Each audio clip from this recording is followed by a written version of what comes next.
All right. What up, guys? You gonna have drops when the official stuff starts? Yes, I am. But we're getting on a little early, just to kind of like gather the troops in a way, so to speak. And yeah, we're gonna have drops later. That's a robot. Goodbye. Account created 21 minutes ago. See you later. Tried your best. Oh, Brick, how you done? Yeah, phase one is going to be kind of interesting. There's a lot of La Poo teams playing, and there's a lot of La Poo subbins for some teams. So, are there major drops? There will be, yes.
What up, John? How you doing?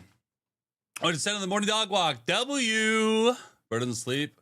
I slept a little bit. I'm gonna be honest, I'm a little tired, but it's all good. We're gonna be drinking caffeine later. Can I get a fucking game? I honestly don't know. I'm trying to. Sheet. Lost, it's a free round. I say, yeah. Let's, while we're doing this, let's talk predictions really quick because we have a second. If you guys haven't put your predictions in, you probably need to do that now. Just saying. You have 1 hour and 41 minutes to do so, apparently. Let's talk my predictions. Here's what I got. I have Falcons and Lost. Lost basically, to me, screaming that they have the fucking layup into the upper bracket. So Lost is pretty obvious. Then you have Falcons versus Shopify. I think Shopify can beat Falcons, but I don't think that they're going to beat Falcons at this stage. I just don't see that really happening.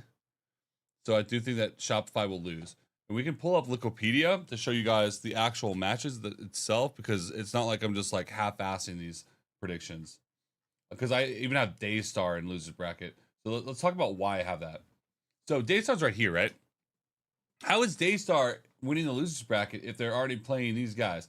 Well, from my understanding of the lower bracket, right, is that if you play this bracket, you're going to end up playing the people from this side of the bracket.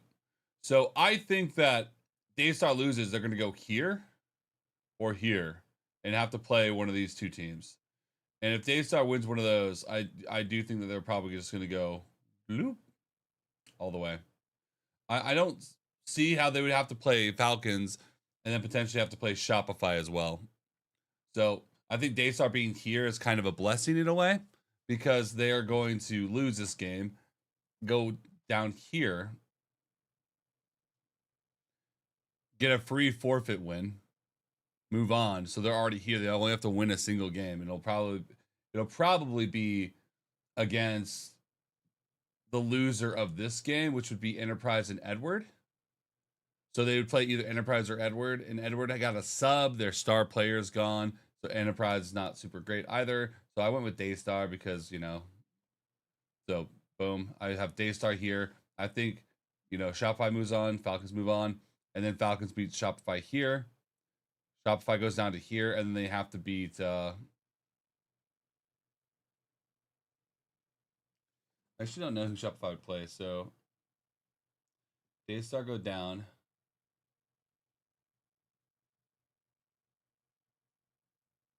Oh, looks like they just drop down like that. Because like this forfeit, it kind of shows us where they're going. So I might have to change my predictions actually. Because look, It looks like it's just pretty. I'm back to queue really quick because I do want to talk about this. Wolves losing because the forfeit shows us where they go. So I do think that Daystar isn't actually going to swap the bracket. I think the bracket is pretty fucking simple. So what I think is going to happen is that Daystar is actually just kind of a fall in order. So like loser of this game goes here, loser of this game goes here, loser of this game goes here. Which definitely sucks for people down here. Like you don't end up playing these guys, is what it looks like to me. Unless it's like Wolves go there and this team goes here, this team goes here, this team goes here. Like it like kind of does that. So using what we know there, that means the Daystar would go down here.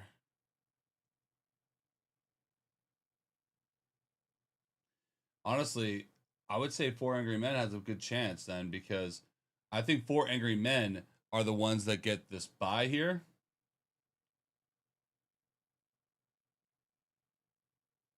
They move, they get the buy.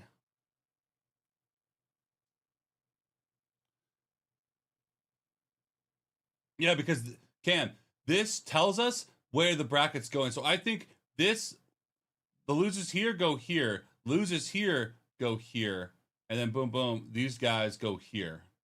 So I think that Four Angry Men go here, get a free buy. And then the losers here would go play Four Angry Men.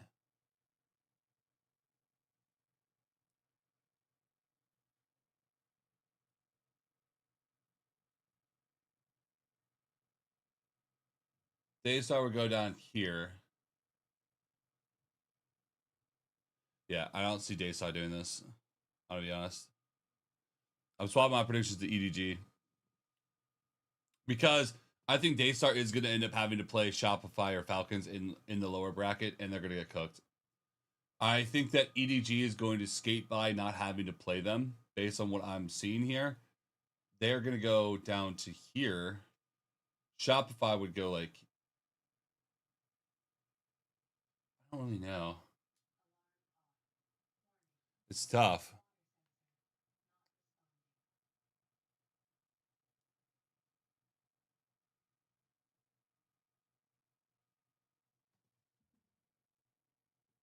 Okay. Okay. Goodbye. You might keep SR and Falcons both in upper. Here, let me just let me do something silly.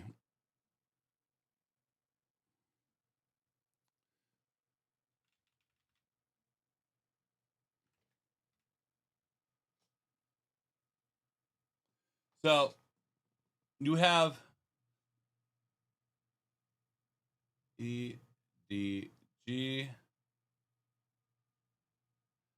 loss. Okay. Yeah. Yeah. I'm saying Falcons are going to be here.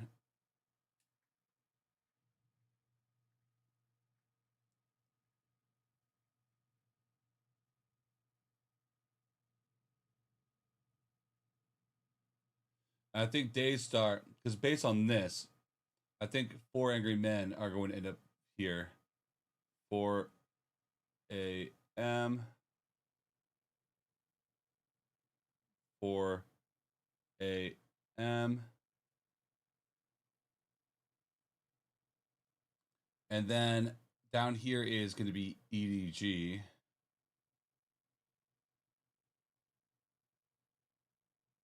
And Daystar. I think EDG does win that. Okay. Then you have Shopify.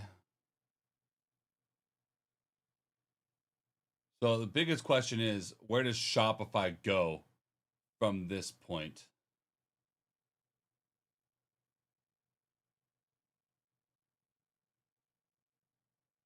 Oh wait, no, I fucked this up. Sorry. This is Enterprise. E D G. So This would be Daystar or Enterprise. Let's just say Enterprise.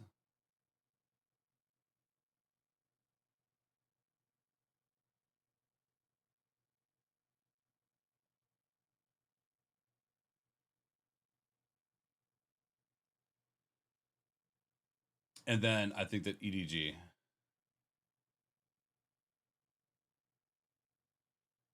And then I think that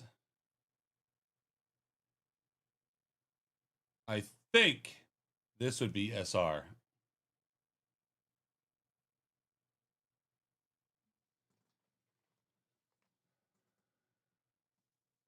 You know, I keep SR and Falcons both in the upper just to get at least one right.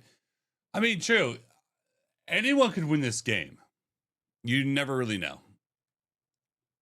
I'm putting Falcons because I think historically they're probably going to end up winning the game, but could they lose? Yes. Easily. How am I not tired? I am tired. Right? So, do you guys agree with at least, like, you don't have to agree with this. You don't have to agree with anything over here, right? Don't necessarily agree with that. Okay. But you guys agree with this is how the bracket system's probably going to work, or no? Or am I completely off base? Am I fucking up completely? Would it be Wolves versus EP?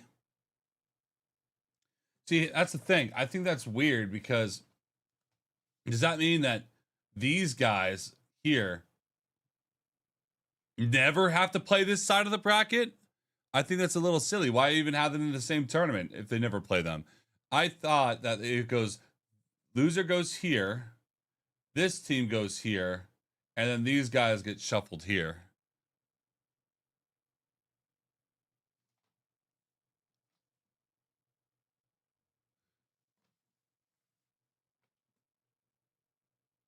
Looking at Fetsy's enterprise. I mean, I've consistently beaten Fets in predictions. Fet does his predictions based on hopium, not on anything actual. So let's stream out. This is for the major.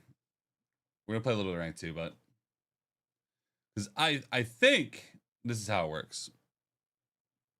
I have no idea. Yeah, that's the problem. Nobody really knows because I like based on what I know about competitions. I think that these teams would have to play at some point. I think they have to intermix at some point.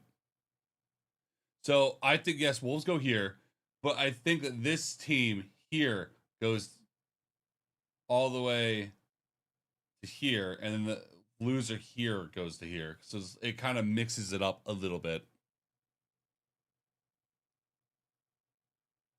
There's a bracket on Ubi's website. I mean, not really. Look, what the fuck does that mean? That doesn't really tell you how it works. I'm looking at this. This tells me nothing.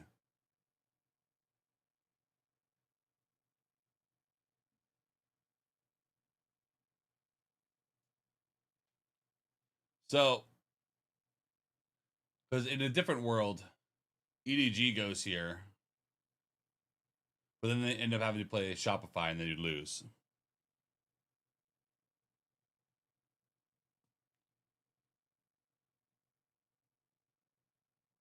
I could be wrong here. I could be wrong about how this works, but like, no one has told me anything that's like, oh yeah, no, SenVale, that team definitely goes to here. No one has said that yet. No one really fucking knows. Get with the 9 months ago. That is, and it will explain to you. Well, I've tried, honestly, Ace, I've tried that, and they were like, it depends on how the bracket works. Yeah, it depends on how the bracket works. I'm confident in these. My confidence is like 80% that these are going to be right. And because of that, I think that this one's also going to be right. This one, I just don't know because I don't know if these guys are end up going to have to play Shopify or if they're going to just get the freebie side of the bracket. I don't really know. I'm just kind of tired of thinking about it, and I know that I'm going to get at least 3 out of 4 points right, probably. And I just Fuck it. Battle Pass is way harder to get. Yes, they don't. They honestly do not want you getting the Battle Pass. You have to basically guess everything perfectly to get the Battle Pass. The Battle Pass is 28 out of 31 points. You literally can't fuck up at all. So, this is worth 8 points, by the way. 2 points, 2 points, 4 points. So, here, I think this is pretty solid on... I think I'll get at least... I think I'm going to get at least 6 points out of 8. Maybe I'll get 8. We'll see. What are your guesses? I just showed you my guesses. I just showed you, bro.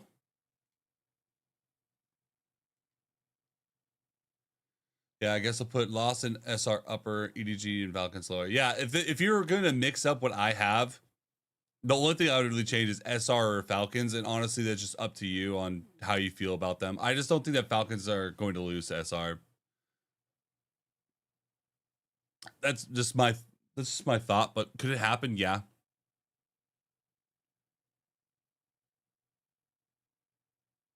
Maybe Wolves qualify. I find it hard that Wolves are going to qualify, Cam, because Wolves got denied visas and they're not going to be there. So every game that Wolves are in are 7-0 for the other team.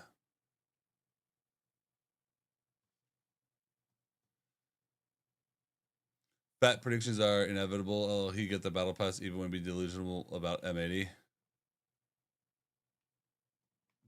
Okay. I don't think he got the battle pass. I think every time I checked other content creators' predictions, I've always been several points ahead of everyone.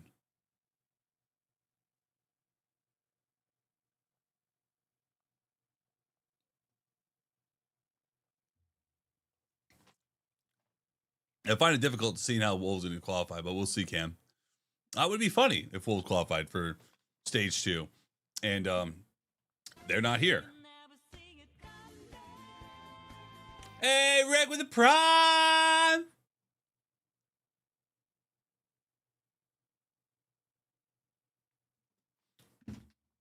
Go. Ad-free SLC. Yes, sir. It's hard for me to put Falcons over SR. Listen, I get it. But I also think SR has been playing kind of fucking bad. I don't know. It's like...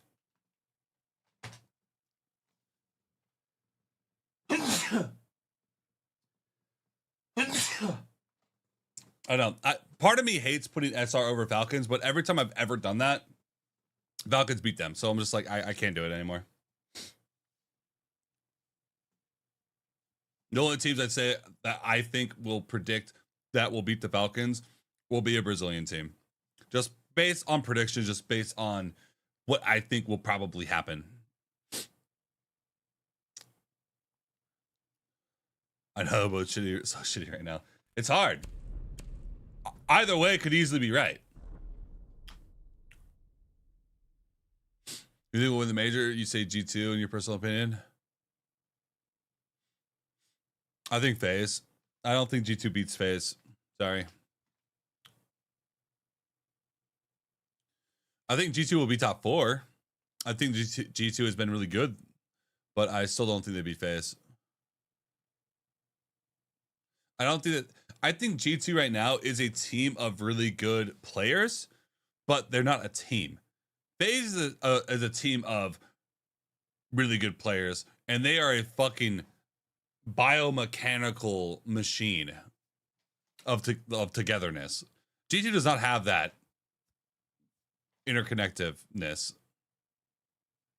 I think rooting against FaZe is difficult.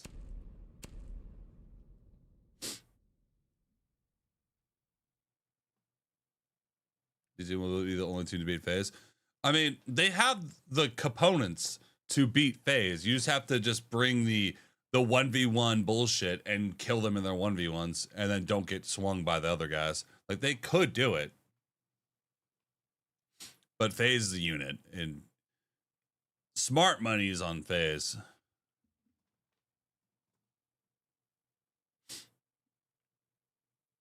But it could be wrong.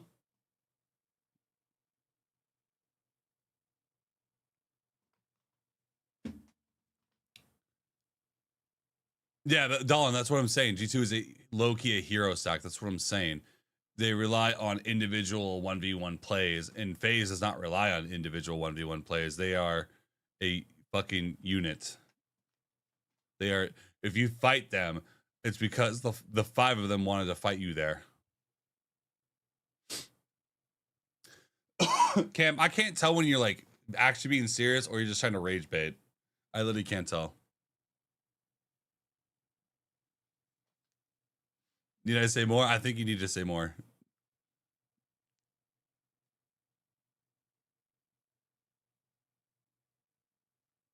Hey, I do think that G2 is going to beat almost every single team. That I do believe.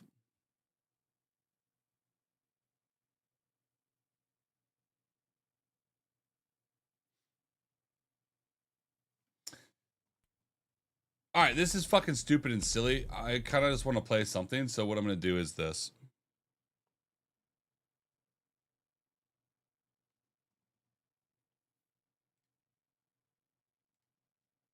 Yeah, Cam knows he's fucking trolling.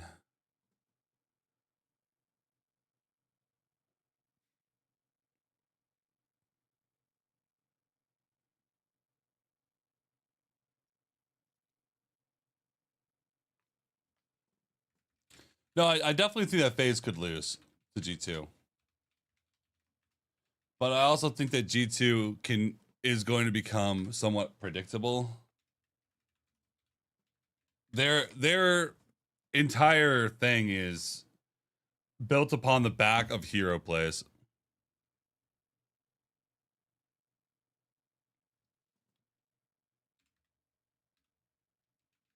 I think it really depends if they win those hero plays or not. If they win the hero plays, then yes. When's the major start? In about an hour and 30 minutes. The major stream will probably turn on in about an hour. You're a huge non-FaZe fan. I'm not. Like, I'm gonna be honest. I'm not a huge FaZe fan, but FaZe is the best team in the world. And you're delusional if you think other than that. Right now, it's all about can anyone beat them.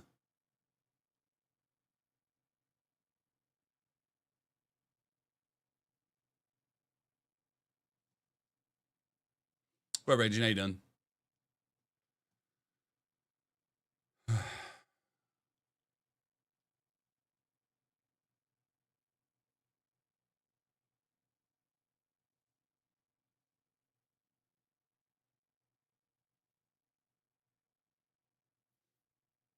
FaZe not that good for majors.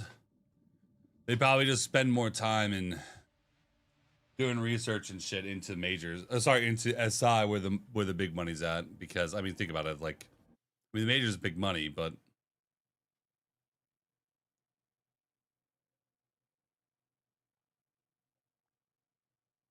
I think FaZe counter strats quite a bit, and the longer the tournaments, the better they do.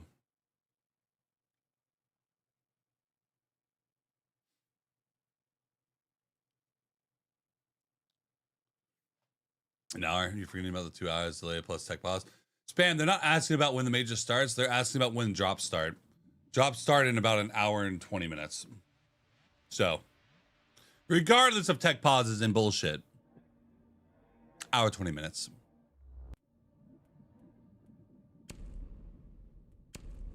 Let's just jump into something. Every team would rather win SI than majors. Of course, SI is the team of the year. That is the team that everybody talks about all year long. You don't talk about who won a major unless it's a team that has never won a major. No one really gives a fuck about a major winner, low key. You care about the SI winner. What are they going to do the following year? That is it's like winning the world championship. It's like you talk about who won the world championship, not like minor tournaments. Jobs on your channel too? Yes, they will be. Unranked. Well, it looks like I can't even fucking queue a game, so I'm just gonna try to hit a cash and just see what happens. And go from there.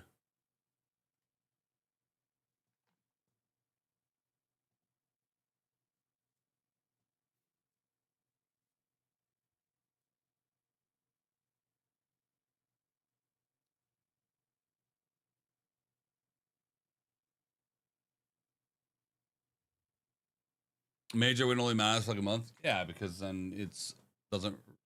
A lot of times a major is just kind of a fluke too, because you don't have to play as many matches. SI, you have to play fucking practically everyone. You have to play them a lot. There's a lot of gameplay that happens. Located a bomb. Get ready to engage. In an SI. One friendly operator remaining. Win a major, then you qualify for SI? Yep, that is true. All friendlies were eliminated. Mission failure.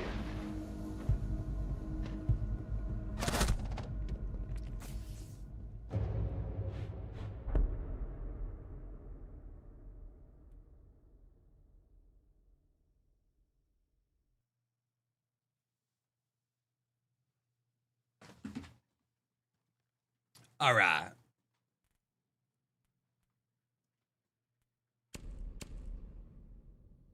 Oh, let's get started. Screaming with EDG. Well, yeah, he's. I don't know if Noah is going to be a massive game changer for EDG, considering I think their quote unquote star player, from what I heard, their star player got removed from EDG from the visa Be ready things. to engage Op 4. But I know Adrian's pretty good when you compare him to other APAC players. So.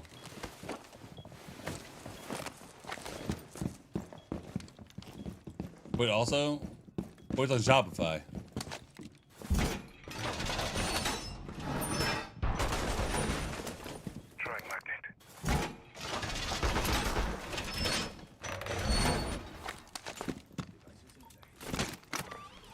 You can stop worrying about grenades now. Let's see what they're doing. 10 seconds Shall we left. stalk? Or accident CD? 5 seconds and counting. What's Boyd's thing? Op 4 has located a bomb. Everyone's offline, dude.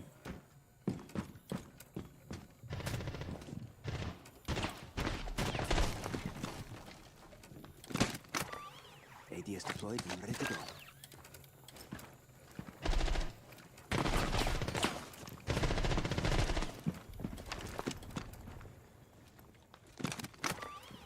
You can stop worrying about grenades now.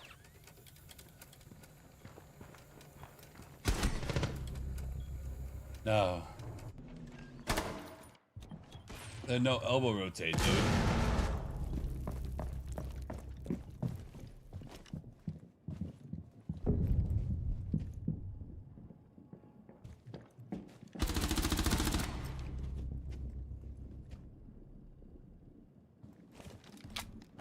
Top player in China. He'd be replaced by one of the best players in the world, though. That's good. One friendly remaining. Can we see Iconic back on the stage? Iconic? All friendlies What were team is eliminated. Iconic on? Mission failure.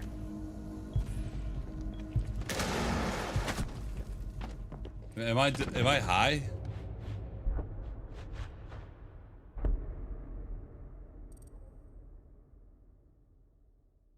Why is Iconic being thrown into the mix?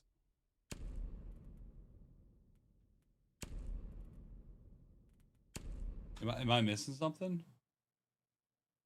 Or is this Hopium?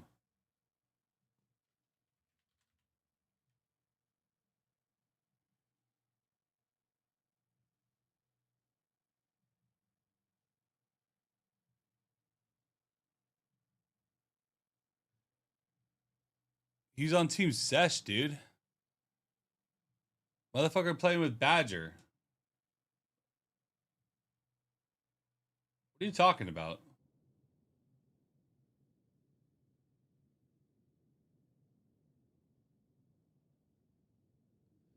I would say that team is a T2 team. I'm not going to disrespect them like that. I know who those guys are. They're definitely a T2. I saw Gra, I saw Space. That's a T2 team. Like, I know that people get a little bit butthurt about, like, levels of players and whatnot, but, like, that is a team that has played in T2. That is a T2 team. I'm sorry, but it definitely is.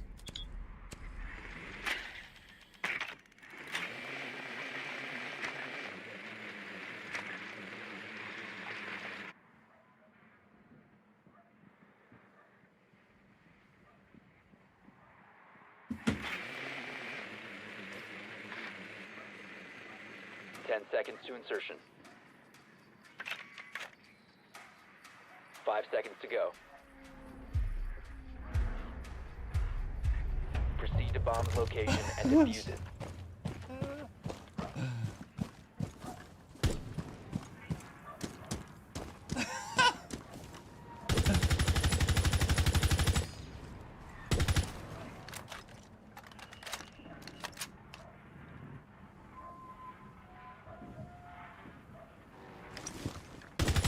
Changing mags!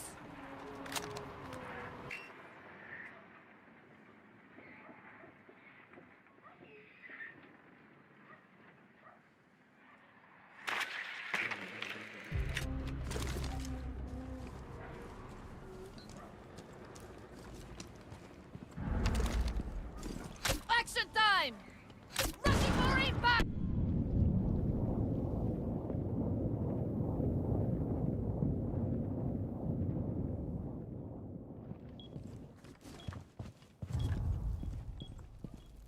Activating override.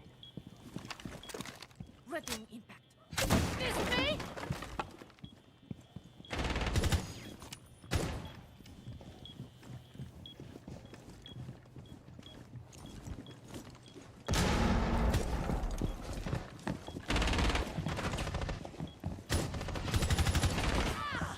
Must recover the diffuser. Reloading!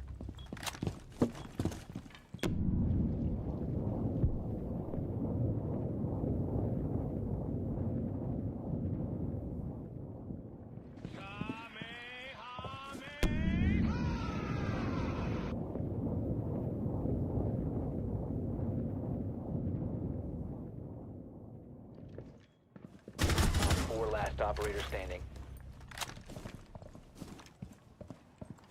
The diffuser has been secured.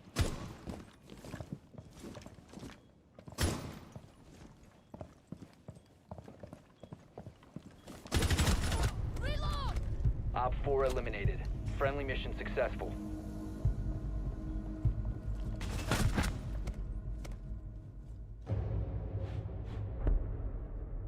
Hey, 0-1 in the quick match. 3-1.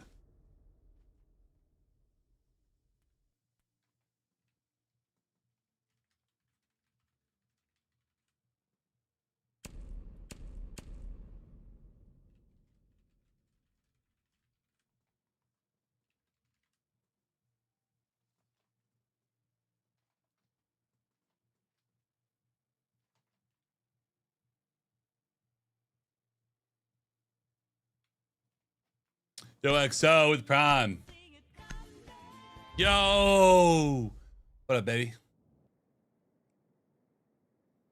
You change the ratio? It is stretched. It's just on TikTok. It may not be stretched. They have 1X Pro Iconic and 1 T2 player Kickcell. The rest are T3, T4. Wrong, Cam. I know you've been out of the scene a little bit, but I know I am 100% confident Space, Badger, and all those guys have played T2.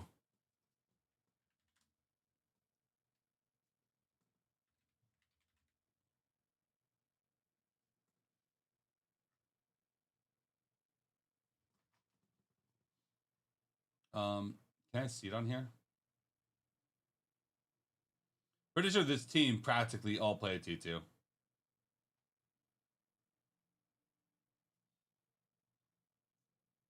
Do you not play T2? I thought Badger played T2.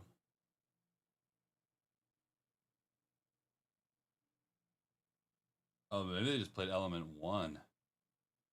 No Space has played T2. A lot more recent there on Gra. Yeah, these guys are all guys that have played T2. I'm not sure when. That's the problem.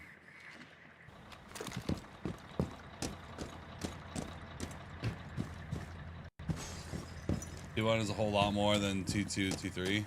Yeah, but he's a... I mean, Iconic saying that he's a pro player right now. It's like Nick saying he's a pro player. You know? Swapping!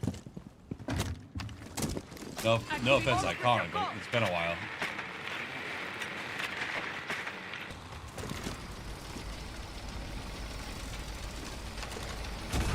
Move out!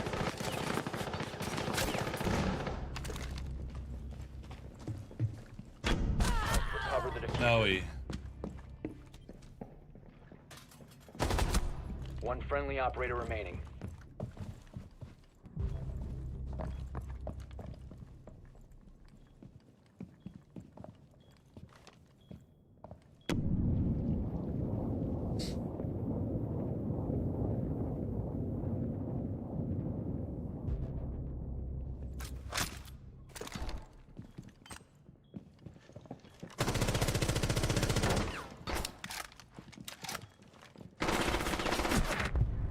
There it Op is. 4 eliminated all Oh, nice friendlies. game.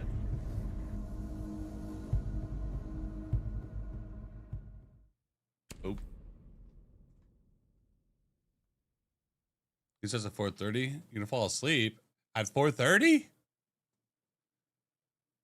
The hell are you talking about? How are you falling asleep at 4:30? What time zone are you? UK? Wouldn't it be 4:30 p.m. for you though? Like the middle of the day?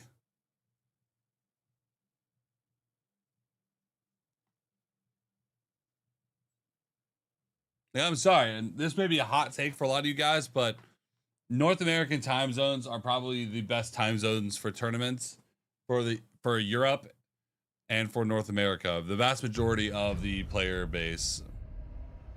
You guys may hate that. Oh, you're an OCE. Oh. Yeah, that's tough. There's some majors when they're like in Europe and they start like 8 a.m., 9 a.m. and I literally have to be up at like fucking 1:30 a.m. my time. And I'm just like, brother.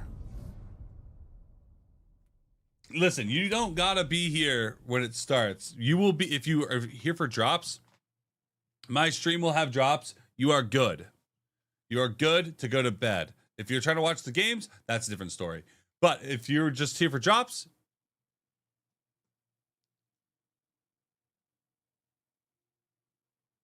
Teams are just far from T2. I don't think they're far from T2. I think T2 is pretty dog. Honestly, I don't think that T2 is really that hard.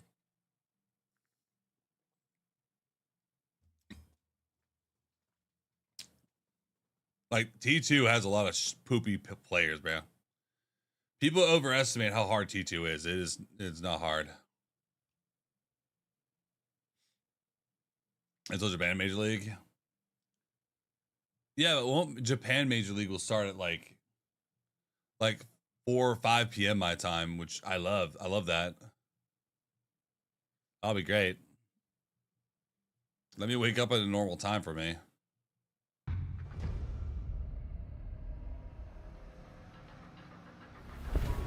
I'll rewatch tomorrow while y'all are sleeping and do the same thing tomorrow. I mean, that's kind of how it goes.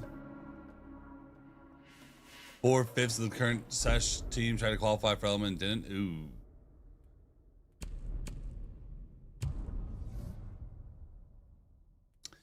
That's not good.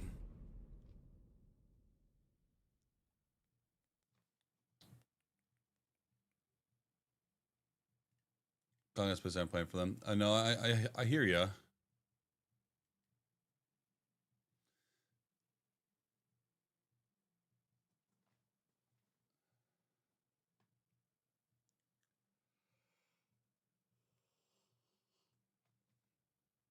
I don't know. I don't like being that. People get very mad when you put a line in the sand and be like, "You're not this past this line, bro." Like, if it's a team that's been around T2, I'm gonna call them a T2 team. When people LARP that they're a pro player and they've only played T2, or they LARP and say they're T2 and they've never played anything over T3, let alone even T3. There aren't many T3 tournaments, and a lot of people haven't played in them, but claim they're T3. Magically. These motherfuckers that claim they're T3, I could just claim that I'm a pro player, honestly. What's the fucking difference?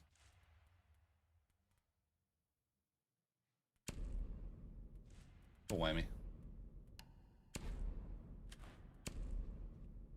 Drops will be active for your stream? Yes, Ace, they will be. 100%.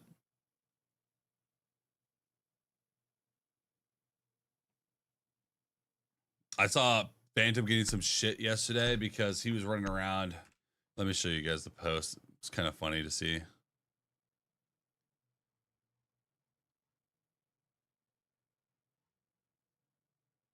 Phantom was running around with this. pro ranked.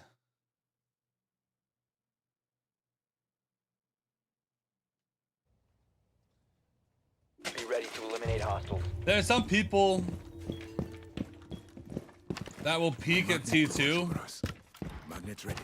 Some people that won't really ever play T2. Wall reinforced. And all these people will never play T1. Like, you know if you have the capabilities of playing T1 or not. Swapping mags.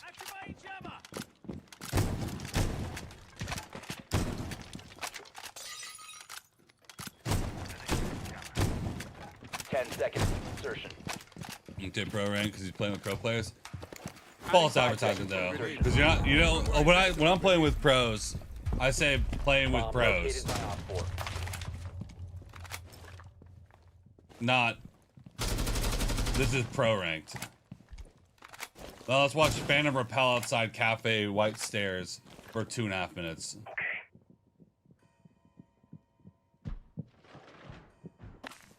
You ever thought of coaching? It's crossed my mind, but honestly, it's work for nothing. You know, like, no offense, but what's the fucking purpose? Think of the magnet as your lucky charm. Magnet activated. There you are.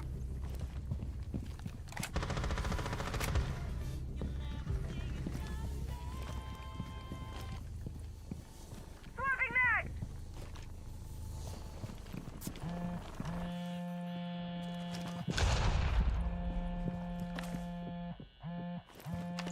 I will watch over us. Perimeter defense is active.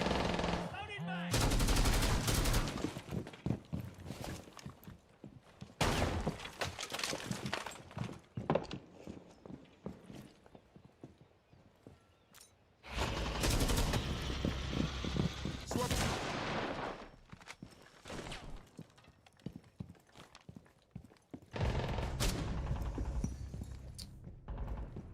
Yo, Cole with T1, what up, eh? Content, appreciate, man. You go to T3 team, call it Charlotte's Shactics. There's no point for me to do that, though. My entire brand is not based off of me watching other people play. I play the game.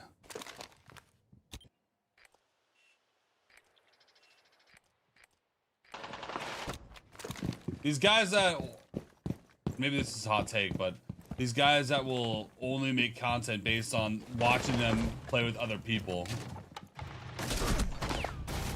They're afraid of looking bad, so they only watch other people. They're pro watchers. They're pro cucks, one might say. One Op 4 remaining. I'm not a pro watcher.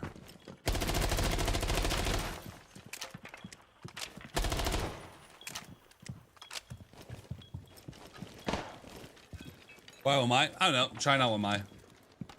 Trying to see if I like Wamai or not. Like his AUG or MP5K. I've been trialing both for a bit.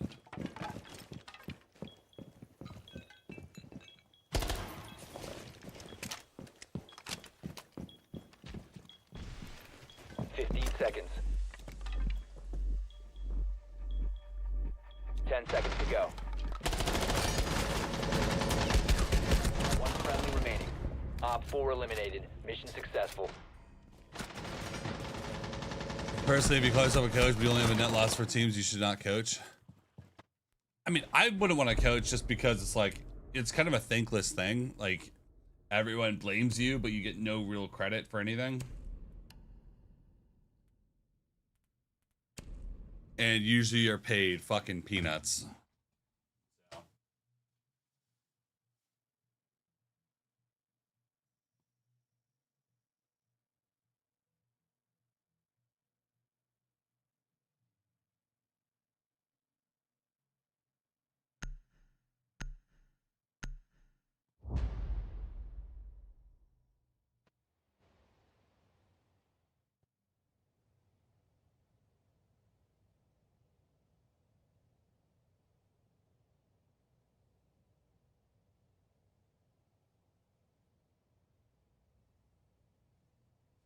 Be ready to eliminate hostiles. If you win as a coach, you're glorified. Win as a coach, you're glorified. If you lose, you're shit. That's kind of esports, though. You win, Loading new mag. you're good. You lose, you're dog shit.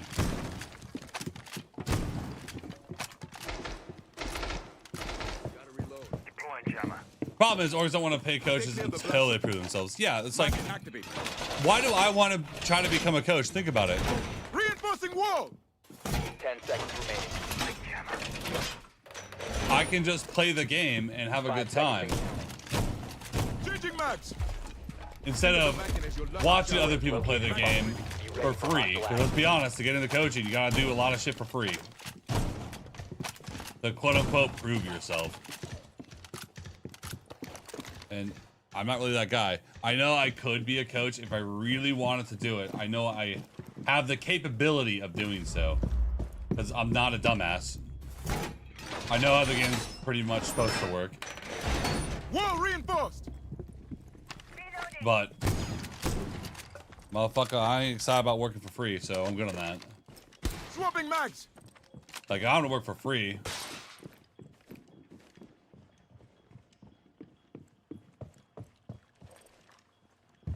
You know, play the game.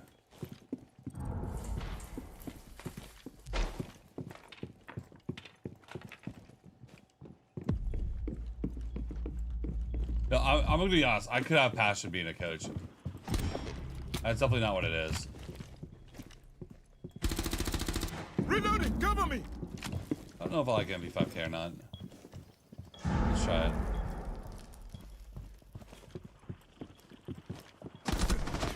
Owie. Unfortunately, it had nothing to do with the MP5K. That would be me to break. Barrier up.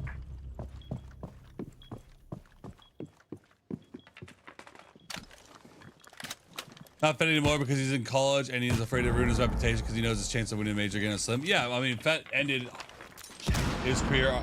Okay, that hurt. He ended his career on a high note, and now he just kind of rests on his laurels. You know? It literally made his brand. Like, Fett is literally a professional watcher because of the entire major thing. You have been spotted by hostiles. Fall back.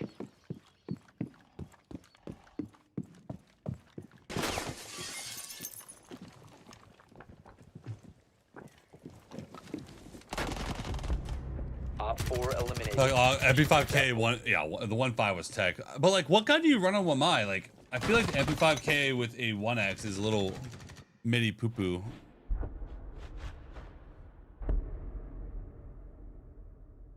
Your ML3 is solo Q and some duo Q. Is Diamond considered good with the 1.3 KD on roller PC?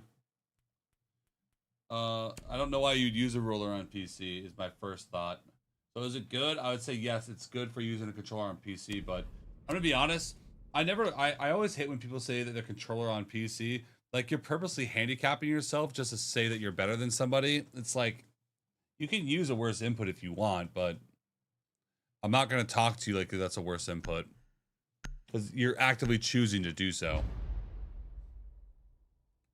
Is a 1.3 KD Emerald considered good? I guess it depends on what would be considered good. When I say considered good, I would say, is that someone I would play with on my main account? If you want a yes or no question, yes or no answer, I would probably say no. I would not consider that good. I would consider it all right.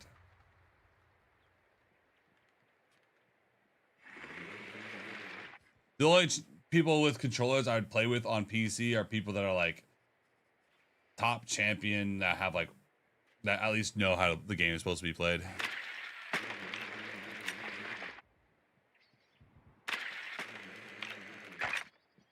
We gotta go off, sorry. I forgot it. Laser gives you away your location, you ADS faster, so we just swing around. Insertion. I'm playing like a brick burger right now. 5 seconds to insertion. Migo?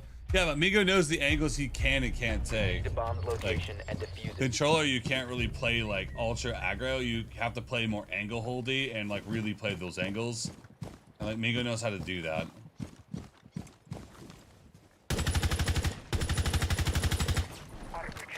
Like, he's the guy that's gonna hold this angle with the Goyo shotgun and just gonna laser beam it because they have no recoil. Diffuser is no longer in your If possession. you're the guy moving around the game like you're supposed to, like kind of like actually like taking space and whatnot, like taking space like this, you're not doing this shit with a controller.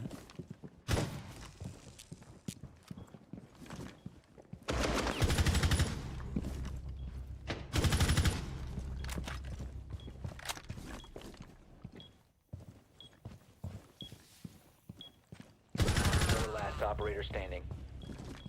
The diffuser has been recovered. You have dropped the diffuser. Readying impact. My turn!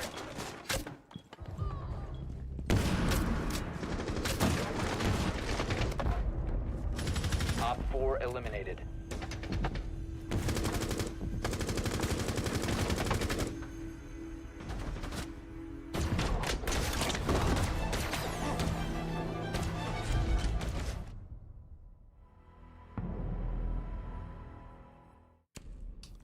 Right, you have a high KD to be considered a top player if you have high win percentages. I mean, you could be doing a shit ton of damage and creating problems on entrance. I don't really give a fuck what your KD is unless you're champion, if I'm gonna be honest. The pats on the back people give themselves. Yeah, I know I'm not a good rank, but at least my KD is good. The KD doesn't mean shit until you're champ, bro. Doesn't mean anything because I don't know what types of players you're playing against. I could have a 2.8 KD playing against golds. That mean anything? No. I'd have a 2 KD playing against only emeralds forever. Oh yeah, 2.0 KD, 100%. But unfortunately, you have to play actual humans that know how to breathe through their mouth and their nose.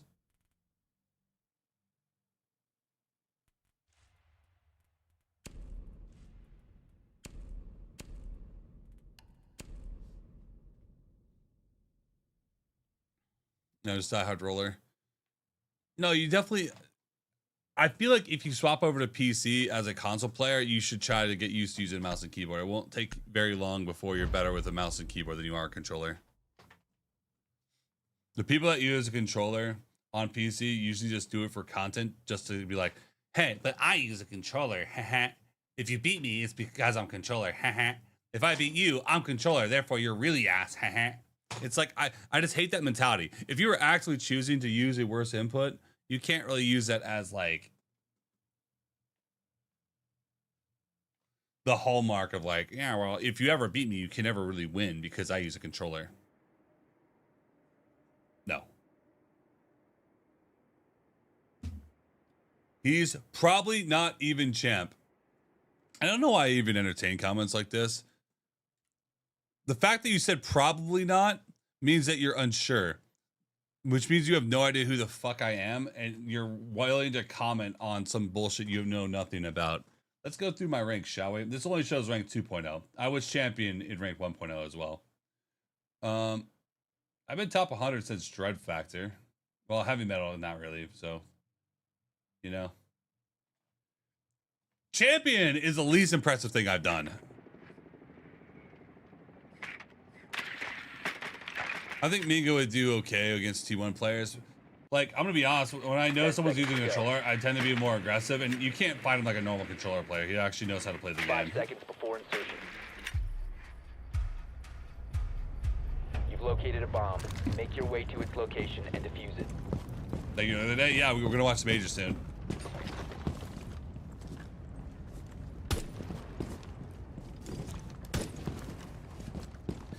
He is a very angle-holdy guy, but that's how you have to play with a controller. They kind of bait a little bit.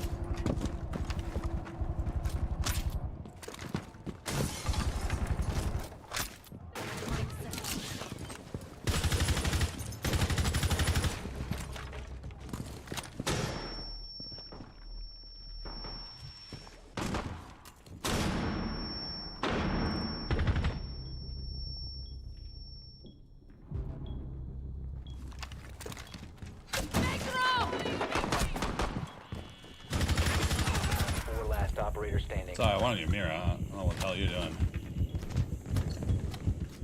Hacking. Bomb diffusion initiated. Protect the diffuser. Op 4 eliminated.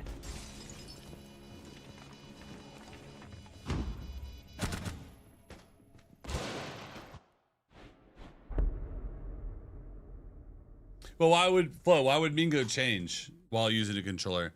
That's his entire audience is watching him shit on people using a controller. Like his entire persona is him using a controller. If he uses a mouse and keyboard and just becomes another plain Jane middle of the road T2 player, people are going to be less inclined to really want to watch that shit. They watch him not because of his personality. They don't watch him because of anything about the guy. They watch him because he's controller on PC, playing fairly decent. Like if he just turns into like a Letters, let's say, where he's like pretty good, but like definitely not T1, then just like, I think that would be a dumb idea for Mingo to ever use a mouse and keyboard and really try to do anything with the mouse. I just think it would be a waste of time.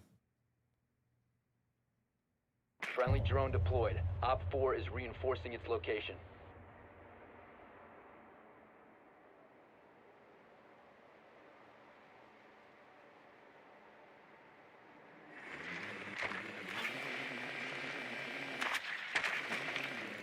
What's up with this beard? What about my beard?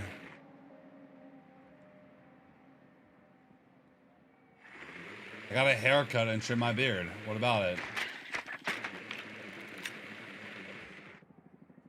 Pose a picture of yourself so I can laugh at you. 10 seconds. Get a good chuckle. 5 seconds to go. You've located I don't a think you bomb. guys understand Make your how way hard to it its is to trim a location and beard. defuse it. Did I go a little bit too short? Honestly, yeah, I did go a little bit too short. I didn't try to, but sometimes it's not even. You do one side and you realize it's not even, and then one side's lopsided, and you're like, okay, well, I gotta fix this. But it grows back after like a week or two, so not that big of a deal. But again, I'm gonna say this again. Post a picture of yourself so I can get a good laugh.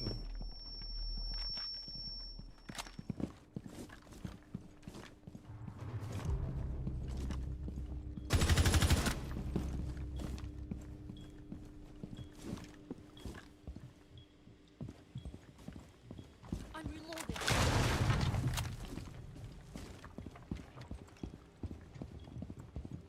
Activating code.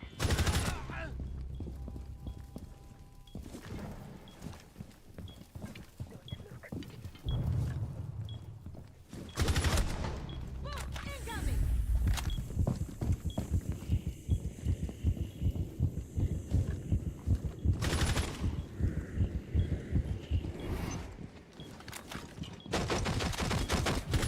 It's no longer in your possession. One Op 4 remaining.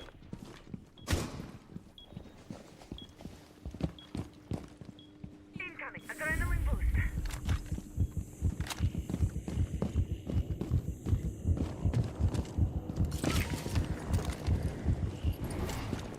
I got you. Concussion.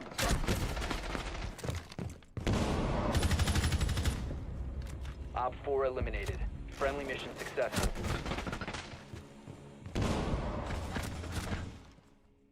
Bum, bum, bum, bum. Let's get let's do them. I never do. People like to hate.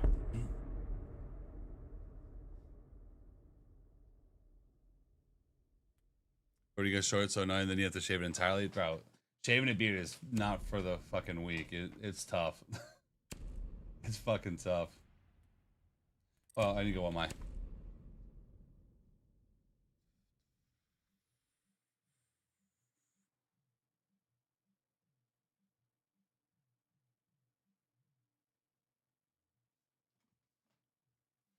Like, I think it's fine, but I definitely went short on the sides.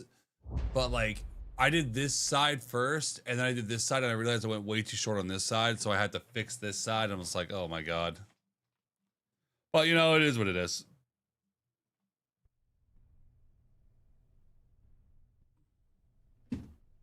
You'll never shave yours ever. Well, mine gets like, I get like fucking full on mountain man beard. I don't like it like that. Be ready to eliminate hostiles. Changing mags. Once we get the lowest setting. I mean, I do that pretty often, but I don't do my entire beard like that.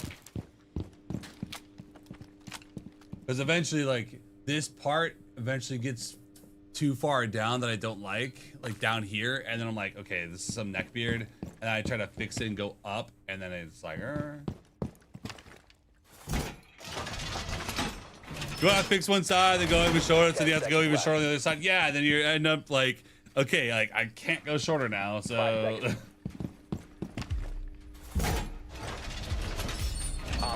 Yeah, my beard is about like half what it was before. I think I like 50%ed it. Device activated.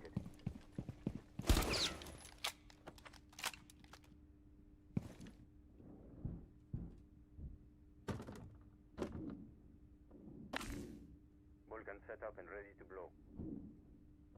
Shiba deployed. Surface secured. You come this way.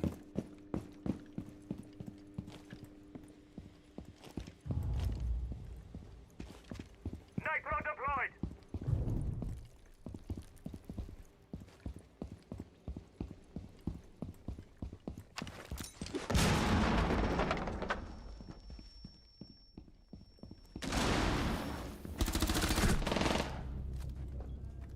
Did I hit the railing?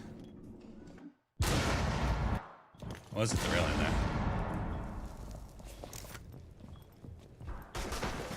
Live demands a short. See, my girlfriend fucking hates me shaving my beard in the first place.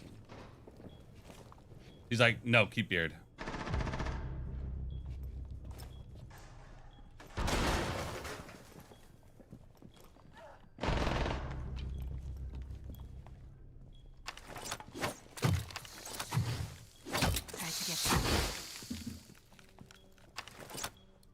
Can what?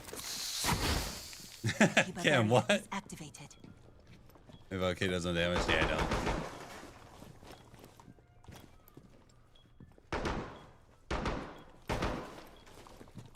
I mean that's why, like, you know, I don't know.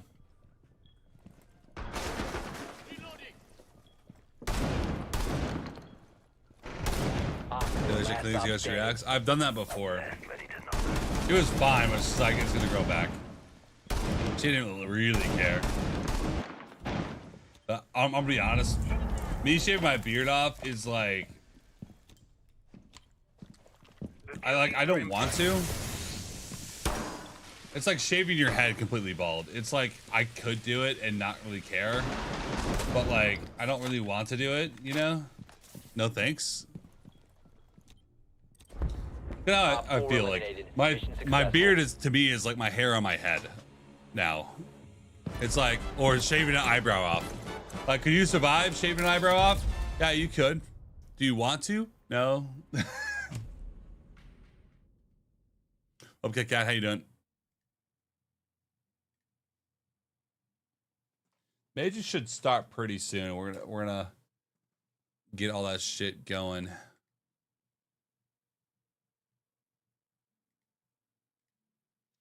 If anyone knows when the game actually starts, when the stream actually is on, let me know and I'll turn it on.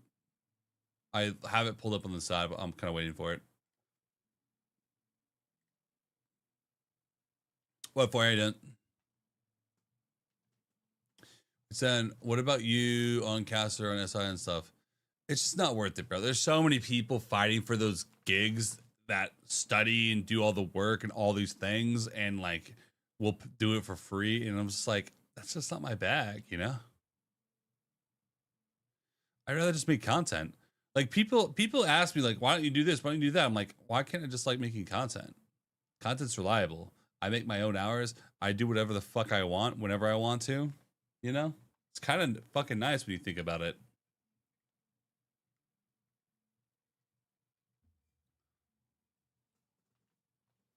I'll keep watching, you know, bet. I'm kind of keeping a, not a close eye, but a loose eye on it.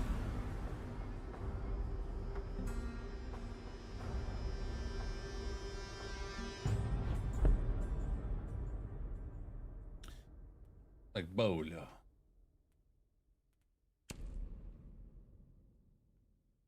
Love to see you at the major. Maybe one day. Probably not, though. I wouldn't hold my breath.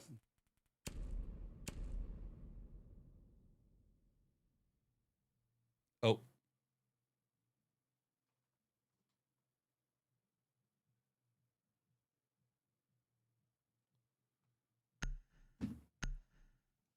I don't want to talk about people that have charms right now because I don't want to say stupid shit.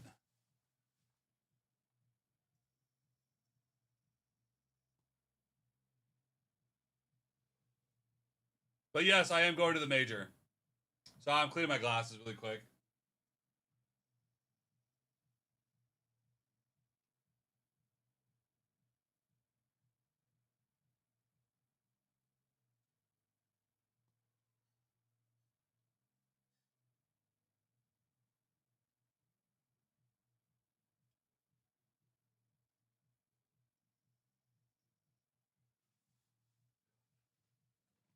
Do I still have a job outside of streaming? Nope. I'm full time right now. So I grind so hard. Let's see the head dent. I haven't had my headset on that long today. And I got a haircut. You're going to be very disappointed. I love the people that get charms and start to play other games. It's pretty cool if you ask me.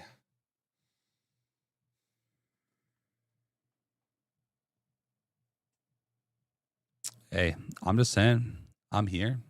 I'm playing the game nonstop, no matter what, anyways. So, give me a charm. Haha.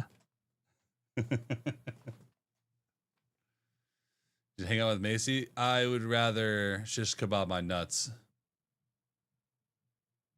Hanging out with Macy sounds like the most miserable affair I could ever think of.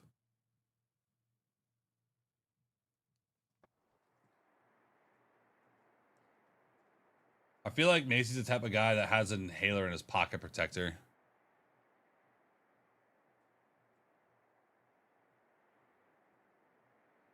Just hit daddy did. Ty.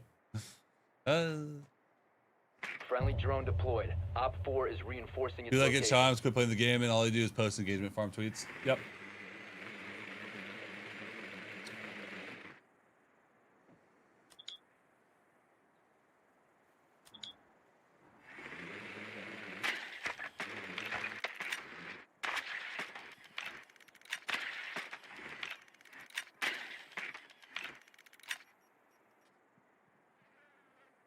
Has the old cruise control set at 35? Yeah, he has the old cruise control set at 35 on the highway.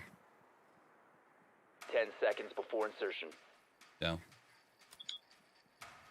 That is Macy. Insertion in 5 seconds. Your charmer go hard? Hey, well look at this. Right here. Dead. Damos dead.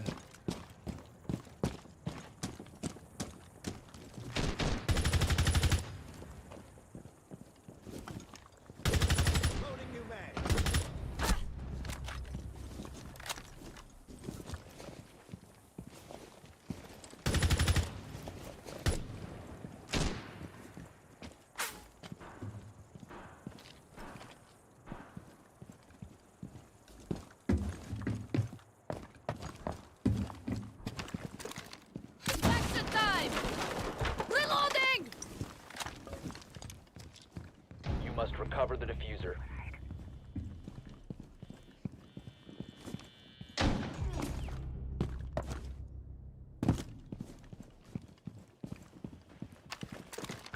Concussion loaded!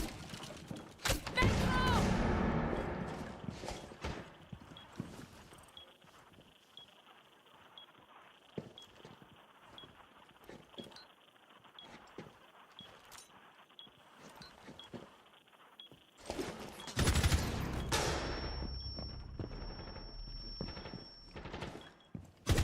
Op 4 last operator standing. Reload!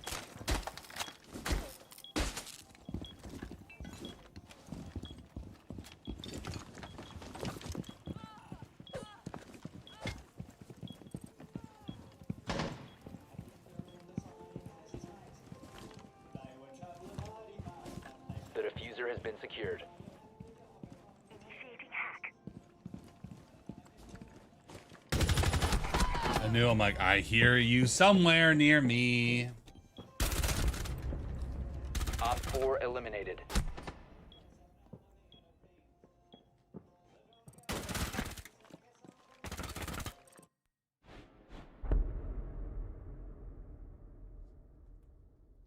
Yeah, I doubt they would be able to do everything in that charm like in game, but like I would want them to get that as close as possible.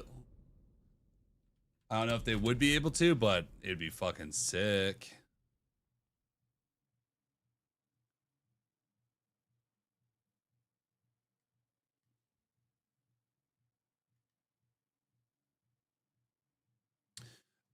Kubi made some designs for me. The current one, it wasn't Kubi. Kubi made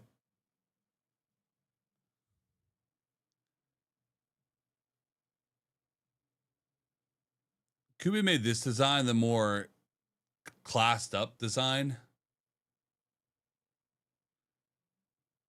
The other one that I have was based on that design and kind of like reimagined in a way.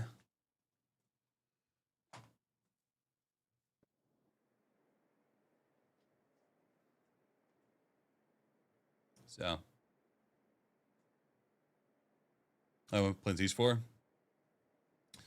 How long have I been playing Siege for? I think it's easier to show you than tell you. Friendly drone deployed. Op 4 is reinforcing its location. If I show you, I mean this.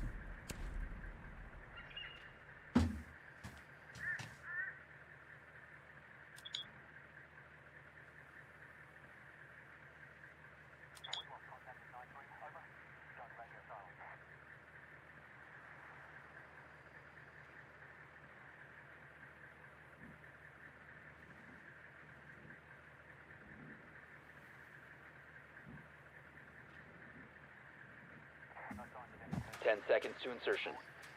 No, Cam didn't make the logo. 5 seconds to insertion. Let's be clear. Cam did not make the logo, but Cam did slap it on a gun. Location and defuse it. He did slap it on the gun.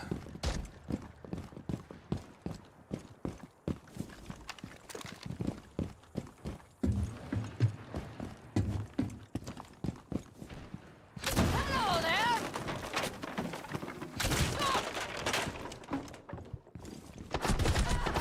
To be fair, I kind of watch it like a robot. That's valid.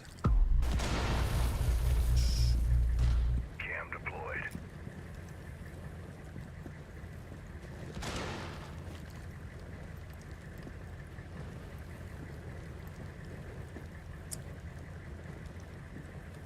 I was a robot for that one.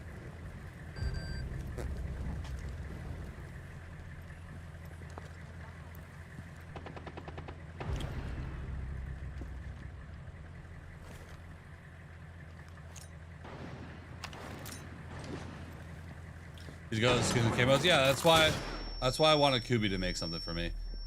I did pay him for it, so you know, he did make it, and I paid him for it. Because I wanted, because one thing I thought that maybe was keeping me from a charm was my lack of branding.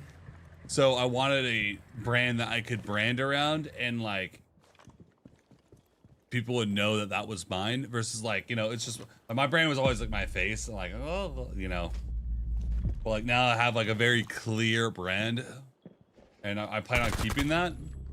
So, you know, it's definitely more brandable in a way that it makes last operator standing.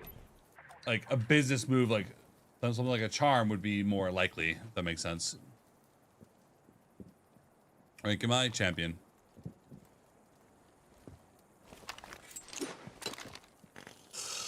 Bro, I'm gonna need caffeine soon. That thing, that butterfly thing is very annoying. That butterfly charm, look at that thing. What is that? That's horrible.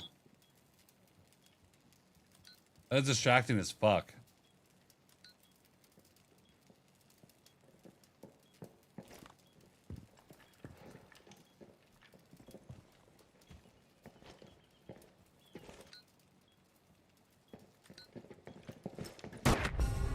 All friendlies have been eliminated.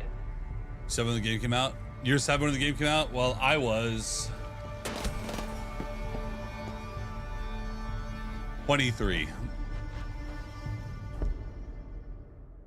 kind of just got out of college.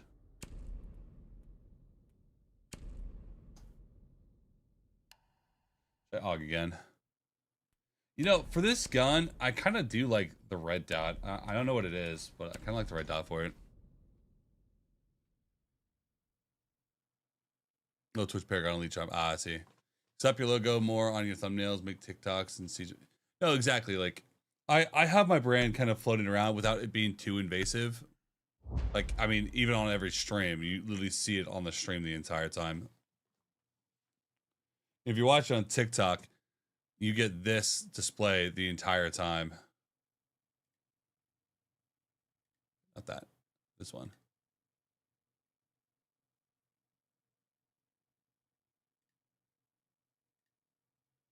You get this display the entire time for TikTok. And, you know, you see my brand the entire time.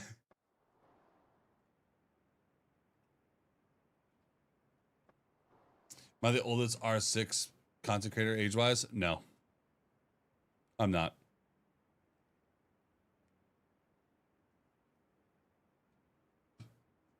But I know I did a content with Jinxie where I was like, quote unquote, the oldest champ. So a lot of people know me through that as quote unquote the oldest champ. Even though I'm not really the oldest. I am the best oldest. That I do know. I mean, I did a league to prove it. You guys remember a Boomer League? That was a couple years ago. I did it when it was like I was 30 or 29, but I won Boomer League. That means I'm the best boomer. That's literally what it means. So why do you think Yardy was running around calling me King Boomer, Lord Boomer? Because I am Lord Boomer. I'm the king of the booms. You can worry less about grenades. Op 4 has located a bomb. Get ready to engage.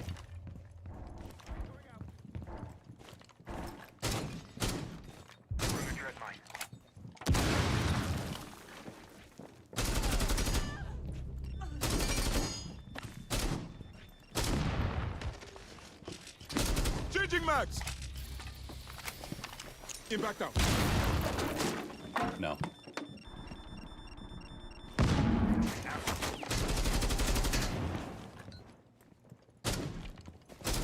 Reloading. Yeah, I cover definitely me. like the red dot on this more than the hollow.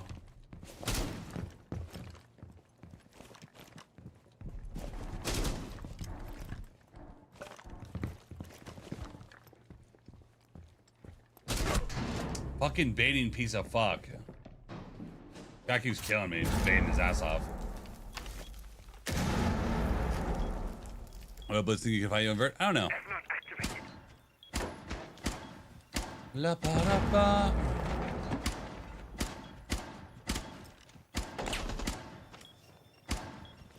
Loading your mag. Ba da ba ba ba da ba ba ba. Dread mine going out.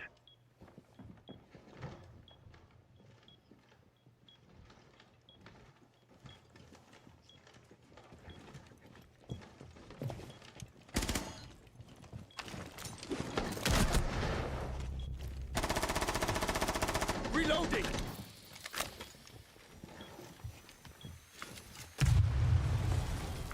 Mine activated.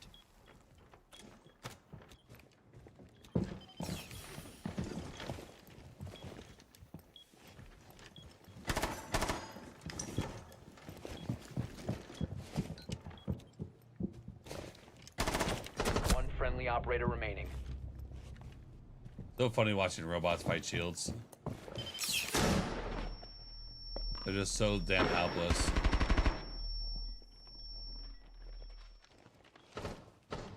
Mission critical. Bomb diffuser activated.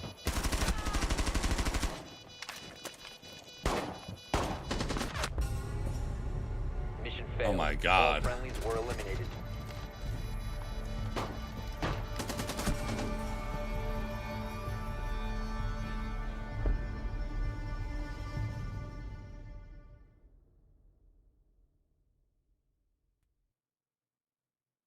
But people in their early to mid 20s and they get called Unc. I'm like, damn, that must be your grandpa then.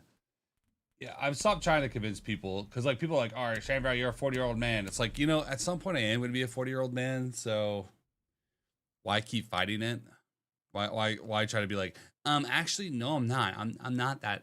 No, it's like, if you call me a 40-year-old man, I'm going to call you 12. I'm going to call you a 12-year-old. If you're rounding up, I'm rounding down, pussy.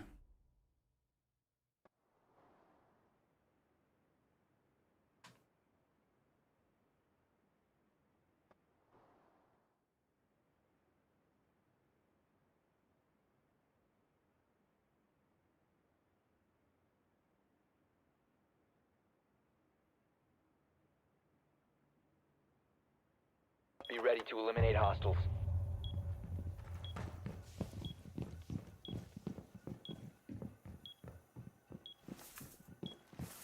That will slow them. Reload! Think of the magnet as your lucky charm. Magnet up! Funny, they're probably closer to 12 than you are to 40. Yeah, honestly. Loading new mag! That's all. Like, if you're gonna round up, I'm gonna round down. 10 seconds remaining. In between check. Throwing magnet. I'm gonna be honest. I never really liked running. I just like the accolades I got from running. Running was never Be really ready for hostile action. quote unquote fun. It was just more about feeling good about myself, being in shape, I need to and reload! being really good at it. But unfortunately, I hurt my back pretty fucking bad. I broke my back in 6 different places running cross country. So I've kind of always been a competitive motherfucker. Fuck, you got me on that bird. I've always been a competitive motherfucker, so I hurt my back. But I broke my back in 6 different places when I was 14, running cross country. Damn. I kept running after that, but it was never fully the same.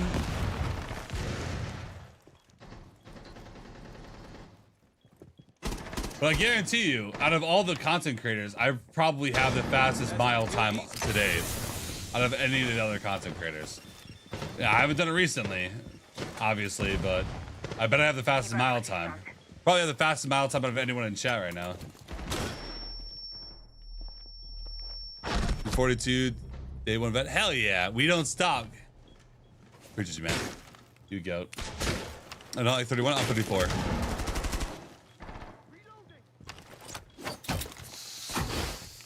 What's fast 5K? Probably like 30 seconds or so. I don't know. I don't really keep track of that, fortunately. 1 friendly remaining. Mission failed. All friendlies have been neutralized. Hey, I exist. Yeah, but Cam, I'm sorry. I've ran at a very, very high level. Here's a 630. Let's just say when I ran a 630 mile, I was in 2nd grade. That is not a joke.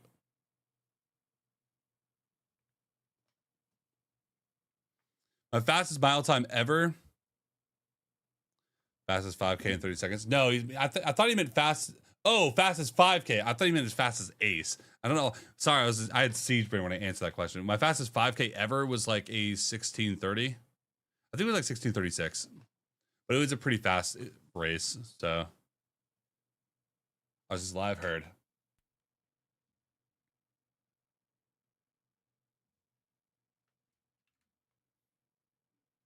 I was always more of a shorter distance guy than a 5K-er though. 5Ks are tough because I always start way too fast and then I burn out by the end and I'm just like fucking hanging on for dear life.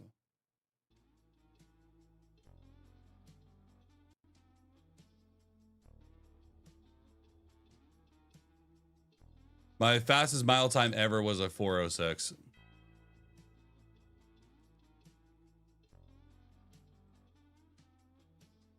That's what I was trying to get on my team's cross country and track team for my college for D1. I tried to walk on, but I couldn't balance doing school and all that bullshit. I was dying, dude. I was fucking dying.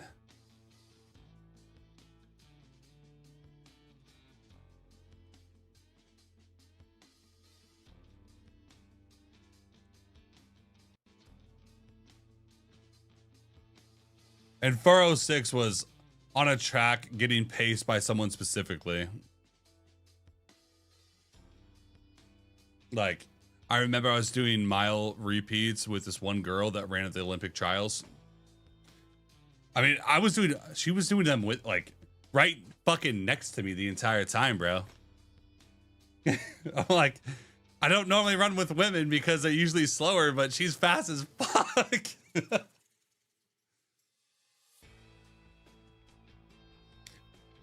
Just try to measure your current fast mile time soon. I think that right now, like, I'm kind of out of shape. I definitely need to work out more. I think I could probably still break 5:30. Breaking 5 right now would be a stretch. I'd probably need like a week or two of training to break a 5, but I don't think I could go hard over that. My fastest time in high school was a 4:31. And that was a junior in high school as a, I think, 16, 17-year-old whose back is still kind of broken. Because the year prior to that, I was wearing a back brace.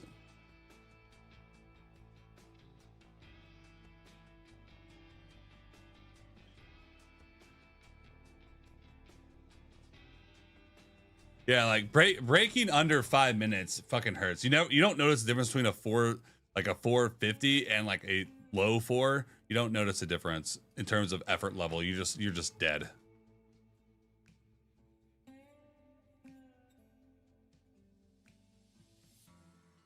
You gasped with 6 minutes. Last time you ever ran was 17:10. I mean, 17:10 is pretty fucking good still. Anything under 18 for a 5K is this person definitely trained. You don't get off the fucking bench and get under 18. That's for sure. That's all you. 6 foot 1.5 with my shoes off. I found that out yesterday. I always said 6'2", but with shoes, I'm definitely over 6'2". Jogging pace is 8.5 miles an hour. I mean, that's not a bad pace. I remember doing, this was in high school when I was training for, like, because I went to state 4 years in a row for high school. I remember doing this one run where it's like a 10-mile run, and you know, it goes as long as it goes because we're doing 10 miles. It always took us definitely under 55 minutes. Like one time we got back in like 48 minutes. Most of the time we're definitely under an hour, but most of the time we're like in the 50s. What's my weight right now? If you want to share, like 260. I'm a big boy.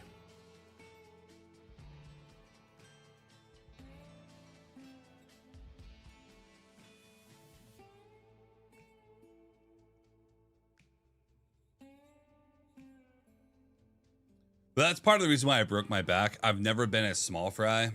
So like when I fractured my back, it's because I was running so damn fucking hard and I'm not built like a runner. That's why I fractured my back. Because when I ran the 406, I think I was like 220. And that was like 0% body fat, like running 100 miles a week, 220. Imagine running 430 for 226.2 miles. Fuck no. Like, I don't even want to picture running a half marathon now. Like, that kill me.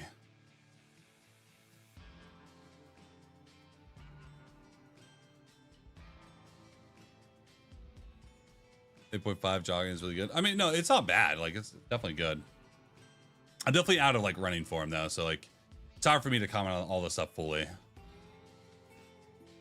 Because now I'm like, I'll go running like here and there, and like I'll feel them because my back is fucking destroyed now. Like, so like I'll go running, I'll feel in my back the time. I don't feel tired.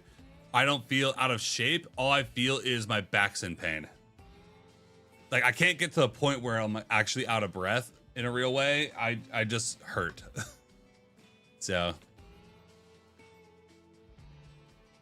The PR for 5K was 1804 sophomore year. I mean, like I said, like 18 minutes is not bad.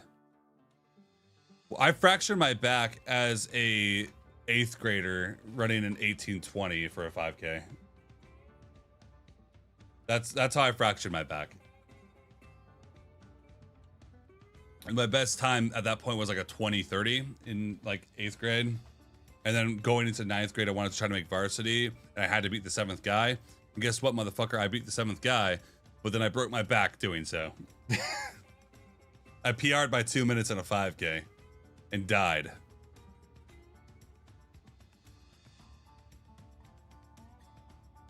You run marathons? No, I don't ever want to run a marathon. 5K is where I tap. Just painful. I don't have the builds for a marathon. Marathon, you gotta be a stick, bro. I'm not a stick. Like, I was a weirdo. I was the guy. I was doing like cross country, track, and football. Like, I'm like a weirdo.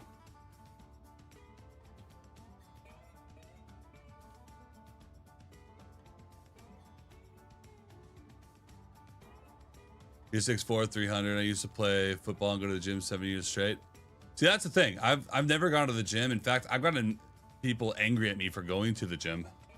Like when I was like working out and running and stuff, I wasn't allowed to work out. They didn't let me. I remember what I took a class called weight training in high school, and my coach literally came in my class and said, he's not allowed to ever lift weights. If you guys are lifting weights, he has to be out in the hallway stretching. So most of that class period was me in the hallway just stretching because I wasn't allowed to lift weights. About 10K, maybe with training, but not anytime soon. 110 pounds at 5'10". Yeah, like see, that's like marathoner weight. Like last time I was 110 pounds was fucking 4th grade. Like I remember being like 120 at 6th grade. That's why I said 4th grade.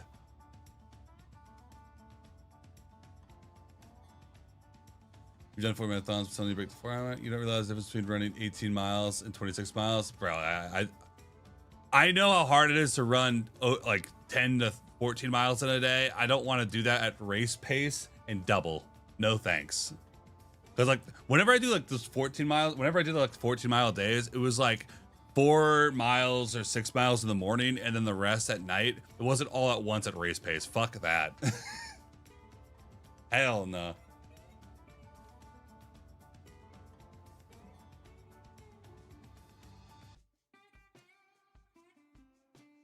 Yeah, but one thing I want to do is I want to get a Peloton, maybe start doing like Peloton race content.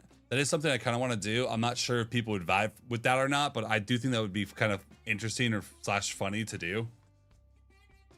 I do want to do that. So stay tuned. That may come up in the future at some point. That could be a thing. Why does this shit look so laggy?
All right, I'll be right back. I'm gonna grab some food.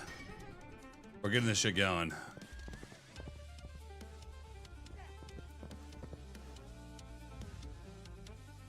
I'm grabbing food. I'm gonna be right back.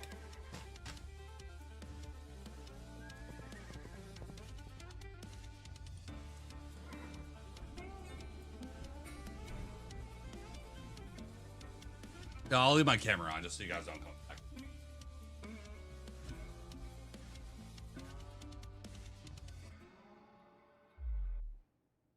Hello, everybody, and welcome to the Salt Lake City Major. We are here live in Utah.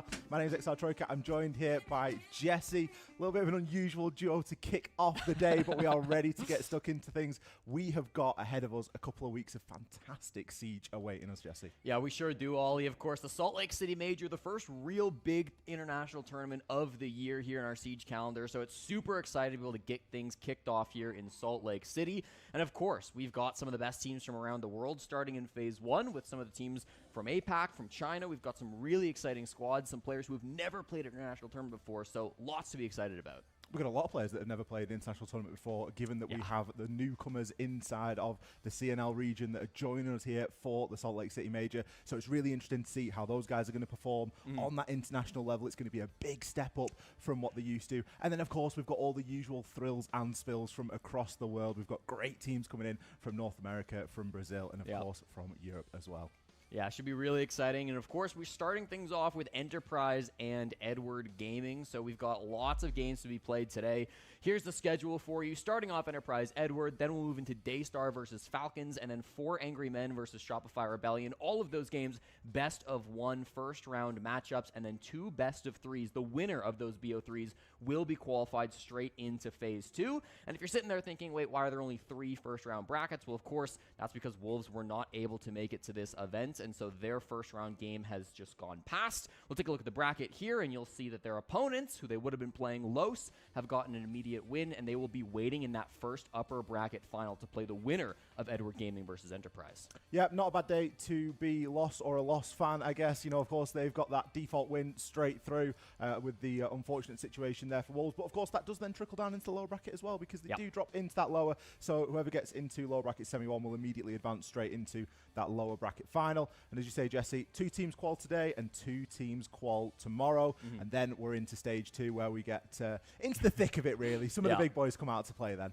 Yeah, exactly. It's all upper bracket today, all lower bracket tomorrow. So the stakes really do heat up on that second day. But still important matches today. You don't want to have to fall to that lower bracket. And then you end up meeting a Shopify Rebellion or a Falcons down in the lower bracket. And things get really scary for you. So I think we'd start talking about these teams. I'll even start talking about the rosters as they start to pop up. We'll start with Edward Gaming, our Chinese newcomers entering into an international tournament for the very first time, an elephant in the room. Wait a second, Jesse. Wait a second.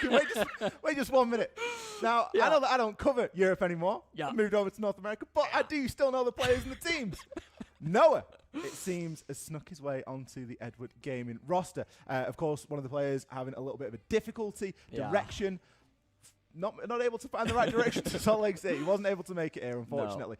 So Noah is going to be a last-minute stand-in for that. Now, again, you've got to sort of contextualize that and take it with a little bit of a pinch of salt, haven't you? Because you've lost your best player, you've lost your best performer, but look at what you've gained. But then you've gained someone into a team that maybe doesn't speak so much Chinese, or you know, the synergy isn't quite going to be there, is it? No, there was a great interview posted to Twitter from Jays Wills, Jonah, our interviewer here on site, and he was talking with Noah, and Noah said he knows a few words of Chinese, he knows some Mandarin, but really it's going to be on the captain, it's going to be on Mentalist to do a bit of translation work during the match to try to make things work with Noah coming into this team. It's a tall task, right? There are big shoes to fill if you're Noah, but this guy was just in an SI Grand Finals. If there's anyone in the world you could have had to fill in, Noah's the guy you want. Yeah, you've not got a bad replacement there, really, have you? But it is going to temper our expectations a little bit on this Edward Gaming side of things. On the flip side, we have got Enterprise, Mbappé, Brendo, Jigsaw, and Cairo. Now, a little bit more of a familiar team, a little bit more of a sort of familiar face. This is the regular 5 that we're dealing with here. So, you know, we can talk about these guys with a little bit more sort of seriousness about it coming out of that host region. Yeah, of course. Shout out to our Australian and New Zealand fans joining us around 2 a.m. to watch their favorite team. It's a tough life sometimes being an APAC fan, but, they always put in the work to show up and watch their boys. And this is a team I'm really excited about because not only do they have this core established roster of Australian Siege players, guys like Brendo who have been around the block, Jigsaw who's traveled internationally, but they've also brought in Mag just this season, Magnet, the former captain of Fnatic, to coach this team and stand behind the boys as they play their matches here in Salt Lake City. So there's a lot to be excited about, and this kind of feels like one of the best Australian rosters we've seen in a long time. Mag's an old name as well, isn't it? That's one that you'll remember from sort of back in the day, like maybe even as far back as like 2019, something like that. So it's certainly going to carry quite a lot of weight with it. We get a little bit of a glimpse there into the players and their setup as well. I don't believe we are too far off jumping into the game, but we need to know what map we're going to be headed to if we're going to want to try and do that. Of course, all of these games today, the first 3 games, should I say, are going to be best of 1, and then we're going to move on to the best of 3s later, which essentially qualify or drop you down into that lower bracket, so you get a little bit of a better chance of things. But best of 1s to start off the day, and it looks like, Jesse, we're going to be headed to Fortress. Okay, I like that. Of course, the newest map coming into the map pool, so for a brand new team like Edward Gaming, I think it's fitting to kick off their international debut on a map like Fortress. Both these teams should be evenly matched. They played it twice throughout kickoff, a win and a loss apiece, so both of these teams relatively familiar, neither especially dominant or neither especially poor. We know how these teams like to play, and there will be some VODs available. You maybe expect a little bit more unfamiliarity on the Edward Gaming side, just because they do have Noah coming in as a stand-in, and he might not know all the setups, all the strats, but I don't think this was a crazy pick by any team. I don't think this one will be a surprise for these squads, so they should have done some preparations. I don't think either team will be caught off guard by this map in RBO1. No, we've got Edward Gaming playing it once, and we've got Enterprise playing it twice inside a kickoff, so it's been there, hasn't it? And you've got to contextualize that as well, and remember, kickoff, it wasn't the most amount of games. Of course. So it only being 1 or 2, it's still fairly significant. And like you say, there's still going to be a little bit of tape out there. And obviously for the side of Edward Gaming, this is where they have chosen, for the side of Enterprise, this is where they've chosen to go with Nighthaven being available as that last ban. So Edward Gaming obviously feeling like they fancy their chances a little bit more over on Fortress. Yeah, really going to be excited to see how this one goes in, especially because we have a couple of newer players and older players mixed in together, right? Yeah, you've got some really, sort of oldies and some young ones, sort of all kicking around there, and even in some cases on the same team. But it looks like we are ready and set to get stuck into our first game here. The social vote is going to be favouring on that Edward Gaming side of things a little bit, as we can see there they just have a bit of an edge there with the fans at home. It looks like we're going to be headed on in. Fortress awaits us with Edward Gaming starting off on that defense.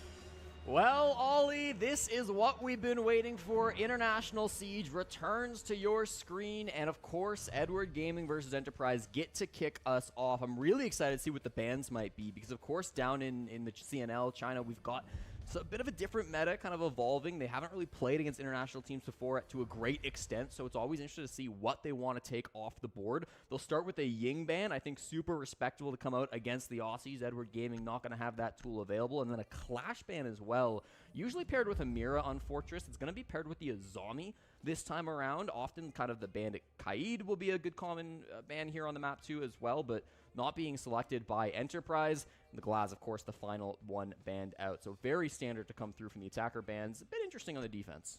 It is a little bit for me as well. You mentioned that Mirror there, so important. You can count on one hand oftentimes the amount of times a Mirror is actually left available at the moment inside of top-level Siege.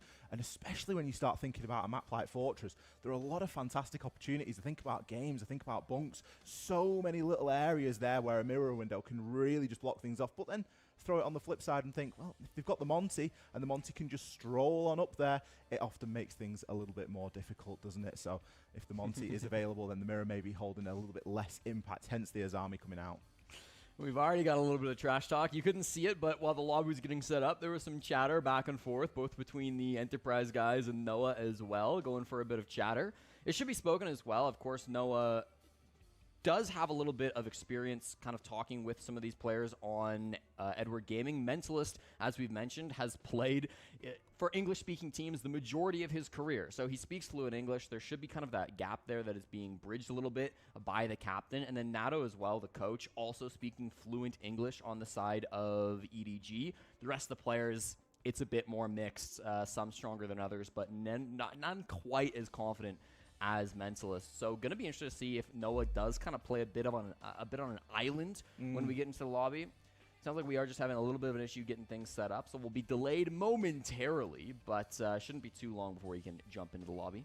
You can imagine that that's quite freeing for Noah as well, can't you? Because obviously imagine going from like playing under Twister and playing under Team Secret, where it's not like the most regimented, it's not strict by any stretch, but there's definitely a job to do and there's definitely like a plan. Yeah. You're getting thrown into this and it's like the reins have just been, it's like the lead's been taken off. You just let your dog off in the park and you say, you know what, just go and have a run around, go and have some fun. Because that's how I imagine that they're going to end up playing this. I think it's going to be a great opportunity to just go out there and run about. And there's a lot of disruption that you can cause, especially in a best of one, different when we get to a best of three, and different against differing levels of competition.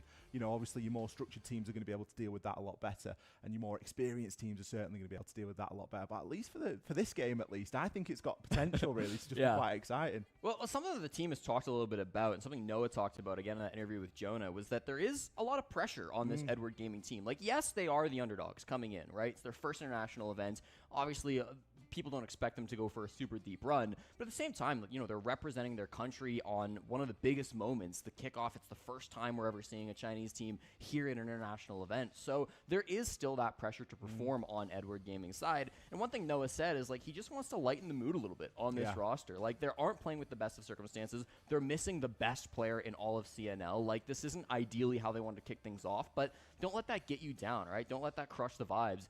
His goal, partly in joining this team, is to keep the mood kind of light, to have fun with it, to enable everybody to play their best game. Because at the end of the day, that's what it's really about. You have to be in good spirits to put your best foot forward. Absolutely. And then it makes it more difficult for the side of Enterprise as well, because they've obviously known who they're going to be going up against, known what they're going to be prepping, known roughly, you know, these are the VODs we've watched. We've watched this team play. We know exactly how they're going to play.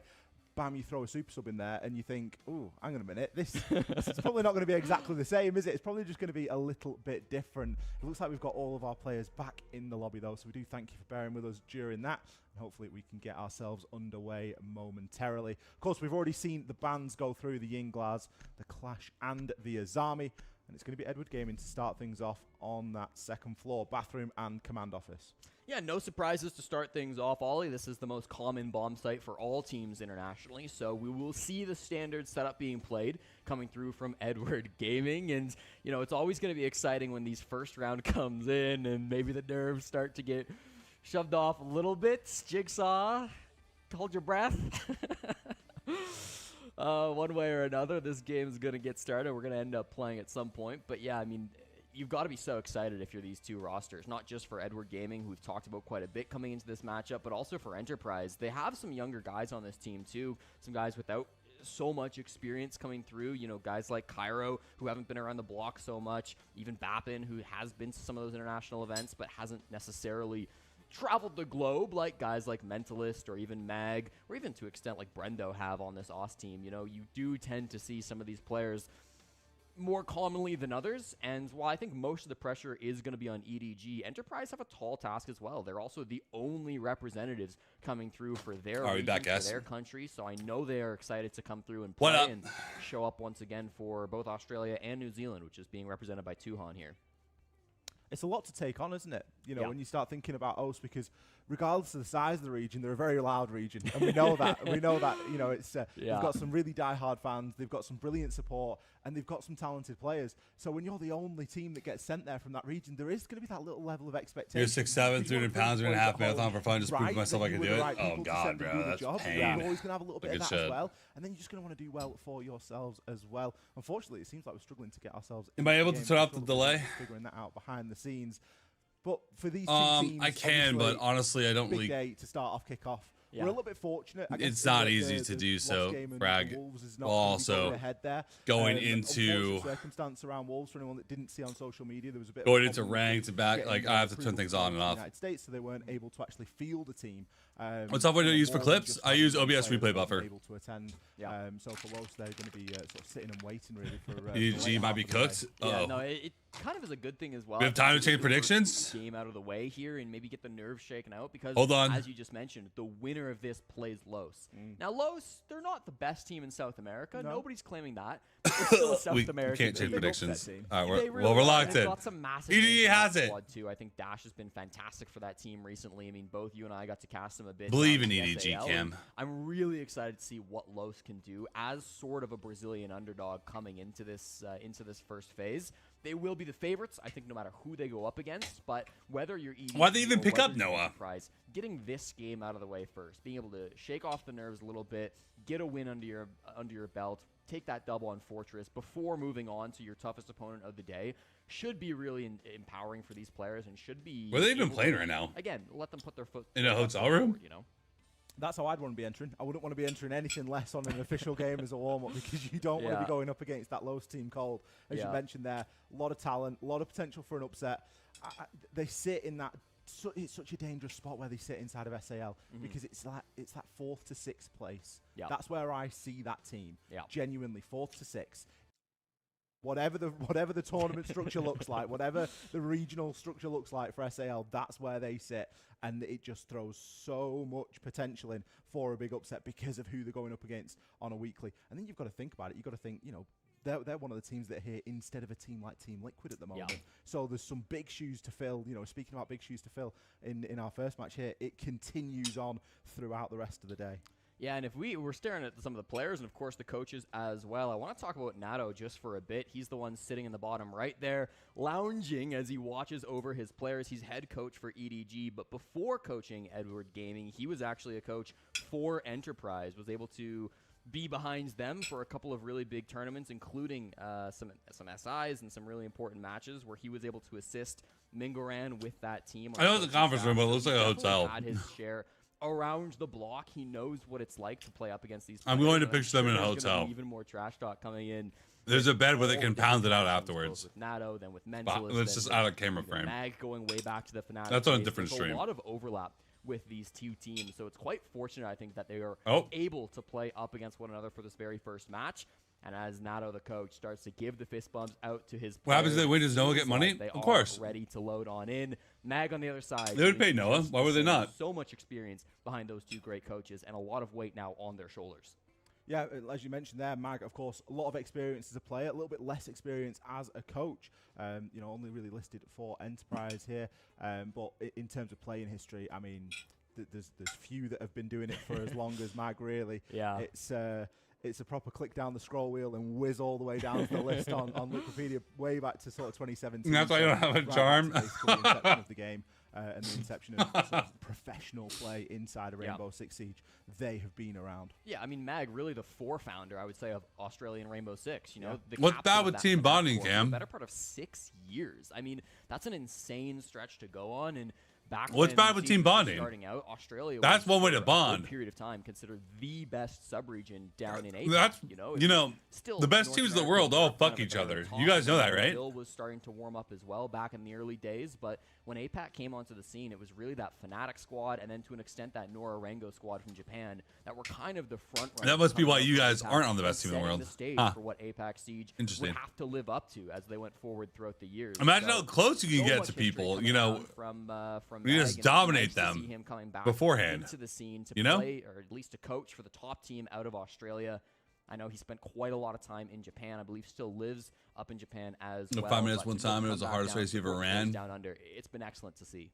It must be incredible as well when you've got that Yeah, much dude, it's professional tough. and competitive experience at that level Yeah. to see how The the first game time breaking develops a over 5-minute that period of mile is, time, like, because it's massive it's still the game accomplishment. that we know and love, but Oh, hell it's yeah, man. still night and day different from Oh, yeah. where it used to Calling be your stack to where it tonight? is now. And I mean, that's like you can even say the same. between, like, I you know, call sort of 6 to 8 bottom! month periods the game will go on under some sort of change. Where's I our think entry it's interesting frag? Speaking about the game a little bit more now while we've got a bit of time. Mhm. The game's in a really.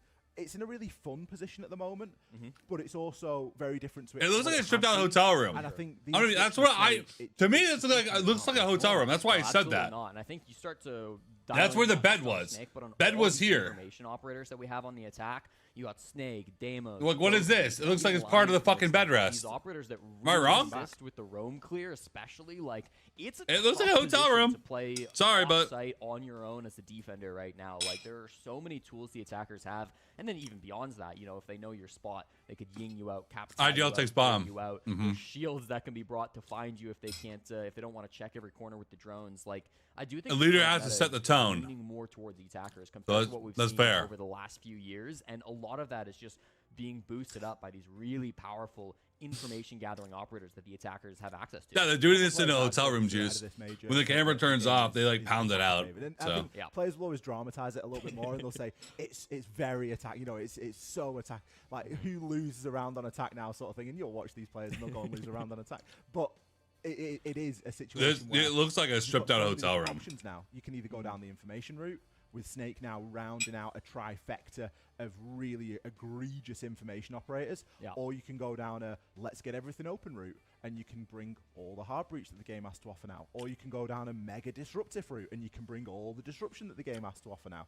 There's really no, the IGL is behind the entry frag, helping him. now. You know, and even if you don't play the like role yeah, at the right same there, time, yeah, do that. You've always got a nice combination of the mix. Yeah, no doubt about that. And a player that I'm kind of focusing on when That's you look at 100% information hotel operators colored walls has and to be cheap carpet. Valkyrie. That's what I He's see, the bro. youngest player in this enterprise squad, only 20 years old, but he's really kind of dived headfirst into these aggressive information-seeking operators. His most played attacker is Deimos. His second most played. I'm sorry, that's like, hotel he's room. Going to be that guy who's The way that the camera swapped. He's going to be that primary entry player, and he's really talented as well. You talk about skilled young players. Is this a rerun? No, this is live, bro. That maybe don't get as I don't see any much hype, fluffers. don't get as much coverage. That's the and that, support, for me, really Juice. stands out as one of those stars. The support player is Was fluff. at a few different lands last year. Of course, was at EWC 2025. Made the Munich major. Made it to SI down in Paris as well. So you know he's been to these international events before, but still that experience that he has is more limited compared to some of the other guys in this server. And he's still a player that I think is. You got the players waiting from the to hit bottom. his peak, is waiting to hit his full Bro, I'm potential. gonna need you to Falcon push. Is incredibly talented in his mechanics, but I think this could be the tournament for him.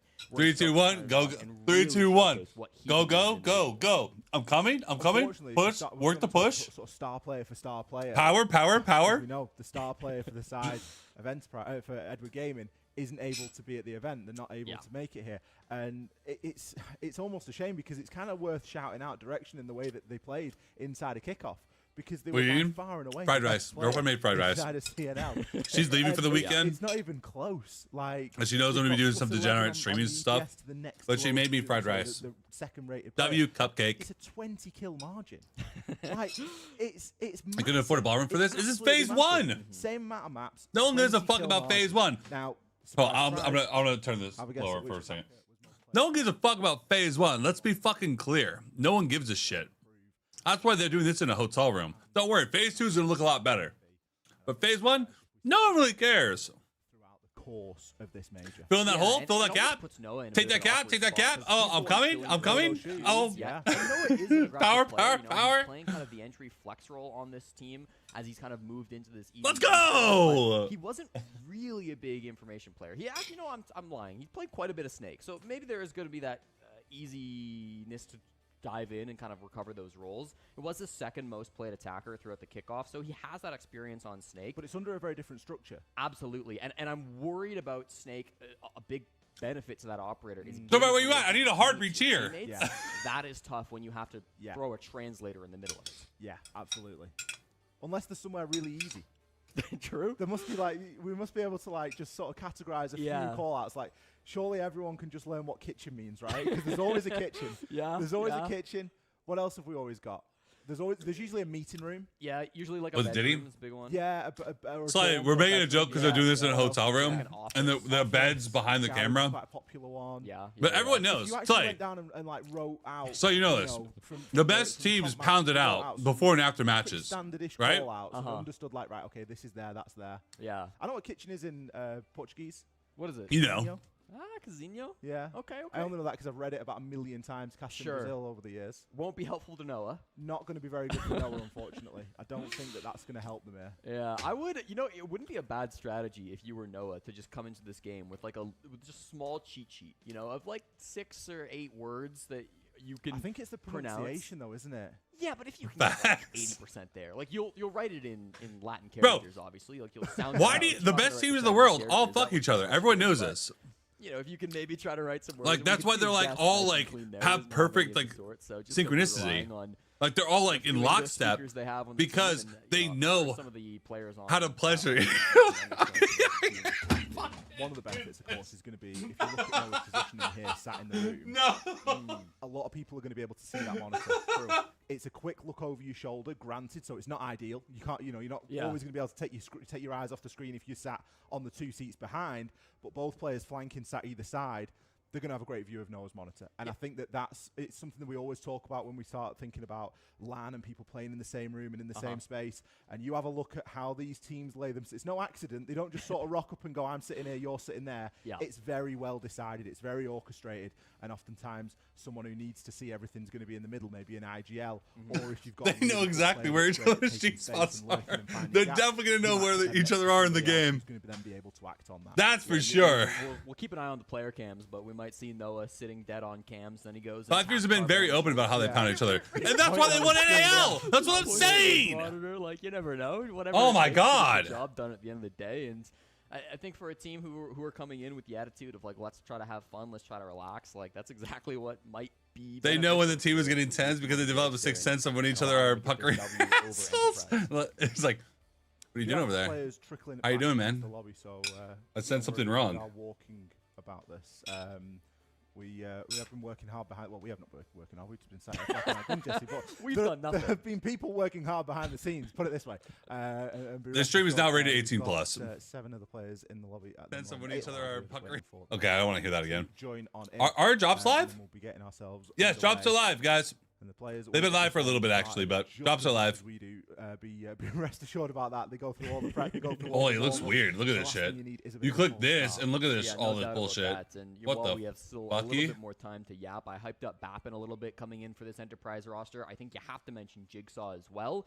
Of course, an international experienced player. He spent a good bit of time on that Rogue/Fnatic roster playing inside of EU.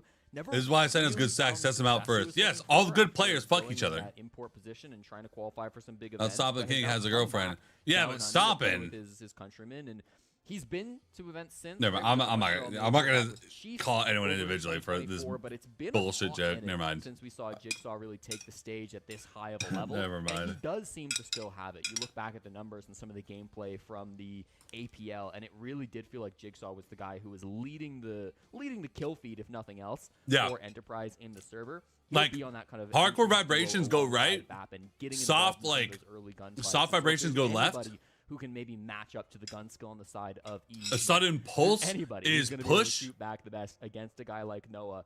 I think Jigsaw And, like, alongside Bappin are kind They of like do those two Morse guys that code look through out the for beads, who so they can will like be talk leading to the them charge and mid will game. be hopefully the star fraggers that can push Enterprise over the edge for them and their fans.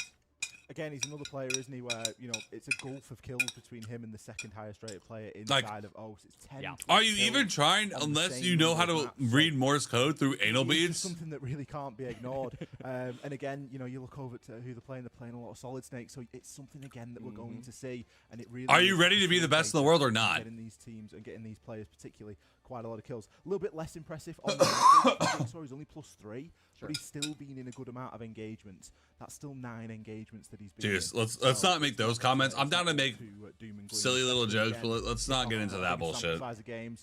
So you've got to take that with a pinch of salt. But look, we're here. We've We did finally it! arrived. We did it. We've joined on in. We've made the connection. We've plugged it in. Wonderful. Chat, we really do appreciate your patience in getting this game underway. To kick off the Salt Lake City Major, Hi, why are you I laughing? promise you it will be worth the wait. Are you ready to be the best in the world or Finally not? get to see these two teams battle things out to start off our first international competition of the season. I know the players excited. I'm excited, Ollie. You are as well. And of course, here in 10 seconds, when the gun sounds, Oh, history interesting. is being made. Edward Gaming, the first Chinese team Bottom love. to play on LAN in an official match against an international opponent. Just saying. Let's see how it turns out. I'm just saying. They're going to have the work cut out for them here. Going to be kicking off on that defense. Oh, it's happy you're side. good Just juice. placing a couple of Just- those Denari trips around. I'm down to make silly little there jokes, in so the let's not like attack the attackers community and of what people potential and attackers everything. have at the moment. You know, Well, the defense has got some pretty good tools as well, Jesse. You know, because look at you this know how lineup. people be. It's quite There'd be some hateful gritty, isn't it? motherfuckers. It's a bit Oh! techy. Yeah. We've got some good trap-based Almost operators in killed his there ass through the that are wi- just going to through make the clearing door. things a little bit more difficult. Noah already finding some pressure here. Deathmark tracker out and ripped for just over half of his HP. Looks like we found a 30 support seconds. player. Yeah, Bottom Enterprise love wasted on no Thorn time trying to get shotgun. into some of these early gunfights. Ready They to had a take quick it shot onto Mensley, wherever his barricade. team needs That to was the entry. first shot of the game from Brendo for a little bit of damage. Whatever and now hole. The hunt onto Noah has begun. We saw that Cairo kind of has that information. He's going to be hunting down the player, and there goes Jigsaw, the man of the hour, No finds dead. that opening frag and takes down the Swede. There was a lot of potential, a lot of pressure on Noah there. Deathmark trackers coming out. Ooh, Razor Bloom there just saving somebody's bacon. Bottom love. His bottom love is going to fall as well. Unfortunately, the Razor Bloom, the barbed wire, all of that just not enough. Mentalist now looking, trying to grab one of these kills back. He knows there's some good pressure coming up these central stairs. But Enterprise, they're not giving an inch right now. They're just very delicately extracting the players that they want out based off the back of all this info. Here comes the push, just dropping. Mentalist will survive, and the refrag from Carpe, so punishing that aggression, but it still doesn't matter. Everyone falling leaves Angelai last in the 1v3. Not an easy position to be in, but he's already found his first. Cairo, Brendo, Jigsaw, all chipped down, but you can only... It's like we thought. Bottom love got fucked. Angelai himself, He did. less than half HP, targeted now by the Deimos. Deimos netting a good... Do I 3 like kills baloney? there directly with those Deathmark trackers. What? I don't think Jigsaw could have played Deimos much better inside of that. Bottom love hole was round. Sens' That's nickname in college. exactly how you No, wanna my be nickname in working college, on unironically, was You Shit see the Show. Enterprise, that little break that we had to start things off, it's not slowed them down any. No, really, really. Because good back on I Enterprise drank to like a start fucking things off truck here at and the did a major. bunch of You stupid saw shit. how methodical it was. They took things one step at a time. First, it was let's hunt down the roamer. Let's take out Noah early so that he can't be a thorn in our side later. Then they find a little bit of a gap. Unfortunate death Cam's on the bottom left. nickname in Halfway college through was the right heavyweight. Here, you had to maybe hope that barbed wire was a little bit farther down to give him maybe an earlier sound cue, but just not quite. For some aware of reason, it. his They favorite tried operator is also Enterprise, and then Gridlock. Cairo really doing a good job both gathering the information, hunting down some of those players, ends up with a nice little double for Look at some of the thumbnails that Cam's sending me. that Hold kind on. of good duo of the information gatherer on Cairo and then the fragger on Jigsaw, who can work as a unit to make sure that all goes to plan. I mean, let's be honest, if that's the way that Enterprise are going to play this game, EDG are going to really need to tighten things up because they left themselves man. not in a position to be traded. Yeah. Very out there on their own. Okay, round 1 said and done. Let's see if we can make it a little bit different for round 2. I'd like to Talking see about poop just a throwing little bit show, more, Cam. a bit more togetherness Yeah. in the way that EDG are trying to hold. Because at the moment, I mean, at least in round 1, they gave up quite a lot of map control. And Enterprise were very quick to take that, and I think that's what we're going to expect out of this team. With the Monty available, with the fact they've got the Deimos, they've got a great ability to gather information. Jigsaw's even bringing the Snake into the picture this round as well. So again, that early map control should be easy to find. Do not want to swing this. He hits the pipe. That actually does a little bit of damage on a bottom love. So Oh, man. good bit of info that they'll have on the side of EDG might signal that this is not really a roam clear. Most teams will push from the north and they'll try to take full map control on the top floor, but all of Enterprise just playing out on the rappel, trying to go direct to site, not as interested in clearing out those roamers like they were in round number 1. So already the What was the Australians dumbest thing you did? switching things up a little bit, hoping to maybe catch Dumbest thing I EDG did? off guard, not let them adapt too quickly. to play Drank solid. 2 40s and then wrestled people that were much larger than me. Cut everything off right now. The Flores But is gonna go a adamantly, little like, bit I was far. going to win Those every two time. two Toxic Babe canisters, excuse me, have actually been enough to force Cairo out of that window. He's expended the third now as well. Minute 45, all 3 of you Toxic Babes gone. One time I was But it stopped like Monty from pushing in tackled on that into side. a wall and I Good broke a job done, I rib. suppose he did use a lot of utility there. I felt Granted, like that he was more recently. That was Babe 2 or probably 3 years would've ago. forced him But Now Cairo at my can buddy's get back bachelor into party. the tower, and he's got this space with no more Toxic Babes to deal with. Other players have moved over. Mentalist here with But, the thorn traps, of course. yeah, You that know, was hurt fun to go to a something wedding with a that broken might rib. do, But you kind of have to worry a little bit without those Toxic Babes. How do you stop Cairo from walking in and taking space? Well, the clock's going to do a little bit of it as well, isn't it? Noah, unfortunately, they're dropping right into Bappin's lap. 2 and picking up 1 onto July as EDG. well. And, it's 3 flawless kills here. Make it 4 as bottom love down, but not out, and finish there by Brendo. Almost a flawless round. Cam, Not EDG, for Brendo falling.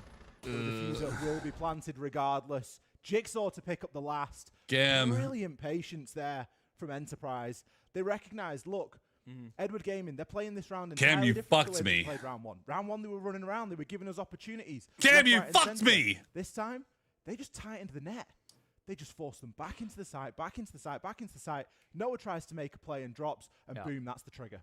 Well, here's the tack timeout being called immediately from Nato. Not liking the start that his team has gotten off to. So Really? hoping to change gears a little bit in this. You don't like the early start you're matchup getting around off this to? best of Losing one. So decisively 2 rounds in a 7 row? rounds, that is it. You fall to the lower bracket where you'll have to face a They deadly can talk to opponent. each other. Likely, Cam! some upsets, likely Shopify Rebellion or the Falcons. You convinced me. I had Daystar. Still plenty of Siege to be played, but yeah. I really like that from you, Jesse, because if this had been like Dez or Ace stood there, they would have said it's going to be SR. Do you know what I mean? Because they're just going to default give the win to Falcons. But you've at least got the respect. You've got the respect. I like that. I can't not, right? I got to hold some hope for my NA teams, but no, it's going to be a deadly matchup no matter what. Here's a great replay of that second death that Tucon got onto on July, and a lot of these deaths, Ollie, they're kind of needless swings. You know, Why are you swinging?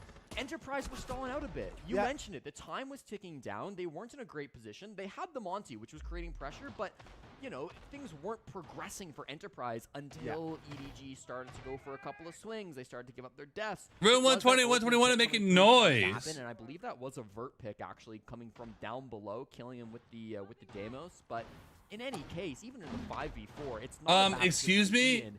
I do think Hotel some of the officer? things that were Person? talked about in that tactic Receptionist? battle were just There's someone in room 120 screaming, I'm coming, hard reach out. Coming, hit my gap. They're screaming it and then making a lot of noise. Because round one was frantic. Can you Round two was please less frantic tell them until to the last keep it 40 seconds, like quiet and then down a got little bit? frantic again 'cause people felt like they had to start doing stuff. Yeah. Just sometimes you don't have to do anything. Just sit back and chill. Like force Enterprise, because on Thank the flip you. side, if Edward Gaming win that round, we sit here and say, "Oh, Enterprise, they stalled out quite a bit." Yeah, well, that was a few years ago. It was a few years ago. It was like 3 years ago. One of my buddies is drunk as fuck. It's so subjective onto which side it falls. Tackled me when I was looking the other way into a fucking wall. I broke a lamp at the Airbnb. We had to pay for that lamp, and I broke my rib. I never went to the doctor for it. I just figured my rib was broken because it hurt for like 2 months, and it hurt in a way that like you could tell you were hurt. You know, like playing quite solo though. like laying down. It was very hard to get up, and walking around and breathing kind of hurt. So playing a little bit closer. But you know, if you have a broken rib, doctors can't do anything for you. Either flanking late to the You just have to tank that shit. You're just like, all right, bro, like it hurt, but what can you do? Been taken here by What are you gonna do? They're gonna be like, yeah, take Advil. You can't do shit for a broken rib. Ella being targeted again. It does feel a little bit like a targeted assassination job. This Noah is consistently being targeted on that Deimos, and I don't think there's any sort of. I could tell my rib was broken though. Like it was beyond just a normal like, oh, it's just a bruise. Oh, I just no. It's like no, that I broke my rib. Like I could tell. When you break something, you can tell. Even still, you can tell. Death marks on it, but his position is still difficult to clear through. They seemingly have a drone on him though. That's going to be Brendo. Is it very sharp knife pain trying to do anything? Let's just say that. It's like to get up out of bed, I literally had to like roll to my side while clutching myself like a month. On the doorway, but the Sharks are circling from above. Should be relatively safe, but might need a little bit of assistance from one of his teammates. I remember the day after I tried to stand, like get up, I like leaned up a little bit. I remember screaming because it hurt so bad. I'm like, ah! Like, what the fuck? Those firebolts are going to go through. Another death mark tracker. Then How broken many eye is he socket, gonna be able yeah. to find Oh, it? That's Bottom the Love. Bottom Love takes the first. Brendo. Oh, Bottom Love leading the charge. He's tired of for a taking brief it. moment, Now but he's I don't given. think there's the space It's his inside the turn. site to do it. It's going to Oh, no, he have just to be a took some. push through for some kills, but they are being traded fiercely right now by Edward Gaming. They finally hold an advantage here in the 3 versus 2. Just as things. Yo, call me a hater, maybe. Is still alive. But I think He's Fortress still is attacker-sided map. 6-0 right now. Not fully, obviously, but I do think it is a fairly attacker-sided map. Have to land a couple of shots. The diffuser is out of the picture for this round. Can Jigsaw land these finishing blows? He's already down Noah, but Noah should be able to give the information here for Mentalist. The diffuser is going to need recovering if time is going to start getting this low. There's a big chance for Mentalist to actually hit the revive here and just to play this retake as a together move. But no, gets the kill onto Jig, but the plant is stuck. Can he land the shots? Brendo does it, gets off the diffuser and lands the finishing blow. Oh, Mentalist, what a blunder. You felt like you could see his head there as the plant was going down. I thought he knew where it was going to be. Oh, a critical 1v1 to break the lead up to 3-0 there, Ollie. A massive play coming out from Brendo, able to clutch that one up, but of course Jigsaw as well. What a performance from him, taking down Noah in the mid-round, taking that 3v2 and turning it into a winnable situation. That was so critical from the guys on Enterprise. I typed that just so I could make sure you know I'm talking to you. Had it in the palm of their hands. This position from Bottom Love was perfect. The Capital Bowl from Q1 is a little bit off there. He's hoping to push Bottom Love off that position, but because he doesn't, Bottom Love gets the opening pick. His Toxic Babes do some extra damage. There's a little bit of a pushback, right? Tuhan gets aggressive, and Jigsaw here as well, taking down Noah. That, for me, was the most important pick, and then, unfortunately, Mentalist just doesn't see him. He's on the screen, but we get the outlines. He doesn't. It's dark. It's tough to spot that out, but certainly a winnable round from EDG. Slips out of their fingers. Why are you sprinting, Bio? He's going to be kicking himself twofold there. He's going to be kicking himself that he didn't see the player, and he's also kicking himself that he didn't just go and revive Noah. Because I think if he gets to the position to be there, and I know that the wall was open, I know there was. Is it intentional to make Enterprise get cocky? Sometimes you just got to take a chance, and if you can sprint across and get that revive off. So when they lose 7-0, was that just all according to the plan? You know, like, no shade, but if it was somebody else on that team, like, nah, leave him.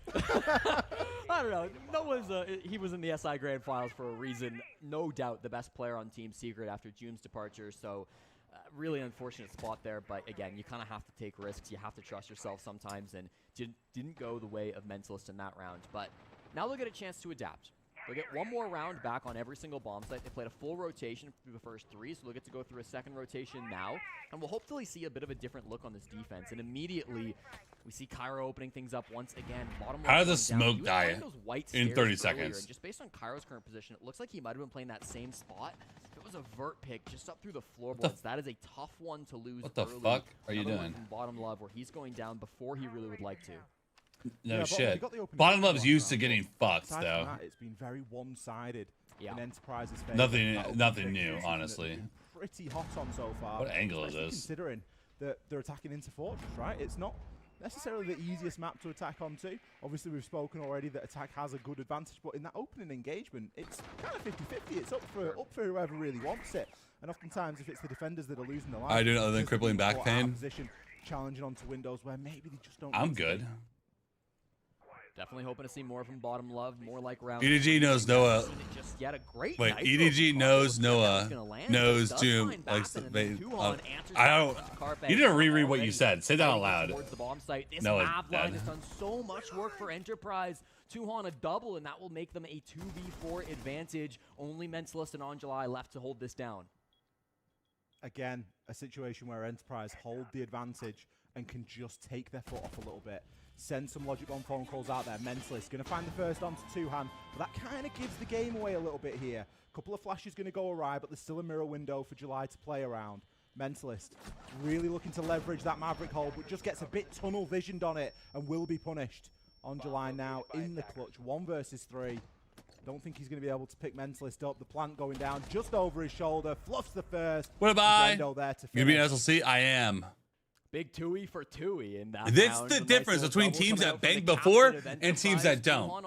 You see, maybe we were thinking like it was a good thing, but maybe it's a bad thing. Maybe they're all tuckered out because Bottom Love has been getting fucked outside of the game, and now he's getting fucked in the game. You can't get fucked that hard for that long and expect to play well. Tuhan deciding to pick up that off for themselves, and it really just breaks the round wide open. And you should expect like that Book's wall is kind of a difficult one to play usually because there is often a guy don't come to where position, but because they got the early pick onto Bottom Love, because they were able to hunt him down from outside the building, it opened up that door, it allowed them to take that space, and it really made it easy for Enterprise to start converting some of these angles. I mean, just a powerful position for what the hell is that here, really doing the most of it. And even after he gets smoked off Florida, trust me, I don't ever want to go to Florida.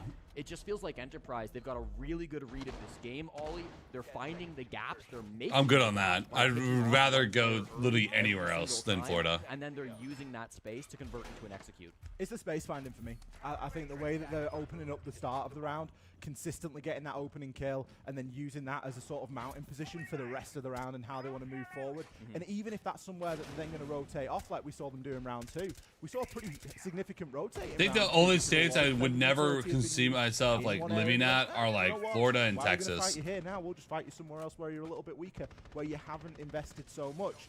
So it's not like they're committing to one plan and not being flexible. Top on strings is where Jinxie is from. Adapting on the fly. Oh, that's why you're bringing that up. Sound like some copium for the underdogs, it's but I do Jinxie think joke. EDG I has see. a great opportunity here in round 5, Ollie, because last time Enterprise went for a very direct to site take. Sorry, sometimes people say some crazy shit without giving me any context and expect me to know the context. Like I watch Jinxie every single day, which I don't. And this is exactly the bomb site that NATO called his tack timeout. What's wrong with Florida? Exactly what they were talking What's about right with Florida? in those 60 seconds that they had to talk with each other. So this should be where EDG have. Anytime anything bad happens in the fucking country, chances are there's a 90% chance it's happening in Florida. After they get a bit of Utso clear, after you waste some time. Texas, they have good food.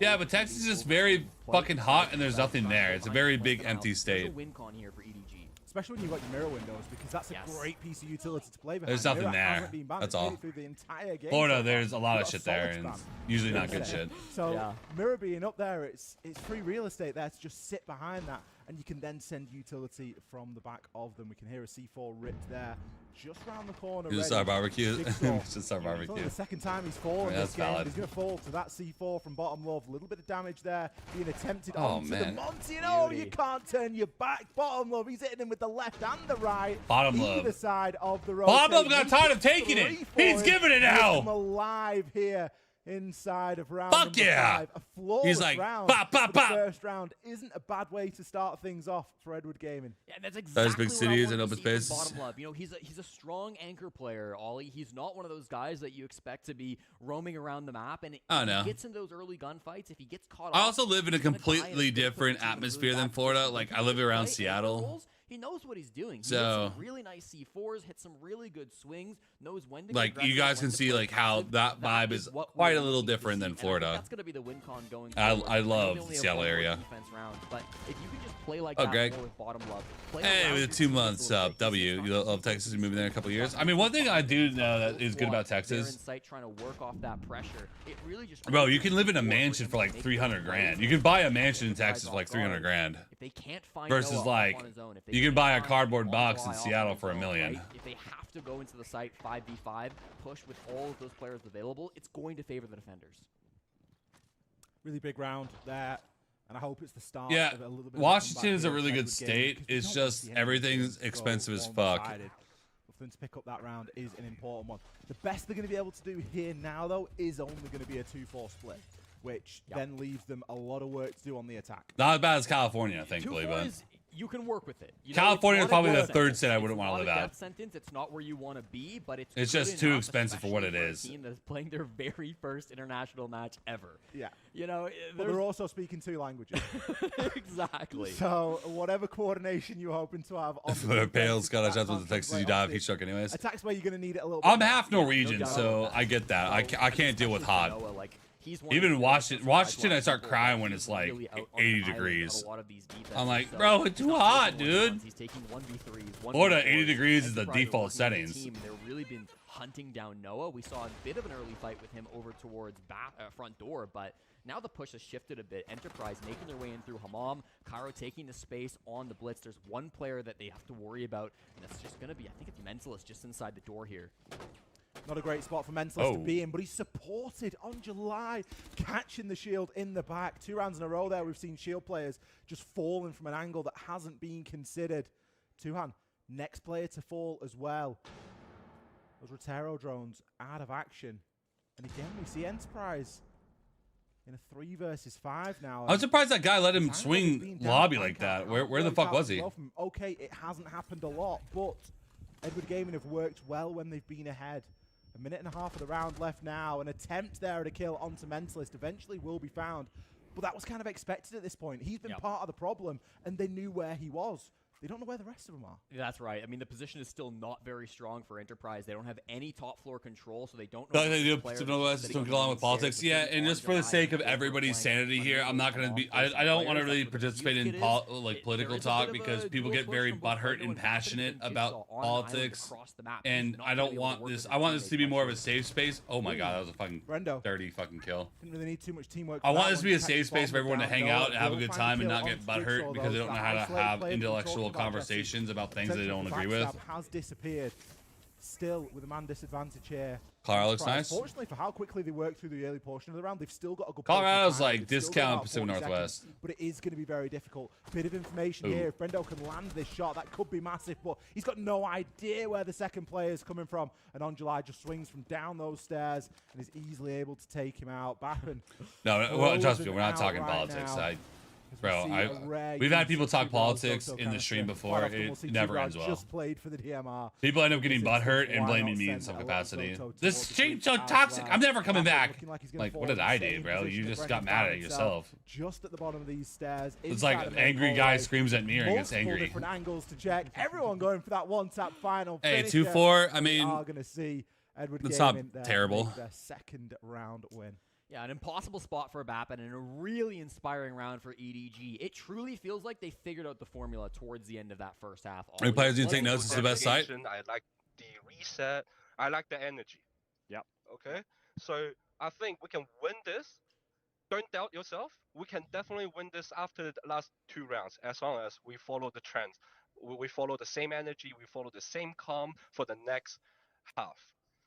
Next half, I think they probably will play, so we need to expect exactly same for our plan. Play a lot of traps. They probably will. Their team really likes to play killing stabs early. So spawn picks, make sure. Yeah, no, that site's actually pretty good because think about it. The site is in the middle of an all-encompass flank route. It's hard for the attackers to actually get into the middle area without getting flanked in some capacity. It's very hard. Use those gadgets. To bait, we are going for a direct. It is very hard. Going for a cross, they probably over rotating, and we can play the cutoff and kill numbers. Go vertical, okay? The Denari could be really good on the fucking kitchen strat. They always go vertical, okay? But be aware they could go horizontal. Apart from that, guys, listen. We're gonna. It's not. They always go vertical, but they could go horizontal. They could attack the building. We've been resetting really, really good, okay? And we just don't fucking let the pressure down. Sir. They're fucking scared out of their minds. We're on the fucking defense. Let's make sure we set the pace. Andres, what are we banning? Banning Glass Snake. Snake. I think if we just fill these rounds out and like talk about delegation round goals, that's all we need. Like, the only way the chaos fucks us is if we don't know what the fucking win con of the round is. They're gonna have a permanent backstab because this guy cannot understand his teammates. So, well, then in these chaos rounds, there's gonna be a backstab, and this guy's gonna be panicking because he has no idea what's going on. Okay, give me 10 seconds, guys. Win con call is fucking important.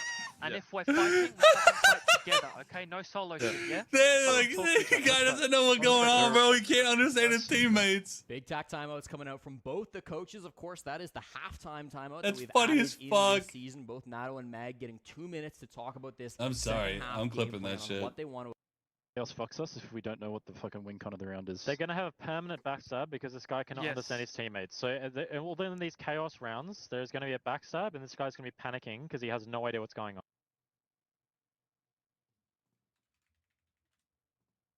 Chaos fucks us if we don't know what the fucking win con of the round is. They're gonna have a permanent backstab because this guy cannot understand his teammates. So, well, then in these chaos rounds, there's gonna be a backstab, and this guy's gonna be panicking because he has no idea what's going on. Okay, give me 10 seconds, guys. Chaos fucks us. He said it was maybe a strat that was designed by Noah, suggested by Noah, where he kind of wanted to bring in that Ying for some of those attacks. Oh, so man. Could be interesting to see exactly how much of an impact he has on those decisions. I think calling it a strat is maybe a little bit of a stretch.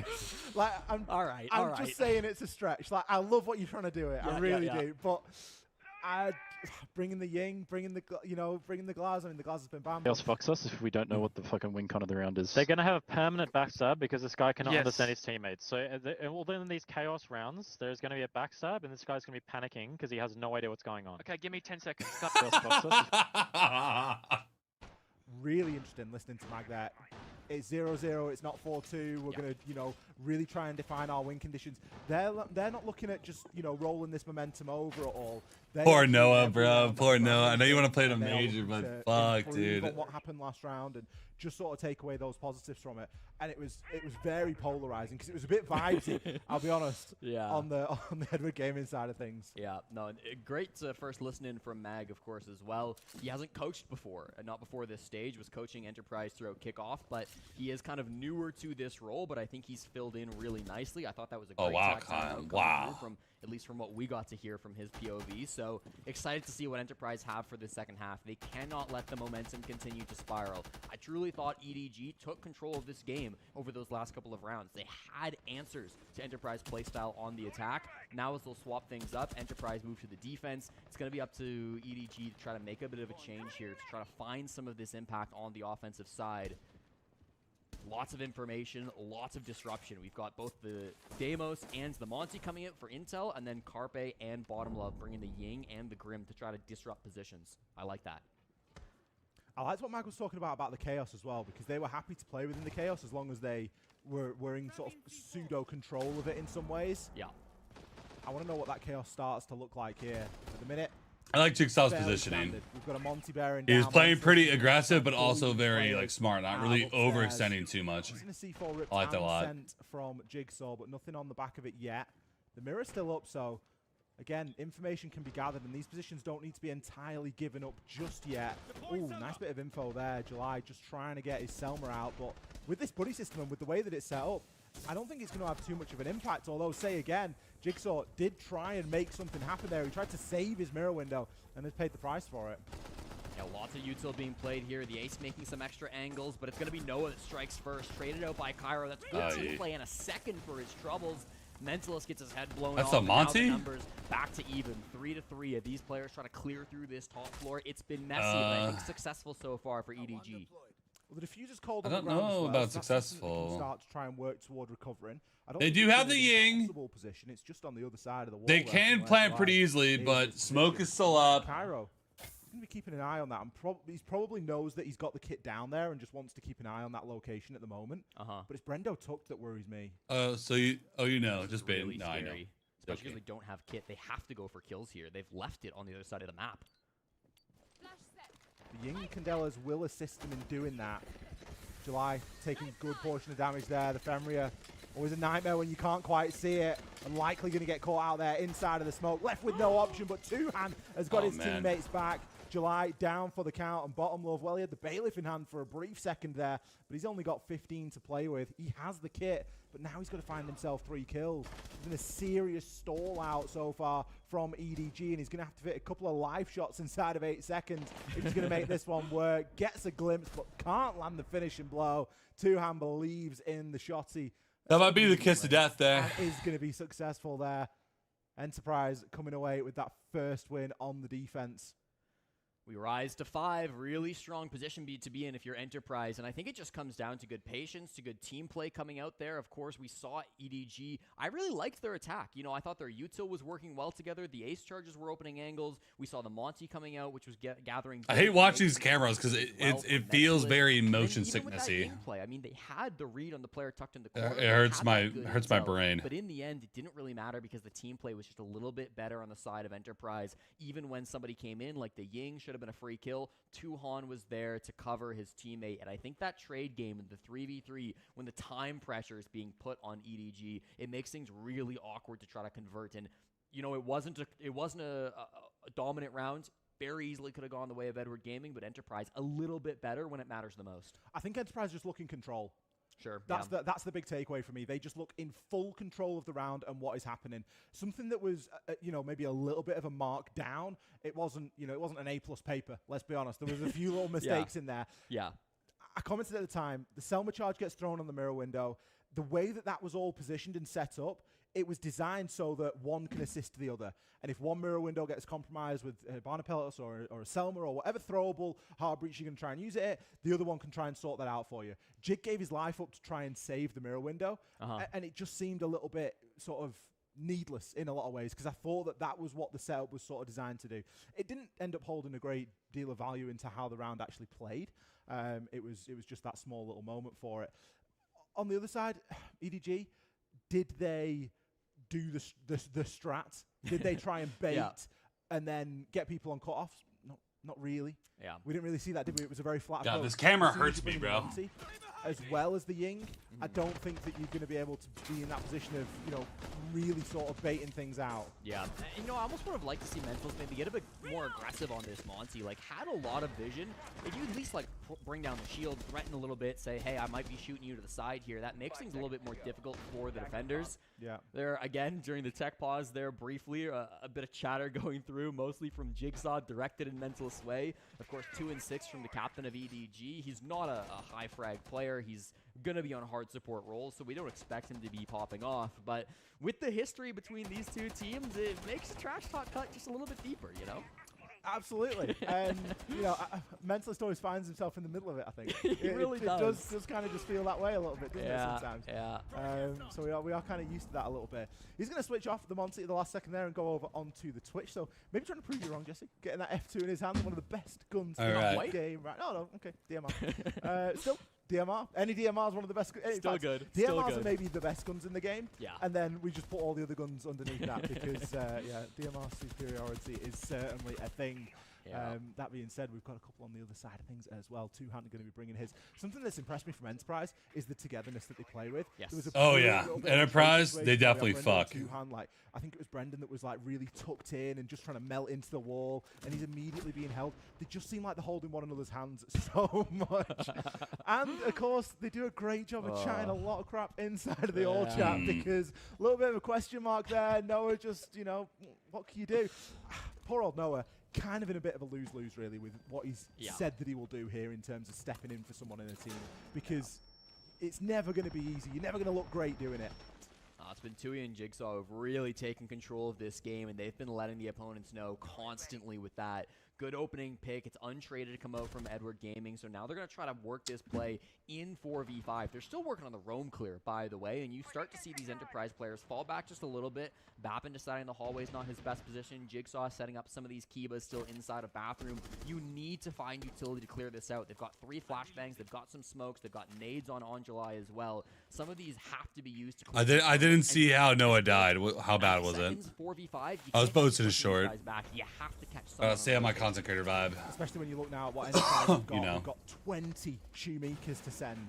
Jeez. That alone is enough. There's nothing else, by the way. It's just 20 Shoemakers, but it's still a hell of a lot there. We, of course, got the usual Vulcan packs as well, but they are likely going to all be dealt with by the time we get to that final execute, or you at least hope so. Some good information being gathered on a drone, but again, do something with it now. We need to see Bottom Love get in and start to use some of those Selmas. Didn't catch anybody on the roam game, so now it's a 4v5 push. Not a lot of positions to play if you're Enterprise, but lots of crossfires set up. Ooh, big kill there from Carpe. Is able to take Jigsaw down. It's one of the downsides of being hemlocked inside of the site now with all this time remaining. A brilliant response, double swinging onto the player that had just taken down Jig. Carpe now going to fall. The advantage continues to stay. Oh, he got killed through barricade. Oh, no. EDG, they're going to have to get a little bit more active than just watching these single doorways into site, because there is no reason for Enterprise to move right now. They do it's because there's several days of this. I'm going to be streaming all the days with all the drops. So if you're here, you will have all the drops. But you will probably have to be here tomorrow as well. By July, but again, with that early pick, the numbers just keep working here in Enterprise's favor, and they will continue to do so. Bapping great down over onto Bottom Love. And well, on July, you've got to be in the site to make an impact, mate, and you are only just getting in there with no time left. Cam. Just such a difficult push, Ollie, because they didn't have numbers, as we mentioned. Cam, you but they also didn't really have much hard breach. They had one Selma charge that was being used kind of on the briefing wall to try to get into dorms, but the only real effect that Selma had was it allowed a flank from Bappin to come out and kill one of the attackers in the back. I mean, it really didn't have a lot of angles. The main wall that was still over towards the south bunk side was closed. You know, we still had this main wall from briefing that was mostly closed. There was not really much pressure. Small tower, a bit of it, sure, but a lot of these players on the defense knew what was coming. This is that breach I was talking about. The one bit of hard breach that actually got used towards the site favored the defenders more than it did Edward Gaming. So that push just really didn't have the tools it needed to find success. Post my shorts, we're good. Will have they beat Falcons, don't worry. Close out this game. I don't want to beat Falcons, though. Against Los later on also ruin my prediction, bro. You've got to give the benefit of the doubt to Enterprise at the moment. To be fair, EDG, I thought they'd go to losers bracket. The way that they played, I thought they'd be better. It really has. It's been entertaining and it has been well coordinated siege. This is obviously a group that has a hell of a lot of synergy. And I know that it's easy to sit there and watch a load of APL and say, yeah, we know this. We see it in APL all the time. And this, again, it's a different environment, isn't it? You know, it's international. They're against one of the CNL teams. It's going to change again when they go up against a team like, or if they go up against a team like Lost, which, let's be honest, is looking fairly likely at this moment. But it's good to see that the fundamentals and the basics are all still there. EDG on the flip side. No timeout left now, and really just looking to work on these vibes. That Ying play that was sort of heralded as the savior has really not seen all too much use or action. And I think we need to be looking a little bit deeper than just that. But they are going to be looking to try and take some top floor control here. That much is demonstrated by the fact they're bringing the Ram. And no, it's been low-key useless. Use the ladder there. I'm sure he's doing it for sound reasons. Yes. Yeah, a lot quieter than just dropping down. Saw the drone, knew somebody might be entering in there, and I think he's going to be the real focal point. You have to confidently shut him down if you're EDG. He's the one roamer top floor. He's all by himself on an island. Very similar to how Noah was playing, and they've got him on a death mark. They've got him on a logic bomb. So they force him back towards that first floor, and now you've put the pressure on. You've not allowed him to make that really important thorn in the side of your attack. And it will be Bappin who opens things up onto July. So it's a different player coming up in a different position. It's not just Jigsaw by himself. The team play is still there. And it's another opening duel for Enterprise. One of the problems when you go so sort of light-footed on the top floor as a defender, and the attackers move through and take all that space because it's free. If you've not got anything on the flank or you've got no one watching that drone, it's so easy for someone just to sneak up and get a kill like that. And Jigsaw, he's just provided the perfect distraction. No more logic bomb phone calls here then for what could be the final round of this opening match here. We are starting to see plenty of the floor ripped open though. But then again, what's stopping the defenders from moving out? A lot of these attackers are operating spaces. Tell you this right now, floor. They're not. EDG loses 2-7. They have no control. The last round. I mean, they don't have numbers. They have 0 hard breaks, so the hatch is going to stay closed this entire time. They have to just run at this infirmary player, and frankly, I'm favoring Tuhon as he's gone 9-5 through the first 8 rounds. Ooh, never mind. That's why you shouldn't favor people, Jesse.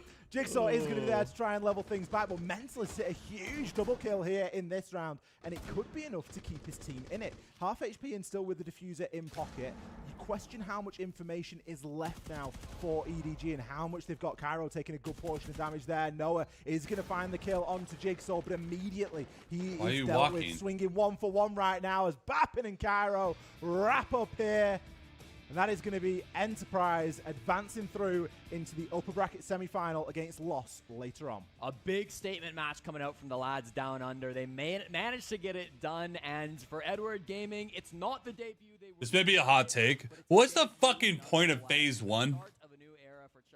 Like, some people could just like come into this, play like 2 games, and they just go home. Like, they flew all the way out here to play 2 games and go home. Couldn't they do phase 1 like online or something? But it doesn't really make sense to me fully. I think phase 1 is just kind of silly. It gives them a little bit of hope for no damn reason. Why are we the Cowboy theme? Oh, Salt Lake City. Is Salt Lake City big on Cowboys?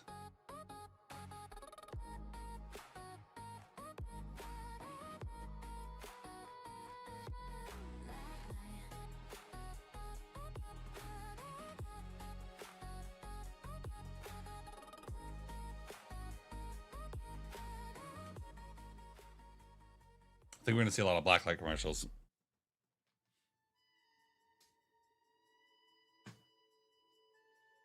Let's be real. I am confident in 3 of my 4 predictions. EDG was always going to be that wild card one. Like, I'd said Daystar. I don't think I said Enterprise. Like, it's a tough call, dude.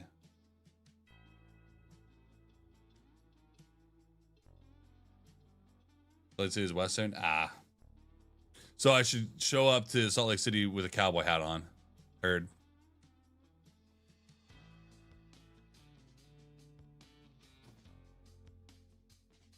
Howdy, partner.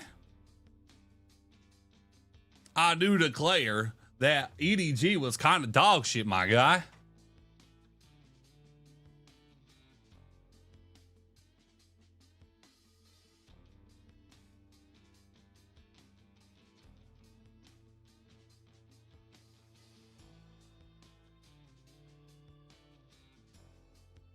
Daystar versus Falcons.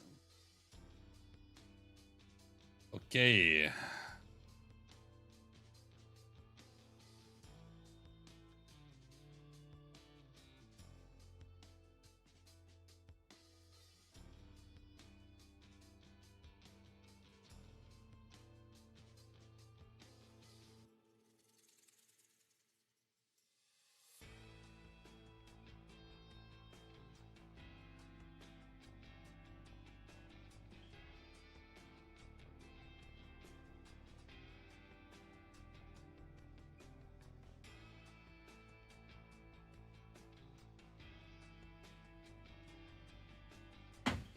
Ah.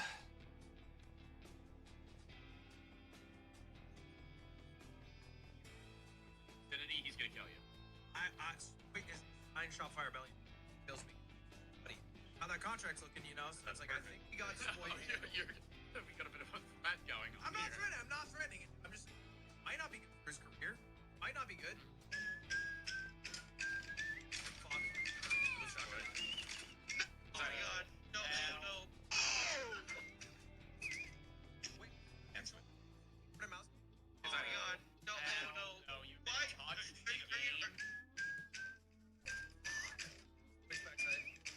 No time. People just go. Alright. I have a twin. Oh! We won this game! Good. As crazy. Really good player. Ludwig threatening his points job for losing in the creative tournament. That's funny.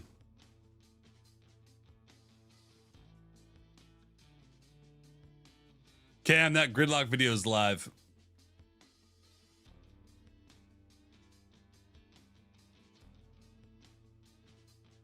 Chungus.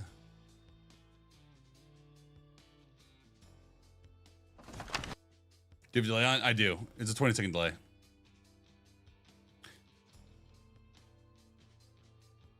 Someone already commented. First comment was W thumbnail. A 7-2 win for Enterprise over EDG, the opening match of the major. I'm here with Mag. Guys, you clearly targeted Noah. At least it felt like that from the outside. We heard it during the TAC timeout. Was that a focus at all going into this game? It wasn't a focus going into the game. Obviously, when you know, Noah doesn't speak Chinese, Mentalist, you know, he can do some sort of translation, but when you Noah was going to do his own thing in the game and the other four just do what they usually do. But during the game, actually, we talked about, you know, what if we just pick the Deimos, you know, we just target Noah at the start of the round, and sometimes we actually did that. So he didn't frag out and have a life game that we thought he could have. So we were able to deal with Noah very well. Well, Mag, you mentioned Mentalist. You teamed with him, as far as I understand, SI 2020 on Fnatic a few years ago. Now you coached your team to a victory against him today. How does that feel? It feels really good, to be honest. I mean, look, Pat and I, Mentalist and I, you know, we're really good friends and teammates. And, yeah, I'm glad I got the win against him. And really good that he is still playing, you know, unlike myself. And, you know, just really good to see him again. The biggest difference from this team, I mean, you guys did not have the performance at SI that you wanted. You come in, go undefeated through the start of the kickoff, and now here with a win. What's the biggest difference with this new roster, how things have taken shape? The biggest difference with the roster is definitely the fragging power of this roster. The old EP roster that I wasn't a part of, obviously. You know, we had some super support players that weren't able to frag out, like, you know, Cairo is now on the shields. But, you know, the individual skill on some of these plays in the room. Those Fruit Ninja, it's CSGO sound effects. We will just be using that throughout the tournament, so please look out for it. Well, speaking of, I have an editor that helps me with some highlight vids. Just a bit, best of 3. And that's one of them. Can't wait to get the game on the road. Loss, you know, they might not be warmed up as much as we are, but hopefully we'll take that and All right. Thanks, Mag. We'll pass it back to Ollie and Des. Thank you very much, and indeed, welcome back over to the arena. I'm Des. This is not Tim. Tim's got a lot bigger and grown some hair, it turns out, recently. How things Fruit going, Ollie? Ninja. Yeah, really good, thank you. Yeah. Enjoy the first game? Yeah, it was good. Fantastic. I was actually quite surprised by it, to be fair. I think I was holding a little bit more stock in Noah being the super sub and like sort of saving the day, and I think it's such a nice storyline to have. And when it doesn't seem to translate, it just kind of makes sense when you look at it in the cold light of day, doesn't it? I'm really gonna have to get used to looking upwards here. This is just weird. I'm so used to like looking there, and now I'm just like, I gotta do this. Life ain't fair sometimes. But you know what is? We've got a brilliant game coming up now for our second game of the day. Daystar against Falcons. Now, Daystar, it's fair to say, coming in, they feel like the underdogs. But anything can happen on day one of a major. And it's a best of one. Anything can happen on day one of a major, and anything can happen in the best of one. If there's one thing that we know about this game that we all love, it's that best of ones can be terribly unpredictable. And it doesn't take too much. And Falcons, yes, we hold them on a pedestal. But it's a bit of a dicey pedestal sometimes. It can be a little bit shaky as well at times. Fucking thumbnails make me laugh so much. Finish second, and it's oh my god! It's a meme at this point where it just keeps on happening time and time again. They can never quite seem to get it over the line. However, oh man, with it being the first day, you would back them to come out swinging here, right? You'd hope so. You really would. And I think that's what we're looking for. We're looking for a really dominant performance from a Premier all inside of oh, it's so good. These guys have come into stage one. Is almost in some ways surprising itself. Well, here our map vetoes are ready, so we'll take a quick look. I mean, that's kind of what you want for thumbnails. You just want something kind of funny, you know? In just a moment. You want something funny. They know what this. They know what the video is about. But they get a whole fucking laugh. It makes people click the thumbnail. I literally had someone comment on the video about the thumbnail. No, you're right. Little things like that do help out a lot. I'm gonna be honest. It feels like a weaker choice for them, just in sheer sample size. Maybe not that gross and graphic, but also the fact you've got again, it's not at all trying to put Daystar down, but they're coming. But like, one of the best I really do like. It's gonna be a tough battle. Like this one, it's like it's not super ultra gross, but it's still pretty funny. Both like playing on it. What I'm especially really excited to see is how June plays this out as well. My first iteration was this, and then Cam made it into this. Leaving Falcons. No one ever had that on their bingo cards, but it happened. And so far, it's going pretty damn well. So I'm really keen to show them, or see them show what they can do here on the international stage on a map like Bank. It doesn't seem like we can go through a game without talking about a Team Secret player, really, does it? Or they're everywhere. Either a current or like vermin. Yeah, either a current or an ex-Team Secret player. But Doom, of course, as you mentioned there, most recently known. Yeah, another person commented about it. Only back in about the thumbnail specifically. That's funny as fuck. Falcons roster. And I think, to be honest, it's a change that was needed because Falcons, for all their successes, for all that we've seen them do inside of this game, we are still yet to wait. We still wait for that dominant run and that multiple event win, or you know, whatever it might be, because there's so many do you need help? where we see them just get so close, and they're unable to switch it over the line. And the June pickup, at least for the moment, feels like it's working quite nicely. Feels like it's got potential to go somewhere. I really don't hate the ones which are wearing your brand. Yeah, but it makes it feel like I'm the Chungus, you know? This conversation about Parlo and Ness for a long time. Like this makes me feel like I'm the Chungus in a way. I'm kind of feeling that way about Leak Effect now. Yeah. Like arguably. I do like that you got it to like have my logo and stuff though. One of the best IGLs. I don't hate it. Phenomenal gunner at the game. Like he's got to win something at some point. But we always say it about Shaiko as well. Can you see well where he hasn't lived a hammer at some point? There's all these players that deserve to do it but never quite get there. And yes, this tournament isn't about lifting a hammer, but it's the start of that year. It's the start of the road to the 6th Invitational in 2027. And they've got to start out strong here. Get the SI points on the board. Ensure that you're 100% going to be there. And probably making a statement, I think, is a good way to get things moving on day one. We'll be into things in just a moment. As you can see, there's Daystar getting themselves set up and ready. We have got every single player in the lobby, which is always good news. And we'll get into things very, very shortly. I saw an interesting graphic on Twitter earlier. For the life of me, I apologize. Can't remember who it was that posted it, but it was talking 1,000 pound seizures. W. Player movement inside of different maps. And that's that was aura. On attack or defense. So defense was like the y-axis and the x-axis was attack. Leaky Fact was like top right, like one of the most active players on attack and one of the most active players on defense. And it was based on movement units movement units used per second of gameplay or whatever it was. And they are very active. Now, we always knew this, but it was nice to see it put into sort of some context where you've got a real big hub of people inside of the middle, and then you've got edge cases of one, you know, people that are either really slow and don't really move too much. I think Users was probably down there as one of the players that moves a little bit less. But Leaky Fact, for me, one of the players that you really want to sort of look out for. On the flip side, I look over at a team like Daystar, Des, and I think somebody like Bin. That's someone for me that you've got to really keep your eye on because they have a lot of potential to be a real big upset player. There's been a lot of hype about Bin actually as well, so indeed, very excited to see how they play today. On the other side, just to address it for a second, because you mentioned it, speaking about Leakyfat being a very mobile player versus someone like Yuzus, that speaks down, I think, a lot to the operators that you find them playing, where Yuzus often is the flank player for Leakyfat. As I mentioned, he's the guy who likes to get involved in gunfights as an IGL. He won't sit on drones and kind of call out to the rest of his team. I can think of a few moments during kickoff on Cafe Top Floor, the one that always jumps out to me. He's playing Snake, he's up on Skylight. He catches out 4 players on one of his scans, and immediately, bam, he's vaulted over the Skylight. He's in, he's killed 2. His teammates are cleaning up the rest, and I'm just like... Why are they playing out of their room? They're playing in a hotel room. Seeing what's going on, and because they have to bang it out when to tell the team to go, before and after the games to warm up. He's not How else do you warm up? He does want to be involved in the mix of things. Something I'm already looking forward to now, and I really don't want to wish the game away because I'm looking forward to the first 6 rounds. Think about it. But at the halfway point, we get to listen to the players and the coach. Yeah. And I thought it was so insightful in the first game, and it's going to continue to be insightful because some of the timeouts become a little bit legendary in some cases, don't they? And it's a real rare glimpse that we get as players to actually listen in. I remember messaging Harambe about this, actually, the coach of Daystar, and I was saying, I remember you from SI still. Truthfully and respectfully, I did not a single clue what you were saying, but you'd occasionally drop an F-bomb in there or a shit in there or something like that. And he was just always like, guys, chill, all the time, trying to calm them down and just get them focused.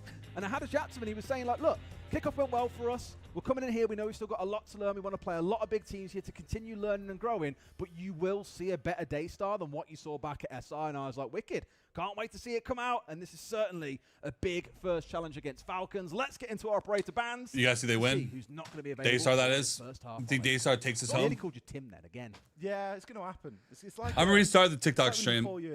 Restarting TikTok. His name.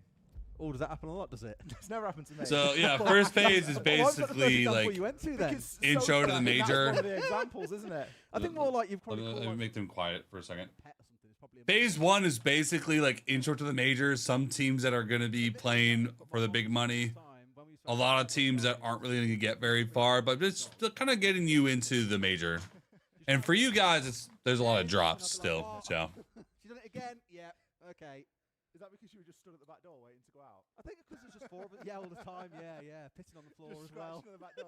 Oh, they talk so loud. Having a torrid time of it. But the bands have come on through pretty thick and fast. We've had Monty and Glaz. Their mics are spiking too. That makes it hurt my ears. Pretty typical bands for this map. The Kaid, of course, to look towards those action aisles. And the Mirror also being taken offline. I'm not sure if you guys hear that, but. Always good to see the Mirror taken out nice and early. It was available for. Their mics are spiking in a weird way that kind of like. On both sides of things. And it is just. I'm just thinking about standing at the back door now and whining. Yeah, I know. I can imagine. That's the thing is, I can actually imagine you doing it. That's the annoying part. To do that, Ollie. Come on now. That's the annoying part. Give me some credit. Falcons going to be kicking things off here on the defense. Got Leakyfat just doing a little bit of drone hunting and site set up there. Users on the Echo as well. So those Yokais are going to be kicking around. I think he was just putting a barricade out up there. Playing this operator won't help his movement per second, Ollie. It's not going to, is it? The movement per second. I'm going to have to find out who did that and give some good credit if it's going to be something we reference. It's because there's been a lot of tools, open source tools. Next to each other talking shit. Well, phase 2 is like basically when the major actually starts. This is like the prologue. It's like when you play a game that you really want to play, but you have to play through the tutorial. That's kind of what phase 1 is. It's before the game actually starts. Around here on the Nook. But more importantly, Seal on that solid Snake. That's a lot of essence in one sentence. A lot of teams have been speaking. He almost killed Leakyfat there. We saw him a lot throughout kickoff too. And my question to a number of coaches that I spoke to was, do you think we'll see a lot of bans? And they said, maybe, but the problem is shields are still. I don't hate their speed. While Snake is really good, is it like so oppressive that he has to be your must ban? Not quite. It's like banning out new operators. I always say the same thing. It's like you're playing a game from 6 months ago with no bans. Yeah. Because if you're just using one of your bans on a brand new op, then you've got all the other tools that you used to hate playing against. You've got all the other stuff you didn't like doing. And it really starts. Well, everyone else is playing really slow. Yes, it is worth a ban, but on the flip side, you do get other things. Phase 1 also usually in the venue sometimes, but I guess they didn't have it ready to go in time.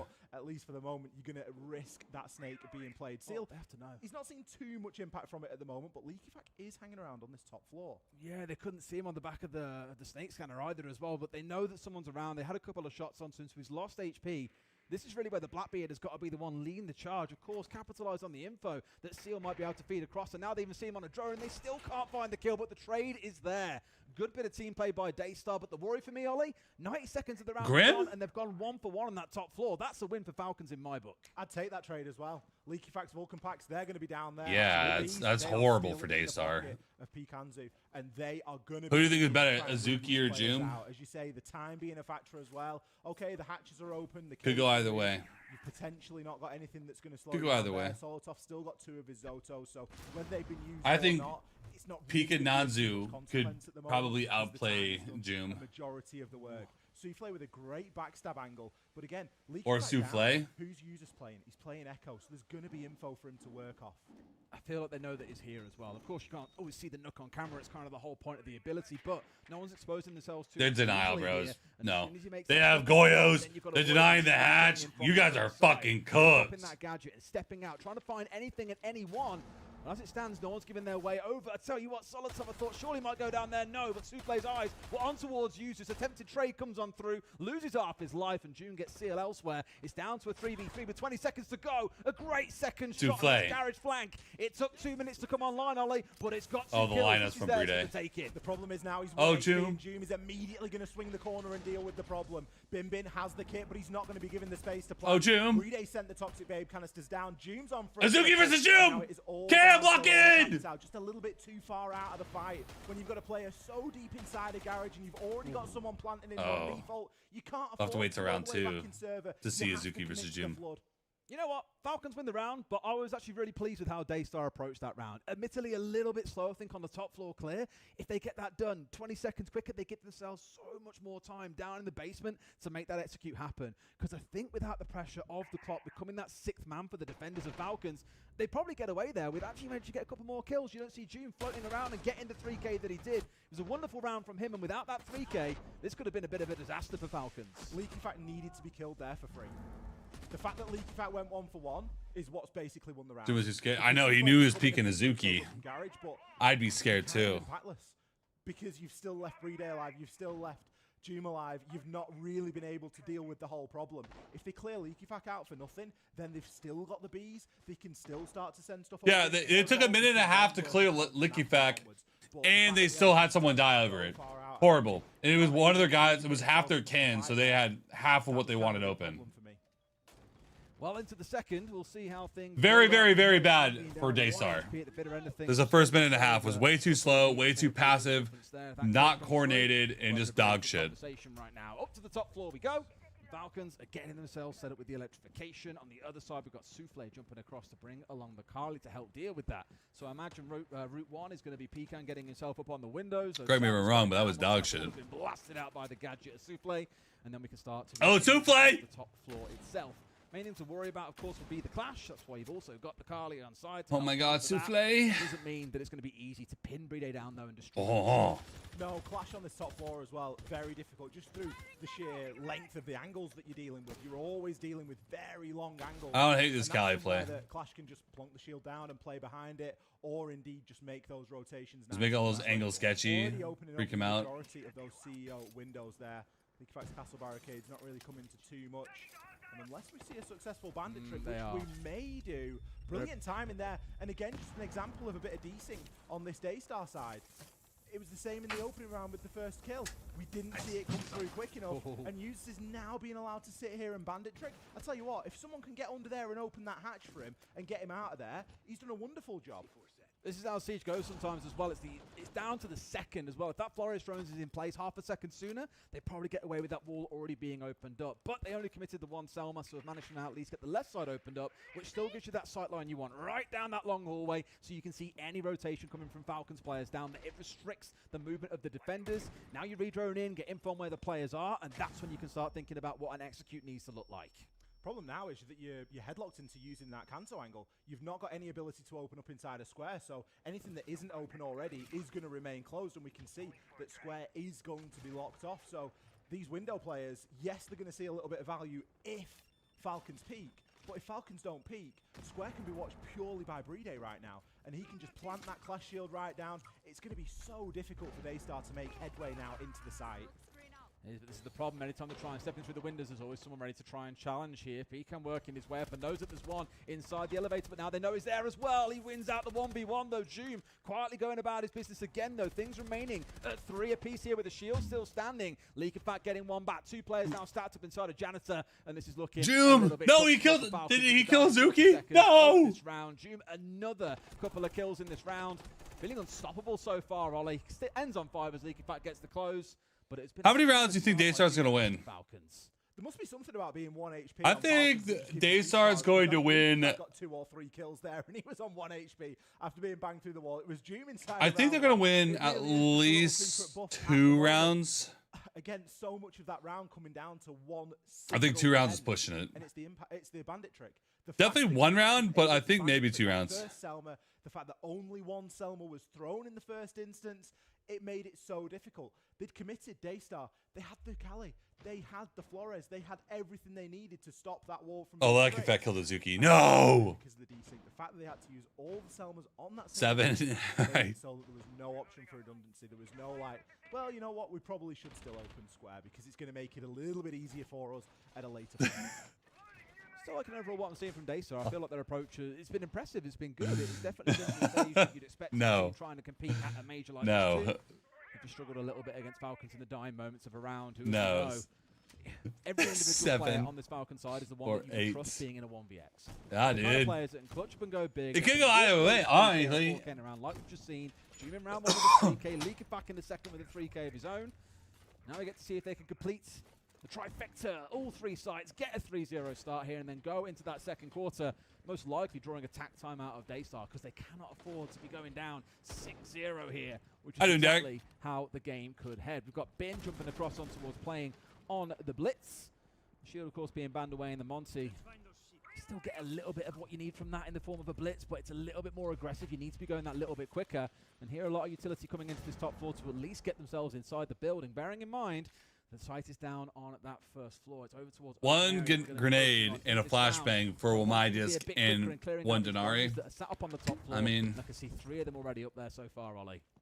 I don't know what it is, but you never really think of Bank and Blitz as being like a match made in heaven. I don't know how I feel about that util use, but and the Blitz, that's a lot of util for just that. Have a fantastic time, but we'll see how Bin chooses to use it. It looks like he's maybe going to be looking to get himself in through that spiral. I'm gonna tell you right now, they start losing this round. Look at the operators, and then tell me how they win this round. Really seen too much happen, Des. There's a bit of a stall out here from Daystar. Daystar lying. It's a bit unclear as to what we're exactly going to be going. Hibana, Blitz, Ash, Ram of all things. Target upstairs, is it downstairs? It's one of the reasons why they have Thorns, they have Fenrirs, they have Omidus, they have Denaris. Like, they just have so much fucking util. Oh, fuck no. Second as well. Well, they're peeking elsewhere on the Ash. He was the one who was alongside Bin on his push forward on that Blitz.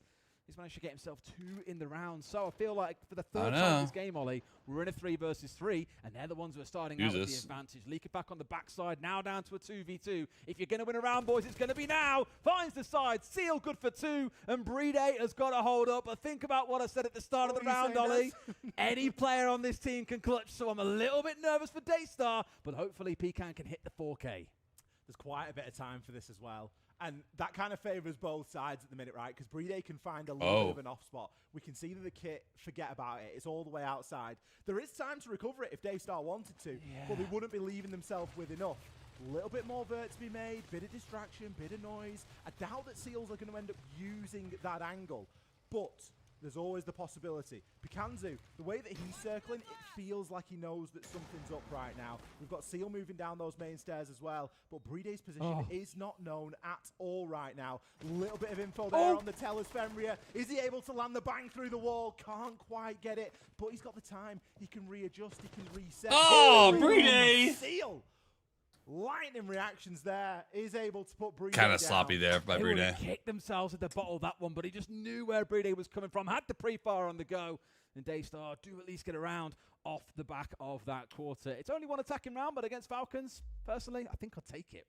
Well, it's the off-site as well, so it's the site that you're expected to win as the attack. You know, you're not going to win the primary site or the secondary site every single time, but those third-choice bomb sites, they're the ones you need to be starting things off with, and it's not uncommon to see attackers win the first round of the game on round 3 and then start to build up from there. They've already seen what's going to be going down inside of the basement. They've already seen what's going to be going down upstairs. They know what they're going into now, and again, it means it's a good time to take a tactical. I want to see a Breeder clutch. Yeah, no surprise at all. I love to see support players like go off. But to summarize that for that first quarter overall, good efforts by Daystar overall. I was impressed by what I saw. Should have played time. Yeah, but could have, should have, would have. He thought he was swinging his door, so he swung out. That was a good reposition, but then he kind of sold with that power swing. He played that good up until that swing. Spotted in the heat of the moment there, but wasn't really worth calling at the time. Might be worth calling now. Breeday's little pocket bulletproof camera. Yeah, I pointed it on the screen. I was just like, what? I'm not sure that we needed a view of his pocket at that point. I think we would have quite liked a view of just anywhere else to gain a little bit more of something. It's not the reason that he lost the 1 versus 1, of course, but could have shaped the round a little bit ahead of that. You start thinking about the double kill that Seal was able to get, and a bit of information in and around that area might not have been a bad thing, but as ever, we move. Daystar have used that tactical timeout. Of course, Falcons getting a little bit of time themselves to have a discussion during that time. Yeah, if you have any type of util, throw it down. Even if it's somewhere stupid, throw it down. You never know how stupid it will actually be. You have 2 bulletproof cameras, slap that shit down anywhere, bro. Slap it down. Yeah, we're streaming the major with drops. They're going to see some different strats that they know they've seen Falcons utilizing. If you have a bulletproof camera, there's no reason not to just pop that shit down. On the other side, the snake being taken away. That is not going to be the first or the last pop it time. down. Sorry, not going to be the last time that we see Snake being banned away at this event. As mentioned earlier on, a few teams have been saying, I think you're going to see that ban rate increase now. As teams learn more and more about the new operator and how best to use him, he's only going to get more and more potent. And Falcons are a team that I spoke about at the start of the show. They absolutely love playing Snake. Of course, it's not them that it's taken away from, but they know what the power is, and just keeping it out of Daystar's hands, never going to be a bad idea. Yeah, you know, we are going to see the Snake ban. It has to happen in some instances, and Falcons just saying, you know what, we're happy with you having everything else. You can have access to whatever shield you like as long as it's not Monty, but we are going to be taking that Snake away. Bin, speaking of shields, is going to be back on that blitz. We didn't really see the desired impact. The limited exception where you should pocket util if you're actually playing off your util. It depends. It's like a smoke. You know, but like placeable utility like a Goyo, Yeg, etc., all that shit. Seen 30 seconds. I'd like to send players straight onto the roof if that's No. going to be the case. He's asleep. Players dug in at the Take a nap, moment in bro. the open area. It just furthers the time because the time has been a factor. Should be actually, I'll probably be live later, Cam. I plan on being live for quite a long time today. To force players away. Like, think about Leaker back up on that top floor in round 1. Wasn't until the 92nd mark that we saw him actually dealt with. A similar story starting to build out here with 60 seconds. Got physio, babe. Okay, let's get a player He's on out, Cam. towards Janitor. I wasn't in here. I was the hand. Onto the double door and towards staff. That should force players to then drop the hatch, knowing that they can't hold this area too strongly, given everything else that's going on around them. But as it stands, we're 75 seconds in. There's been no real pressure. They've still got 2 or 3 players hanging around on this first floor, Ollie. No one's been forced to drop away just yet. This could not, again, prove to be a case where Daystar just run out of time because you've got users on the Goyo, you've got the smokes on side, trap operators. Looks like Pecan's trying to bypass all that though and said, right, drop into me. I'm waiting here with a shotgun. So it was a good bit of set piece play, but Tume's there with the trade back. So all the hard work they've just put in to get that entry, now lost, and they lose the ink. Leaky Fight back onto his cameras as well. There's always something to do for these Falcons players. So much play potential there. So much play potential. Plenty for him to watch there. Got his own Valkyrie cameras and of course 2. We still haven't pocketed 1 Denari. I don't know about pocketing 1 Denari, but I definitely pocket at least 1 LMI, that's for sure. I'll put 2 down and leave 1 in pocket. Where this push is going to be coming from, just giving a couple of options. It's like a Fender in mind. Like you leave 1 Fender in mind in pocket. Immediately gets himself into open area. Likely will find at least 1. Does grab Souffle. Souffle coming out of the drone there to be met by Doom on the Legion. We control all the damage that Doom will be able to deal. That's good. There's 35 seconds left, And all it does is What's the grip strength like? Can you like hold like, let's say like a phone or something, or no? Not quite there yet. I'm honestly curious. There are none left here for Daystar, so that flank was absolutely perfect. Gets rid of one, brings it down to a 3v3 admittedly, but again, June's not going to. There's not many times in this world that you're going to hear about someone with a hand transplant. I'm curious about the recovery process and all that. Yeah, one in pocket alibi is not a bad idea either. Right at the very back of sight, and surely Falcons are a bit wide to this one. As I mentioned, that C4's on side, it comes out and over, but doesn't quite find the man that they need. This one should get stuck. Azuki did pull off for a second, but with a bit of shield cover, this one looks to be getting done. We're into a post plant, Ollie. Very good to be able to get that done down behind the blitz, and with Seal nice shots. That Overwatch, 3 kills on the round. We've spoken about 1vx's. We're yet to see a massive one. Brede takes Bin down. On now. That was a bit of a misplay. You can afford it though. You're 3 versus 1. Surely we can allow him that. Seal needs to get himself onto the hatch. Brede finds the head, but Seal was the win condition. Heart in my mouth there, just hoping that Seal was sprinting for all his work. Can't yet. I can balance a phone on my hand and strong enough to hold it up. I mean, that's something. Yeah. If they're instead of it just like flopping over. That's cool though. Coming back from that one mentally. A bit risky from Bin, like, you know, you're taking I think he thought he'd flash Brede, so thought, oh, it's a free kill, I can end the round. All well and good, but there's no need to go hyper aggressive. So there you're gonna have to learn how to actually play the game with your hand instead of the foot pedals. And I know I said every single player on Falcon can clutch up big. You almost gave him the chance to do just that. It was a very scary moment, but thank God they managed to have the presence of mind to get Seal. I don't know. If I were you though, I'd keep foot pedals. Because it's 2-2 on the like use the keyboard a little bit, but I would keep foot pedals for like leaning. I think leaning with like left foot and right foot would actually be pretty compy. You'd be looking like this. Despite the time as well, because it was something that we criticized, wasn't it? We questioned the time usage from Daystar there and whether they were leaving themselves enough time. Now, sure, everything happens in the dying few seconds, but if you're getting the round win, it doesn't really matter. To the top floor we go then, and a slightly different layout of things. We're actually seeing the Maestro be brought this time. Maestro sees sort of varying pick rate. A lot of the negative and downside to, of course, playing the Maestro is a Brava. Look, I have to learn Siege. And oftentimes you are just giving information. You'll keep about like 2 or 3 of them. Yeah, I would keep at least 2 of them. Like shit, you convinced me that I almost want to get some foot pedals. Like that shit would be copy. Q and E on left foot and right foot. They should have that aplenty. Speaking of newcomers though, Des, we are actually seeing Aurora be brought this time. Now, top floor on bank, it's as good a place as any to bring it, but where are those doors going to be placed? What if they're allowed Pro League? I don't think it would be. And he was saying, I think you're going to see a few more. I think it would. I don't know. If you have like a disability card, I think they would be. But he was saying you might see a little bit more of it throughout the event, and maybe this is why. Maybe he's seen a couple of things coming out of Daystar. I think it would be. The event and what they've been doing with her. We'll see how this one rolls out. But you mentioned, like at the end of the day, like your hand's still, like, your hand's never going to be 100%. Like bread and butter goes so well together. But it could definitely get up to like 90%, and even then, it's still a disability. So like you still could use foot pedals. The bus came on through, and he's like, "Oh great, I can keep on playing it." And now just even stronger. Pair it up with June being on the Maestro, as you mentioned. You can. They're using 8 of them with heel and toe inputs. Oh, I mean, it's so hard. Like, it's hard to focus on your feet while also moving your hands. It's hard to do both at the same time. But they've got so much utility. I feel like I could do one or the other, but like doing them both at the same time seems like it'd be very difficult, like biomechanically. Stuff to use for an execute, but on the counter to that, there's a lot of stuff to use for denial. Falcons are very well set up. It's almost the sort of lineup where you sit back and go on then, plant your diffuser. We'll deal with it, and we're going to know where you've planted, and we're going to deal with it from that point onwards. It feels like a bit of a retake setup from Falcons at the moment, and that may be a worry. It seems to have come at a really good time for us as viewers. Bad time for one of the teams, I'm sure, but that's the sort of setup that we feel. It by no means is a quick move, though. Daystar, again, taking their time by it. They now know that there's a Solus. That's been you're jumping 20 years while using it on your hand? I mean, that probably helps out a lot, using foot pedals and shit. You're not completely brand new to that.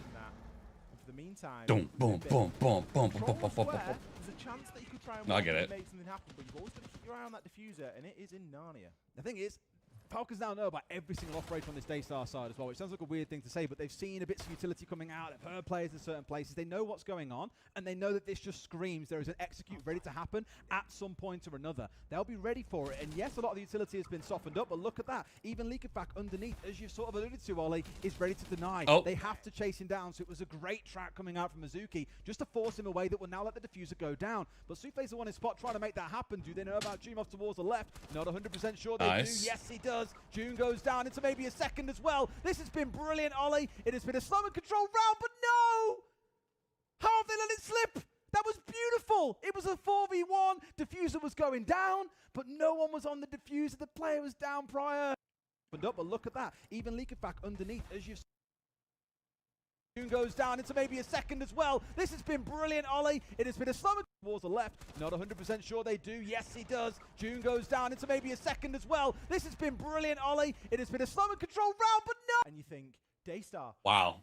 Didn't have it made, but they had a really good idea of what they wanted Oh, to do. yeah. They had a very clear strategy. Look at Souffle here. Souffle just gets killed. Brede. Star. There's only one kill that matters in those final four, and it's the kill that Brede gets. That's it. And it does just go to show. And to be fair, the second onto Bin, because if Bin had got the kill onto him, Brede's. rounds over. It was 4. I know June has more kills, same with Lucky Pack, but Brede's been kind of like going down. So again, Leonidas in 300 for the Falcons right now. A mega 4K coming up from Brede, but it's the 2 kills that got them that round because they start again, leave things until the dying moments. Time really has been their enemy throughout this game. All that said, they've still got 2 rounds on the board. Could make it a third here, which would make that second half really interesting. It would, wouldn't it? Final round as the sides currently sit at the moment.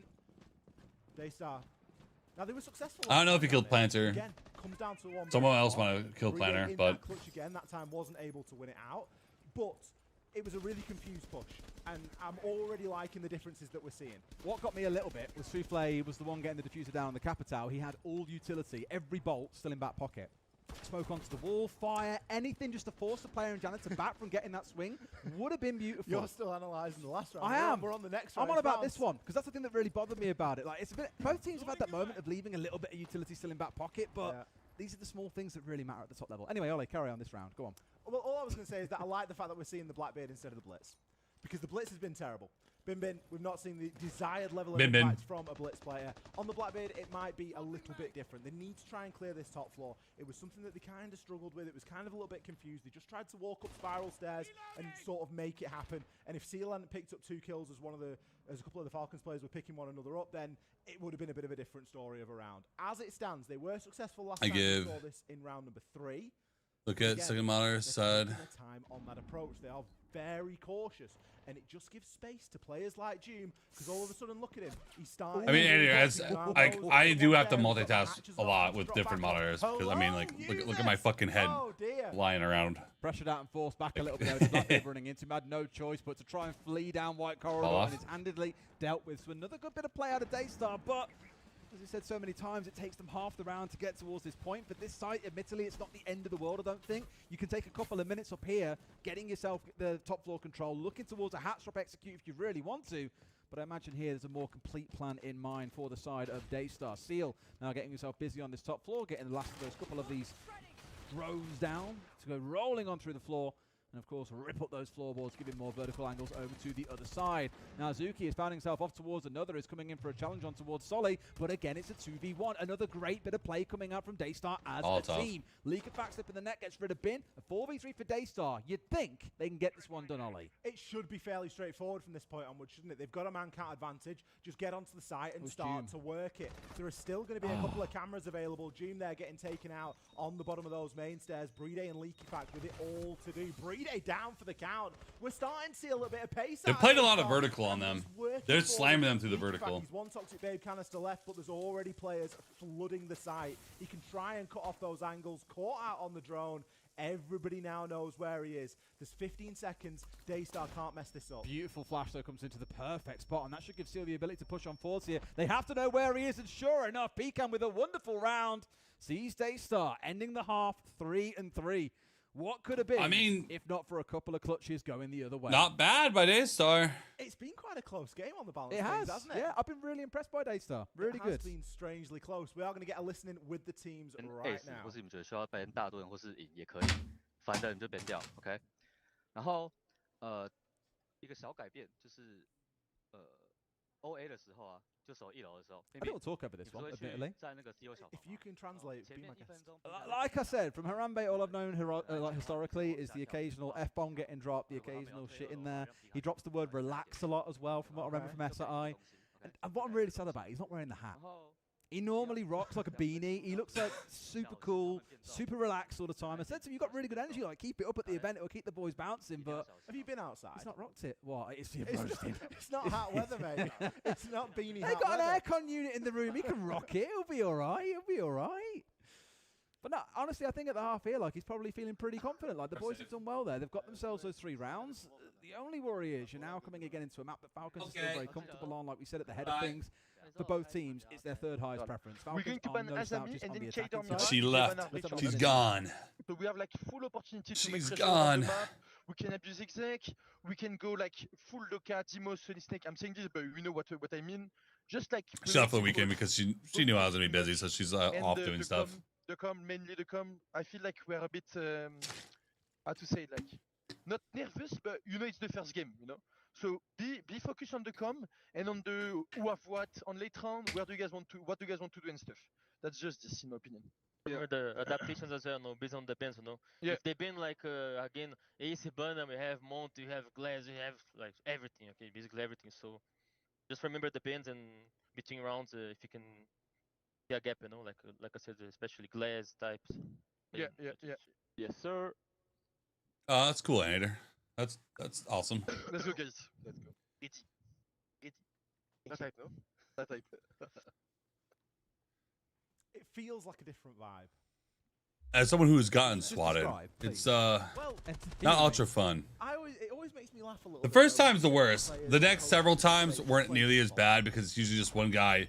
They already flag your shit. They're like, one guy shows up like, hey, we got a call, everything good. I'm assuming it is. Yeah, we're all good. All right, just have to come check it out because we got the call. Have a good night, rest of your night, and they leave. That is First time though, they come in like ready to knock the door down. Come out with your hands up with assault rifles, and I'm just like, what? Bro, I'm in an FPL match. Kino, pause. Kino, Kino, tell them to pause the game. I'm getting escorted out. We need to abuse the snake quite a lot. That's likely going to be. I'm playing CGIRL real quick. One of the teams that are going to love to do that. Oh yeah, it's a go-to for Leaky Fat normally. In this round, maybe not, but he will play that snake given the right opportunity on at the appropriate site. And for me, again, it was a piece around just talk to each other. This has been a thing. Like, you know, we've been obviously very, very blessed to see these guys in a number of grand finals.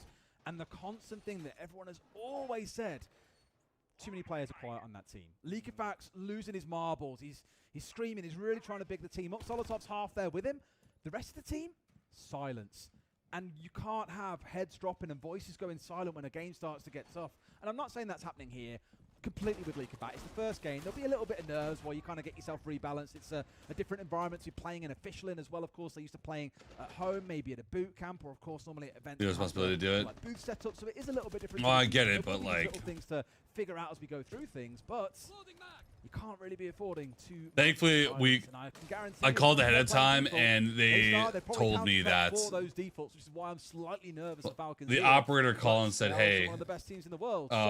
there has been something happening. You need to come outside." I'm like, okay, what's outside? Bunch of fucking lights. Guy on top of a roof with a massive fucking light that I can't see. I'm assuming it was a gun pointed at me. And then other guys with a bunch of lights behind trees aiming at me. I walked with my hands out. I'm like, what's happening? That's a lot of messes as well. Like, I'm coming out annoyed because I'm like, bro, I'm in FPL game. What's happening here? Right there. That's somebody on a drone giving that sort of shout out. That's Brede putting in the hard yards. Or maybe users. Potentially. As much as we were speaking in the first half about pace on the side of Daystar, it's kind of the same for Falcons here. They've been a little bit slow. of forcing these boys to drop away. Although now they do it. So 75 seconds ain't all that bad. But they know full well that as soon as they try and push them, it's crazy the things that people do, and then people be like, haha, that's funny. It's like you're trying to already rounded his way down main stairs, almost trying to bait like. I actually think that anyone that does shit like that is someone that does. They need to actually go to jail for like 10 years. Like it is low-key attempted murder. I think that that's attempted murder. No, they called in and said I killed everyone in my house. I'm gonna do other things. Like player in your sights, and Souffle spun and found him at the perfect time. I said some stupid shit. It's partly Leaky Fat's fault though, because there's nothing else going on at that time to assist the distraction. If the hatch is there was about 6 to 8 people. Walking down those main stairs, or and it just wasn't just the normal popo. It was definitely SWAT. let's just say that it wasn't the normal popo. It was 100% definitely fucking SWAT. Deathmark tracker come online from Solotov. It's funny because the older guys didn't really get it. The older like SWAT guys didn't really understand what was happening. But like, they were younger guys who were about my age-ish. They were like, "Oh yeah, we know what this is, bro. Yeah." What's your Twitch handle? Oh, that's cool, man. Really know what it is they want to do. We heard the call on just play default, but is default working out? No, it is not. Daystar into a 4 versus 2. Yeah, that's shit attempted murder. I mean, it is because like you come out, you don't know what's going on because you're completely like what's going on? You're like, I have no idea what's happening. I don't know if it's a life and death situation on a fucking nowhere. 4 players on side. I was playing a video game. Stop it all the way through. No, they cannot. A C4 comes out. Oh! Might get a couple of kills with only 5 seconds. Oh, no time now. No. Be able to secure this round. That was kind of cool, but not much. First round for them. Damn, it's our head. Strange round from Falcons. It looked like snippets. But now I kind of know how to handle that entire situation, and like, because like we moved, and I still called and been like, hey, I just want to make sure like I'm calling this early to let you guys know that this could happen at this address. So if you guys get this, don't like at least knock first. Which. Yeah, I can appreciate a little lurk, you know. I can appreciate it. Can you? But you need a bit more when there wasn't enough info, though. It reminded me of old school BDS, interesting. They searched the house. They were ready to batter and ram the door. They had a bunch of M4s in their hands. They were not asking to come in. They were coming in. Garage push with no garage element and just walking down main stairs. So yeah, well, it wasn't a fun time. You didn't die to garage, though. You died to the guy near over towards ramp and corridor, didn't you? But again. Yeah, default ain't working. A siege timing moment as well, because if he gets that kill onto the Rooney and then spins the Souffle inside the site, that could have been Leaky Bat getting a 2K. We'd be stood here saying, oh, what a genius backstab play. He's learnt the hell out of this round and won it for his team. Siege is a fickle game. You can look amazing or you can look like the worst player in history at the click of your fingers. It really does come down to a matter of milliseconds sometimes. All that matters is Daystar are in the lead. That's the big one to keep your eye on. And imagine if they bring down Falcons. We've already said it's a best of 1. Anything can happen. If they win this one, they go on to face the winner of our next game to qualify towards the main stages. That'll be incredible. Or towards phase 2, towards that Swiss stage. That'll be amazing. Scary thing, best of 1s. Very. I love it. I love them though. I love the chaos of it because I've got no. Yeah. So if anybody's ever like wondering why I'm a little dodgy talking about where I live and stuff, that's part of the reason why. Indeed. Nice little angle here from. Even old addresses. I see any of that bullshit, I'm banning it out instantly, and it's not going to be a place in my stream whatsoever. I'm not like traumatized from it, I'm just angry about it. All I want is 20 seconds in a dark room locked in with the person that made that call. That's all I want, man. That's all I want. Oh no, I wasn't scared, Anteater. I just didn't know what was happening. I was like, what? Because like I didn't know. Before they start to blindly just repel into I just have weirdos in my stream spamming. Have fun outside, have fun outside, have fun outside, have fun inside. 2 and 5 back in that. And I'm posting my address where I lived at the time. All the stall coming out from the castle. And have fun outside, have fun inside. Everything else. I just walk out. I just see a bunch of lights. I'm like, what's happening? I didn't realize how many guns were pointed at me. I had no idea. I was clueless. Didn't have a wonderful start, admittedly. 0 and 6 a couple of rounds ago, but now it's starting to work his way into things. Oh, like what? Over on the half. He's still jiggling himself around the corner. Because I came out like this was the entire situation was silly. I'm like, what's happening right now? The Falcons that we know can deliver, being equally finding his first kill of the game as he finds one, but it has very much crumbled away pretty quickly here, Tim. We're down to a 4-3 versus 2. I told you it was going to happen at some point, but this one feels like Brede getting a bit bully. Get that shield up. But one thing that was funny is like all the pizza guys that show up as well. I had 3 pizza guys outside my driveway at one point, all waiting to give me pizza. I'm like, are any of these pizzas paid for? Because I didn't order any of these. Yeah, we were wondering why you ordered 3 pizzas with no cheese, no sauce, and only anchovies. You still did the order? Okay, weird. Well, I'm not paying for this, so bye. And they just stay outside my door for like 40 minutes waiting to give me the pizza. It's like, you're not really punishing me. You're punishing this poor guy that's like trying to deliver several pizzas, and just like, I don't know, some people are just like fucking. I honestly think a lot of it came down to should just be locked up. The fact that you got into Banana so freely there and was able to contest 2 or 3 players at the same time was what really set the rest of the team up there to make things that little bit easier for them.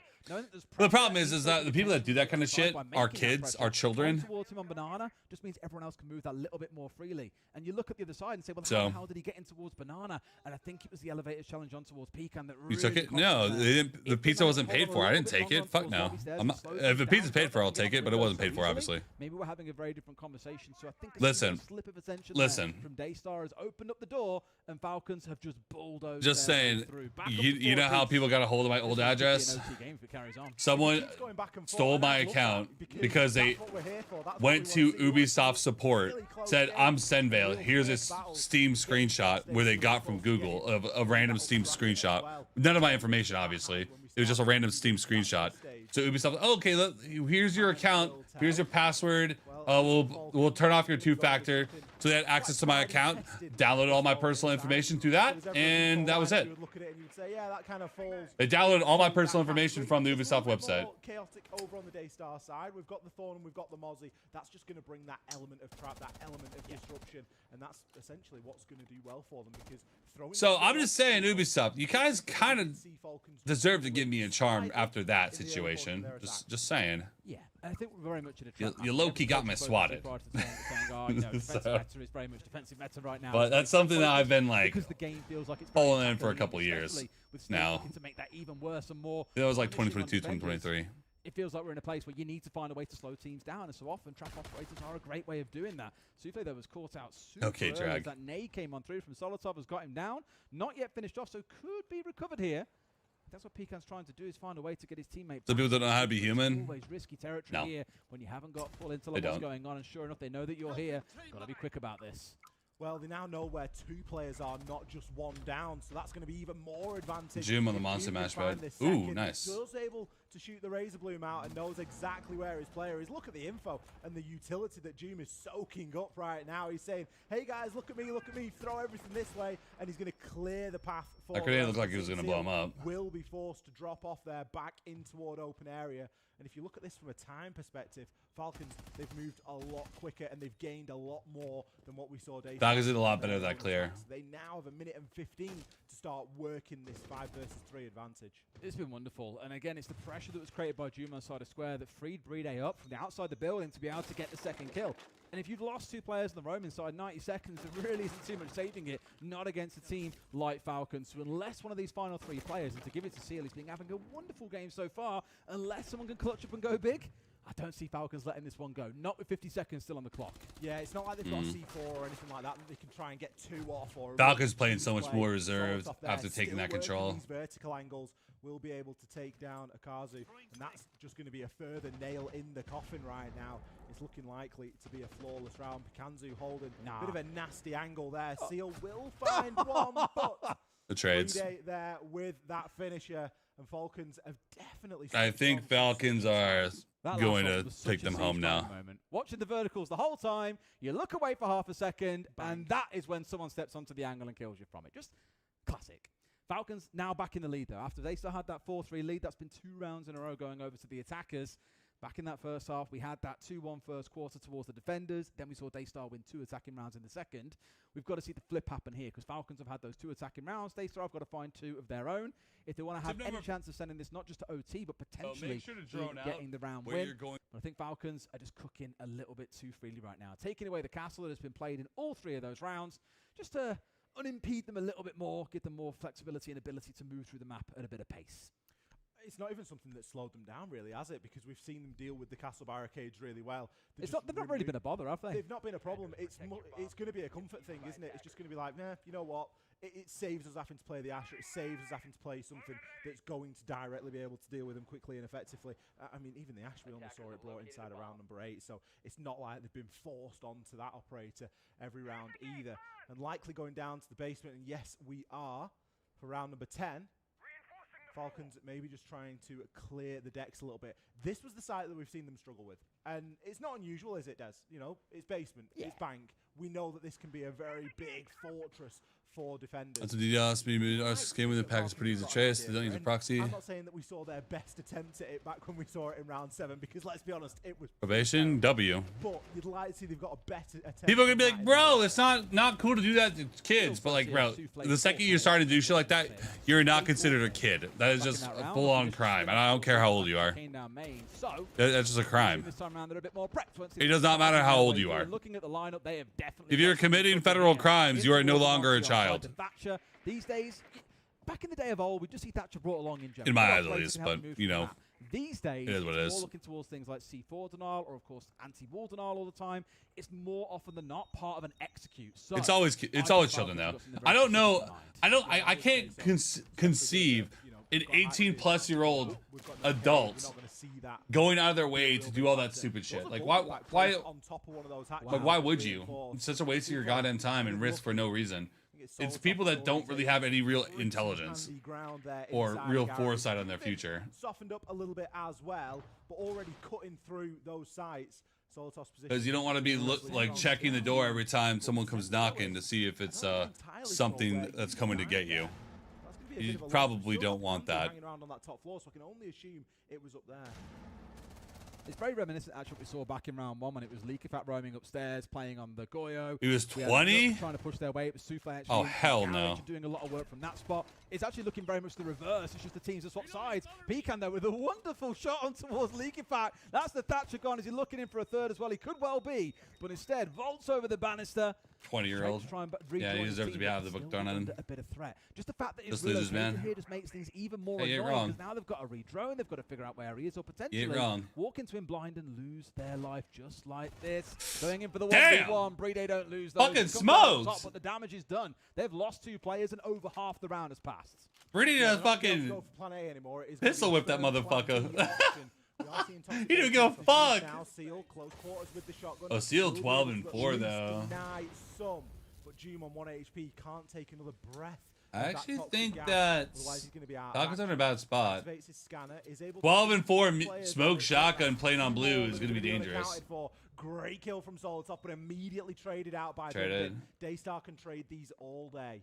That's exactly it. And I'll tell you what, I'll give it to Daystar. Throughout this game, they have been phenomenal at these little cute set-piece plays or the trade play off each other. It's been a big part of the gameplay. It has seen results for them throughout the game. It's why things are as competitive as they are now. 3 of them still left standing. Doom has got to go nuclear here on 1 HP, and sure enough, he might be able to do just that. Brede going in deep. They want to try and play for kills here by the looks of it, rather than trying to go for a plan. What? I'll tell you what, it's just Brede again. Steps up with another 1v1 on the shield, comes out on top as Doom clears up elsewhere. That felt unlosable for Daystar, but Falcons are the ones who walk away with the round. I mean, you credit Brede just walked around the smoke, said, you can go fuck yourself in server, ran in sight to get help with Joom, and then Joom just waited for the smoke to come back and killed him. As fucking they cross each other.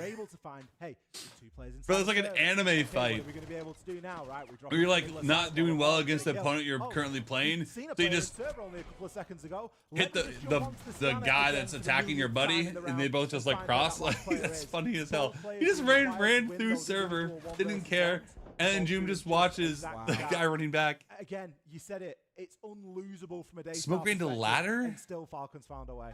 I think they're trying to do the thing that the other side didn't expect. Because I mean, Breeda's like, see ya, pussy. They've got a Monty on side. They're in a 2v3. Just hide. They probably can't win gunfights because they'll play That's funny as fuck. Let's instead try No, Breeda's definitely is having the game right now. Waiting for that. But I think it was Bin who, once he got the trade kill, then went sprinting off in towards Cash and was like, well, I don't want to be around for this anymore. Left his teammate inside of the hallway. He then dies to Doom. A little bit of a desync there at the very end of things. And this is what I think you'll see with these lesser experienced teams in those moments like that when it really matters. That's when things can slip away. Falcons now with a great chance to close this out 7-4. But Daystar, I think, are definitely going to give a few teams reason for concern if they were to go down to the lower bracket. Absolutely. They played some brilliant CJ today, and there's still time for them to redeem and take us into an overtime. But Falcons, again, just showing that different class, that extra level. They are that team that is, you know, able to do it against the odds sometimes, and I think that last round was definitely against the odds. Back to the top floor, we're going to go then here. What could be the final round? Attacking in toward CEO. Fair spread here. We've got June playing on the glass. We've got Leaky Fat this time. Going to be on the Deimos, so again, going to be looking for some of that information game. We're seeing the Thatcher brought again. We didn't really get to see the full intention behind the Thatcher. And I agree. Solotov. Oh, I was about to say Solotov having a shit game, but more getting the wall open. But again, it's Solotov is the injury. That you're going to look to deny, but it isn't a bad pick nonetheless. Pikanzu falling early in what could be a very important. Aruni on top floor is a tough pick because that DMR. Yeah, that's what I was about to say. Ideal. You got the Glaz on side with June, who of course wants to make great use of these smokes. He had to step on forward, ignoring the clash off towards his left, and June steps forward and gets a kill onto Souffle. That is bonkers. The trade is there, but it's a crucial kill because the man advantage remains for Falcons. 4v3, make it a 4v2. Falcons really starting to cook here, and this one feels like a good starting win for them here at SLC. Solotov now can just start to hold this long angle. Knows where Seal is. Seal on the clash. Not the best op to be in a 2 versus 4. You can place that shield and look to try and work around it, but otherwise you're a little bit slow. You're not quite as mobile as you maybe would want to be. Falcons, plenty of time. Leaky Fact threatening on those main stairs. Still information for Solotov to work with. Didn't have the greatest start of this game, but he's looking to finish it in a strong way indeed as he picks up the down. Can he find that final kill? Seal will find one onto Leaky Fact, but at this point you expect those holes to be impactless. Brede nailing that diffuser to the ground. And well, this should be all she wrote for this game. Can the final kill be found? No. Solotov there swings the corner. Bin got put in the bin. 4K for Solotov to close it out. As you were saying, a very quiet first start, but really made himself known in the server in the second. A few shaky moments, but I'm sure Falcons will look at that and say, you know what, job's done, 7-4. Didn't leave it down to a crazy overtime win. They now go on later. I mean, winner, I believe, of 4 member. Daystars did well. Best of 3. It really will be, and we will be getting there. Daystar did well. We're going to hit a short break, and then we will be back with our third best of 3 of the day. I mean, you can't say that Daystar looked terrible. They made Falcons have to work.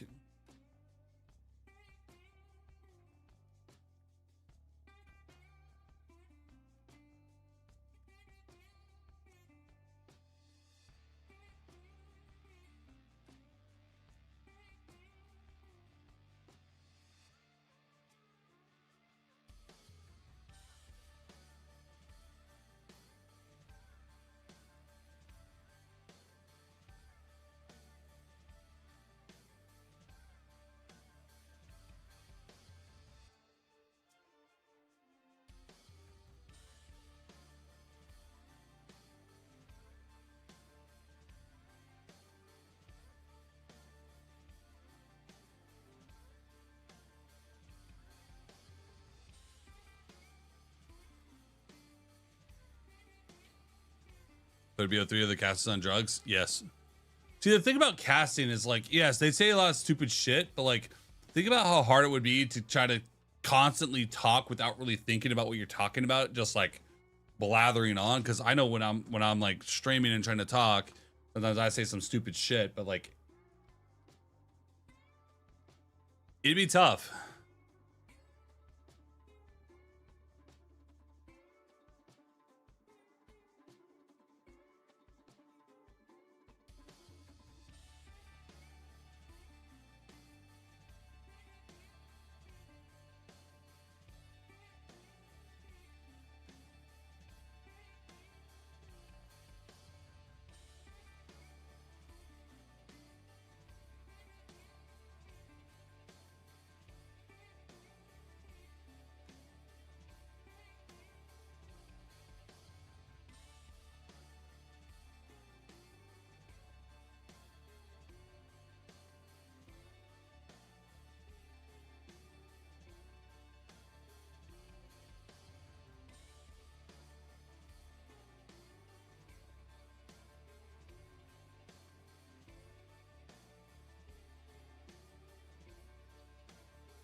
We back? Okay.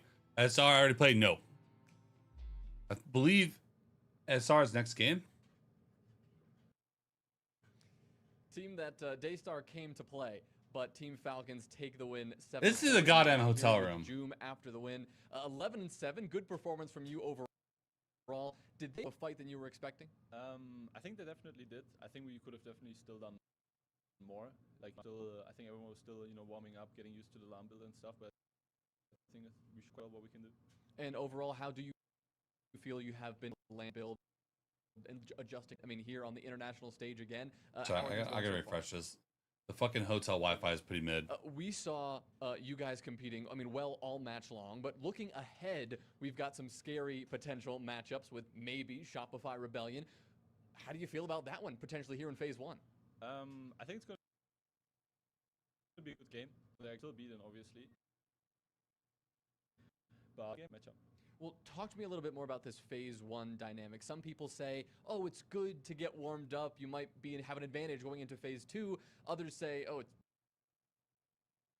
dangerous. It could. This isn't my internet, by the way. I think it's definitely a bit of a nuclear, but for me, I actually like it. You have an advantage in Phase 2 if you make it through, so I actually like it. Well, we go to Shopify Rebellion and 4 Angry Men. Come. Hello, everybody, and welcome back. We are here once again. Ace, I'm here for Tim, the first you're time. here for the first time. This has been a rotating door. It's been a revolving door, a merry-go-round of casters coming in from all around the world to come and work with me today on these best of ones. We have now got quite an exciting prospect ahead of us. Yeah, I'm looking forward to getting into it. We've had some couple of good games already, and I don't think this one's going to disappoint either, to be honest with you. No, it shouldn't. I mean, 4 Angry Men. I mean, that sounds like a fantastic recipe for anything. Put them up against SR, one of the best teams in NA, and I'm sure we've got a recipe for success. Let's have a quick look at where we are going to be playing here for this matchup. Of course, we're in the best of 1 territory at the moment. This is actually the last best of 1 of the Fans 0 and 12 coming. We actually move into best of 3s, which will then not against 4 Angry Men. Toward stage 2 of this wonderful major. We're going to be headed over toward Border. I think this actually suits 4AM a little bit. I often say this: if you've got a team where 4AM at Border, let's be honest about the expectations. A lot of the expectations here are that Shopify Rebellion should come in and win this. They should be coming in and being a dominant. 4 Angry Men. Where's the 5th? Status that they've got within the game. But that said, I think going somewhere like Border, it kind of removes a lot of that strategy. It removes a lot. You go into a gunfight heavy map, it's small, there's room to get in there and just take a few gunfights and see what happens. So I think that kind of suits 4AM down to the ground, really, versus something like a lair or maybe something a bit more complex. Yeah, absolutely. And, it's a straight-up gunfight, isn't it? You jump onto Border, and what do? You're just going to shoot some heads. And I think, like you say, it's a good leveler map for when you're getting into those sort of situations. Obviously, SR, there's going to be a bit more tape than... How do you guys feel about this? This is a little off topic, but... I can't really find many plays. Streamer viewership peaks around 3 hours. If streamers hitting their highest views in the first 30 minutes, they're just built different, I guess. Yeah, absolutely. Talking about view botting issues. And I said, it's pretty easy to tell who the view botters are. You can use apps like Twitch Tracker to see it as well. I know several people are still doing this in the Siege community. I'll have that part out, but it's in the Siege community. That's why I usually stream 6 hours, because it takes 2 to 3 hours to hit near your peak. That's why I usually stream about 6 hours at a time minimum, because that's when you're streaming at your peak moment of the stream. Is you want to get that going for as long as possible, right? But there's some motherfuckers that start their stream and have their peak viewership in 5 minutes. I wonder why. Just saying. God, part of me just wants to burn the whole fucking community down and just like out the people that are doing this, but like they've already been outed by like other names. Like, it's kind of like, what's the point it now? It just seems like I'm like grasping at trying to attack people for quote unquote clout. What's you complaining about? Oh no, just that people view bot like crazy on Twitch. There's a lot of people that will have double, triple my viewership or more with way less chatters. And they'll have that amount of people. So basically, here, let me show you what I was talking about. So here's Twitch Tracker, right? That's 10,000 in the world on Twitch, by the way. So, basically, let's say I click this stream, right? Maybe not this stream. Let's go yesterday, right? So, a lot of people will basically hit this peak at this point, and it'll be a flat bar the entire way across, basically, with like barely any fluctuations. That's not how streaming works. Your stream grows up into a point. Like all my streams, you can see that. Like I never start off boom. It's like slow growth. It usually takes about 2 to 3 hours to get near my peak. Every time. People that aren't viewbotting. People that viewbot, which I won't say any names. You R6ers. Show an example. Okay, I'll try to hide the name of someone.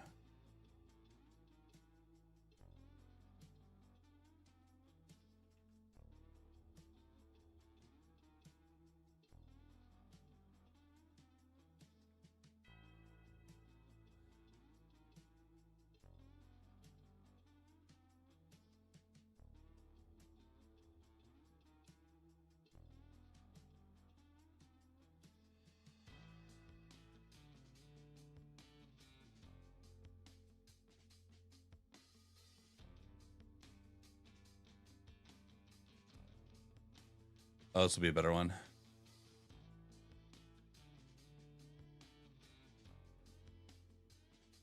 I'm trying to show an R6er.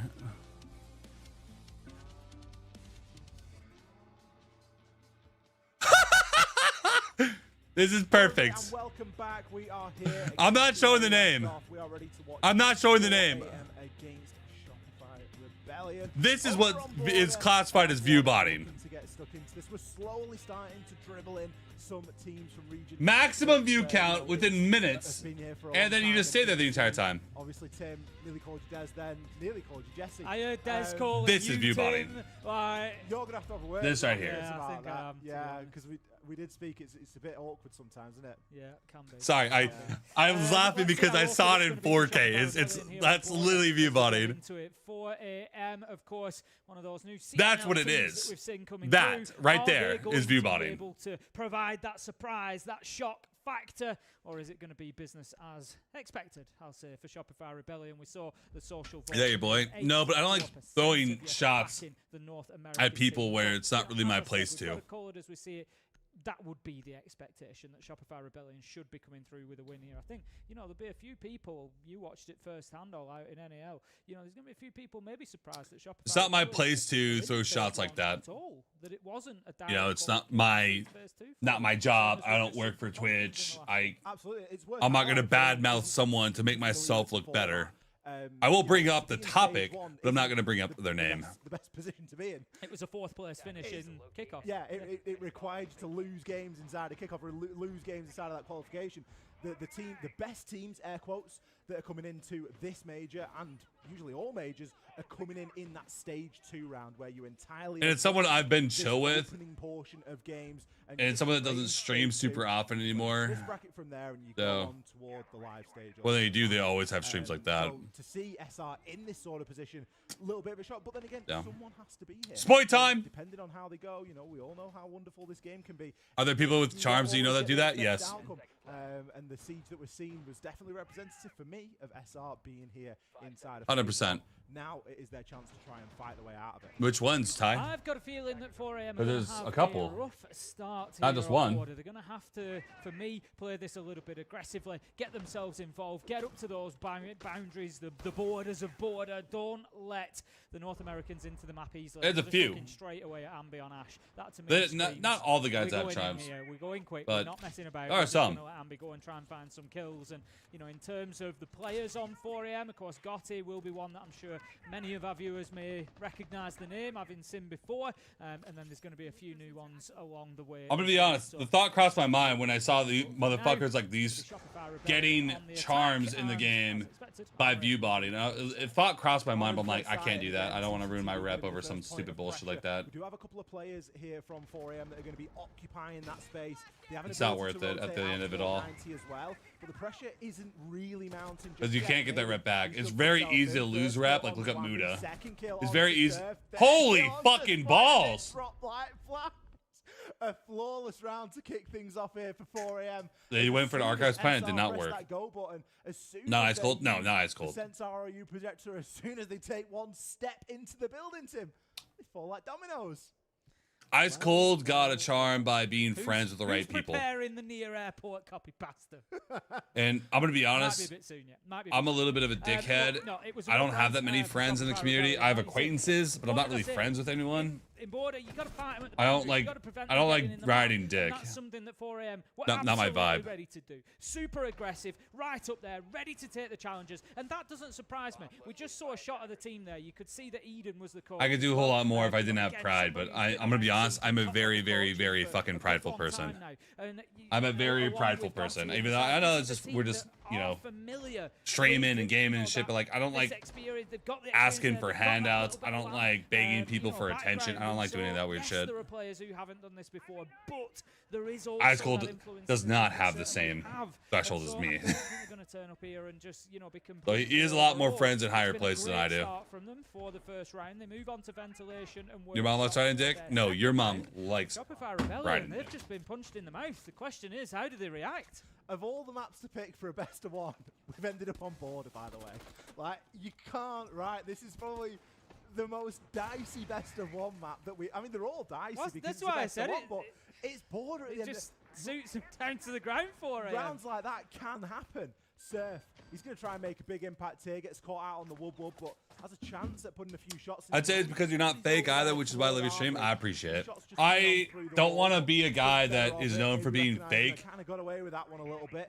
Saying things I don't mean. Like, I know sometimes when I play with like viewers or with shoddy people, sometimes I'm a little bit too vocal about it. And people are like, wow, SenVale's kind of a dickhead. The content creators that you guys look at and like, oh my god, these guys are such great guys and everything. They're the guys that are DMing people, wanting them out of the lobbies. They're just doing it behind closed doors. I just do it with my fucking voice. I don't really give a shit. The outlines of these 4AM players, how aggressively they play in this on this top floor. Somebody in CCTV, somebody right up against that triple off. Well, that's why I like people like Super, they're backing each other up. They've got or like Yardy, because like those are people you know exactly where you stand. They're just real. Which is really going to help because they need to make sure that they're There's a lot of fake motherfuckers in the community. In numbers, so that a lot. I do, Jippy. Those sort of lose-lose situations for 4AM. You scared of your hand? Why? But again, good intel. Oh, they can't Ambi. take advantage, Ambi! Banshee did highlight his position and approach, but it doesn't matter because Surf goes in at the same time. I like this aggression. I like this aggression. I like this aggression. Hell yeah. Hold on, but Shopify Rebellion, a lot more of what we most of them are dicks. You listen to them talk. Well, get the round done. I think the biggest thing, Juice, is I don't really have an ego when it comes to what I'm doing here. Because at the end of it all, we're playing fucking video games. They all happen. A like, lot of the action happening in a very people are doctors. People are in SWAT. People are cops. People are in the military. What the fuck are we doing? You know? Like, how can you have an ego about this? I'm very thankful I'm able to do this. But I'm not rubbing this in someone else's face. It's... SR there successful in round 2, mainly potatoes. Off the back of Ambi just being able to walk up those main stairs, like you said, Tim, caught out on the information. I like how honest you are. Sure, wake up call, but I needed it. Yeah, I know I'm definitely a dickhead D-dog, and anytime I play with anybody and they're not really used to it, I apologize. I'll apologize. Because he knows there's kills on the other side. Yeah, absolutely. In the moment, I'm a competitive motherfucker. I've been competitive my entire life. Play here for Shopify Rebellion. If they are playing into a lot of that kind of utility, you can see they've got like in the moment. It's not about making you feel bad. It's about trying to make us win. They are going to be playing into a lot of that utility. I think. Or helping you learn something where you were going to win more. And then just using it as bait almost. It's like, yeah, I've triggered the Banshee, so I know somebody's going to push me. And instead of taking a backwards step, I'm actually going to take a forwards one. And it worked beautifully. As they turn potatoes. Just so those little things that are going to creep in for 4 a.m., the things that are going to make the difference, you know, between a good team and a great team, was that reaction. As a Marine Corps vet, you did it the way I can learn. Like, see, it's always funny, like, telling people, like, oh, you got to do this, you got to do that, you got to do this. Oh, you're fucking up. But it's like, at the end of the day, it is a fucking video. Like, I realize it's a fucking video game. I realize that, but like, I'm just competitive. So when you think about it in the end all, it's like, it's silly. Surf going to be activating this all. Like, I just get locked in, and then, you know, you're just like, every time I get to a point in my mind where it's like, I feel like I'm playing for money. Sometimes there is things that the scanner Yeah. can't quite grab. A lot of drones being played inside. Don't worry, Sens said he'll buy you your new favorite snack, crayons. I have heard that the Marines do love crayons. Crayons and glue. Through the site window, brilliant play there from Oh, these entries have been fucking great, dude. Quite nicely to that bait. Maybe France There's not much fear. Back into position to do something about a potential plant going down. Darsley, he's going to be stuck here at the top of these east stairs and will be able to rotate himself back into office. But this is really the danger zone, because this is where a lot of Shopify are operating. Yes, they've got Canadian downstairs outside by the site window, but that isn't the main focus right now. It's these players tucked in, and Surf, he's likely going to swing the corner here, and if he does, he'll have a field day. Too easy. They're just going to stray on him. But Shopify Rebellion again creating that good position that they could at least make it a lose-lose. 4 versus 2 as Ambi manages to find Lider as well. Surf still down, but it's almost certainly not going to matter here as we get ourselves down to Rockstar versus the world. 1 versus 3 at the moment. Just takes his pot shots through. No! Oh! It's an absolute beauty onto Ambi. He might not get the round, but at least he gets to keep that. You could get the round. That'll be clipped and put on repeat. Doesn't have a C4, so won't be able to affect onto those players upstairs so well. Canadian and Surf, though, both super low. And 50 seconds, it's a lot of time. Rockstar can find a bit of space here, potentially. He's going to get zoned off there by the nade. He has got a Banshee that's going to back him up if anyone tries to push up onto him. But Canadian has managed to get themselves into the site and will start to get that plant down. Spoit, the drone, the bait. Beautiful stuff. Oh, Major State, a couple more hours at the very least. 2 and 3 looking absolutely. Yes, green flavor only. Just a little bit of jab to the mouth on round 1, but Shopify Rebellion have responded. If I boast like I'm some badass and then go 0 and then dog me out. If I tell you I suck and you expect me not to be, that's on you. I said at the beginning of things, you know, that this needed a strong performance from Troy in that IGL role to be going in there, and because there's not a got a kill W. To find those gaps, find those opportunities, and to guide his team to act on them quickly, and that's what we see in there. Oh, D-Dog. Okay, so how Major works? There's 3 phases. Phase 1, Phase 2, Phase 3. Right? Phase 1 are the teams that didn't really make the Major. They're competing for a spot to play in the Major. The Major officially starts Phase 2. That's why they're playing in fucking hotel rooms. Phase 2 is still, we're still watching. It is the main, all the teams are playing. And then we water it down to like 8 to 6. I think it's like 8 teams. And then that's Phase 3. That's where you go in and you watch Phase 3. Those are 3 play days with new season release stuff. Phase 2 is the longest. Phase 2 is like, I believe. Why am I even talking about this? Hold on. I'm looking forward to seeing a bit more. Phase 1, boom, boom. Because Phase 2, boom, boom, boom, boom. 4 days. And Phase 3 is where people go in. People go in for this. Friday, Saturday, Sunday. So our observers did great. I'm surprised we saw as many as we did. We saw a couple of them. We saw a couple. Tell you what, you can see a lot. Yeah, D-Dog, I'll be there. W. How much we've learned. We're hopefully going to see a little bit more. I think I'm leaving early on Sunday so I can be back home to stream all this stuff on Sunday with the new season content and really talk about it, because I'm going to play some of that stuff early. So I really want to make sure I'm here for all that.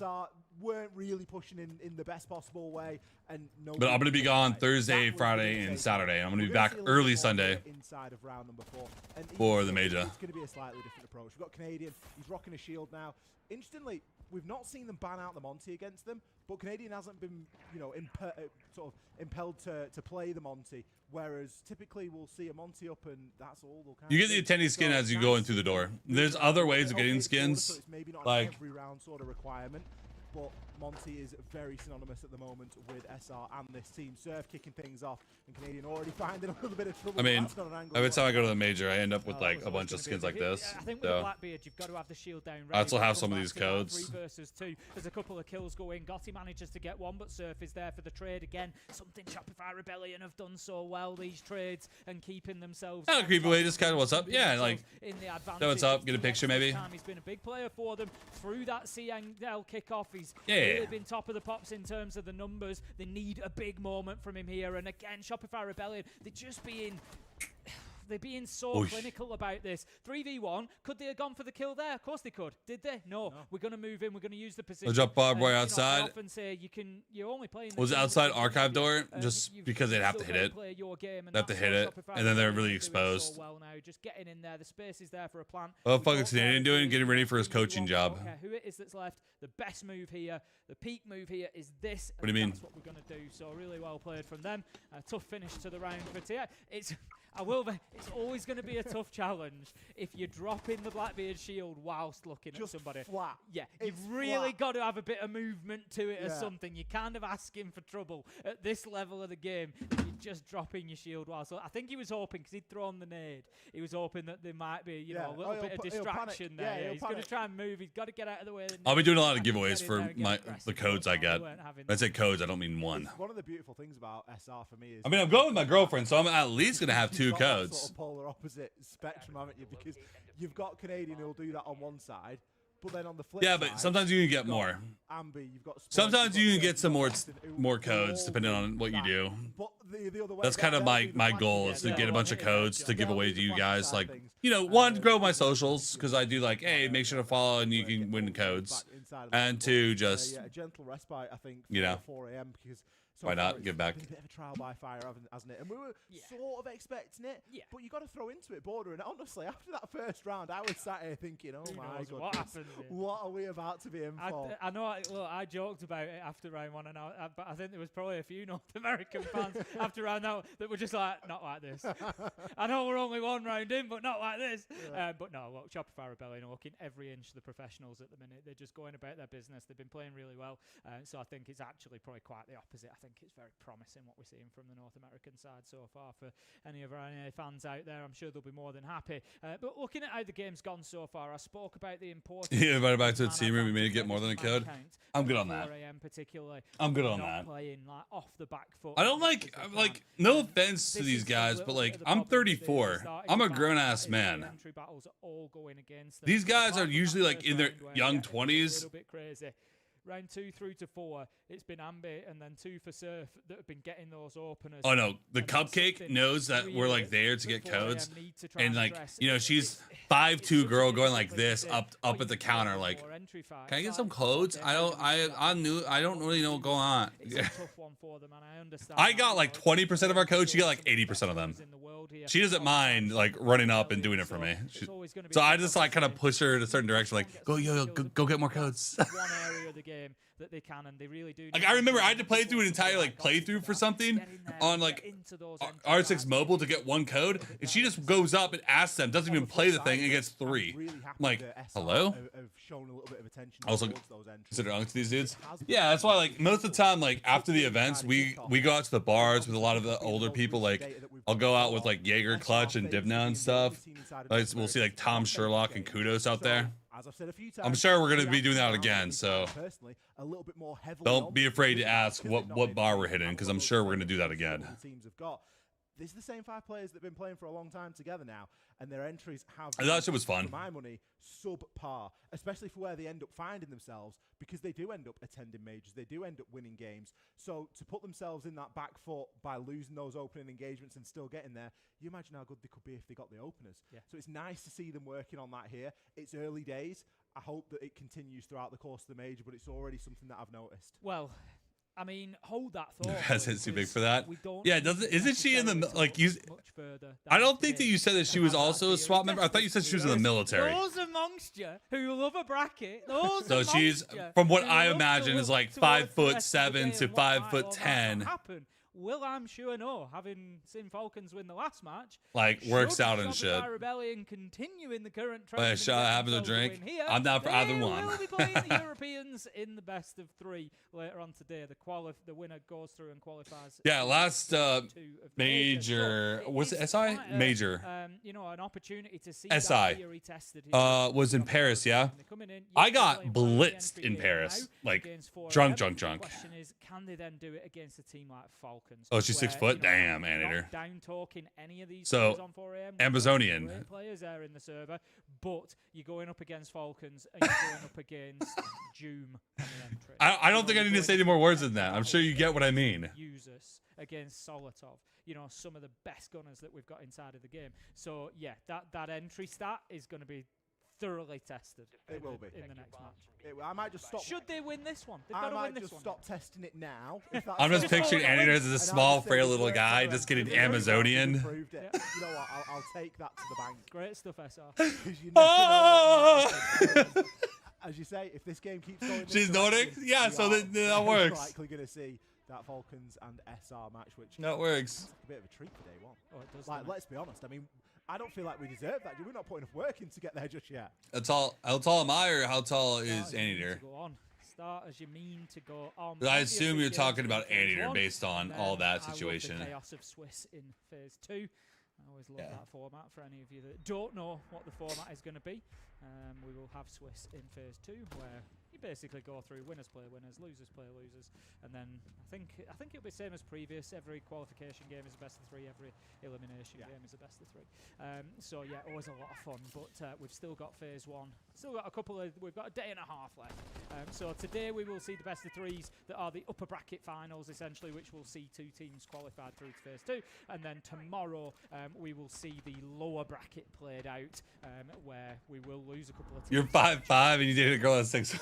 It's rough, but people have to go. We've got Oh to man. move it, you know, stage 2 lasts for what, like 4 days? That's it. So Swiss takes a while to get through. That's all you? You've got to get through these games, so we need to be. I'm 6'2". Rattling them off, and so far we've been doing quite a good job of that. SR. If we're gonna be honest, though, I'm 6 foot 1.5 with my shoes off. People making significant headway into the Flat foot. 6 foot 1.5. Flat foot. No shoes. I know this because I had my height measured like a week or 2 ago.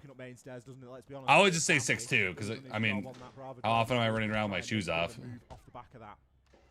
Opener this time does go to 4am, so let's see how they can build off that now. It was an area that I wanted to see them improve. They've come out straight away and got that done in round 5. Can they now hold on and keep that advantage? Like, is this me? Like, I know, like, this is, like, not a bad game, but, like, I'm, like, not super enthused about this match because I just expect SR to win or we're throwing. Well, hitting those trades so far. 4am managing to do the same, keeping themselves forward. Got a little ego. Now, it could become a game of attrition for these defenders. They can just keep themselves in place, try to make it as difficult as possible for the North Americans to approach them. I love Rockstar's position. Yeah, like you say things like, I'm 6 foot 1.5. Then people look at you like you're a weirdo.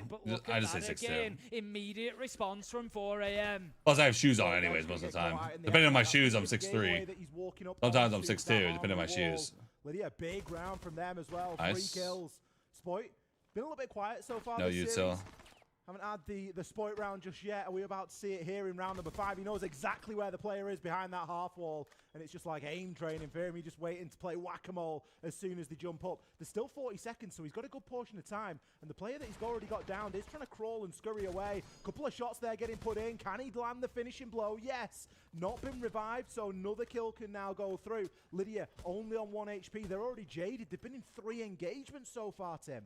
Yeah, this is not going to be an easy finish, but look at that! That's rough. Super cool, super calm! Just waits for that vault animation, and it's practically a freebie as Spoit gets taken down, low health himself. And 4am, they managed to get themselves a second round on the board, and as if not by an accident, it comes on. Unironically, being tall in a military setting sucks. Getting the entry, but keeping themselves in the advantage. I'm not surprised because, like, no offense to anybody, but it's like you're a bigger target. You're harder to move around. Great round. Like, from you want people that are able to move their body weight around and carry their gear, because you think about that position, but also small frames. You don't want So big many frame options. guys. You know what's happening main stairs. You know what's happening CCTV. You probably know what's happening over toward east stairs. Like, you don't want motherfuckers that are like Every bodybuilders. single You one don't of want them. The that. only way Spoit wins that is if he goes through the door, and I don't think Spoit's got the info to know if the player's in archives. If they're in I'm sure you can do that, but like, it's just a bigger thing to hit. You're shooting in the dark, aren't you? So you've just got to go for what feels right in the moment. Favorite drink is Mexican Mule. You sent. I am a. Going toward 4 a.m. There's chance for this to be an equal half of. Honestly, I just go straight whiskey or whiskey on the rocks or beer. I don't like the sugar bullshit. You've been teasing people. Like I want the alcohol or I want the beer. It's really not. Look, I still, if 4 a.m. come away with a 3-3 half here, it is daylight robbery. I will say that. SR so far have been the much better team. The rounds that they have won have looked extremely convincing. 4 a.m. Yes, it was a good round. Also, the way that the short guy sucks on movements, but that sort of clutch moment at the end to close it out. where Shopify Rebellion, 250-pound giant slogging around for 10 miles is funny to watch. I really would expect them to take a 4-2 Yeah, half here, but like it's absolutely tough. nothing is a given. We're going to be looking at a defense of ventilation and workshop. Hand-to-hand is mostly technique. Yeah, but how often are you really fighting someone hand-to-hand? Like in a real way, it's and you're not just being hand-to-hand. You're using whatever you got in the vicinity. It doesn't really come down to size half the time. It's what type of space you're in, how much room you take up, what you're bumping into, what gear you have on you. Like, there's a lot more to it than just I'm bigger, therefore I win.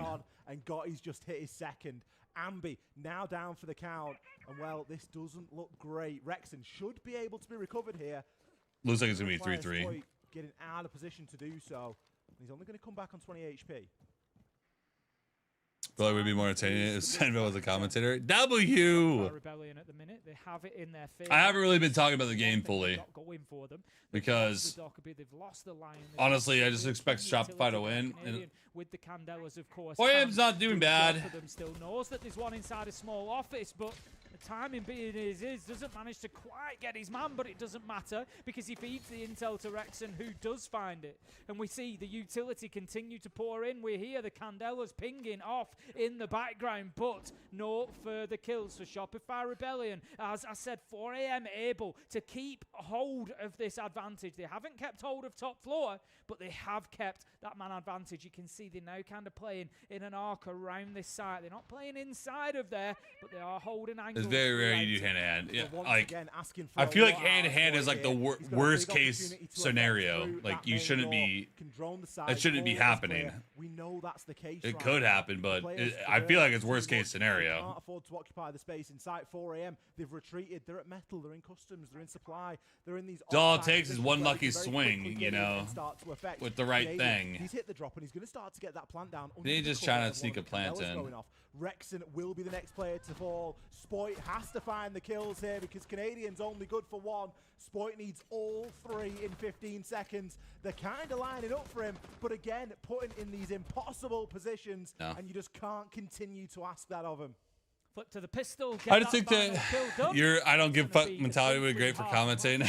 Feels like a little bit of a steal coming in there for 4 a.m. Shopify Rebellion for 3 rounds of that definitely have been that's fair. Confidently the best team, but then round 5 and 6, I love that from 4 a.m. They've really dug deep. Okay. Canadian needs to be a coach. I'll say it. I'll fucking say it with my chest up and my head held high. Canadian needs to retire. They love to contest East. Like, how much better would this team be if they like picked up someone like Kaysen or an IGL? Then remember, Darkly, be responsible for transition from entry to clear and site open. Okay. Yeah. Okay. Nice. Like, they need an IGL that can actually play the game. It's good the com we have. They're focused too much on going for these plants, which is like, yeah, going for plants is fine, but like, that's all he like. Canadian dies if he ever tries to take a fight, unless he's shooting them in the back. Well, because, yeah, Rick, the problem with hand-to-hand is that if they have another guy, you're fucked. If you're 2v1, you're done. It doesn't matter how skilled you are. If you're 2v1, you're done. All it takes is one guy grabbing you, and then the other guy's attacking. Then you're pretty much fucked.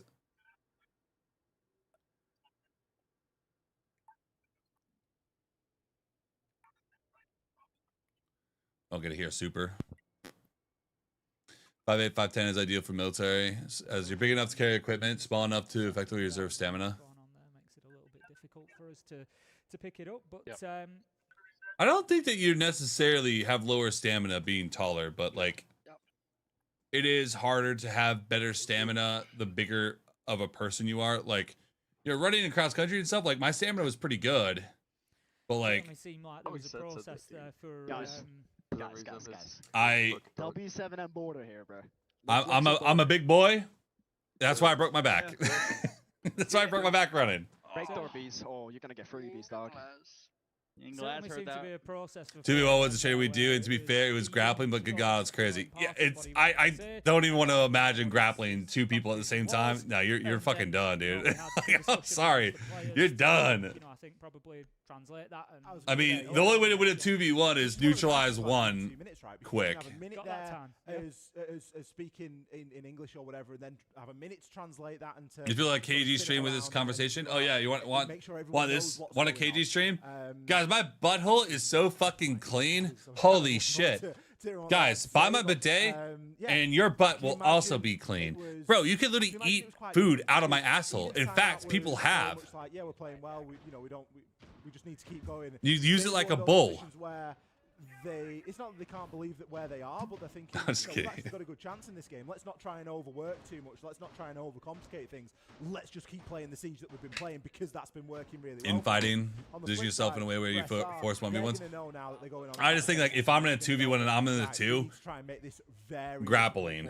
We need to be exploiting some traps. One guy grabs, one guy slams. Already we've got Sploit playing on Thorn. We're going to get those razor blades. You don't try to fist a cuff when you're in a 2v1. They're grabbing your ass. Yeah, I think looking at what we've got the smoke, we've got the. They just have more levers. They have more arms and legs. They have more levers to. Like, it doesn't matter how strong you are. They're gonna have more energy. If I'm Shopify Rebellion here, I'm expecting to have a deeper strat. I've learned how to grapple growing up.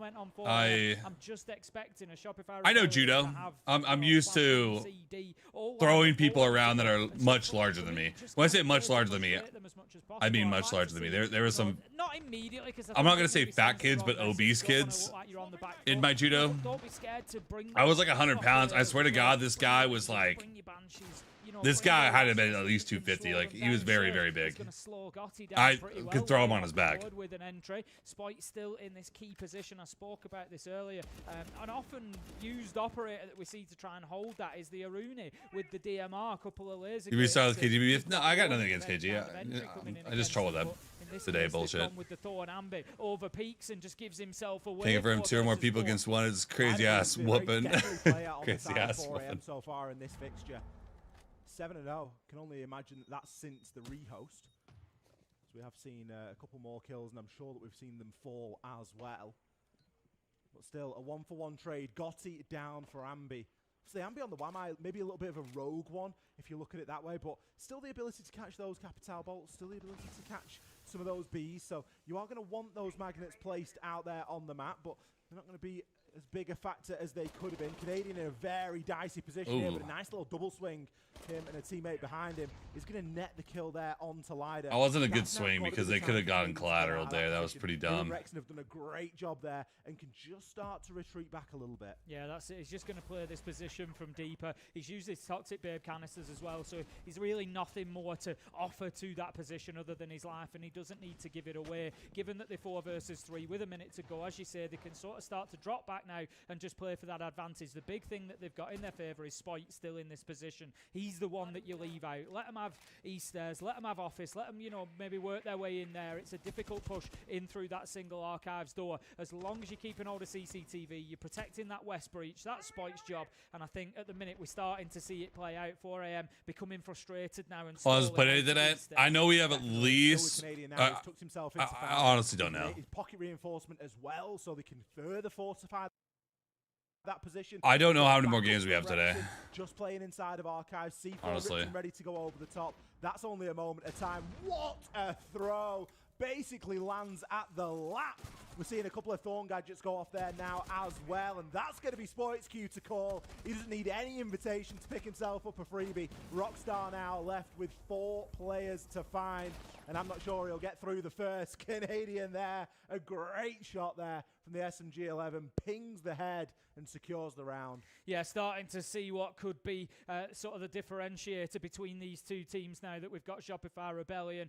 Good news, though. Playing their own plan. It was so well worked. It was so well organized, orchestrated as well. Beautiful stuff. Well, actually, no, never mind. Or a failure to deal with that Yeah, position. I thought I saw it. Hold on. To clear Spite out earlier in the round. Really came back to bite 4 a.m. We saw him pick up that kill towards the end of the round because it was kind of that moment of like, we really need to put some pressure on the other side of sight. We can't just come in from this at one direction because we're going to lose these. I think we're going to get a BO3 now we're soon. We're going to have to rush somebody into CCTV and hope to win. Are any of the games BO3s? Spite was always going to make that difficult for them. So yeah, really well played from Shopify Rebellion there to get themselves there. I don't fully know what's happening, I'm going to be honest. Good start. Start to gain a little bit more of that lead that they have let slip a little bit on their own attacks. We were kind of expecting this from SR. Their attacking win percentage on border over the last sort of 7 times we've seen it played. It's around the 44%. I don't know how many more games. I think this is game 3. I know we have at least one more. We could have more, though. That's overperforming based off what we used to see. Next game's are BO3. Heard. Yeah, so it'll be long. A little bit brighter. 55% over on that defense side. So it is the side that we're expecting them to do a little bit better on. But again, as I say, the margin, it's 5% either way. It's not a great deal from 50-50. Okay, the Solus underneath is going to need to be dealt with. Ambi is going to be playing down there. We saw him just using that scanner. He's going to feed all kinds of intel back into his team, of course. Kind of heading upstairs. I'll see where he lands at the minute. He's up and down those main stairs. He's back down on that ground floor again. But because it's ventilation workshops, they will have a good advantage if they can keep Ambi alive upstairs later into the round. And we do see him now after that first minute just kind of moving his way up there so that he can use that scope to see if he can find anybody underneath as and when a push comes. But for now, 4 a.m. are shaping themselves up outside of the building, kind of getting themselves prepped and ready. Drones are going in. We've got Lion in position. I think it will probably be on the back of one of those E1D scans that they then try to move in through detention and take a little bit of space. Rockstar there just doing his thorough drone work inside of supply. Doesn't really want to leave anything to chance at the moment. We've already seen how slippy the SR players are being here. Not really tying themselves to one location. I think Ambi sort of moving around there a little bit on the Solus was sort of in a desperate attempt to find out where this push is coming from because it's taken a while to materialize. Are the minute 30 mark elimination games are BO3s? Qualifying games are BO3s. I believe that we may have lost connection to the game, but it could be one of those situations. Oh no, the game has not. Jesus fuck. Either. I thought it was one of those weird ones where we sometimes lose we lose it and the game. Bro, the hotel, man. But it looks like we've just lost everything. Yeah, so we'll get back into that one just as soon as we can. We'll let the admins do their work and iron all that out and exactly how it shapes up, and we will get everybody back in and sorted. But yeah, I think, looking just at that first defensive round that we had from Shopify Rebellion, my concern, and kind of, what we saw of that round, my concern here for 4 a.m. is, that inability to kind of play on the fly that you need on attack. It's not your setup anymore. You're having to play in. You're having to find problems, solve problems, and find those opportunities as well and take them. And everything has to be a little bit more dynamic on the attack. And sometimes I think just the more you've played as a team, particularly competitive at this level, which it's their first time at an event like this for the majority. I think it becomes a real difficult skill to have in those early stages, to just be able to say, we've seen this before. This is how we're going to deal with this. We know, yes, you can prepare for the teams you're going to be playing, but I think, once you're in there in the server and you've got Spite locked in CCTV in the corner on the door, you've all of a sudden, within 3 minutes, got to solve how do we take down one of the best gunners in the world so that we can push West Breach. And I think, there's an easy answer there of let's move to the other side. But when you move to the other side and you're going up against a wall of 4 players who know you come in and have just dropped back beautifully, really organised, and they're pushing back into you, it's very, very difficult. So I think we might just see. I hope we don't. I hope that 4am come in here and can really start, putting some dynamism into the server on these attacking rounds and show that flexibility that we know. We've seen it in the CNL. We know that they're capable of playing with. They've now just got to deliver it here. And again, I think it starts at that entry. Get Gotti in there, get TX in there, get them picking up some kills, and then build on the back of it. That's absolutely it, and it kind of goes into what we say sometimes you just got to do nothing. You just got to sit still and do nothing. But I mean, what was it? Radio and artillery in air when I got my codes. Because oh no! In that CCTV position where his trigger to move is 2 razor blooms going off, and he hops on a desk and he knows instantly where the player is because everyone's already half pushed him, then decided, nope, it's too difficult. We're going to push east side, come up against Canadian on the SMG. I need that caffeine. Just got absolutely banged, and a double swing with him and Rex. And then you think, oh, okay, hang on a minute. We maybe do need to go back there.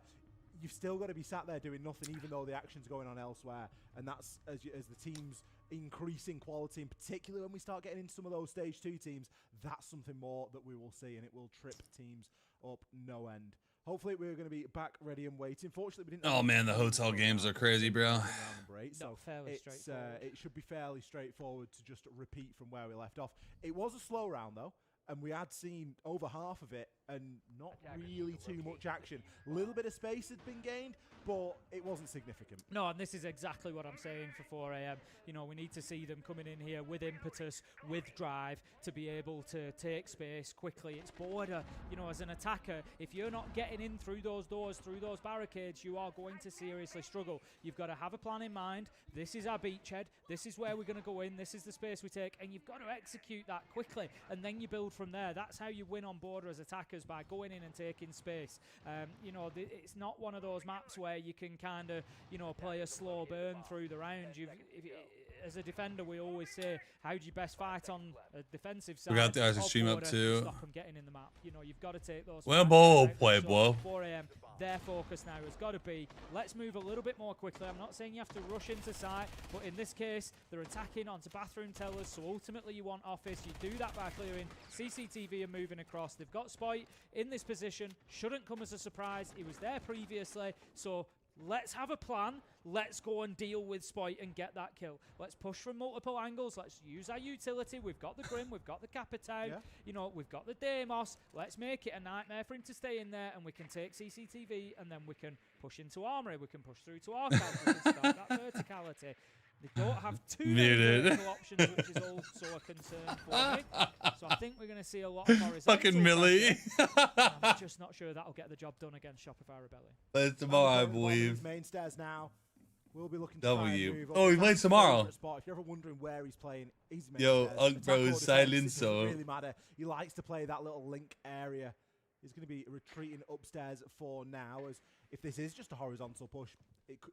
Yay! I love Bulu. Are you ready to watch him droning of these areas and not taking the space behind? Play 4am needs the weak supply, and moving off the back of any of them. It's a little bit of a problem. All right, we're gonna get off that. Taken down there. That's the Grim God. Ambi, he can start to loosen up a little bit. Freed up that little bit of pressure. Oh, maybe is it back down to the main stairs? Looks like it. Spoit still in position here. Not too much of a plan, I don't think, to clear in. They're just going to put one onto the window for now. Spoit's definitely considering a little look out of this door, but he hears the air jab. Doesn't matter. It's just beautiful. The air jab, it's on the wrong wall. The Zoto, it's going to freeze it. He's going to be able to get that thing anyway. The teamwork is impeccable. Ambi comes in for the day saver. We get so mad. They're all mad at me now. Angle as well from the armory door. You've just got that beautiful little. They're all mad at me now. It's funny. Play there. Everyone linking for one another. And you've also then got 4am that have got a problem that's gone unsolved. Big problem. Not only have you lost the player, you've got this problem that's oh, Canadian, nice. Really well played again from Rebellion, as you said. Okay. Tip top at the minute, flawless round, playing for each other all over the map, creating crossfires, creating situations where they can be in a win-win, and they are winning and winning. 5-3 at the moment on the scoreboard. I'm not confident 4am pick up an attacking round at the minute, given what they've shown us in those first couple. I think they're really starting to struggle. Now they're playing into Rebellion setups. We'll see, whether that changes. I think they just need one of those flash moments. They need, like, Gotti to go in and just pick up a double, and then they 5v3, and they can bully Rebellion a little bit and get around, and I think that'll be a catalyst, like we saw in round 5-6. They got the first, and you saw them play really well in the next round. Yeah. I think they just need that confidence builder, but I'm not sure that the North American side is going to allow them to get it. And the problem for me is that's the best we've seen SR look so far today. Attack or defense, regardless of how they're at. Manny asking if you're single. And the way that everyone was just doing their job. No, definitely very not single. Wasn't even a flashy play. Everything was perfectly calculated and mapped out to be in their favor. I apologize if I portrayed myself as someone that is. I apologize. My apologies. When they trip up and that's what happens. But no, this has been the entire polar opposite. It has been based off the back of really good synergy and really good team play. 5-3 now, 4am still yet to find my apologies on this attacking side. And like you say, Tim, your options start to run a little bit thin at this point. Straight away, we're going to have that detention wall opened. Nice and easy with the secondary hard breach in pocket. Darsley going to get on the drones as well. Not going to get them very. But it's so hard to tell how they're doing because they keep doing rehos. I can't really tell. All I know is Shopify's up 2 rounds. As soon as it comes in. Obviously wanting to build behind the Monty here. Fancy a ring, you're single. It's necessarily a bad pick here, the Monty. I think, you've been struggling to take space a little bit, struggling to deal with players like Spoit in those positions. I don't know if I agree with that. A big shield in front of you is certainly going to help you do. And if I'm going to be honest, I would be ready. I would be ready to marry her tomorrow. These rat plays from so SR aren't giving them that. They're not really hiding as to where they're fighting, which areas they're holding. It tends to be very similar areas. It's border. Let's be honest. You're going to be holding the same areas round in, round out. You're always going to have someone inside a CCTV, and it's being Spoit consistently. They're worried about what's going on in stock, but they've got no idea that there's Vert here. And they've no idea that he's got a brilliant angle. That Monty comes through at a slightly different angle, and it's game over. As it stands, Rockstar's gotten away with it.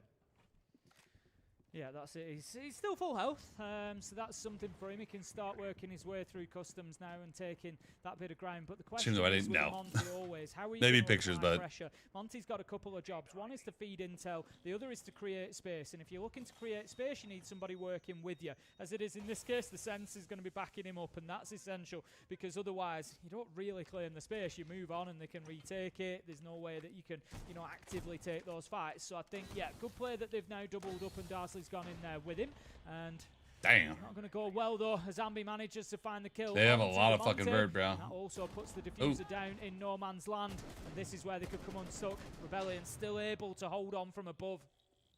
Canadian has fallen here in that fight, so it is going to weaken things somewhat, but like you say, not much. Some key positions that we've consistently seen failed to be cleared. Ambi will find one onto Gotti. I believe Spoit's still upstairs inside a CCTV as well. There's a lot of laser focus on these vertical angles. The diffuser has been recovered now and will start to go down. Spoit taking a little bit of damage from above, and the Sense wall providing perfect cover. The plant likely going to go down here, but at this point, 4v2. Let that happen because they have to rely on this double man count advantage to take them over the line. Yeah, that's it. They've now got to play on the retake. Beautiful shot with the DMR up on the reverse angle to take Rexon down with the Rexon slapping his monitor on that one. Left here for Rebellion to fight their way back in. Nice and that's kill. A good start as Surf manages to take down the Sens. 20 seconds left. They've got to have this clear so they can get on the diffuser by the 7-second mark, or they won't have time. 10 seconds as they hunt, trying to find this last man. It's the Twitch, it's Lider. What can they do? They win the fight.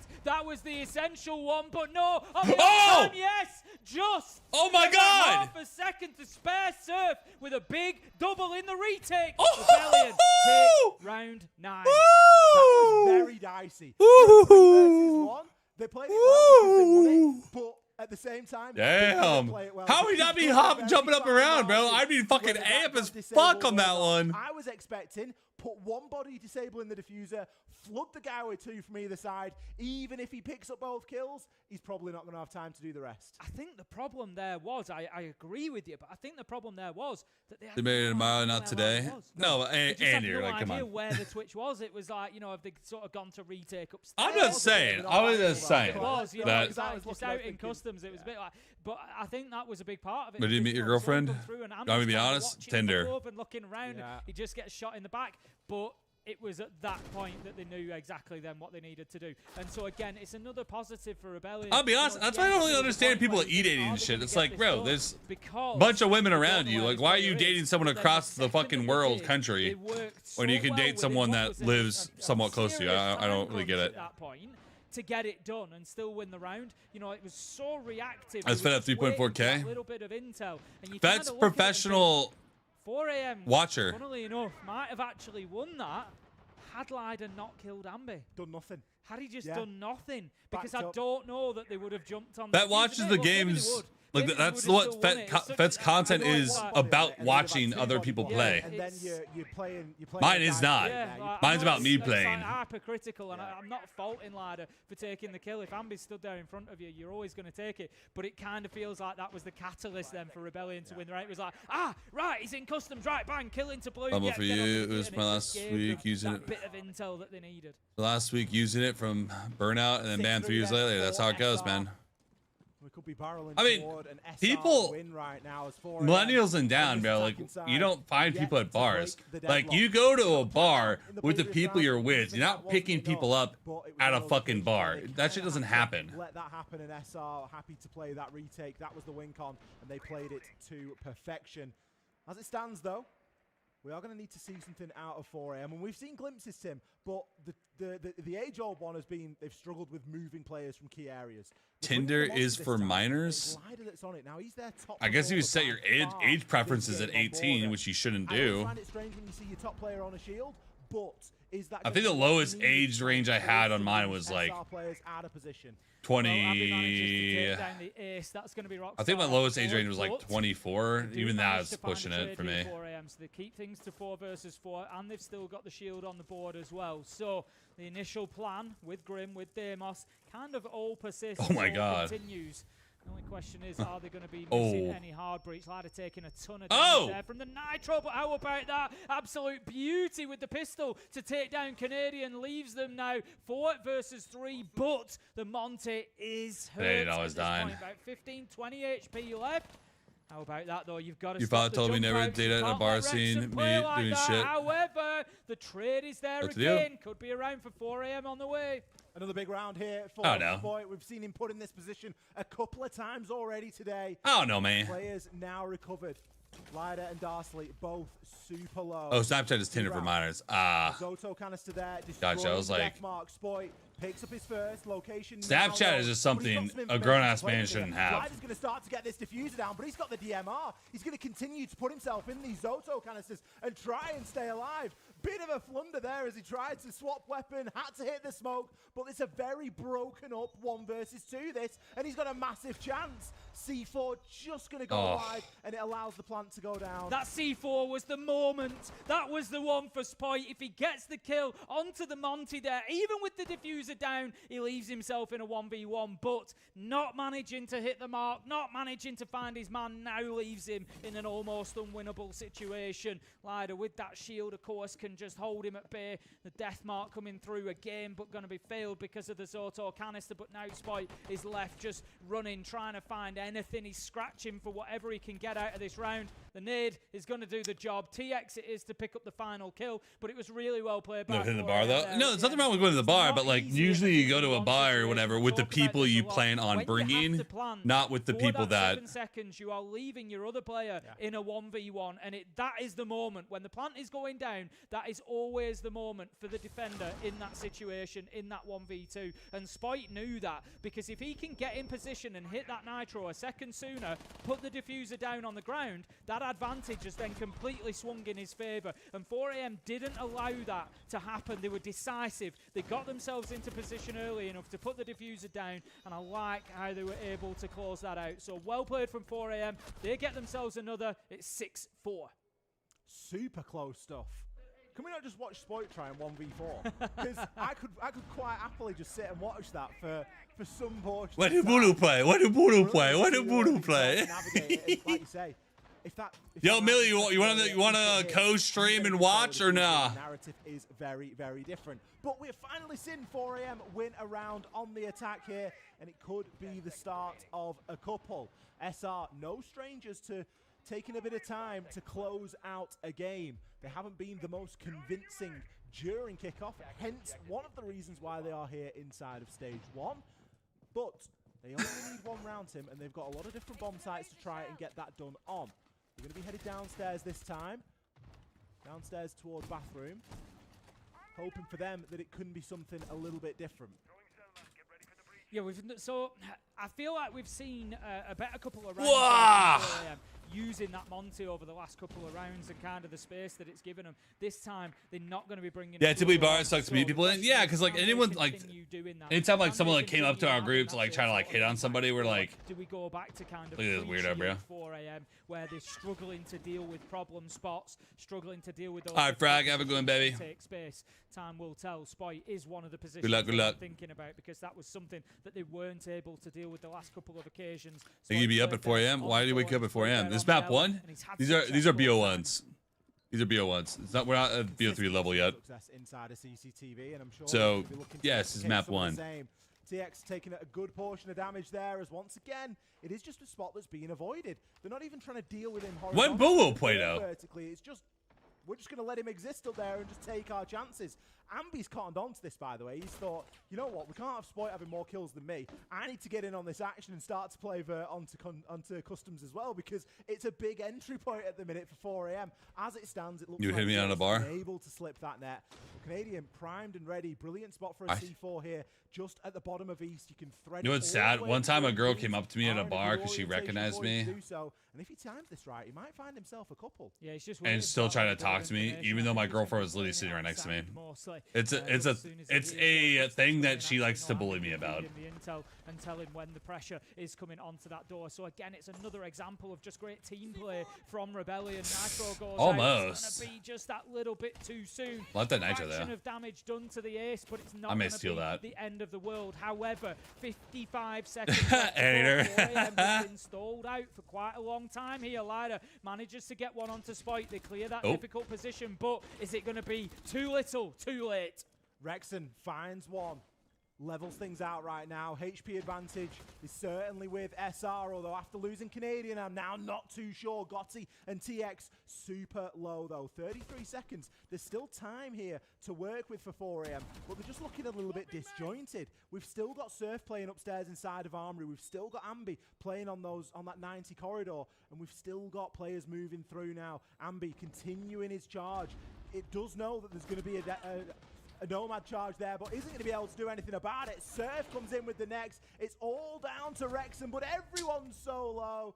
TX is able to find him there, tucked inside of the bathroom. I think Rexon just doing his best to try and stay alive there. TX and Gotti making the absolute most of what little HP they both had. You said yourself they were in a situation where, despite man advantage, they had those 2 low HP players, but it was those 2 players that were alive at the end of the round and picking up those final kills and bringing us into a 12th round. And we are going to see a Rebellion timeout. I think it's high time that we get the timeout here from SR. Don't think we were able to listen into the timeout specifically. It is just the midway one. But the topic of conversation here has to be, look guys, close this game out. Shut the door on it, because the longer it drags on, the more time we spend in the server. There's still a best of 3 to be played at the end of this if they get through. They don't want to be fatigued. I mean, it's early days, and it's day 1 of a major. They're not going to be fatigued. I hope they're not fatigued in map 2. Mentally, yeah, you don't want to be letting. That was weird because it was someone I met on Tinder and never saw her, but then months go by. I'm dating my girlfriend at the time now, and then she comes up to me at the bar when I'm with all my friends and my girlfriend, and I'm just like, we're going into round number 12. Oh, hi. I mean, look, we never hung out. again, it's So I don't know why you're coming up to me at the bar, but and say, you know, is this an absolutely prime map choice for Shopify Rebellion, or you know, does it maybe give 4 it was awkward. an opportunity to get? When I say my girlfriend was next to me, I meant that my girlfriend was literally on my lap, like because there wasn't enough chairs, so she's literally sitting on my lap. Because remember, like she's 5'2", she's small, but she's sitting on my lap, and then she comes up to me, and I'm like, arm around her, I'm like, the other girl comes up, like, I'm like, hi. You know, there's a whole game plan here for the rest of the tournament. Rebellion are playing a 5th choice map here because they're probably looking and thinking, we can get that. Been hit on guys and girls before doing my final say just never liked too much. Yeah, like I don't know. It's just weird. We might need them for map 3 against Falcons, for example. You know, so I think there's a lot of things that play into it. It's not just about the game. The only time I've been bought drinks by a woman was when I was in Mexico. Like there was this 50-year-old woman when I was like 20 that bought me a beer, and I was like, oh, that's awesome. And then I realized, wait, you know, they certainly haven't been given anything by Shopify. Why she want to buy me drinks? It's not been an easy time for them. They've had some difficult problems to solve. They've had some, you know, difficult clutches to make at the end of rounds to get stuff shut out, and I think they've done a great job of it. So wait a second. Win or lose, I think 4 AM come away from this pretty happy with the performance. Rockstar going to be positioned at the top of those east stairs along with the Monty. Looking at using this as their beachhead for this round. They've really been quite heavy focused on toward customs and detention area to be that first sort of entry point. And it's, you know, not really worked out too good for them. They've done all right on the attack. They've picked up 2 rounds, so you can't say that it hasn't worked at all, but it hasn't assisted with the big problem. And the big problem has been Spoit playing inside a CCTV with Ambi as the link. You can't just stand there, Lider. You've been the best player so far for 4AM, and you just flat stood in break. That was the night SenVale became an hombre. Of all it was not. To lose, you know, such a key component of any I was afraid it was one of those tourist trap things where they're trying to get you outside to rob you. Because that was also the time where every round one of our guys got mugged big mistake by the policia. And look, it's lessons like that they are going to learn from as a team, as players that are new and to this another guy also got robbed by a stripper. Major against the team like Rebellion. You're going to be punished for the I've had to bribe the policia in Mexico to not take one of my buddies away for pissing in public. 2 little 5'3" guys with AK-47s, hands on their guns, like. There's going to be an attempt here from Darsley to try and make a little bit of progress with that castle barricade from Ambi. It's going to be really difficult to transition through that as a Monty. He can smoke it off, yeah, sure, but still there are going to be players that are able to work through it. There's a oh, it's a monitor. For goodness sake, as kills continue to come here for what's that lower thing? What is that? There's like an extra monitor? Has got the world on his shoulders right now. 4 AM. What is that? They can't get this 1v4 done. 1v5 technically, but Spoit is down but not out. You know, if they don't get that, they will drop down to the lower bracket, and they will then be only 1 loss away from exiting the tournament. But it was always going to be a tough start for them. But on the side of Shopify Rebellion, it has been it's a portable touchscreen monitor? Weird. Be more than happy. The North American side managed to get the job done. They get it over the line. We've seen some great teamwork from them. Interesting. We've seen some great individual moments. Yes, I'm sure there are elements there that they will look at and think there's room for improvement, but overall, I think you're going to be pretty happy with that as a start at the Salt Lake City Major. I'll let you know about steroids. Gotcha. Cemented that fixture against Team Falcons coming up shortly or later on this. When does my Pro League team play? Phase 2. Speaking of which, let me get my gear. Versus Enterprise. We're going to hit a break and then we'll be right back.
Never mind. It got delayed till Monday, so you guys are gonna have to stay put.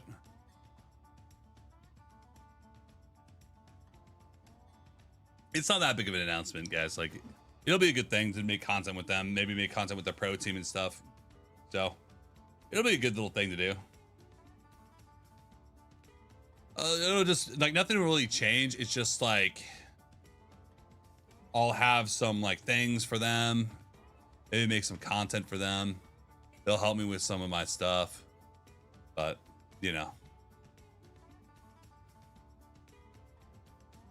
Enterprise versus Los. I actually... Come on, Los. Is this the final game of the day?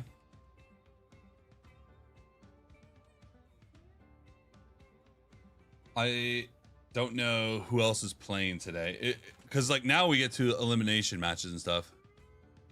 Can you become an organic chemistry professor if I wanted to? I'd have to go take more school. So...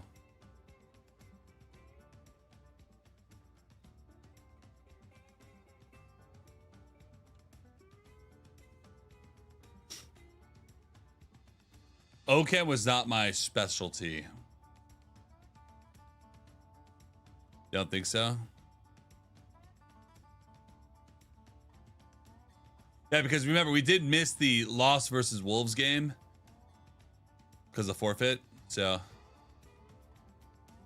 OChem, I got a master's in OChem. Yeah, no, I graduated college with a degree in biochemistry.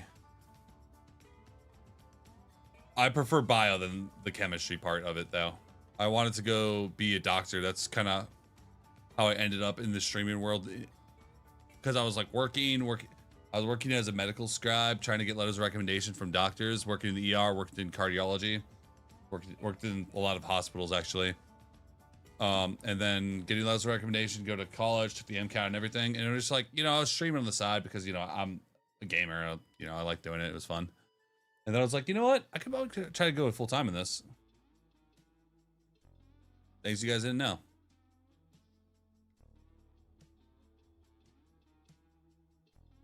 Yeah, so I'm not a dummy, but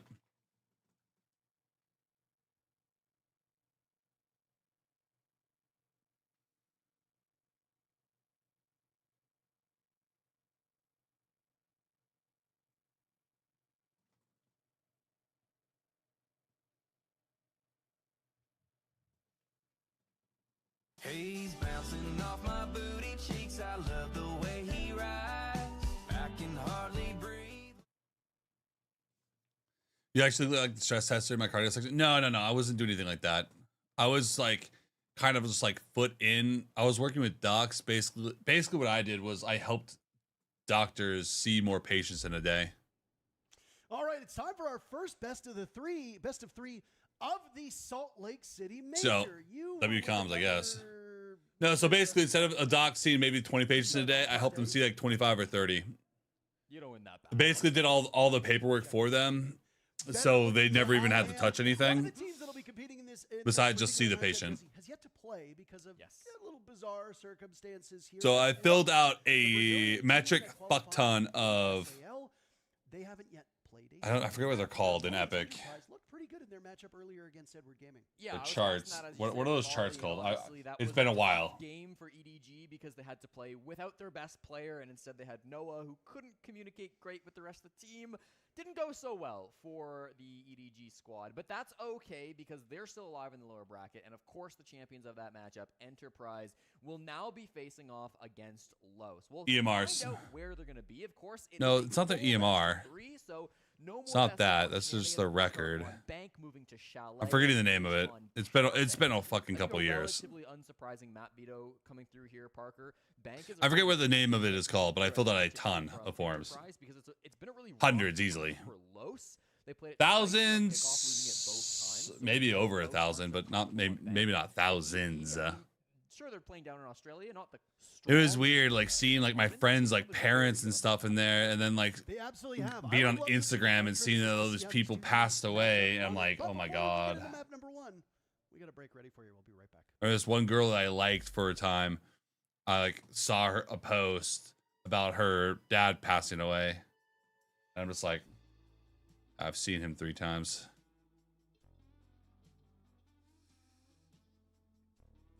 It's dark. Dark world. Cardiology was sad. I didn't like working in cardiology because it's just like people that, like, it was just like fucking normal people that were just kind of going down the drain effectively. It was sad. But the emergency room, when I worked in the emergency room, a lot more hectic. And holy fuck, I got some stories. I have some I've seen some shit and I've smelled some shit that you guys would not want to do.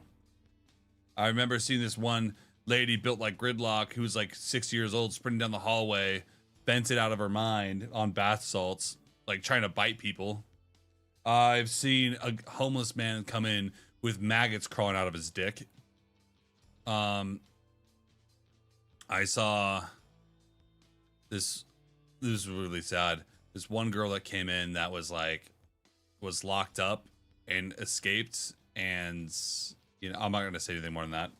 I also saw this one guy that came in for gunshots, and then the cops came in for him afterwards. So some crazy shit. I'm sure the smell was worse than the visual. Yeah, it was. It did not smell pleasant. It did not smell pleasant. That is for sure. Like, I don't know how to describe the smell of death, but that's what it smelled like. Very sulfury.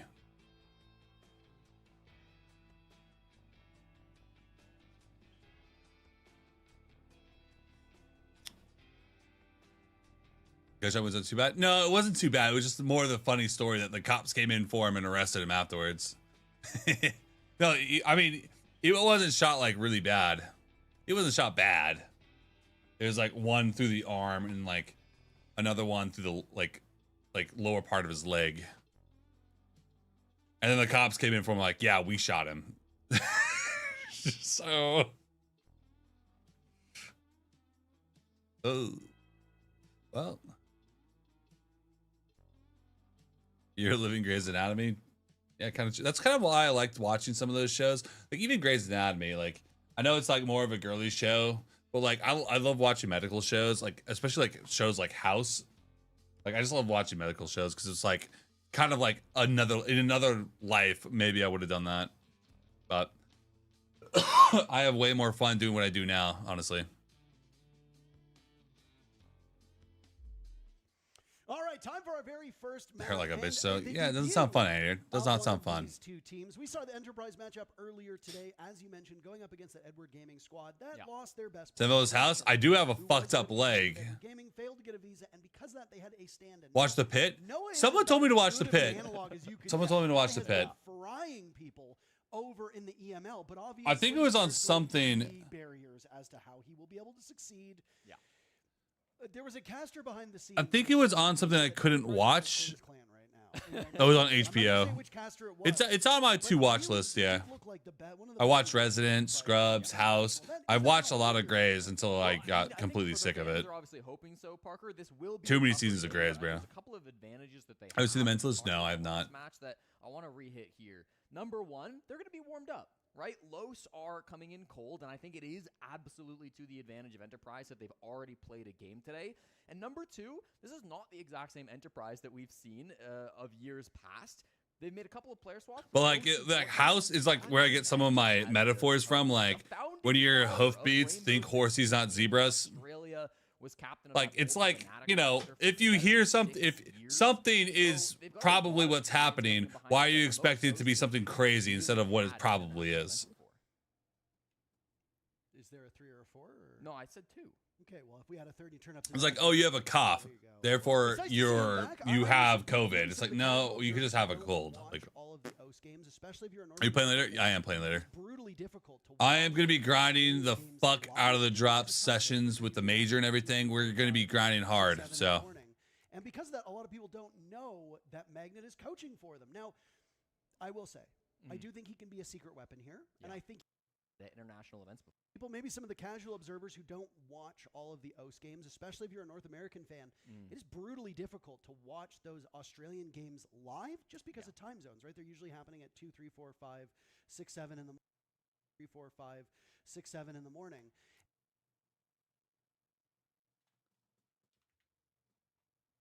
Right, they're usually happening at 2, 3, 4, 5, 6, 7 in the morning. I think and because of that, a lot of people don't know. This Lowe's team has a lot of LAN experience. They've got Dash back on the team. He's a major winner. And because of that, multiple regions, this might be a significantly harder game for Enterprise than they played against Edward Gaming earlier today. Yeah, it absolutely should be, but the vibe should still be high. I think this Enterprise team, they've been looking really good so far. You saw it in their last match, like how active they were in the text chat, how engaged they were with each other, and I was honestly surprised by how good Magnet was as a coach in his tactical timeouts when we got to listen in, just because, you know, this is his first time coaching a team. Kickoff with Enterprise was really his first time, but this is his first test, of course, at a big event, so it's a big change up for him. Now going up against Los, I mean, this is also and because a, that, team a lot that of people is usually not happening the at 2, 3, highest 4, of 5, highs when it comes 6, to South 7 America. in the morning.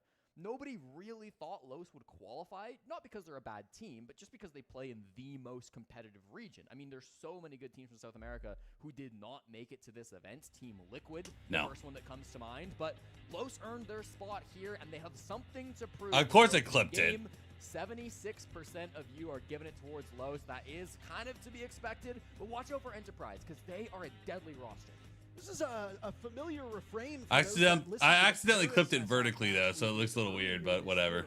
When Enterprise came in, and we said they had a pretty decent shot of making top 10 or top 12, I suppose, because technically the top 6 go to the main stage, not the top 8. You know how it works. But Enterprise was also playing that series knowing that they were going to be making pretty big changes from a coaching and a player perspective. How many teams have come into an event where they know they're going to make a roster move, and it has sunk them before a single shot has been fired in their game? So it didn't really give us the best vantage point of how Enterprise would do. And now we've got a team that is 5, it's 5 fighting guys. They've got Mag on the team. There's no reason why they shouldn't be able to rise to this challenge. The person that I'm going to be watching, though, is on the side of Los here, Jesse. Perez, who is puzzlingly the only player not in the lobby right now. So I guess we're going to look for him. We're going to look for him. We're really going to look for him really, really hard. Where is he? One of the statistical best rated players in one of the statistical, if not the most statistical competitive region, which is Brazil. You highlighted it. People didn't expect Los to make it. Not because they're bad, but because there are 6 teams that could very easily make it. You highlighted Team Liquid Alienware. What about Fluxo W7M? True. They also could have easily made this. Now, granted, they lost Volps. There's been an identity change on that team. Yo, TM with the prime with a 2-year. What up, baby? Liquid Alienware and Fluxo W7M. How you doing, TM? Did I dissect a frog in school? Oh, not just a frog. For this Los team as they bring Dash back. Frog, cat, shark, pig. Since playing with Wildcard. I've seen human bodies. I didn't get to dissect them, but like I did a lot of shit. Fury is in Utah. Suspicious. There was a time in my life where I thought I might want to be a surgeon. Nobody's asking you. Nobody's saying, Jesse, do you find it odd? Because I can kind of turn off my humanity part of my brain and kind of do it, you know? But it does kind of like... And you would say, yes, I do find that suspicious. Thank you very much. But nobody would ask you. Nobody's asking you that question. Okay. Either way, Dash is back on the team. He's been doing some calling for the squad as well, picking up those shields, providing leadership for the Cat I did in high school. How will that pay off? We'll have a good glimpse of this very early on. This is Los's map. So Pig was college. Enterprise should have a small advantage through these first 6 rounds. Yeah, dissecting a cat in high school is crazy. Given that they haven't won it ever as a team, but I'm sure they're confident. They must have been scrimming it behind the scenes. And taking a bone saw to his skull to see the brain is like, there's not many things that gross me out, but caught on the window punch. Cairo shuts him down early. This heavy roam game from Los. So my day, top 100 C's player tonight. Bottom floor defense, and it's not working for them. Answer with the drive-by question mark. Oh, they've been doing that all day. I know, but that's just, you mentally boom when people hit you with that. That's the top player on the side of Los who's down for the count. So not an ideal start for them, and now well over 2 minutes for Los to try and. How do I? What a be? How to play this at an uneven number? Tuhan. I think he saw Dash just there on the drone. He played fantastic in that opening game. I believe dropping near double-digit kills if he didn't quite hit it. Was very, very close in their opening match. Going to be an important player to watch out for. But it seems like everybody started to fall off. They waste about a minute on the roam, and they lose a body. I'm afraid that's not quite good enough, Parker. This roam game really wanted to get more. Now they just have to rely on those C4s to lock down the site. Nuxka's in a very familiar spot for a smoke. That's why on the C4s. He's still got all three of those gas They have canisters. 3 C4s and 3 Smoke smokes. also has the I mean, shield, so we might see more diversity with the secondary gadget brought from this operator for the time being. If you're playing blue, you're going to want to put down that barbed wire. You're going to want to do a little bit of damage. You're going to want to use the sound cues and slow them down. The big thing for Nuxka now is either throw out your gas canisters and waste time on this position, or get back to site with your life still intact. Big moment for Dark. No, I love this spot. Somebody just peeking on this hatch. They want to get it open as quickly as possible, but they're struggling with it just a little bit. The time, of course, you won't be slowed by the two-brow for using the Maverick, but it's still a slow tool to open up that hatch. This has burned about another 60 seconds, meaning we're into the final minute of this round. And we're just starting to look at the bomb site for Enterprise. Nuxka still survives as well towards top blue, so that's going to be a difficult option to try to push through. A lot of this execute is going to have to come either Smoke's like one shot, though. or through one of the back hatches. Yeah, the more that this time ticks down, the more I worry for this Enterprise. yeah, this is not looking great, honestly, for Enterprise. Apply them. As there goes the gas canisters from Nuxka. On to top blue. He's still got 2 silhouettes nearby. Nuxka could go for a swing here, but he doesn't know if anybody's watching that position. Cairo had turned his attention to that spot, and now Nuxka will head back down towards the safety of the bomb site. 20 seconds left on the clock. There's a Goyo down there. 5 players up. Rubber will meet the road. Dash takes down Jigsaw. Slow peek on main stairs. Tuhan trading out Nuxka. And now it's Tuhan in the middle of the site, looking to catch a cross. Here's Diffuse Kit getting planted. What the hell is he doing? Shut down by Daffo. Bappin getting Diffuser to the halfway Cheater. point. Two-brow charging out. Huge coverage from Cairo. Okay. And Brendo will seal the deal. Enterprise taking the first round. Okay. Scramble in the final seconds. Yeah, it's close, Parker, but they get it done in the end. That's a really difficult round from Enterprise, and it kind of goes back to that first game that they played up against EDG this morning, where their strength really came on the roam clear. They were doing a great job getting the opening pick. They were working themselves into man advantages consistently, but sometimes on their attacks, even against EDG, the execute was a problem. If it was a large man count execute, that was good. they sometimes stumble at the last moments. Los, whether they read into that just because of the previous matchup or because that was how they saw the round playing out. Well, Doc, what did you ended miss? up kind of playing in a similar direction, and that not too much. scary, but importantly, they took that space. No crazy upsets. Finally cleared up that pick onto Nuxka, and then the coverage from Cairo, just absolutely fantastic. 3-0 to start this game.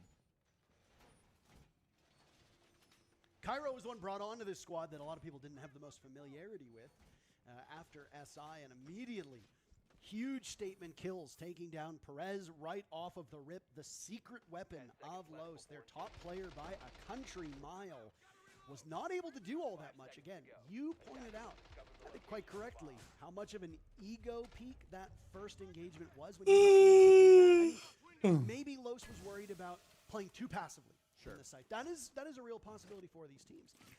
And hey, if you think that your opponent is just objectively weaker than you, why not go for spawn peaks? Why not go for early aggression? We see this in the interregional matchups. Yeah. How many times was top team like? I'm not going to reference examples because then it would obviously put down other teams, but how many times are you watching the NAL? How many times are you watching OS and you see a team that is in first place spawn peaking one of the lower teams? Los might think that of Enterprise. That could have driven Perez's decision.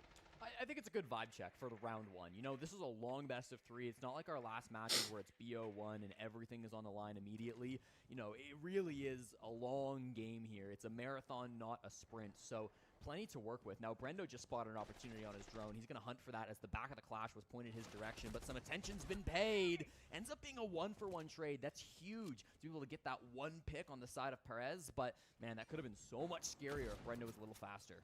Nuxka spent most of that first round on very limited HP. He will be in the same predicament here now in round number 2, Jesse, as he is on a sliver playing that clash.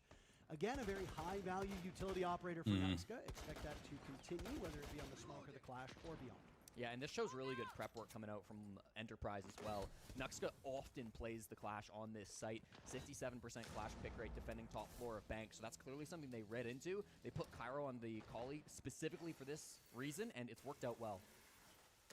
Enterprise will now open up one of those two-panel walls over by Square Stair as Tuhan assesses his magnificent job. Double sniper is something that really only shows up on a couple bomb sites, on a couple maps. This one is the place on Bank that you will see it most frequently. You can also potentially see it on open area down below, though it is usually more a... God, how easy this game would be if you had walls, bro. Oh my fucking God. Missing when you have to double up on the Kali and the glass. Oh, Barbie. Yeah, we're doing not too bad. Hope you're having a good one as well. Los doing pretty okay here, surviving this initial onslaught. Yeah, they need to kind of get some picks back. Here's Cairo deal of takedown dash. Really good trade game so far coming through from both teams, but now 45 seconds. The rubber needs to hit the road. This is so close. Oh my God. Has the ping, but just misses the angle barely. If he doesn't get this, this push could be really late coming in once again from EP. And that was a great flush. Nuxco rotated to try and cover Perez, swinging over towards Conference. Dapo was his lone backup. Perez is just so good, and Dapo's been permitted to exist in this position for so long. He finds one. Perez will now be hunted down by Jigsaw and this death mark, playing the fadeaway. Dapo looking for the opportunity, and he'll get it. Jigsaw making a ton of noise, charging his way forward. Los will tie things up. Yeah, really close round once again, Parker. This game is going to come down to this camera hurts my soul, bro. From these two teams. I hate looking at it. It literally gives me like motion sickness. I don't quite enough value out of that Deimos down below. It was Jigsaw playing that position, of course, and he's kind of struggled this game. He was probably the most active player that we saw in their opening duel versus EDG. Didn't top frag, but was certainly the top typer in that lobby, and was backing it up, frankly, with his kills. Haven't seen him come alive just yet through the first two rounds here on Bank, so hoping to see a bit more out of Jigsaw. By far the best player in Oceania this season. I mean, how many times when people talk about Enterprise, they talk about Tuhan? Sure, yeah. Do they talk about Bappin? They talk about these players who aren't necessarily right now the names we've said the most frequently. I mean, Cairo's been the most impressive performer so far through 2 rounds. That 3K, obviously hugely impactful, was great at paralyzing those defenders on the Kali in the previous round. Sometimes it's not about kills. Sometimes it's about denying Guys, rotates. we're 9 followers away on Instagram.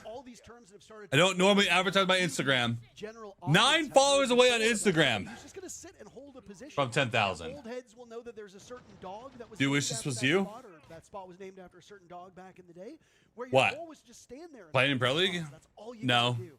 And it evolved over time to become maybe a flank position. Not knowing whether you're going to have a job after this tournament or not. I'm not really excited about that. Nuxco got caught in that exact cross in the previous round. Now, obviously, it didn't end up resulting in a victory for Enterprise. But Sometimes you'll get sideswiped and you won't have a team, and then now what are you doing? I'm a little surprised through the first 3 sight Knowing what I know now, been playing the same my job is way more consistent. SAL. Okay, with Falls any W. Expects them, especially since this wasn't a strong map, to change things Ooh, up Perez. a little bit. But so far, it Yeah, hasn't Perez is worked the player to as watch in I this, said. probably.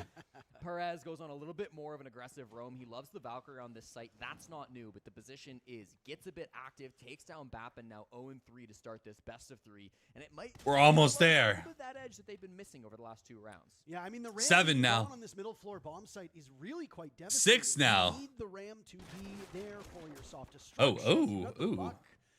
And I don't know what Nuxco was thinking there, Jesse. He's got Davo for backup, 2 floors above. Nuxco might actually be retrievable. Brendo and Cairo have other ideas. Brendo finds 2. Oh, no. Is going down. All of this has distracted not only us, but also Los. Cairo pulls that off. Shield now turned towards the 2 remaining defenders on the side of Los, Dafo and Dark. That is a hard retake, bro. 4 kills leading Oh. away on the team. A 5th is added to that tally as Tuhan is dropped. Still a hard retake. Cairo, the 2 to find. The Monty in this particular position is oh so strong. They need to be worried about Brendo. Dark was able to stop him for the time being. Cairo's in trouble. Brendo cannot come to his assistance. He's down over towards blue. Shut off again. This is so good by Los to buy time. Dapo getting on defuse kit. Dark will need to shut him down and will do so. Los, an incredible post round, and they will take the lead. Really good round Wow. coming out, both from Dafo. Wait, we got and 10K? Dark, but I gotta give Wait, it to what? Daffodil in Like, just like that? for such With a one-time important shout out? kills in the midst of that round. I thought Enterprise had found a gap. We the did team it! was really good. So many players. Let's distracted by go! the hatch, but somehow Cairo was sneaking in, getting that plant down. But Dafo Hey! continues to impress. He's playing outside of his country just for the first time ever in his career. It's his second international event, but his first was Reload, which was still in Rio de Janeiro, so doesn't really have a lot of experience on an international stage. He hasn't been moving too much. He is in a bit of a new environment here, but still finding the same success that he found down in South America. Wow.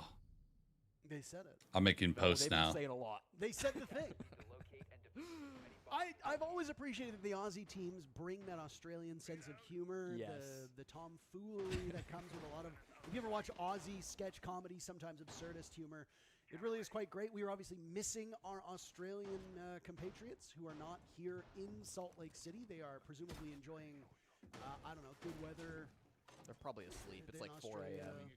for them. Or they're on DJ Huge. and they're watching. I don't know. True, probably. You never Can you please make sure I'm a good girlfriend to get my drops? I'd stay up for that if I was an Australian.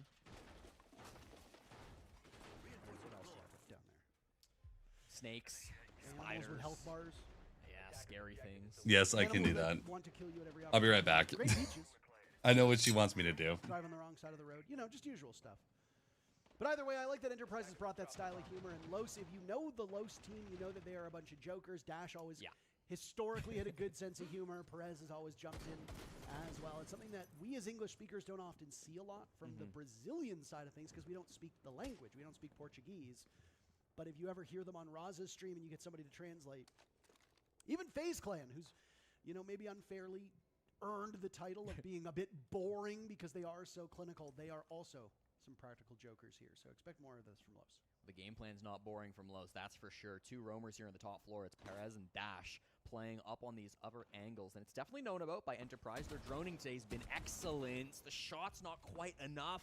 Too long with the shot. He does find Dash, though. That's what they were looking for on this roam game. It sends Perez running for the hills, and he gets caught on the rotate, too. Really nice angle being played by Brendo all the way out on this garage rappel. That is a massive pick to force this roam game running away. We have a fuse, shield, and a Hibana shotgun clearing out open area. What on earth are we watching? Embrace Australian and APAC Siege, baby. And it worked. It completely cleared that portion of the map away. You had Brendo outside of the building. And Gosh. I actually wanted to credit Enterprise. Well, Basic, how you doing? All 3 rounds, Jesse. You opened Instagram for the first time in 3 months to drop that follow. Huge. I appreciate you, man. Angles outside of the building has been a huge strength of theirs so far. Yeah, no, they've been fantastic with this, and now they've got a 5v3 advantage. If I'm Los, we kind of have to get aggro here, and I don't know how you do it. It's not an easy position to be in. Maybe challenging these hatches is going to be your best bet. That's certainly what Dark wants to do. Going to stop that fuse charge from coming through. Not quite. A single puck. Okay, good, A single good. puck. Got the majority of it and can stall this continuously from opening up with those Zoto canisters. So time is the name of the game. Or it would be, but we're running in and we take down Nuxco 1 for 1. That's good for Enterprise. Davo and Dark still alive, both of them holding, well, it's a TCSG. Let's just say it's a deal. Oh, yeah, this is a BO3. This is a long fucking game. I just realized that. Very effective. It's a long game. Both of these remaining defenders who are upright. This is Loss's map pick. Don't really think you need. I think he was dead, but that's okay. You've got great weapons in the hands of these defenders. They can very easily get 2 kills without a reload. 2 C4s too. Lots of things working here for Los in these final 30 seconds. And it really does become incumbent upon Enterprise to find a safe way to get that diffuse kit planted. The job will get much more difficult now due to the Goyo canisters. That's 20 long seconds. 20 seconds that you don't have if you're Enterprise, and almost all the ways into the bomb site now denied. The only opportunity is Tuhon on a single point of HP. Dark jumps up and might have just saved the round. 2 still standing for Enterprise, but Jigsaw finds him. Dark wanted information about whether that diffuse kit was being planted. Really good response from Enterprise, and a nail-biter of a round. More difficult now due to the Goyo canisters. That's 20 long seconds. 20 seconds that you don't have if you're Enterprise, and almost all the ways into the bomb site now denied. The only opportunity is Tuhon on a more difficult now due to the Goyo canisters. That's 20 long seconds. 20 seconds that you don't have if you're Enterprise, and almost all the ways into the bomb site now denied. The only opportunity is Tuhon on a single point of HP. Dark jumps up and might have just saved the... I think his calculus was just, I don't know where they're going to be, so I'm going to hold an angle. I'm going to take this fight. He chooses to peek, and it is the wrong call. He dies with, I believe, under 2 seconds on that clock. Indeed, less than 2 there. So he absolutely could have made it away if he just ran and hid.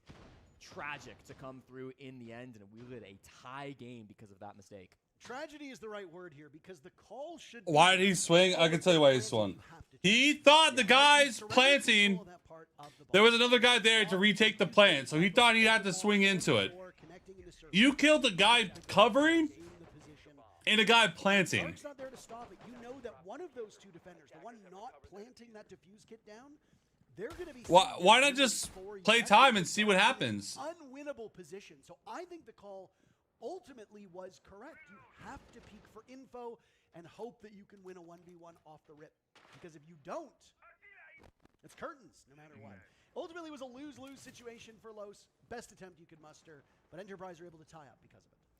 Well, this was the double sniper setup brought by Enterprise last time we saw this top floor bomb site, and with the Glaz ban, they will peel off and go for a different approach. Bappin moves off the Glaz over to the Flores, and many other players have changed their ops up as well, so it will be a different look altogether. Clearly seems like they want to get a plant down in through square. They chose not to reinforce this square wall. They maybe could have shot that. Oh, man, why did he swing? Didn't end up going for that play. Instead, they're kind of just letting Enterprise more difficult have now their way due with to the this Goyo site. canister. They get a nice hit long from Jigsaw, finding Dash, and the I was watching this on the side. really nicely too so far from EP. So if you're looking at low, You killed the planter. You killed the cover. Coming through.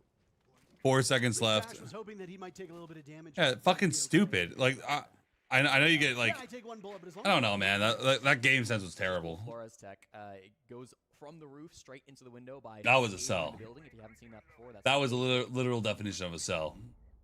Thank you. Perez is gone now, Jesse. So you had speculated, how do they fix this? They're going to have to do it without their Tuberal. They're going to have to do it with their traditional best player. But Dark and Daffo have been making some serious noise. 10 kills apiece, or 10 kills total, 5 kills apiece for these two. A little bit over a minute still left in this round. Enterprise presumably on the better side of Bank here, at least their preferred side, we should say, because we won't have data from this international event. All we can go off of is the kickoff stats. And again, you highlighted that during kickoff, Los was not particularly good on this map. Yeah. So why do you come here? Well, there's got to be a reason for it. Maybe Los ends up losing and their map pool is just still quite weak. That's something we'll find out as we go deeper into this. The information's so good here, Parker, but they're not budging from it just yet. 40 seconds to try to make this execute happen, but Enterprise. I'm getting a folder for clips. Before. Diffuse kit being held by Cairo, long shot from Bappin from top square. This seems like it could be a good entry point, but with Cairo still on the windows, he's going to have to rappel in. Maybe that's the win con. Down the Blackbeard and then go for kills. Dark will swing because you have to at this point in time. You cannot allow your opponents to settle in. It's all up to Nuxka now in a 1v3. Out goes the last gas canister. A reload on the SMG-11. No time for that. Bappin guns him down. Enterprise stitching two together. They have regained the lead now. That plant was just terrible, dude. Like, I'm sorry. Like, that round was just sloppy. From Enterprise, start to finish, they had full. You have 4 seconds left. Why are you re-peeking? Just let the guy plant. Nice frag early on to because he may not have. They may not have a person over there. Quite a bit for this Los team is that Dash Tuck, if you have no idea if they have a guy on diffuser after killing the guy that was planting, now back to back hide for 5 seconds. Here in this matchup versus hide. Enterprise, and you know, it's not surprising given what we saw out of him from kickoff. He actually leads opening deaths out of all players. I don't get it, man. All regions on I don't get it. So he's been really active dying early. These guys are insane. Position, you know, and he's comfortable calling from the grave. Yeah, they knew what was main staircase because he killed one of his teammates. And of course, someone was on the hatch. Deaths is a bad look for Dash. They do want him getting a bit more active in these. Like there's no world that you just don't tuck. I guess he thought that the guy that was on the hatch would drop. Yeah.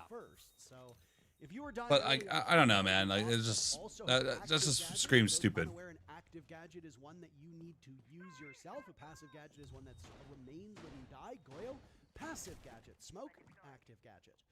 If you're dying on an active gadget operator, which thankfully for Dash in this particular round is not the case on the Irish Thorn, then you die with all your value in your pocket. You basically afford nothing. Just wait until the pocket Goyo comes out, Parker, and then we'll be silly calling Goyo the passive gadget operator. I just don't understand why you can't throw the canisters and then shoot them out of midair. I think that would look spectacular. That's the next Goyo tech coming. Yeah. Oh. Ooh. Scary. Bosch G isn't what it used to be. No, it's not, and neither is limb damage though. So I guess it kind of balances itself out. True. You get that foothold over towards electrical, and there's no way, right? Okay. That is gadgets. Yeah, This they don't is know. Outrageous. Cairo gets taken down by Nuxka and allows Perez to get away. That Monty was living on borrowed time. Look at this full court press for the moment. Enterprise just not hitting. How did he get away with that? 2 minutes still left in this round. Enterprise does not deserve to win, making stupid fucking plays like that. Holy shit. Because of his gadget on the vigil, they didn't know where he was. They didn't think he was so close to the closet door, and it allows him to create that panic, that distraction that eventually takes down Cairo. Now it's a man advantage for Los, and we start to get a bit awkward on the side of EP because they've dedicated 0 resources for taking top floor. Look, over Savage on console and sprints away. Yeah, just sprints away. Outside the building, or just tuck in gold and have your gun at the door to see what happens. They need a way to actually get into the building and get. I know you're gonna make some shitty plays. Game day happens, but man, that was a really bad play. He made a hero play to save the round, just to throw the round. A new way in without that Monty. You are spot on. This is a tough position to be in. They will go with us. When you miss plays like that, you don't win tournaments. Works more often than you think, and Vappen gets the pick. Nice. Yeah, I got a freebie. With a Got a minute freebie. still to go. That's full top control too, Parker. That is something they didn't have previously. This wasn't the initial game plan, but they've had to. The Monty's dead though. Last time they got the plant down because of the Monty, so that Monty dead hurts bad. Very active on these main stairs as well, watching this position as he'll have the cross as Brendo gets closer to the bomb site. He'll give himself away, shooting at the soft wall, leading into the teller's portion of this map. That's Daffo tucked in a position where he can't really do all that much. Dash pops up, down goes Brendo. Bit of a late EE1D. Okay, used how you doing? Desperate attempt with 20 seconds to go. Los holding the advantage, but just like that, Bappin will trade things out. Nuxco with one of his own onto Tuhon. Jigsaw's down, and Bappin will need to clutch. Bappin with 6 kills. That's all he'll get in the first round. 1 per round, though. That's not that bad. We got a team speak listening for you. That doesn't matter. Don't worry about it. 3-3, boys. All good? Yes, sir. That's not bad. All right, boys. Everyone listen up. I need everyone right now to take 3 deep breaths, especially you, Cairo. Guys, we are getting way too flustered, okay? We just need to calm the fuck down, okay? We still have a lot of fucking options, okay? But forget about the attack. We're going to go defense. Make sure we're deep breathing while I'm fucking talking, okay? For basement, guys, they're just going to do a default, but we just need to be careful of the Nook lurking lobby or going garage, okay? On the CEO, we're going to have Harry on Warden, okay? They're going to sprint in with fucking Blitz, or we need also just need to care the quick plant on CEO, okay? Other than that, we're going to be running our new strats anyway, yeah? For open area, not new strats. We just need to make sure we don't get pushed and pulled too much around, okay? But for now, guys, listen. We were in the driving seat for the fucking whole half, okay? We just need to calm down and play together, okay? Make sure on defense, we're picking our win. Não, já bani mira, é verdade. Bani mira? Ah, então, perfeito, então. Então manda bala. Can't understand that shit at all. Então de mira, ban. A defesa TV, pra mandar bala. Defesa TV, aquelas requadradas deles, a gente vai fazer nossa caçada padrão com o Dafo, comigo de capitão, Dafo, você de green. E lembra que o cara passa pra trás do server, pra rodar atrás do server, então a gente vai zecar ele de capitão. I was quite enjoying hearing what Mag and the rest of Enterprise were saying. Yeah, I mean, definitely trying to calm the nerves a bit, eh? Like, you know that this is a young team still here on bank, and particularly calling out Cairo to maybe dial things back a little bit, try to get a bit less in his own head. That's so important, especially for an IGL. You know, you're leading this team. You have to be the voice in the server while things are going on. He's still a bit of a young player. You know, this is only his 2nd international event after attending the Montreal Major back in 2024. So it's been a while since he's been kind of at this level as well. I'm glad to hear that from Meg, you know, from a 6-year veteran who's been around the block, who has done so much for Australia and Rainbow Six, to identify that and try to calm things down for the next generation of OCE captains. It is really important to hear that coming through from the TAC timeout. You heard beyond that, of course, focusing on new strategies, worried about some of these open area defenses, but still in control of this game. This is Los's map pick, don't forget. So if Enterprise can come out of that first half 3-3, if they can come into the second half with still some gusto, I mean, they're in a good spot in this series. Yeah, I mean, you haven't gotten any closer or farther away from victory, which again is a bit deceptive depending on these maps. You know, if the defenders are supposed to win 5 of the 6 rounds, for example, and you come out of the first half with 3 wins as a defender, you're technically no closer to a victory, but that's bad. That's very bad because you are falling well below your expectations. So. Again, Bank is a tricky one because I feel like it has among the most volatility of all the maps. There are times where teams will look like juggernauts defending this, cavernous map, and then you'll have times where the attackers are just running roughshod over them. When you've got a team like Los that has played this map a number of times, never really seen a lot of success, they're making their very first play here at LAN, and then you get Enterprise who, well, they're used to playing OS Siege, which doesn't always match up well against Brazilian squads, doesn't really match up well against other international events. It can be a bit tricky to try to determine which side is better, but given that it was Los's map, Enterprise wanted to go on attack, that leads me to believe that they were hoping for more than 3 rounds. And I mean, 4-2 is usually the most common scoreline. If you're not achieving that, most of the time you're in bad shape. Plenty still to do here on the defensive side, though, and I do think Bank is one of those maps where it can be quite 50-50, but different sites lean quite heavily. Like, this basement can be very defender-sided, whereas the top floor can often be quite attacker-sided. So just because the overall map is 50-50 doesn't sometimes mean that every round is likely to be a coin flip. We'll have to see what this Enterprise defense looks like. Again, they said they were bringing out new strats, and they certainly haven't lied about that. This is a really cool setup here with the Aruni trying to stall down these hatches. You pair that with a 2-brow, and getting the hatches open is going to be really tough work, frankly. And then you've got Cairo as well here on the Tachanka, but Tuhan inside a garage, maybe the most aggressive player. It's not a really heavy roam coming out from these guys, just a couple of open area players. Tuhong did get caught on a drone. I believe his foot was visible inside garage. Whether Los want to capitalize on that currently doesn't seem so, but just keep an eye out for that late round. If they do try to pivot to this garage side, they should have some intel working with the idea that Tuhong was down there.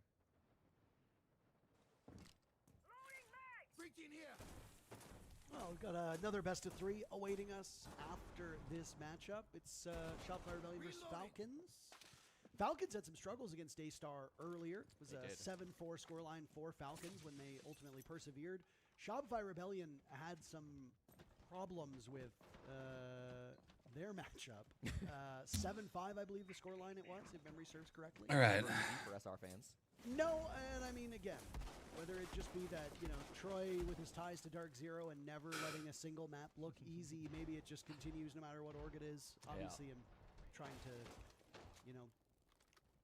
make a joke here, but maybe not the funniest of jokes, but either way, I mean, it wasn't an easy game for either. You pop on my YouTube feed a lot. It's going on Twitch. Are you here too? Yes, I stream 6 days a week, and I post content on everything all the time, always, multiple times a day. So, what do you think that frag grenade was for? We got a lot. I genuinely don't know. I think he fat-fingered because he's playing a recruit. Yeah. He might have thought he had EMPs. We'll have to get his thoughts on it after. Either way, that's one piece of utility that's down, and I mean, you've still got plenty of nades remaining. Nextgo with 2 in pocket. Perez has 1, 2, so... We want to win. For my predictions, loss, but we'll see what happens. If you have to rely on somebody else to do it. It is map 1. You've opened up a small portion of the wall, and out goes the Goyo canister. Or rather, the flames from the Tachanka. I'm so used to that being a Goyo, but there's no Goyo present for Enterprise. They will just try to use those Molotovs as effectively as possible. Cairo still has 12 of them, now down to 11. So he'll be able to blanket that area. It doesn't do as much damage as you'd hope, but it can still be really good at disincentivizing people to push from that direction. A drop now in from Dash, a pre-fire, and he comes away. 2 kills, 3 kills now for Los. Only 1 answered by Enterprise. The second will fall. Cairo and Bappin on the board, keeping this one as close as it can be. Diffuse kit is planted, so Nuxka and Dash will now find themselves guarding that case. A nice play by Bappin to find his 3rd kill. And now it's all up to Nuxka, who plays this rat angle. Oh my goodness, this is a tight one to hit if you're the defenders. Firing away, giving his position up. Out goes the nade to dislodge them. Tachanka will take the engagement. Oh, that was pretty dumb. They could have long-armed that.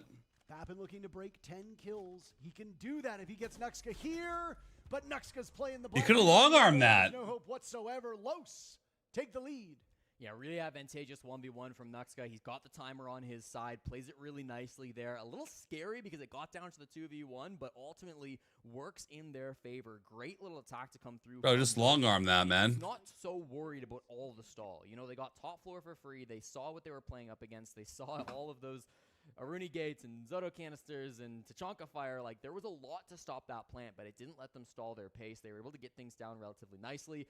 Whether there were some maybe misclicks with the striker or not, they managed to get the job done, and it's a really nice plant to come through despite the best efforts from Bappin. Good little closeout to come through from Nuxka, a player that we sometimes do worry about when it comes to the kill department, especially on the attack. Out of all the players attending the major here in Utah, Parker, Nuxka has the worst offensive KDR out of all of these players. The attacking stats have not been his game. He is a shield player, I want to preface that. You don't expect him to be getting a ton of kills on the offense, but when he needs to, he absolutely can fire back, and that was a good example of it here on the first attack of Bank. I got a drop. Yeah, I was going to say you could have fooled me there. Wow, I got drops. Man went on a heater. Wow. I don't know if nerves Long arm. Long arm is where you hide behind something and really try to get on the diffuser without exposing yourself too much. He could have long armed it behind. Let me explain that a little bit better. Hold on. Competitive series. Yeah. There's still at least one more map to play. Chalet picked by Enterprise, but if we don't end up seeing that third map, then that means Los will walk away with both of them. It is possible that the side swap really does benefit this Los team. They don't have the best track record. So here, right here, it's right on the bomb, right? In one of the remaining rounds, but yeah, they can play behind the bomb and defuse it. And instead of doing that, yeah, he throws a grenade, but he runs at him instead. Now leaving him in a 1v1 where he can long arm that. Instead, he charges him. On either side, but it is better on this offensive side, which might be part of the reason why Enterprise wanted to start on the attack here up against the Brazilians. But in any case, you play both sides in a game of Siege. It's going to be the same one way or the other.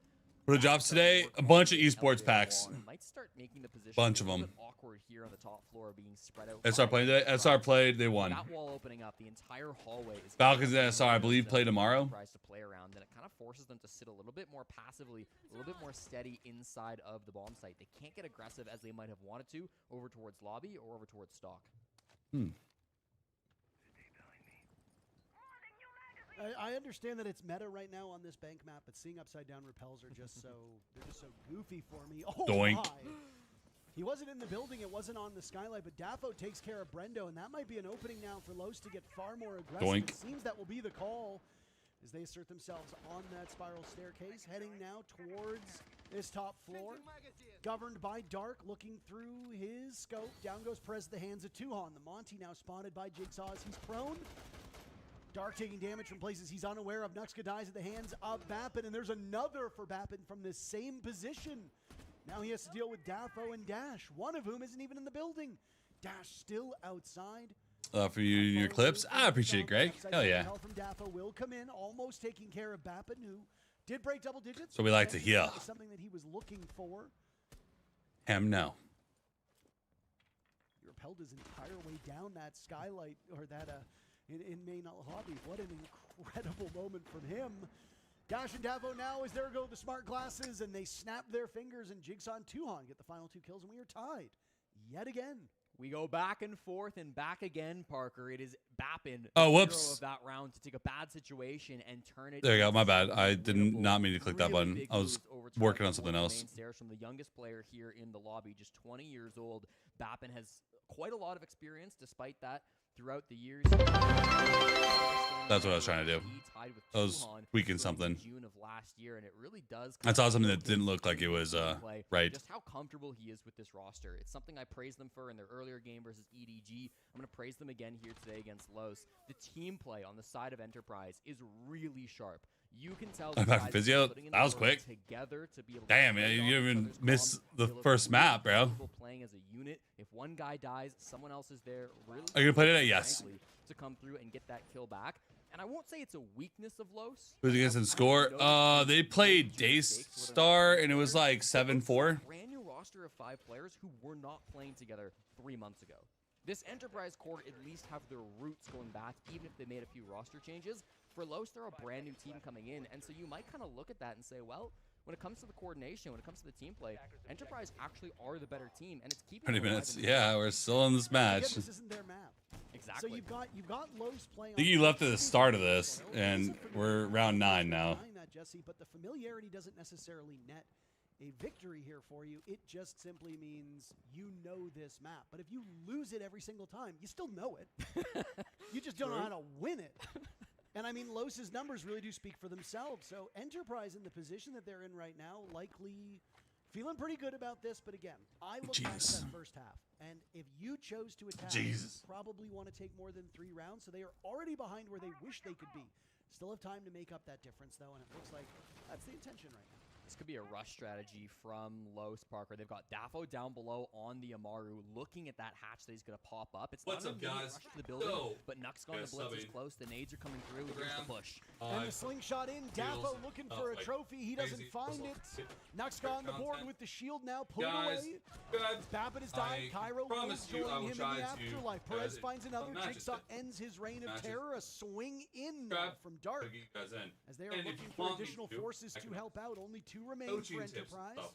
Real time. Jigsaw and Brendo do stick not around have for 2 that. guns that you want to be holding in this position. A Roni and a UMP. That's not the machinery that works super well, especially against an R4C, especially against a DMR, and with a shield on the board, this could get mighty tough. Good news, though, for Los. You got plenty of time. You can wait this one out. 1.5 minutes still on the board. Jigsaw last man standing now as Enterprise have been reduced to but 1. Nuxka getting defuse kit down. Jigsaw looking elsewhere.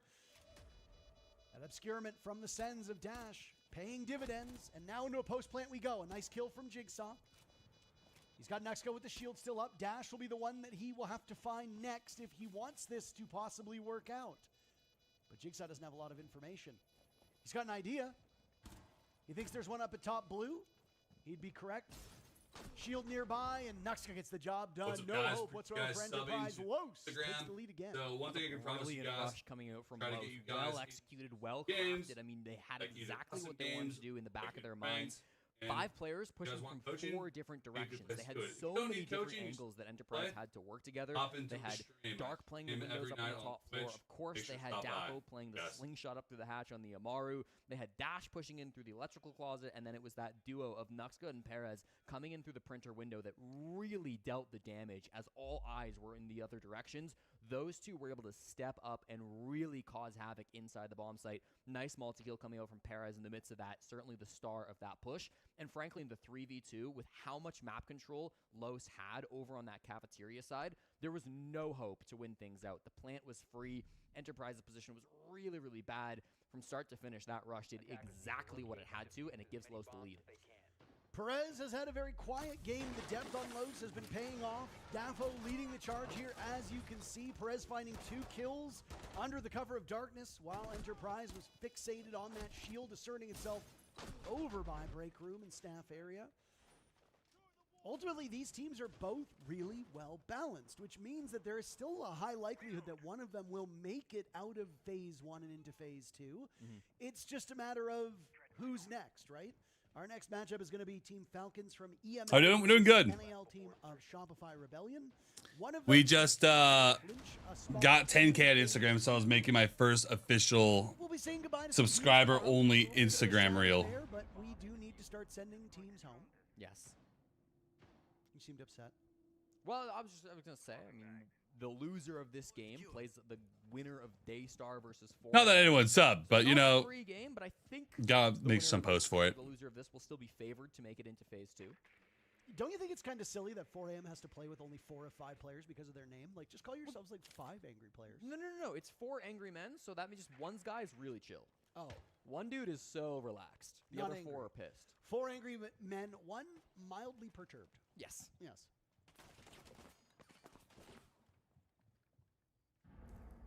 If I was funnier, I would have come up with other puns, but... Well, it's okay, Parker. You don't have to be funny when you're pretty. I'm not. Oh. Oh, yeah, that's bad. Really, just a not anything of column A and not anything of column B. Perez playing the Jackal for the first time that any Oh. Rainbow Six player has picked this off in almost 5 years, so really nice to see that coming out. I do like Jigsaw Jackal on taking this the map. peek up against Dark with some long. I did tell you range guys, I do like to firepower play going like a both Brazilian. ways, but ultimately, Jigsaw's position does not have to be given up. This roam game has been really committed to sticking around, and so far, it is successful. Only person who's taken any real damage at this point in time is Daffo, who is leading the way in, as he's done many times now on attack. This is a good stalwart defense from Enterprise. Daffo, the only one on the board so far. Really consistent kills across the entire board for Los here, Jesse. Yeah, I mean, this roam game's been working together. They've been playing off the yokai cameras from Cairo. They've been getting active. I mean, we see Tuhon on the top floor, ratting inside a CEO, still just activating the mines that he wants active. And whether they know he's here or not, Parker, this is going to be a huge threat. I think they're aware that he could be, but they don't really have the time to clear him out. 65 seconds on bank basement? Like, this is one of the most stall-heavy bomb sites in the entire map. The fact that Tuhon has been left on the top floor means they can't really think about him. He is going to strike at some point in the next 55 seconds, and when he does, it's going to be devastating for Los. So what are we looking at here on the side of Enterprise? Lots of passive gadgetry still up. Some good guns in hands. Yokai drones likely positioned to assist Cairo. Cycling through where he wants to position this. It looks like blue is where that Yokai drone will go, and Dash just missing an opportunity. He'll find the next one. That's one fewer gadget for the defenders. 20 seconds remain. Enterprise still have time to get those yokais that were on the main floor now closer to the bomb site, as Dash will attempt to get the plant down with Dark. I mean, watching. Dash still a little bit outside of reach. Now there we go. Diffuse kit going down. Ouch. Nice play by Jigsaw. Cairo getting in as oh! well. Cell will get them all except for Daffo, who's covering from above. 2 of the remaining 3 players of Enterprise now looking for this middle floor retake. Daffo wanting to break double digits. Nobody attempting to get onto that diffuse kit. Timer still running away. They don't have information on where Daffo is. Nice play by Brendo to tie things up. We're going to need all 12 rounds of this first map, as it's 5-5 with Enterprise tying us up again. Beautiful defense coming through there. I was really excited to see what the Fenrir would be doing up on that roam, but he just came back to sight through the gold hatch, Parker. And to one extent, maybe you're thinking, well, he could have gotten a little bit more value on the roam game, but I think it's the right call from EP. Just playing it safe, you know, not knowing that you're in the advantage. They've got very little time. You can deny that plant with C4s. They didn't quite deny it in time, but I mean, 3v1 post plant, 2 guys running up towards the top floor. That's losable, but it's still favorable for EP. So I like the way they played that in the end. It's good enough to get them tied at 5, as you said. Now all rounds of regulation will be required. And I think it poses a bit of an interesting challenge for Los, because if that's how EP are going to play the rest of this map, if they're going to be quite aggressive, they're going to be roaming around the place, what's your game plan to clear them out? Because EP have just tried a very aggressive strategy. It worked incredibly well for them. And now, as we enter the second last round of regulation, they will not go back to the top floor. They will not go back to open area. We have brought out archives and tellers for the first time here at the Major. So this could be a huge turning point. It's a bomb site that is relatively weak, especially if you're just going to anchor it. But if you extend outwards, if you try to play aggressive, just like EP did in the last round, it can be very tough to crack open. Jesse, it's talking about opening kill time, my favorite time of the day, second only to round number 11, where, you know, well, actually, this right here is round 11 because the team that wins this goes to match point. Yeehaw! The opening pick has been consequential in 8 of the 10 rounds. Only twice has it fallen short, once for Los and once for Enterprise. There's an extraordinarily high likelihood that if you can get that first opening pick, and it is not a trade. Granted, there's only been 1 opening pick trade, and that was back when Enterprise lost that round after getting the opening pick. If you do not trade, you got a really good chance of going all the way. So look for who can strike first. It's relatively even across the board. 5-5 for both of these teams. So would stand to reason. Even in the rounds where they traded out, the opposite won, and we're back. It's great. I love when numbers do this, Jesse. That's a beautiful thing, isn't it? On all stats, it shows just how evenly matched these two teams are. It's been a great game of bank so far here in Utah, and we're hoping to see a little bit more of that through 2 rounds and hopefully some overtime as well. Dark gets in the building. The C4 rips, but it will miss quite a ways away, but that's okay. just got in as fast as he could on the side of Dark to take that space and avoid the Nitro Cell. Job's far from finished, though, Parker. Great you got top floor control, but most of this defense has been committed to the main floor. The hallway over by elevators has been absolutely filled with utility. I like the IQ from Perez. He's spotting out these echo cameras. He's spotting out some more information, of course, with the Mozzie as well. He'll find the Banshees. He'll find Jigsaw if he's activating his gadget. So it's a really high-value pick to come through from Perez. If he can use that to work a pick or clear out some utility, it might open the door. But for now, all the util still remains from Enterprise, and I think they're in a pretty good spot in this round. I like the Oryx. I like how active we're seeing these intel operators from Enterprise as well. Don't see a lot of Oryx. Certainly don't see a lot of this bomb site. Yes, Jesse, you did reference the fact that it's Archives Tellers, but it does bear repeating because it appears as often as, say, I don't know, Jackal. Or Oryx. Or Oryx. The purple operators reigning supreme. First down, and it'll come in a pair. Cairo and Jigsaw both removed. Perez, the only one to strike on the side of Los. Enterprise will get those 2 picks and immediately reposition. Jesse, that is huge. They took out the shield. They took out the ram. And the floor above their heads, the ceiling, is safe. Dafa will find an opening as Bappin, sitting at that front teller's desk, is punished from that position. Talked about how close this is. Enterprise struck first. High likelihood they'll carry on to win the round. Logic bombs will go off now. Running out of time. Dash getting defused. Kit down. There goes Daffo. Dash manages to survive it for a moment. It's all up to Perez now. As Enterprise his plans down, bud. What remains of these attackers, a really poor showing compared to what we saw domestically for Perez. He will have 3 players to find in order to win this round. No. He's not going to get a single one of them. The final 3 on Enterprise survive without barely a single point of damage done in the final moments. And the Aussies will go on to map point. Really cool strat coming out once again from Enterprise. You can see how well they've prepped for this map, Parker. It sounds like we'll get attack time out here. Probably the one from Los. We'll see if we get a listen into this one as we are seeing Mag put his headset on.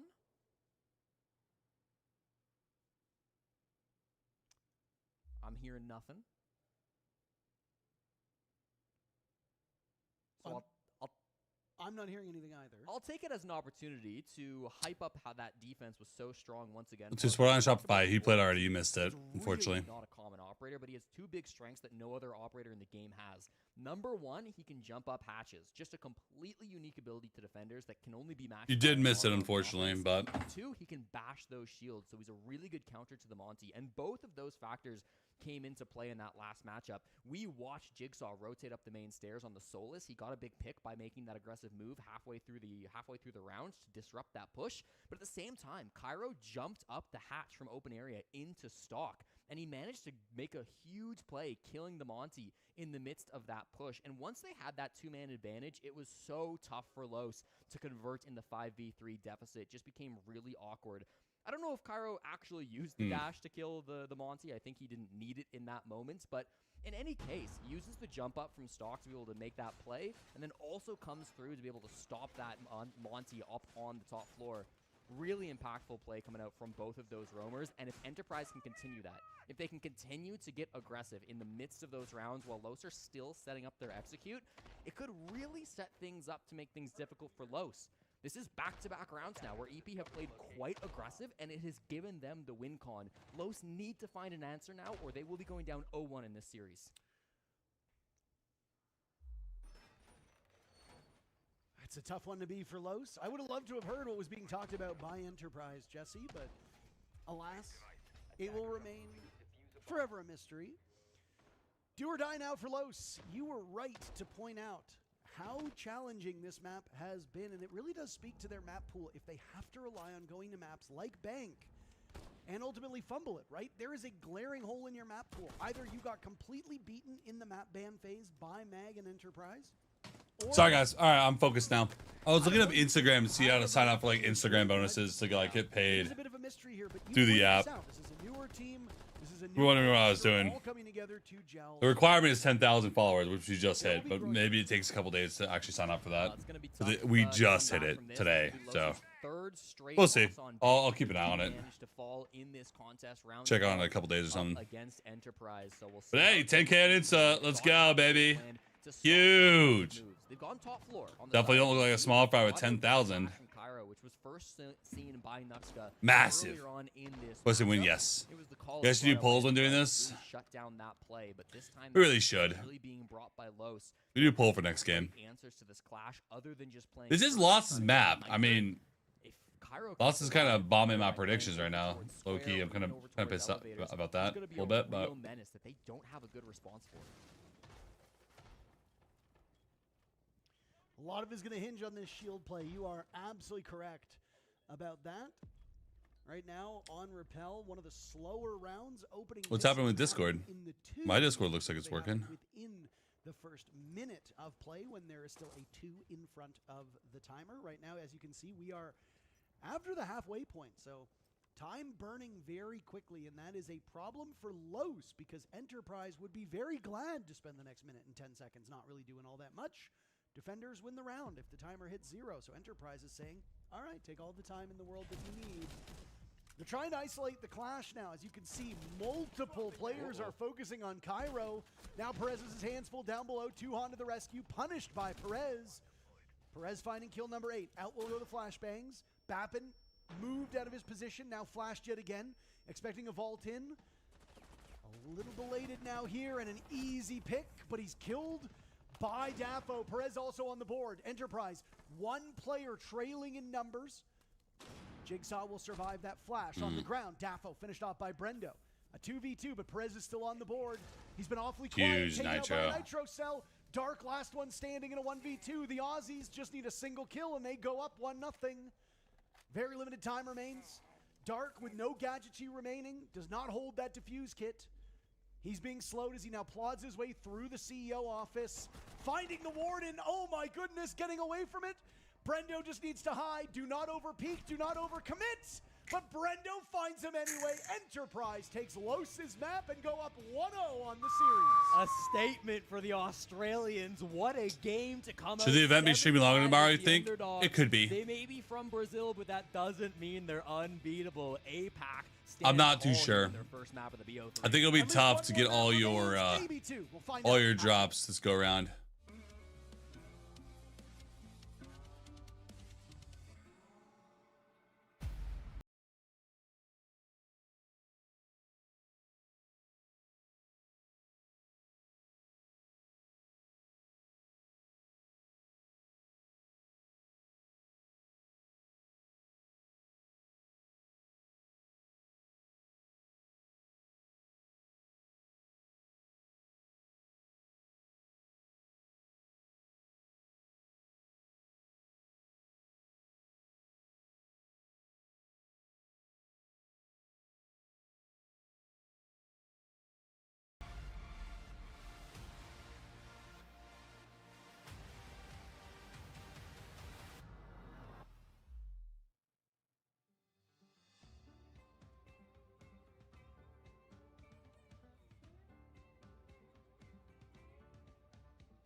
Those kind of booty. I mean, we have esports drops too. Don't forget that.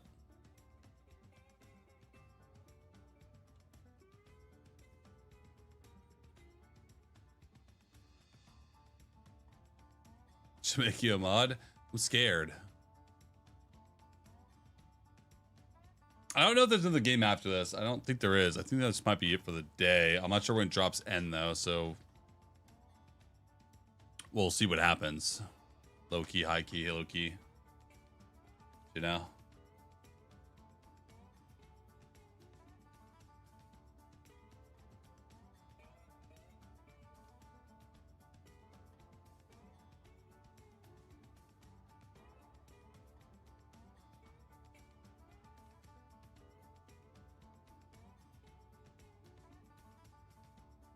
Yeah, because there's one pack that's 13 hours, and I have 8 hours and 39 minutes left to get that one, so we'll see about that one.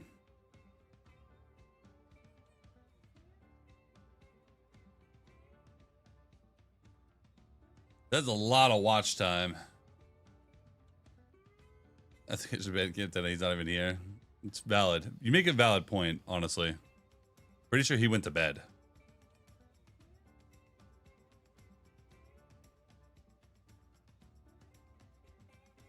You know what? He should be banned. You're right.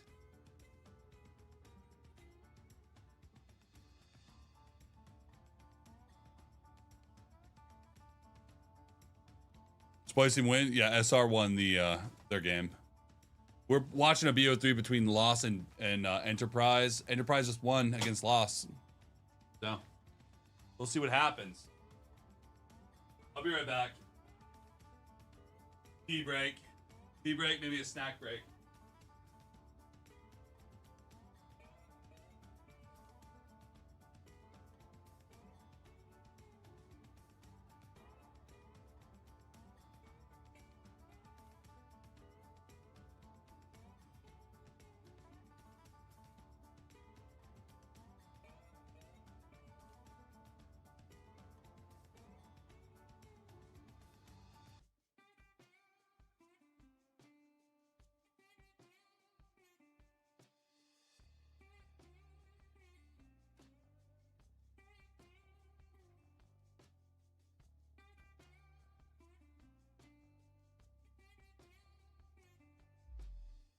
All right, well, map number 1 was a grinder between these two teams. 7-5 the victory for Enterprise, taking Los's map. Yeah. And that sets us up for Enterprise now to possibly seal the deal with a quick 2-0 on their own map of Bank. Now, you can talk a little bit about Bank or Chalet, but before we get to Chalet, I want to talk about Bank.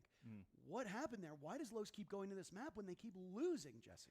It's a big question, Parker, and it definitely felt like we were a little bit more prepared on the Enterprise side than we were on the Los side. I mean, you even heard it in the halftime timeout. Mag talking about all the different strats that they had on Bank, the new things they were bringing, and Los, frankly, were bringing a lot of the same setups that we saw back during kickoff. Now we'll move into Chalet. It's again a map where the VOD advantage is going to favor Enterprise. We've seen it quite often from Los. They played it 3 times throughout the kickoff. They beat INTZ. That was great. Then they lost back-to-back matches versus FaZe Clan. Now, FaZe Clan is the world champions, okay? They're a very good team, so I don't want to overhype those losses, but it's still one that we've seen a lot more footage on from Los than Enterprise. Enterprise, undefeated, have yet to drop a single round on Chalet, 7-0ing the Barbie Boys back during kickoff. Barbie Boys, FaZe Clan. Corporate is asking to see the difference between these two, and there is no difference. More or less the same. There's no difference here. I would love to be one of the Barbie Boys. With a map like Chalet, though, on deck, Chalet is obviously going to play very differently from a map like Bank. Chalet significantly smaller than Bank is, but one thing that is going to remain the same between these maps is the amount of action that will happen outside of the building, right? Yeah. We saw round after round after round between these teams on Bank, where there was somebody on a window, somebody on rappel, somebody on a skylight, getting a kill before actually stepping foot in the building. The same can be said for Chalet. Big window, bathroom window, library window, all over the place. Yeah, it's going to be really tough for those defenders. We expect a zombie band to come through to make that even more powerful for the attack. Los will be the team starting on the offense, so that might give them a bit of the edge. That would make sense, given that this is Enterprise's map choice. But really, it's going to come down to how do you stay alive on the defense. This is one of those maps where sometimes as an aggressive defender, you can get shut down because there's so many angles that you have to worry about from outside the building. If you're trying to get a little bit more active, if you're trying to be out and about, it can be very awkward. And so you look to the more aggressive players in Enterprise. You look to guys like Jigsaw. You look to guys like Bappin, who like to play those more aggressive roles. And you start to wonder, are they going to rein things in, or are they confident enough in their gunplay to just do it anyways? And we were wondering where we were going. Why did stuff get banned? So here's the map veto for you. Los picked Chalet? Huh? Okay. We might have a change up here. I mean, that would make some sense. That would make sense. Yes, that would make some sense if it was Los who chose it. Would make sense. We were very curious as to why Bank was picked by Los when they have such a, I don't want to say such a poor record, but ultimately a poor record on it. Enterprise picking it would make a lot more sense. This going now to Los's map would once again make some sense here. But either way, we know that we're going to Chalet. It doesn't matter. We'll figure out eventually who picked this. And then, of course, we have Cafe as the decider. Yes. Should it arise? It is not our only best of 3 today, so if you like Siege, you got to see 3 best of 1s. And now we are in the qualification. And tomorrow we will be in the qualification and elimination games, which throughout this entire event will not be played on best of 1s, will be played on best of 3s. So yes. The first team could potentially be Enterprise. If they go out 2-0 in this series, they will be the first team qualified to join of the four for phase number 2, which is that Swiss phase, which already has a whole bunch of teams that are just now starting to arrive. When I was leaving the hotel, I saw some of the wildcard guys arrive because they're just getting here now because they don't have to play today. So yeah, they got some time to settle in, get some flights, maybe stay with their loved ones, and then fly in for, the Swiss stage will be kicking off in just a couple days. Yeah, and reminder as well, nobody goes home with this best of 3. It's only the first match the Lows have played in the tournament because they did get that forfeit win over Wolves to start the day. So this is their first time playing. Enterprise got an earlier game against EDG. That was early this morning that many of the fans might have been too sleepy to watch down under. But if you're just waking up now and joining us, you'll be happy to know that Enterprise have yet to drop a map in a very comfortable position. If they do lose this series by dropping Chalet and Cafe, they will go down to play the winner of, I believe it's 4 Angry Men versus Daystar in the lower brackets. That'll be a best of 3 played tomorrow. The winner of that will be in phase 2. The loser goes home. I mean, obviously the debut from these Chinese teams has not been the best, right? All of the CNL teams have looked like they're a bit behind the rest of the regions, but any ball knower will tell you that that's pretty normal for a new region that's coming into the game. I mean, it took years for Brazil to be in a point where they were regularly contending for these top 4, top 2 positions. With the exception of the odd bright spot here or there, Brazil needed about half a decade to warm up. APAC has never reached the heights that Brazil has reached now. There's multi-world champions coming from that region, Jesse, but APAC is still making some steady improvements. Daystar, an APAC team that we'll be playing later, they're one to keep your eye on, but let's keep our eyes on Chalet. Map number 2 underway. Enterprise versus Los. Enterprise enters up 1-0. We'll get right into the operator bans, and for Los, you've got to keep your eye on these aggressive players for Enterprise. While it was a back-and-forth matchup for the majority of Bank, when we got to those last 3 rounds, Parker, it really was the Aussies running away with it, and they did it with an aggressive playstyle. They did it by maneuvering quite a bit openly on the map. I'm thrilled to see an Azami ban here. That is kind of the one operator that will enable those more aggressive playstyles on the defense. I wasn't 100% sure if we'd see it because it can go either way, but I'm so happy to see that taken out. It's going to make things a lot easier for Los. Often paired with a Mira, we see Denari, we see Clash ban sometimes on this map. There's a lot of different ops that you can pair with the Azami, try to take off the board.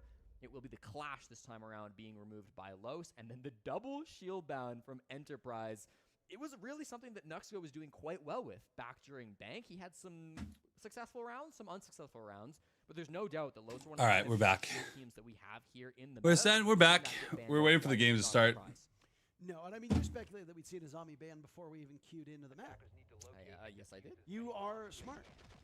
And that is the only nice thing I will say about you all day. It is probably the single highest operator map ban that we see across any map in Pro Siege. I don't think there's a single pair of operator plus map that gets banned more often than Azami on Chalet. It's a menace, Part. It's rare to see a game without it. A very strong operator, and unfortunately off of the board. So now we go to Chalet. Enterprise in the first position of any team so far today to potentially qualify. So could have an Aussie team in Swiss phase coming up. There are 3 phases to this event. The first one is the play-ins. We're in that right now. You see the teams competing from their practice rooms, and some of them will be going home tomorrow. Flew all the way here. Maybe your flights were far. Maybe they were a lot closer. We do know that there are 2 teams competing in our final best of 3 of today. One of those teams will be just the second to qualify for the Swiss phase. That's going to be either Team Falcons or Shopify Rebellion. Remains to be seen which one of them will ultimately do better, but both of them having some challenges today, neither of them making their matches look particularly easy. It was 7-4 for the Falcons and 7-5 for Shopify Rebellion to get to this point. So how do they fare? What are you laughing at? We're just already running out the building. I mean, this is the style of game that Enterprise want to play, isn't it, Parker? Very aggressive, and the C-Force coming through, too. The Grim has got good information onto Cairo, and there are 4 players, all 5, the whole team staring at his spots. They will eventually get the kill. Down goes Cairo to Nuxka's utility. And Tuhan on the Ella will now push up. He's going to lose some of the protection around him, turning and looking over towards big window. As those Grim Bees will fly on by. Perez now holding in this position. A beautiful shot to take down Tuhon. Oh my goodness. Out will go the smokes, and in the midst of that cover, Perez will walk on in. Dash taking a little bit of damage, but so far it has been a perfect entry for Los until Jigsaw blows up Dash with a Nitro Cell. Now Brendo swinging through that trophy window. He's got more work to be done as he and Jigsaw are the only two remaining for the Aussies. Nuxco was attempting to get that defuse kit down, but falls off. Jigsaw's gone. Brendo will all right, Perez, the boss, final let's kill. go. And that's all she wrote in the first round. The Brazilians sharpening their spears, and it's an incredible first round on Chalet for them. Yeah, Perez comes right into second map here, and he looks pissed off from what happened back in map number 1. Jigsaw even just typed in the server, oh, he's mad. Yeah, I think Perez is kind of mad with how that first map ended because he knows how good this team can be. They don't expect to be losing to Enterprise and hit some really nice shots in what was a relatively Hey, Peace Pizza Man with the 4-month sub. Let's go. How are you doing, baby? On the Astro window, and that's it. Boyd's Kryptonite. Two Yes. They went for that push. They had really not very much map control at all, but they didn't need it. They had a guy on big window too. Okay, 3 positions. But even still, they really just used a couple of spots there to force these picks onto these players, hit some brilliant shots with Perez being able to be the real ringleader in that round. And it makes sense given his experience. You know, Perez was on that loud core. He was on Raza Company Academy, E1, whatever they were called at the time, but he's been to a number of international events alongside that core and was even on that old Black Dragons roster that went to Yongshiping way back in the day. So if you talk about experience on Los, of course Dash comes first, but Perez is absolutely one of the most experienced players in this tournament as well, and he's going to be expecting a lot more from his team than what we saw back on map 1. Had a bit of a rough first map for him, right? He's now 12. Get third pack soon. W. Series of bank in the books. He did have some good moments in the final portion of that map. Yeah. You'll recall, but 9-11. Oh my gosh. That was his scoreline for map number 1. And with 3 kills already, he's gone positive. Sorry, him saying that was just like, that caught me off guard a little bit. A lot more comfortable and a lot more confident. Then stocks for this Los team will continue to go up. Daffo walks in. Goodbye to Cairo. Nothing to tell us that this second attack won't be just as formidable as attack number 1 was, Jesse.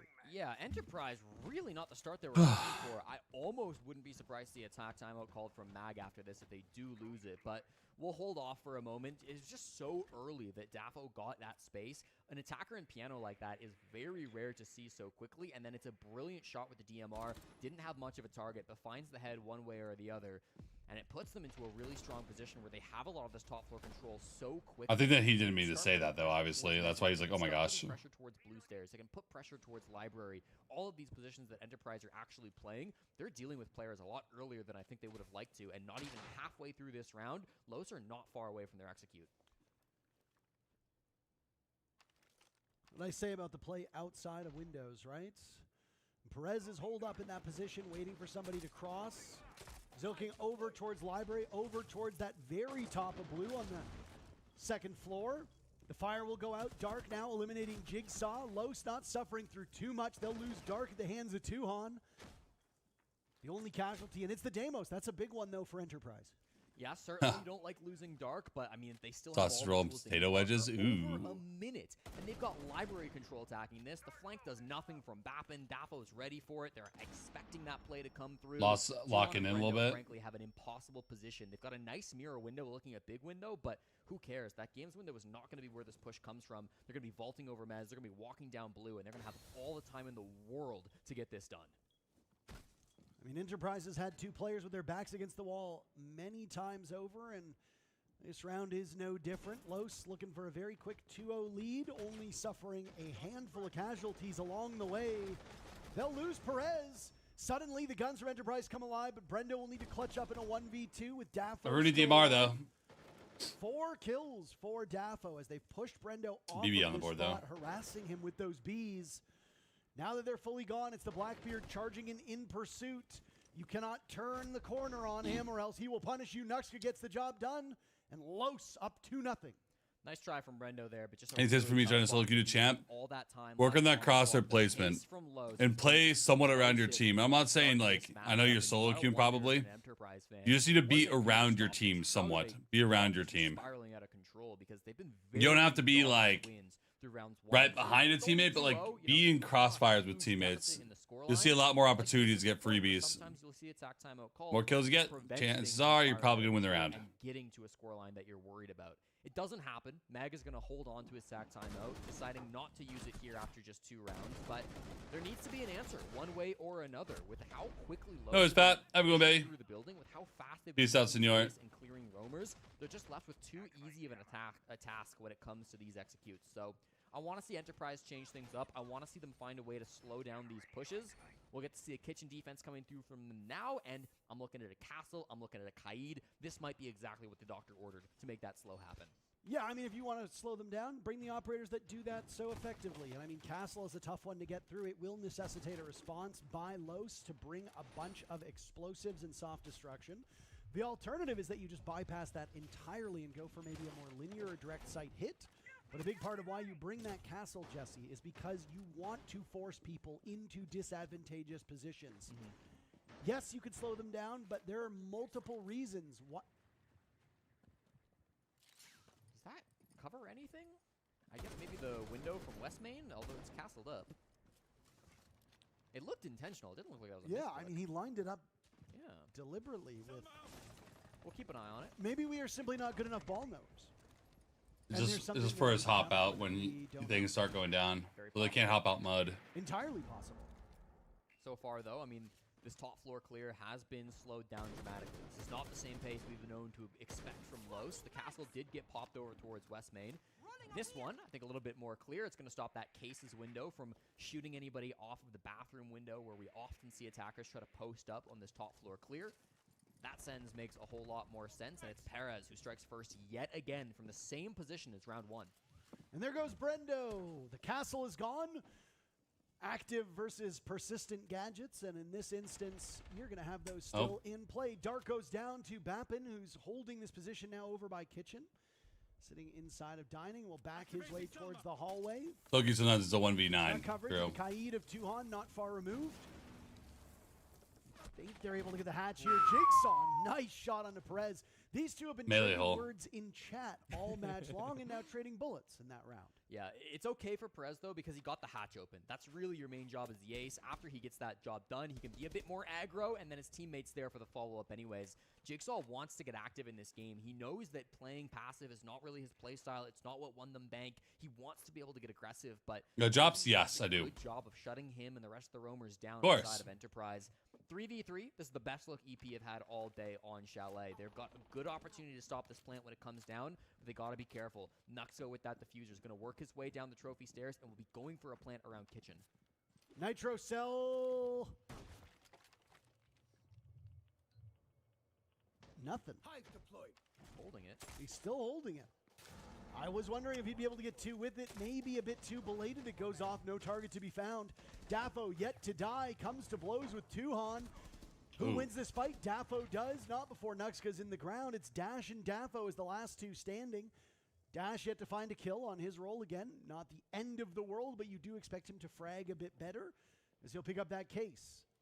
He's used all those ROU projectors so effectively. Good patience now by Cairo as he gets 1. Almost finds a second, springing up on them. He hits the deck, but the win comes from Enterprise. My goodness, very nicely played. And the Aussies are on the board. It's one thing we talked about back on Bank, Parker. If there's one advantage Respond. Enterprise have over Low, For what? it's got to be Say their anything. team play. And we saw that coming through in the 3v3. It's chaotic. It's messy, especially with those Sens Ops balls. name We don't Kaid, know yes, exactly what it is, angles but are open, most people what just say angles Cade they because wanna we're fire through. But American in the end, dummies. It is that duo coming So. through at the end from, I believe it was Cade both is just Cairo easier to and understand, Bappin so we all say on Cade, board but at the it's hard definitely end, coming Kaid. together in the late round to be able to make things happen in the 2v2, trade out their teammates when one goes down, the other is there for the response. It's really nice to see that team play coming out from Enterprise, and it wins them that first round on Chalet. Not slowed down their trash talk whatsoever in the chat, which is enjoyable to see, and I hope everybody here is enjoying these matches so far. Again, this is not to send anybody home. Winner moves on to phase number 2. That was the beautiful shot that we saw from Jigsaw. You got to how's it going? Kaid wants that one For a while. Yeah. This is a BO3. I'm not sure if there's another BO3 today. I'm not sure how long the drop's going to be on afterwards as well. They could turn off instantly. They could go on for a while. right? Like Jigsaw. I'm not too sure. Pick up at the top floor and ace, but then kind of gives himself away right after. I don't think you get 13 hours from today, but I do think that the drops will stay on afterwards for a little bit because of the Wolves forfeit. That's kind of how you have to play in a game like this. You know, you've got two young-ish teams who have not got the most experience in the world, but who like to play active, who are known as more aggressive teams, and so you kind of have to play into that one way or the other. So far, it's been Los who have been a little bit better, I think, in the early game, but Enterprise have done a good job putting their foot down and not letting this spiral to something far worse than it could be. I keep seeing Cairo's name, and I keep thinking it's Kino.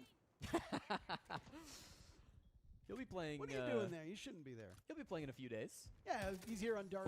Stream. Well, I'm definitely streaming the entire time I have drops. So. Otherwise unaware, Kino no longer on that M80 team. So. Yeah, no, these drops are combined with tomorrow. So as long as you get about halfway today, you should be good for tomorrow. For this event, but they will have a player at least here. But don't expect to get all your drops in a single day. That's probably not going to happen. Get his US visa at some point. We are awaiting information, but if Adrian is unable to play, Wildcard do have Houghton here as a substitute. I'm sure it's probably bittersweet for Houghton Cold to be participating as he was just benched by M80, but hey, you'll take it when you can get it. Dark, the first one to die, Enterprise. Picking off the Deimos yet again. A devastating loss of operator for Los. They'll have to trudge through the rest of this round. Perez, though, guns down Brendo, and we are back to a 4v4.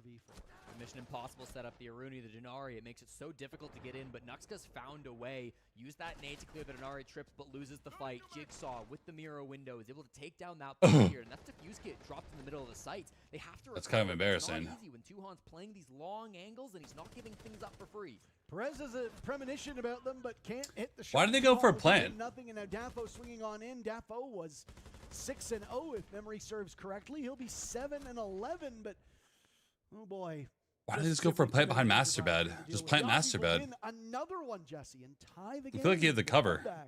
Beginning in front of our very eyes. I think the adaptations have been really strong from Enterprise on this map, Parker. First, of course, it's to kind of take back control in the early round in round 3, but then in round 4, Los kind of go for a similar push, right? It's very focused on the solar side. They don't want to take much map control. They don't have many players around the map. So what Enterprise do? They just stack up utility. It's a Miro window facing solar. It's Denari tripwires facing solar. It's all of this util that is specifically designed to make it so hard for Nuxka on these shields to make that entry play, to get that space, to enter into the bomb site. Even if they have solar control. They don't fight for solar. That didn't work for them back in round 1, so they said, fine, you can have control of solar, but we're not going to let you into the site from that point. It's a really good read onto how Los were playing, and it ties the game for Enterprise. Oh, yeah, how you doing? Have we had confirmation as to the map? Why is Team Enterprise playing Cav? As to who picked what? As to who picked what? Oh, I see. That's copy paste. Make Why are Team Enterprise playing Cav? Is she banned, or are they not aware of her interrogation ability, which is incredibly OP? It gives you wall hacks on your enemy team. Incredible how everyone in my rankings, I play at high elo, gold 2, by the way. Always picks Cav, but these so-called pros aren't. Like, garbage. We had some guesses as to whether or not Los had actually picked Bank, just because of their history and Enterprise ultimately winning that map. It was a question of, are we certain of that? And I mean, hey, Davins do a good job, but there are lots of times where I will see a team win their other opponent's map back and forth and go, are we sure we got this right? Timed out. Sure.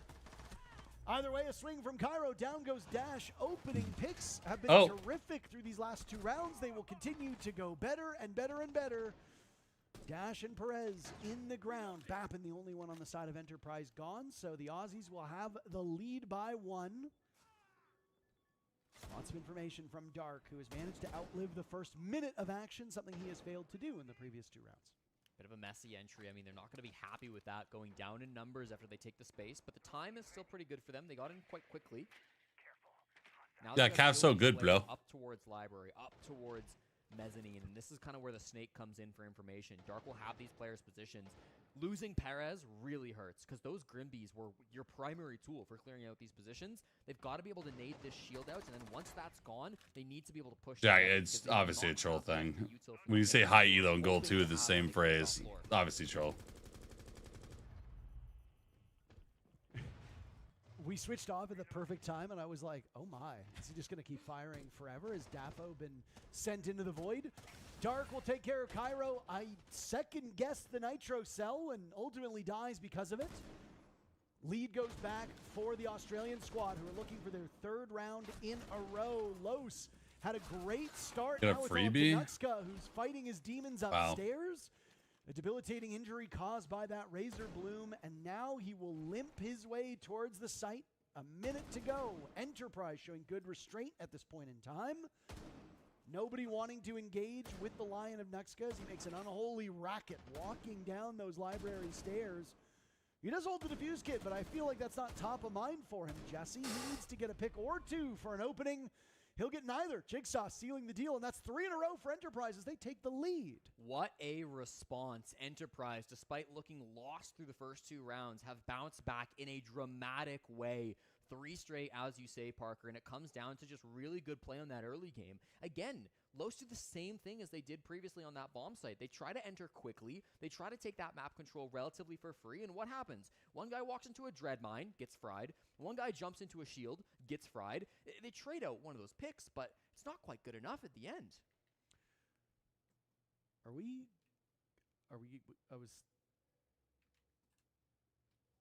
wait on the admin's call here for a potential rehost, but Enterprise are saying that I believe they called a timeout. And there was some confusion, and Mag looked a little confused as well. I don't know what the ruling will be. Maybe we ball, but seems to be some confusion coming from the side of Enterprise, who might have wanted to use their timeout. We do know that they will get a reprieve when this round ends. I mean, maybe that is actually a blessing.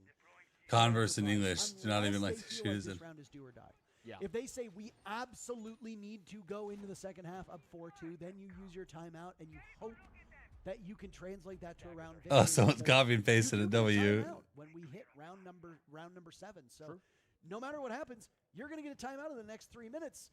Enterprise just might be worried about what happens in that second half. Yeah. I mean, they can absolutely pull ahead here and get that 4-2 split. That would be massive for them to be able to try to take things home. They've gone towards the bottom floor bomb site, Parker, not a site that we've seen from them so far, and it looks like it will be a tech issue that prevents, or that allows the rehost to come through. So a little bit of an issue getting it through, but there we go. So that will be a slight reset to come through between Los and Enterprise. Nice to see that coming through. A little bit of tech pause. That 3-round answer is so important from EP. You know, they looked like they were lost in those first 2 rounds. They were so dominant to start things off. And now you start to put the shoe on the other foot. You start to think, okay, well, the response to how Los have been playing has been phenomenal. The reads from Enterprise have been really, really good. The adaptation's been perfect. And you start to ask the question of, like, are Los a little bit lost? How do they respond onto some of these sites? Yeah, they look a little defeated as well. I know that the banter's been going back and forth in the chat, but I mean, that's, you know, what's the crying behind the smiling face? Sure. If meme that everybody knows about, that could be what's really occurring here.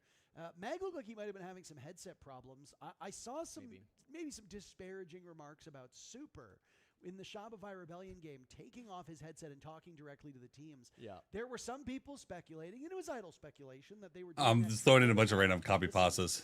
Super took to Twitter shortly before this series began and said that there were problems with his microphone, and because of that, he was just told to talk directly to the team.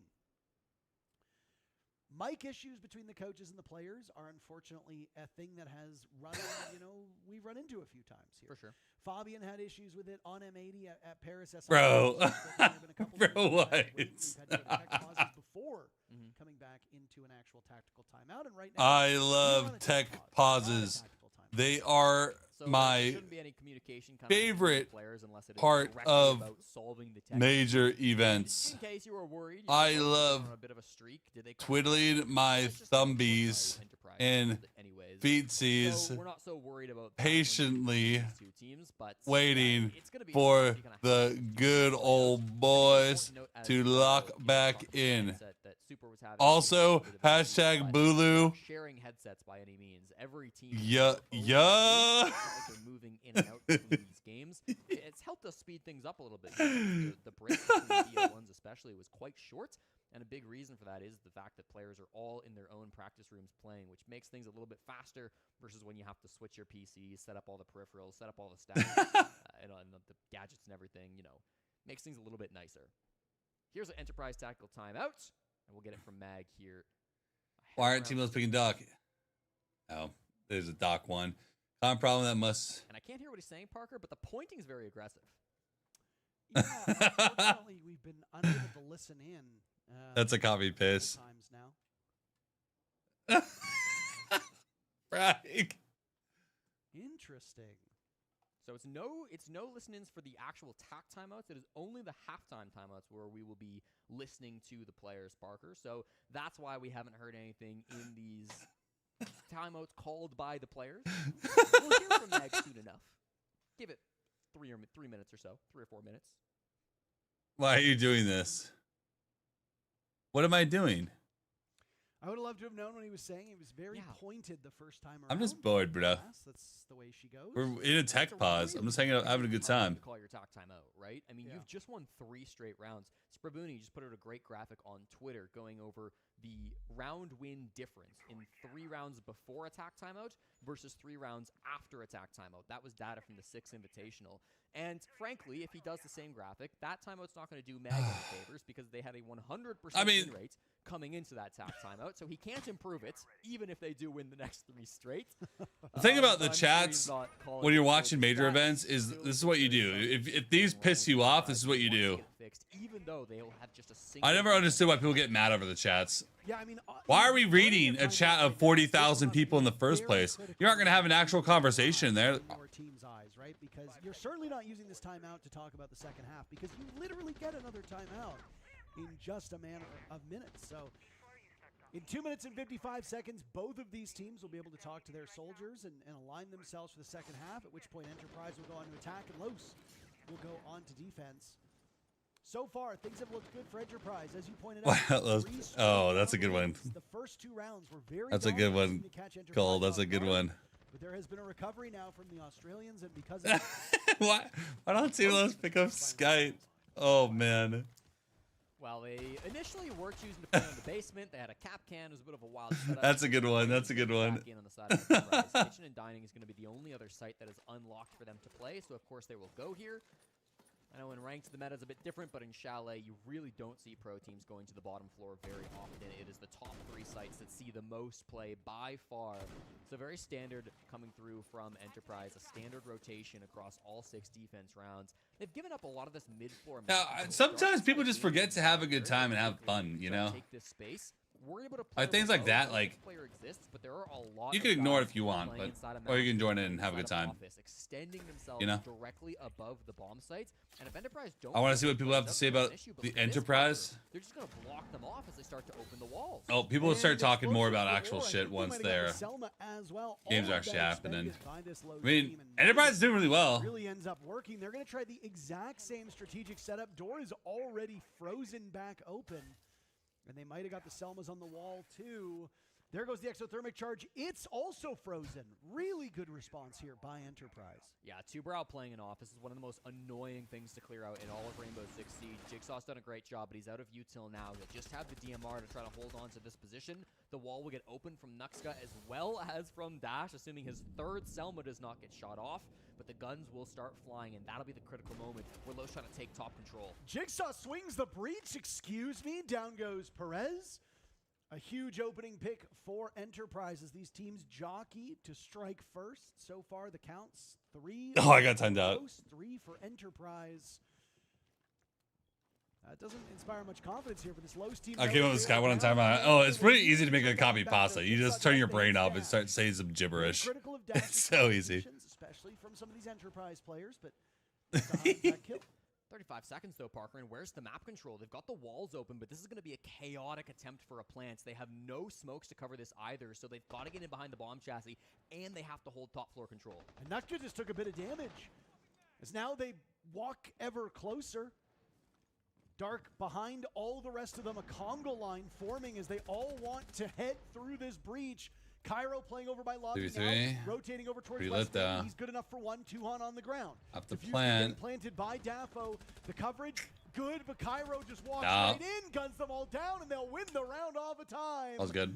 Enterprise calls the Enterprise. timeout, and it works wonders. 4-2 the scoreline for the Aussies through the first half. And we're going to get to hear from the coaches at halftime.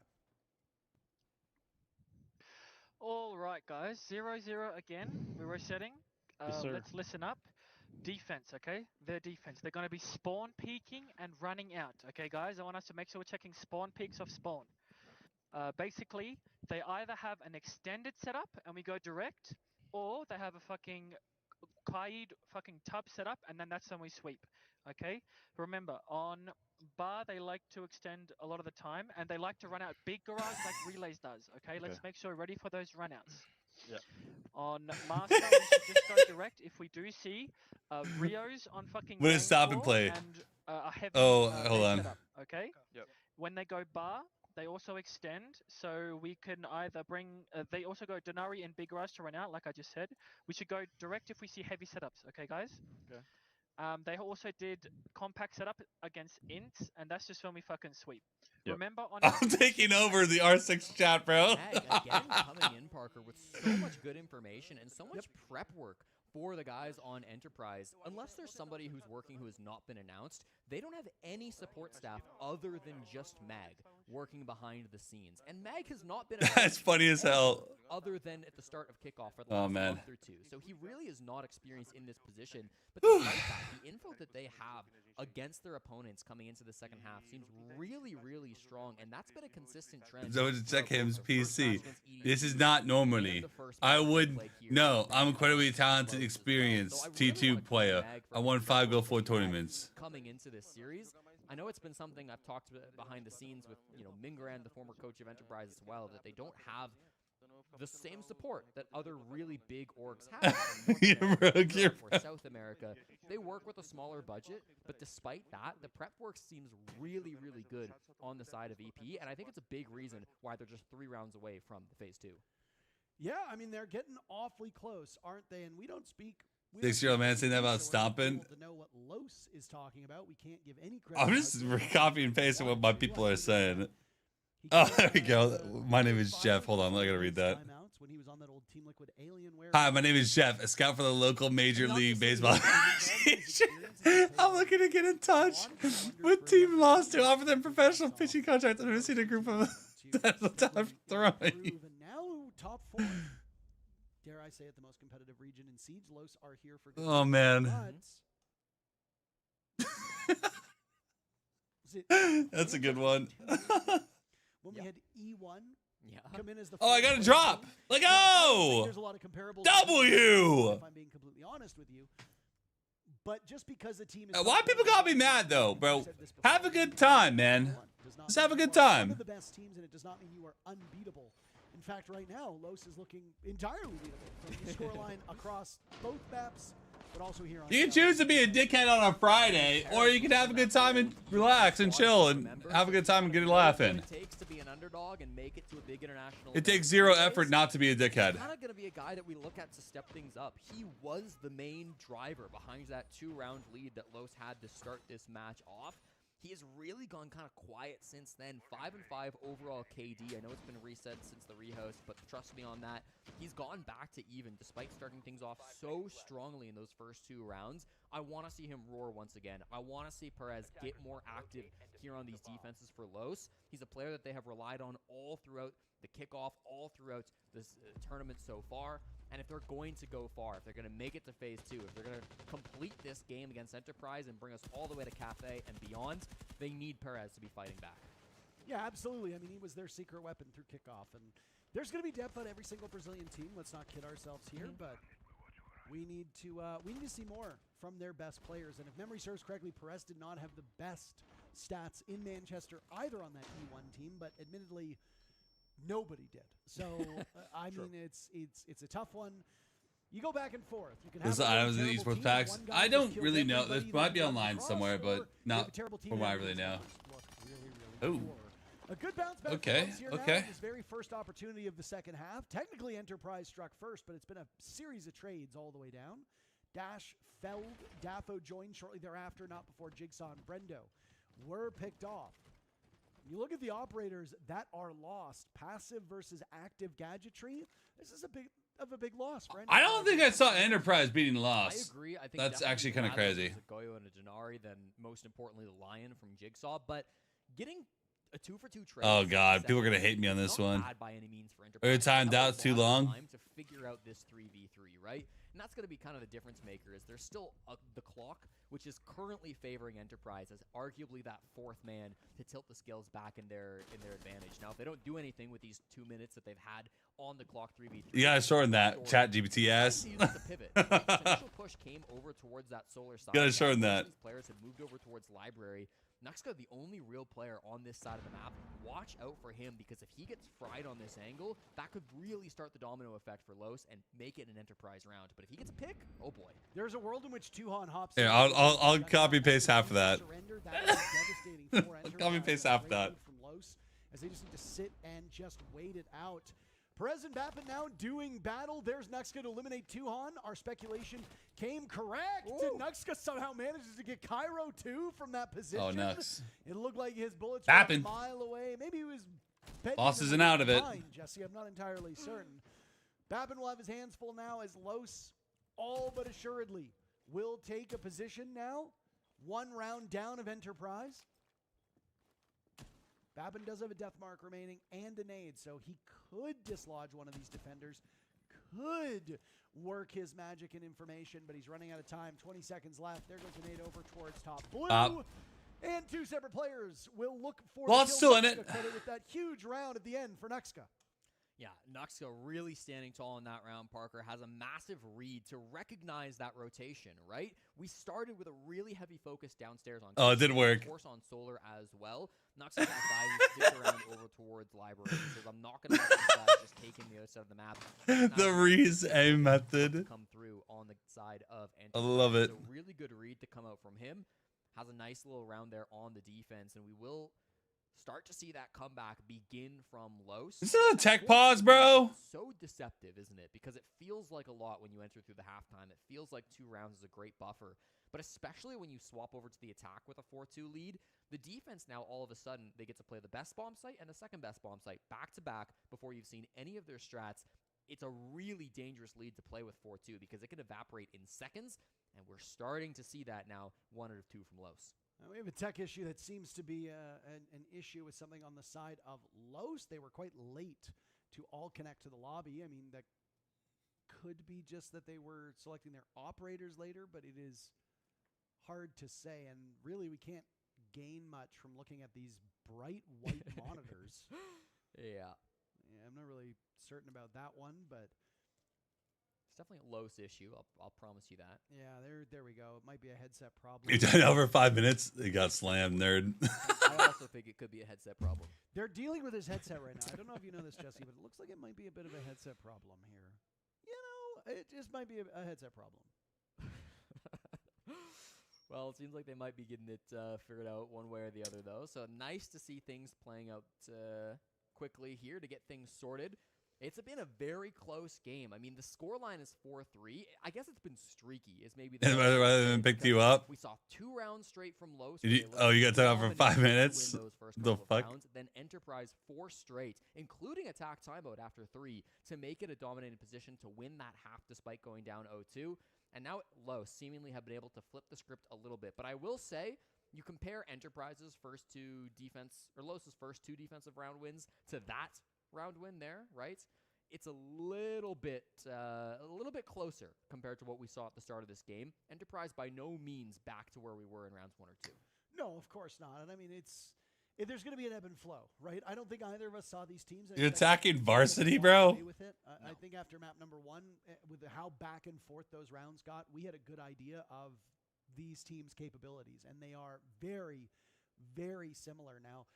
Now, you can obviously talk about whether the best team in Australia being, as good as the 4th best team in Brazil is. You better take it seriously. For the region, or what their potential. Look at. Don't fuck with varsity. Varsity's chill. Yeah. But I mean, Enterprise have always been quite a solid team, and to your point, yes, they did make a coaching change. Yes, they did get a new player on the squad. But the core identity of this team has largely remained unchanged. Yeah. They've got a lot of veterans on the team. They've got tons of depth. They've got good flexibility on attack and defense. Going up against a team that is on paper quite good, but is still gelling. You've got a bit of a window where you might be the better team, but give Los more time. Yeah. just give them a longer incubation period. Same with some of the NA teams that we cover. Yeah. Right? You look at a team like Wildcard. Kind of looked like, that. Sure. No, they didn't look the best. And then the longer the kickoff went, they slowly started to look better and better and better. Sometimes it just takes a couple games for you to get back up to speed. Well, we're back in the game, thankfully, and the tech pause wasn't too long, so thank you all for sticking with us. It is very close between Enterprise and Los, but the Australians remain The varsity. No, varsity's chill. Into phase 2 of the major. Loser of this will go down to the lower This bracket. varsity's like less enthusiastic than me about shit. Just like kind of like This is very. a great position from Perez. He actually just found a player who's pinching him in through Big Garage. He's about to get droned. And we'll know that now as he hears the drone jump past him. Pinched on 2 angles. One's a Blackbeard. This is so awkward for him. Don't know if Perez was thinking he was going to nade or melee or what, but yeah, he's hunted down inside a garage, and they'll park him in there for the next 2 minutes. You mentioned Perez. You said he needed to be good. He needed to be strong. Well, unfortunately for him, he had a bit of a rough go of it. This round shaping up very effectively for Enterprise. Jesse, they've lost a little bit of HP on Cairo, but Dark and Perez are both in the grave on the side of Los. Yeah, this is kind of devastating now from Los. They've got to find some way to get back into this round, and probably that means getting aggressive. That's why Daffo is going for such aggressive peaks down here in the blue hall. Did see a player just on the breach at the ends, and they are heavily droning this. I think Enterprise have read correctly that Los are going to want to get aggressive from this position, down 2 players. This is going to be an opportunity now for them to just use Cairo once again on the Blackbeard. He entered first on the BB, found that early pick, now can do it once again. Hunt down the player down below once more, and it's Bappin who finds the kill. I'm trying to find copy pastas on Google, but they're always incredibly sexual. I'm not trying to post those. No flawless round between these teams on Bank. Definitely none here on Chalet. But they make it work, and only 2 rounds for Enterprise to be the first team to clinch a spot in phase 2. You know, Mag is running back to his headset because the enemy team just called attack timeout. You know, during the 25-minute stall that Ollie and I had before this major kicked off, before the first game. Oh, damn. There's too much spam now. Meta, and how the attacking meta has gotten so much more powerful over the last couple of months with the introduction of SenVale would have won that. like Deimos, like Dokkaebi, the shields like Blackbeard, like Monty, and then of course the disruption ops as well. You've got Ying, you've got Grim, you've got Capital, you've got so many good operators, and it makes it so difficult to be a solo roamer on defense. That has kind of been the biggest position that has been hurt by the meta changes over the last few months, and I think that really did showcase with Perez there inside a Big Garage. What's he supposed to do? You know, playing alone by himself inside a garage. How it goes, show how it goes. Players pinching him from 2 different directions. And he just got droned out, you know? I mean, all he really had in that moment was to not be there in the first place. And I think when you go back to things and you go back to the strat book from Los, maybe those are the types of positions that you just have to eliminate when you're playing against strong roam-clearing teams. Bees is what he's a goat. It makes it so difficult playing in that position. Valid troll. Valid troll. Yeah. You know, like, that is ideal, and even then, valid troll. Even that there's a Blackbeard on the board, you know? So it just looks like a really good clear from Enterprise. Los, not much they could have done differently, I feel, in that round, other than just set things up differently from the get-go. We also ask the question quite often, if you're going to solo roam, what is the purpose of that roam? Sure. Are you there to waste time? Are you there to kill drones? Are you there to get away and maybe go for a run out? Having a soulless downstairs in garage is not unheard of. It can be quite commonplace. You can impact the garage doors. You can go for a run out if somebody's over towards that piano window. If somebody's over towards the blue window. If somebody's maybe playing over up on rappel looking into Solarium. There's lots of things that you can do, but it was read effectively by Enterprise. And I mean, you saw how much prep work Mag had done. Maybe they've seen Perez or somebody on Los solo roam there. And the biggest problem with solo roaming is that if you are not able to do your job at all, you have wasted your life in that round. He threw out an impact grenade. It did a little bit of damage to the Blackbeard, but beyond that, what else did you see from them? Pretty much nothing. So a complete blunder from Perez in that position, and if there was somebody there to support him, we never saw that materialize. Kitchen coming out from Los for the first time here in this game. They'll run the same setup that they ran back during the SAL playoffs on April 19th when they played onto this site. We'll see if it works out a little bit better for them. Again, with Enterprise's prep work, they should know how to break this push apart. They should know I posted on Twitter too, bro. Here on the top floor, quite a bit of an extension. Give your best copy passes in there. Tend to see. Dark over on blue will get naded out, and you can see, I mean, the droning's been good, the intel prep has been good as well, and it'll be Nuxka the first to fall. Opening bloods for this Enterprise team. There's now 6 in a row, but hold on a second. Perez is there. Oh, Perez! HP for 2 kills. If anybody can get the job done, it'll be him. But now, Enterprise is up in numbers.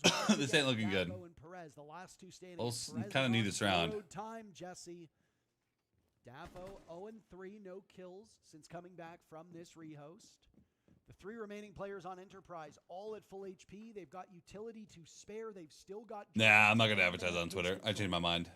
That's about as best as you can hope for the Aussies with a little bit over. I was going to advertise that because I thought it was funny, but I'm not gonna put that on Twitter. Final 70 seconds. They've found now the castle on the drone. They know where Dafo is. Perez has come up to join him, by the way. Was in the basement, but he's rotated up solar stairs, so they want to play together. I think that's the right call. They've got Vert to play with as well. If they do just go for a plant, Dafo can use that shotgun to try to deny the plant with the verticality, but there are also so many plant spots here, Parker. They've got the Capitao smokes. They can fake one, they can plant in a different position, and that's why Perez is rotating back now. He knows the that castle door too is not going to be their best strategy, so they've got to find some way to win on site. Dafo's going to go for a long rotate. He'll join Perez in the basement as they've completely forfeited that main floor control. Cairo getting defuse kit down successfully allows Perez and Dafo time to get back towards the bomb site. Sight unseen. There's Perez still fragging. Oh, time will run out. Only good enough for 1 kill. What can Dafo muster? That was a weird play. Incredible over on Bank. He hasn't had the best run here on Chalet by comparison. I think the bigger issue, Jesse, is just watching this clock. 20 seconds left. Cairo and Jigsaw have completely fallen off. So Dafo will hunt through this entire map. Really rude words being put in chat. Cairo gets the final kill, and Enterprise moves to series point.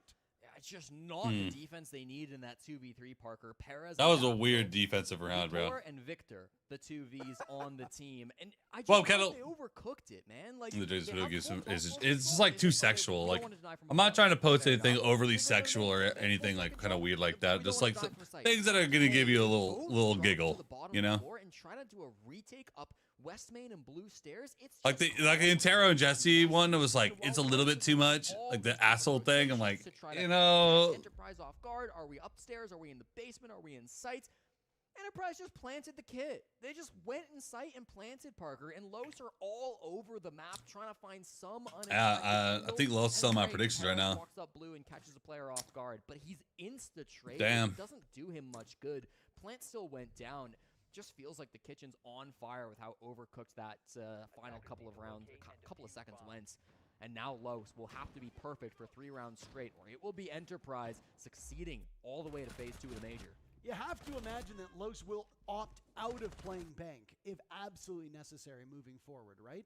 This will be their 4th time playing it in a month, give or take. Yeah, they've played it 3 times. They're 0-3 so far. And now it's a rough go of it. So now you come to Chalet, Enterprise's map pick, and we have a much more, I guess you could say, understandable scoreline for the Aussies. Yeah. So Enterprise now will only need a single round in order to move on. Los have only won 1 round of the last 7. They will need to win 3 in a row. Los sprung out to an early lead, going up 2-0, but it was Enterprise pretty much all the rest of the way, other than dropping the first round of the second half. Enterprise has been dominating. They've been striking first. They have 6 consecutive first bloods. They've been doing very good from an elim standpoint, trading each other out effectively. There's been good objective play. Neither of these teams are perfect, and I mean, there's a reason why both of these teams are here competing in the play-ins and not in the Swiss stage. But Enterprise have just simply been a cut above, which shouldn't be a surprise, but to many just might be. They've banned out the Demos. They get one ban to try to make this fourth quarter all their own, but Demos only brought one time by Enterprise so far. That was by Bappin on this very site. He'll rotate over towards the Dokkaebi and immediately gets blown up by Dash. That's a nice frag outside the front door. Hungry for more. Little over. I knew that one would be too out of pocket. It's too much. And there's the bot comm. Why not? Still plenty of round to play. I mean, it's an aggressive move from Dash, maybe ill-advised, but in the end, his team is still in a good position, Parker. They've got most of this map under their control. No one from Enterprise in the building just yet, but you gotta wonder yourself, you know, does Dash need to make a move like that? Maybe not, maybe so. Takes a risk. Sometimes you have to do that down 6-3, but it's up to his teammates now as the captain's in the grave. Frags finding themselves quite easily on the side of Enterprise. Everybody positive in KD except for Tuhan. Enterprise could change that in a hurry as Los is suffering through this assault. The midway point of the round, both Dark and Nux now softened up in their positions. They know that Tuhan is fast approaching. They hear that proximity alarm go off. Brendo picked apart by Daffo. Los with something that's a bit rare, Jesse. It's a player's number advantage. Yeah, pretty shocked to see this, but Enterprise, they've kind of just been playing this so passively. There's the opportunity that they've been waiting for. The passivity pays off. Jigsaw 6-2 since the rehost finds Watt frag onto Nuxka and now makes things really awkward with just 50 seconds to go. Not a lot of kills remaining. I always find it funny that people are actively trying to talk shit in R6 Discord. Sorry, in the R6 chat. Like, anyone really fucking listens to anything in there? Daffo losing some HP in the process as he got Enterprise baiting low key. It's been working. Hoping to go positive. Well, if his team wins this, I don't think it'll be a concern, but he will not succeed. 30 seconds left, and it's a 2v2 with Enterprise still sitting on match point. That was a bit of a failure from Daffo to pop that Goyo canister. Now he'll just have to go for the direct gunfight. Missing his opportunity. Dark is there for insurance. Okay. And now it's up to Jigsaw to clutch with 10 seconds left. Los holding case control. Jigsaw with the pistol out, running out of time, and Los will fall back as fast as they can. No opportunity whatsoever, and the Brazilians will hang on for at least one more round. Much better late round from Los. Much better, and they needed that. You know, the last round that they lost, the fashion in which they lost it feels really, really bad. This time around, different circumstances, of course. I would say far more advantageous for Los in those final 60 seconds, but even still, they just play it simple. They don't overcook. They don't crazy run around the map. They just say, we'll play in sight. We'll swing together on the solar player. It's Shopify time. Enterprise a little bit disconnected. Something we haven't seen so much from them on this on day, honestly, since the major began. They played really well as a unit. That time around, not able to do it so much. Despite some, I would say, ill-advised positions coming through from Los, feeding some free kills over the way of Enterprise. They keep enough players alive. They play it smartly for the end of that round, and they're able to lock things down, bring themselves to within 2. If you're Enterprise, and I don't mean to ring the alarm bells prematurely, but I'm going to be dramatic, you got to keep in mind, you don't have your tack timeout here, Parker. They've already chosen to use it. So if this starts to spiral, if we start to see Los win round after round after round, I don't think there were that many rounds. Be a handbrake on the side of Enterprise. Parachute, another thing that we often refer to as no ripcord to be pulled here. Nothing to slow the descent of Enterprise. It will just be a straight free fall. But I don't get that vibe right now. I don't get the vibe. Sure. Even that round was way too close for comfort for Los. The 2 rounds won by Los here on Chalet have been really tight. 3 players survived back on their victory in round number 7. 2 players survived the most recent round. These are not dominant, confidence-inspiring rounds. These are scrappy, hold on by the seat of your pants style rounds. And that is not the type of thing that should give anybody confidence that they'll be able to pull this one out. Enterprise still looks like the much sharper team. They've changed things up on this. Box is joining in now. Side of Los, off guard early. That just might be curtains for the Brazilians. You gotta keep your head on straight, I think, if you're Enterprise. That's the biggest thing. Like, you've been playing better. You've been the better team. You just cannot get in your own head about it. I don't even know what he's saying. Big Garage. Snowmobile. Very similar to what we saw. It's a big from garage, them. Jess. I don't know what these are, dude. Bigger than Big Garage. As a Torontonian, that garage would go for $4,000 a month. So I get it. We got Big Garage on Bigger Garage. Maybe we got to get a rename coming through the comms. But in any case, it's a similar push from Enterprise. They try to work their way from the basement up towards the site. This is a surprise from Cairo. Not expecting. Oh! Not ready for the play. I think he's worried about a player above him, but the Blackbeard's the bigger threat. I don't know if the silhouettes are giving me false confidence, but it looked like the Lion of Brendo was somewhere nearby, and he was concerned about that one. Yeah, you're right. Yeah, so he was a little concerned about the Lion. Thank you very much to our fearless observers, as always. We don't usually say thank you to them. Yeah, they're fearless, all of them. Okay. Yeah. They've never been scared of anything in their life. I don't disagree. I just thought it was an interesting word. What would you call him? Beautiful. You called me beautiful earlier. Oh. Talented. 1 minute remains, and we are Oh my. a bit of a slow period in the round, as Brendo now will assert himself walking in Mudroom. Nuxka going for the ego challenge on a smoke. I mean, I suppose if you're worried about sitting too passively in the site, things will go bad. Nitro Cell goes out. Down goes Cairo. The brawl as Tuhan walks in. A hail of bullets. Dark emerges victorious. It's all up to Dark now in a 1v3, but Jigsaw will shut him down.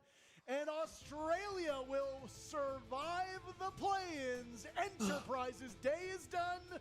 We'll see them at the Swiss phase, as they are the first team to make it out of phase 1. It's a beautiful morning in Sydney and across the country because the Aussies have just gone undefeated through 3 straight maps in phase 1. Confidence over EDG and dominant over Los. Well, we'll want to hear from our Someone just like, can we please just talk about the match? Team Falcons versus Shopify Rebellion. Sit tight.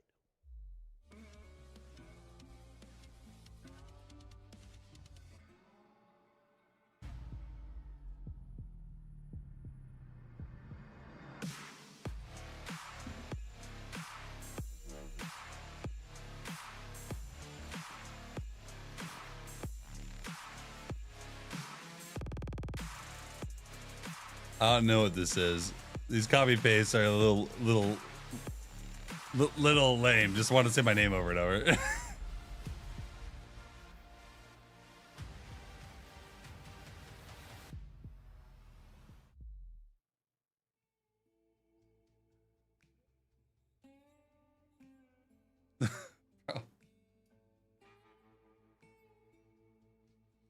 Is that all the games today, though?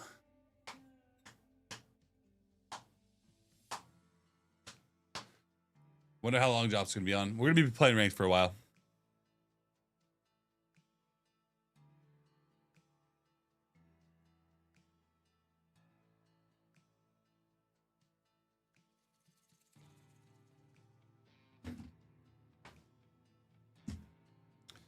Damn, sell my predictions, bruh.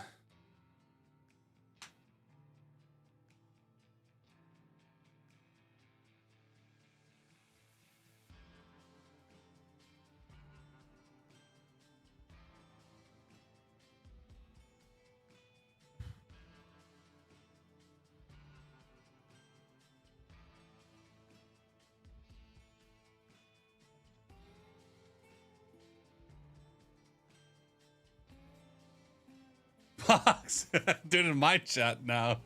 I was confused. Am I supposed to eat SenVale's unit or eat SenVale's unit with the group? It's up to interpretation. The world is your oyster. We are all just living in it.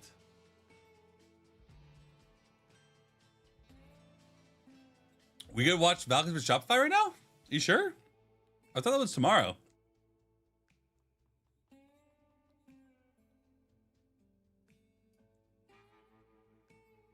We eat SenVale and chicken. Ha!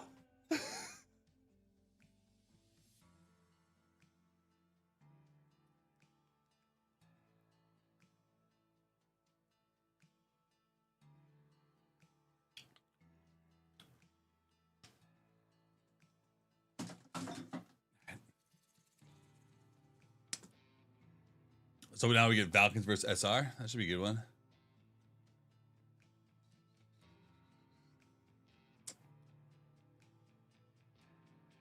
My qualifications are Loss, Falcon, Enterprise, and Daystar.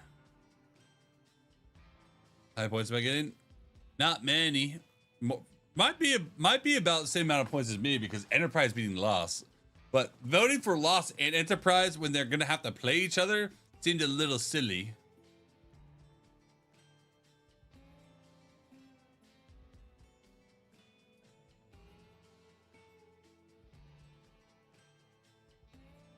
Yeah, voting for 2 APAC teams is honestly a little crazy. I'm going to be honest.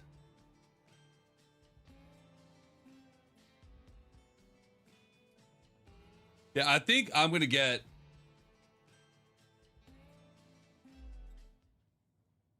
Enterprise are now into phase. I don't know how many points I'm going to get. I think I'm probably going to get... Of this series. You guys Oh are my now God, holy internet. undefeated through kickoff. You still haven't lost a game here in SLC. You're undefeated on the year, essentially. What's the secret? I think I'm owed at least 1, 2, 3, 4.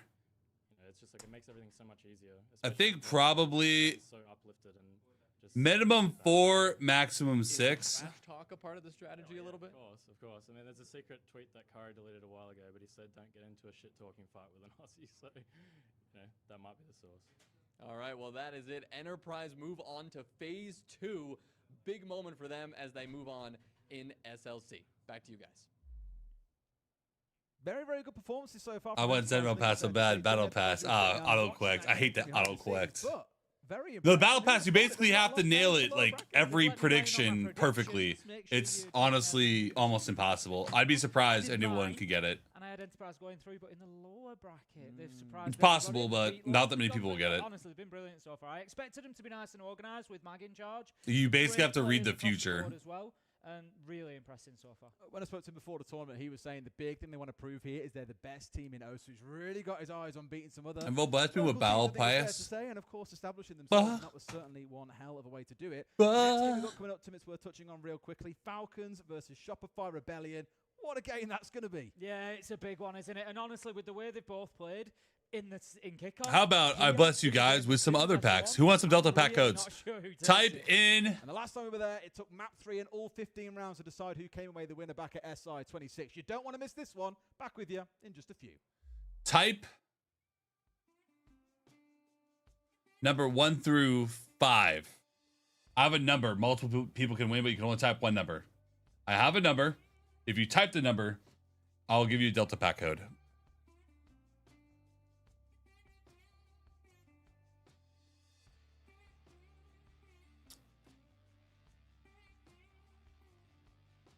I'm not going to tell you what the number is. I'm just going to be... If you get a code, it will be in your Twitch chat. Don't say anything, though.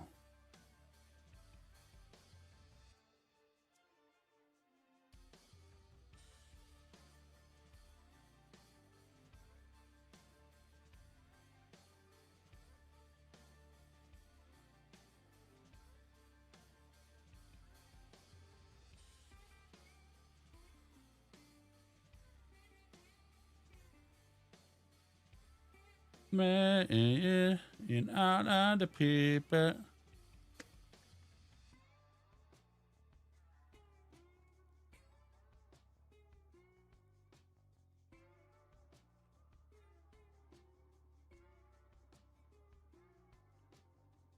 All right, set them all out.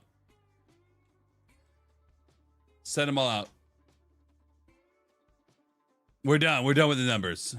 The number was 4. I sent it out to the people that guessed 4. Make it 2 because it's only you and me and all of the people with nothing to do.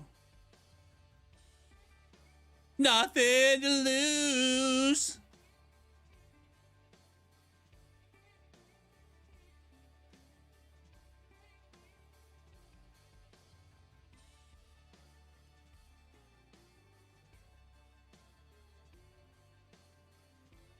Check your Twitch DMs.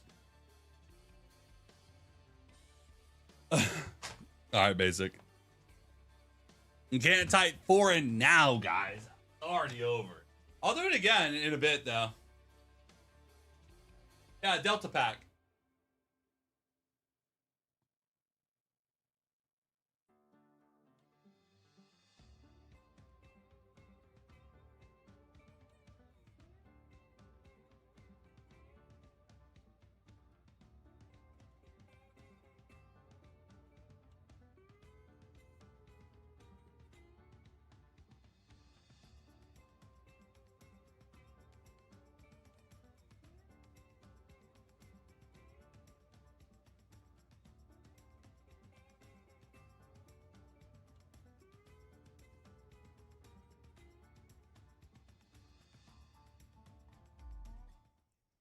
Welcome back to the Salt Lake City Major, where we're going into our last game of the day. Yeah, breath there, mate. I tell you what, I went for a piss during the break. It is about half a mile away. I said to him, 3 minutes says it's quite away. It's all right, I'll get a jog on. I jogged there, and then thought I can't really jog and back. then you remembered you've not jogged for 10 years, and it was a problem. That was a big problem. There's a bigger problem coming up though, Tim, and it's a phenomenal game coming up, as we've already said before, the break between Falcons and Shopify Rebellion.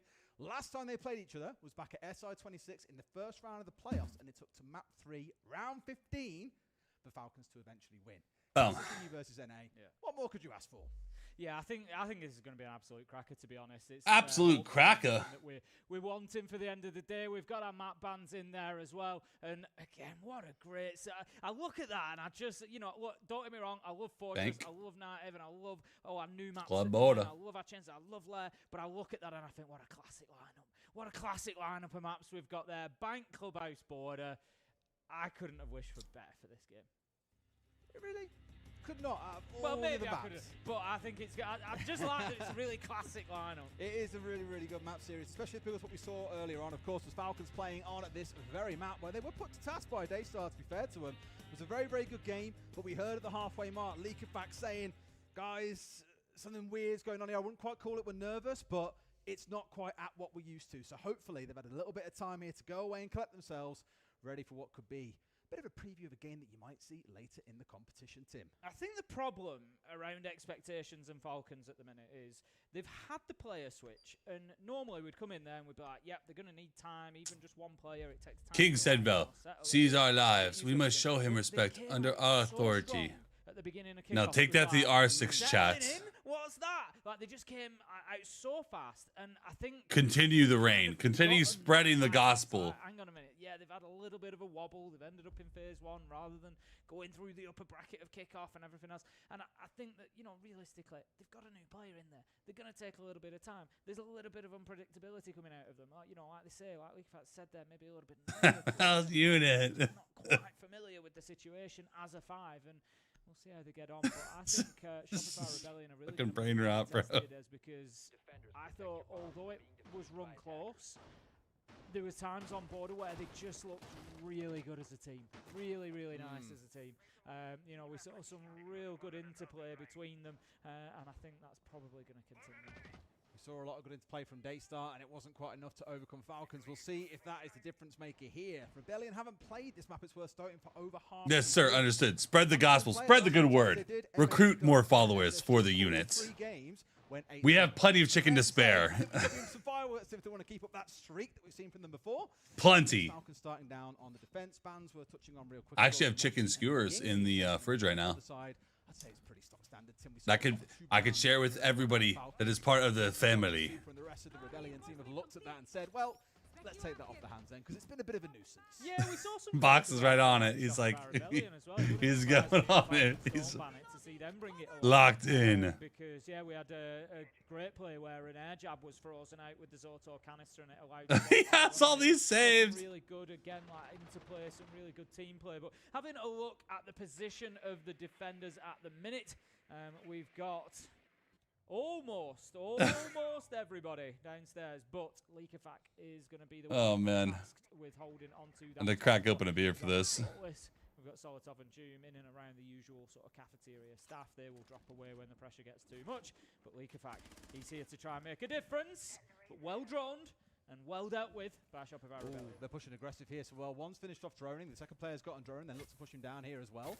Can waste a bit of time, but has to be so careful not to lose his life. And B. The more time that they can waste those, we saw in the game earlier on against Daystar, the more success both teams were finding in the dying moments of the round, finally pushed away as the challenge comes on through. And now Spoit's the one, of course, rounding off towards the right-hand side here alongside Ambi, trying to ensure they've got this main stair cover. The Solotov is still hanging around inside of open. There's about 1 minute and 45 left though, Tim. It's around this time you want to be looking to drop away so they won't feel too beat up about it.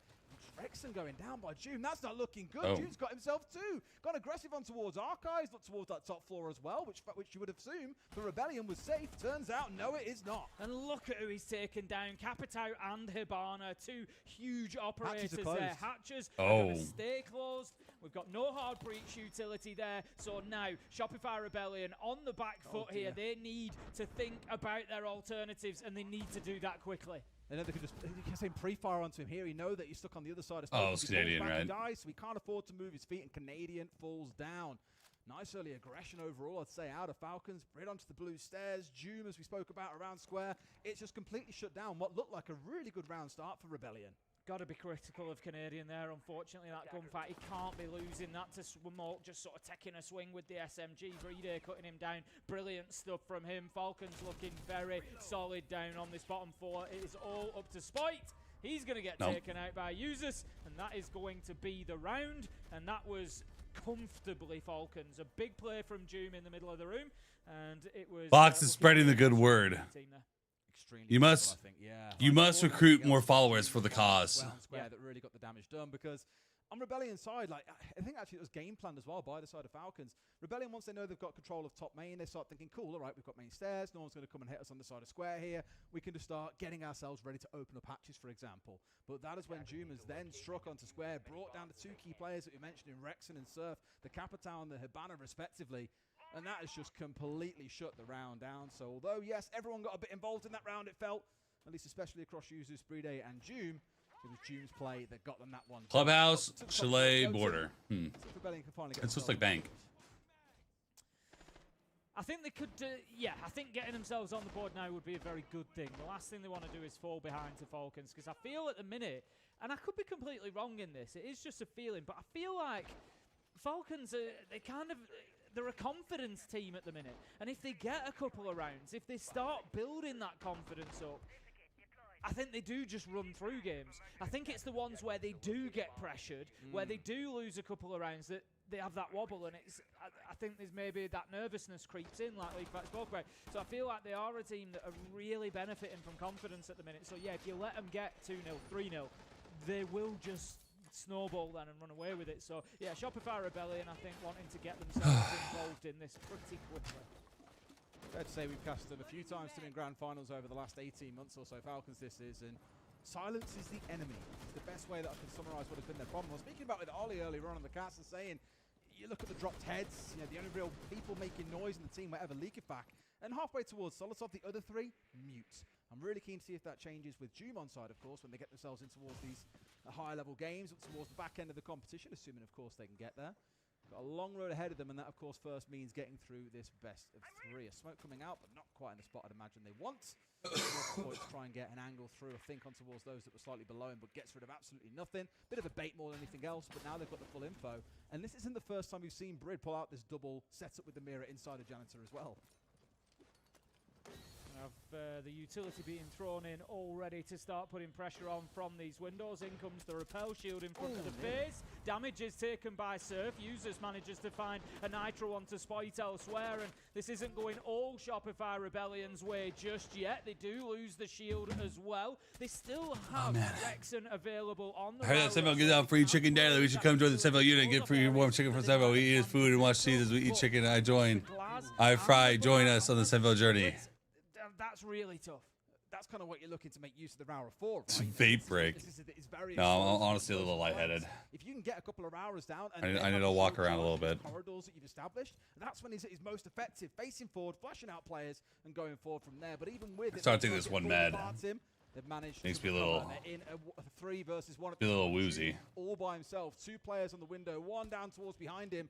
It's going to be rough, especially with 16 seconds still to play. And Ambi rounds the corner, and a single shot is enough.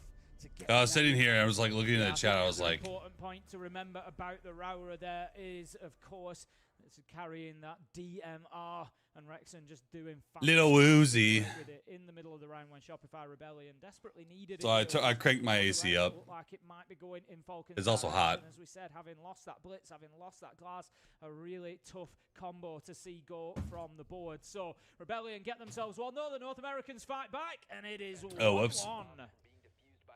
I realized those was at the bottom. I don't know, that's I'll be. out of you. I don't think anyone would. Straight down towards bottom lobby. Sport thought, cool. I see. Then hop on flag. No. Getting some kills, and then no, there's a C4 straight to the face. And take a sleep. Never. One of the things that Not during the major.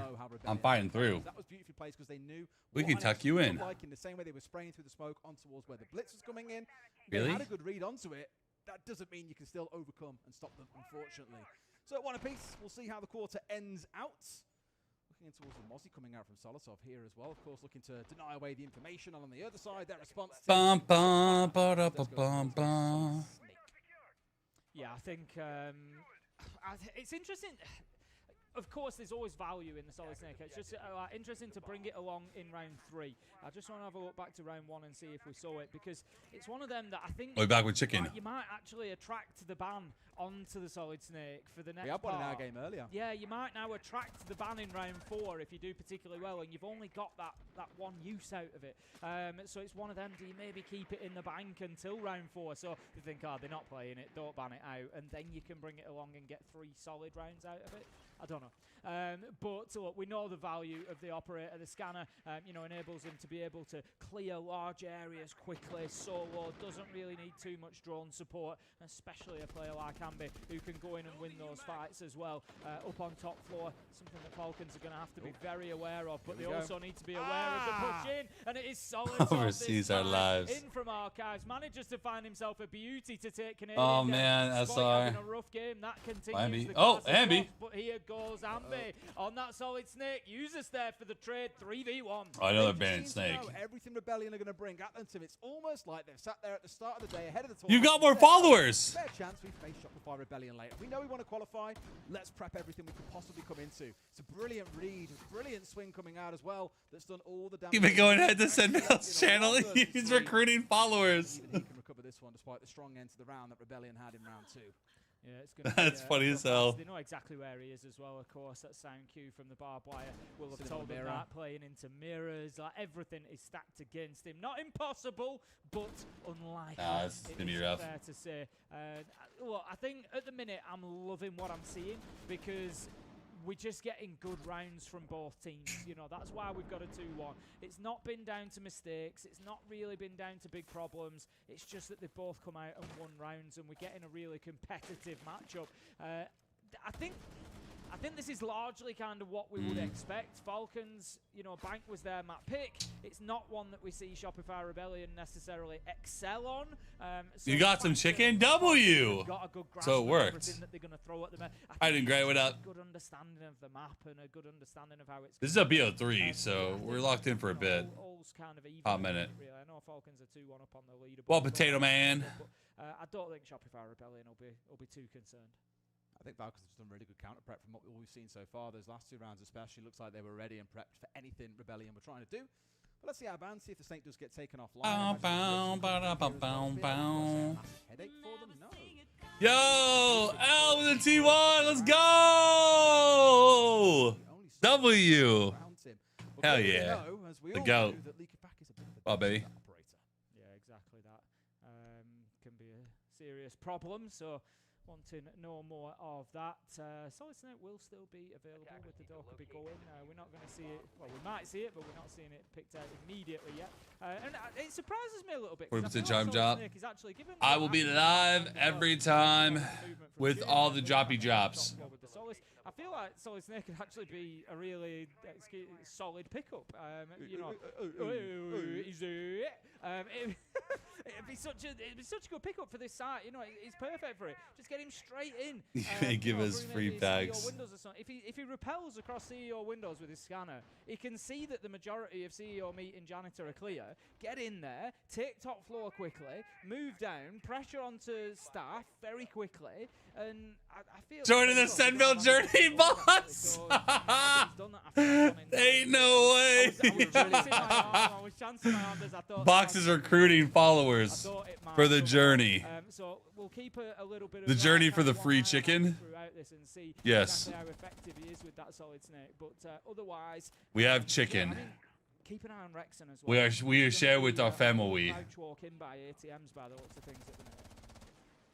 It's really interesting seeing Ambi being the one running around on Snake. I wouldn't say it's common that we see entries being the ones that run around and play on it. It's more as we saw on the SenVale journey. IGL making good use of the operator more often than not.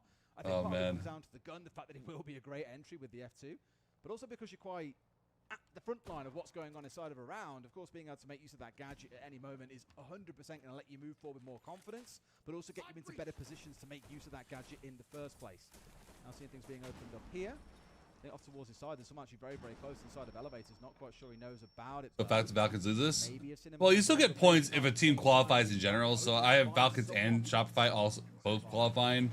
I just think Falcons upper bracket, Shopify lower bracket, but either way, I still get points. That's actually the cutoff. There you go. Hello, Box. You have recruited followers. I see. Doesn't manage to find his man. You are rewarded with one winner chicken dinner. As well. They are gonna, I think, be aware of his position. It will be fried. They will be cautious over that vault drop. They're not just going to allow that to happen for free. Although saying that, I'm having a look. There's not really anybody in this position. There's only a user Join us that is there and ready to fight back, and he's going to be chased down by Canadian on the blitz. Yo, get Canadian on shields. Just run shields over and over. This guy in main lobby with the knock and then using it. But then there's the problem, Tim. It's Doom. He might have let the shield go past him, but he'll still pick off 2 lives afterwards. Rexon, who dropped him behind Canadian, finished off. And, of course, the Blitz has gone at the same time. That was their investment in this round. This is what they really wanted to work out for. Canadian was better with shields, though. But they've lost 2 key players at the same time. So now down in the 3 versus 3. We've got to see Rebellion find a way through. You will share it. Yeah, share it with your fellow men. Of stalling out a little bit here, I think, and just being held. He is on top, though. It's going to be Doom who's doing it. They had the bees on him, Tim, and he still swings for the kill and gets it. Doesn't matter. Doom will find Oh my God. Make it 4. Could be an ace. First ace at Salt Lake City, I think. Goes to Doom. There we go. Phenomenal performance from him in the round, and it's a shame for Rebellion because that was a really solid. I like what they did there. Rexon got in, tried to cut off Leakafac's movement. They then dropped the hatch. They recognized that the space was in vault, but what a response. Share the chicken. There's enough to go around. Stuff, honestly. And again, Doom barely having to move his feet there to get that ace in the round. Spectacular stuff.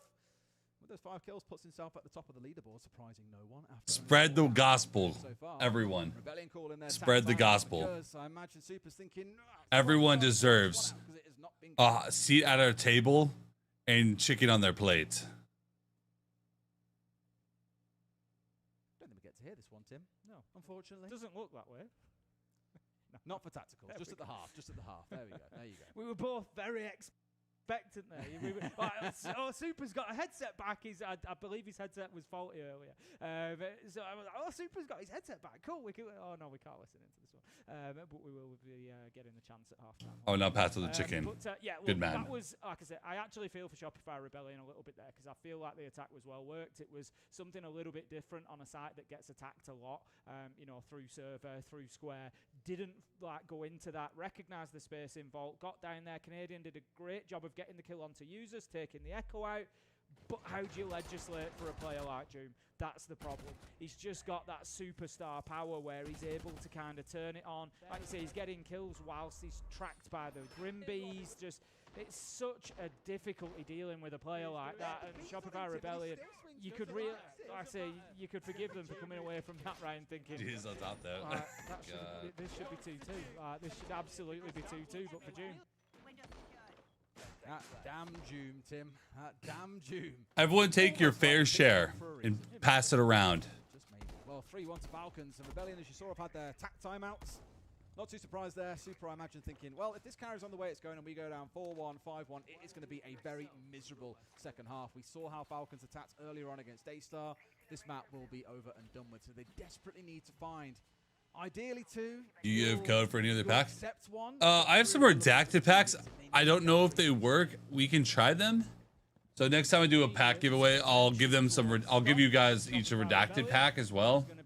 And if they work, they work. If they don't, then at least you have a Delta pack code. Yeah. I don't know if the redacted packs work still. I believe the Delta pack codes still work though. As long as they let him. So need to think about getting those Selma charges out. Yeah, I have like 50 Delta pack codes still. No, I have like 30 or 40 Delta pack codes, and I have 3 redacted packs. Played Thorn 3 times throughout this game as well. Thank God. And SenVale. Wow. But of course in this round, Solotov is the one. Canadian out fragging, spoiled again. Yes. I'll have to ask him later on if it comes down more to choice of weapons and it's his God provided. SenVale bought it. Wow. Inspirational. We've already spoken about the trap meta being in full force, at least so far at Salt Lake City. One piece so far as Leakafac falls. Surf on the Deimos going down. Have you ever taken a shower on all fours and pretended to be a 600-pound grizzly bear catching salmon? Such an aggressive spot. You'll take that. Him being gone is massive. Nothing too wildly unusual being done by either team here. Ambi's got a definite concern. Shopify gonna choke? I mean, it's the Falcons. It's not about choking. This is one of the teams that's gonna potential major winner. Not about choking. Stock and top square, and then you've got Canadian and Rexon both on the rappel. As I say, that Canadian actually has got himself in through the window towards top square, diffuser in hand, and he's looking for the breach. So that is going to be the push. They need to deal, of course, with the mirror windows as well. One of them has been taken out, so Breede's position is now a little bit more precarious. There could be an opportunity to get this diffuser down. I was about to say Breede inside of Janitor is the problem, but that is why Ambi has been the one to come in from behind, shut him down, and remove the ability to deny the plan to 4 versus 1. Much better round coming out of Rebellion, very execute focused, making use of all the gadgetry, and that was Shopify still in it. A brilliant attack, and they get their second on the board. I really like that from Rebellion. They didn't do anything.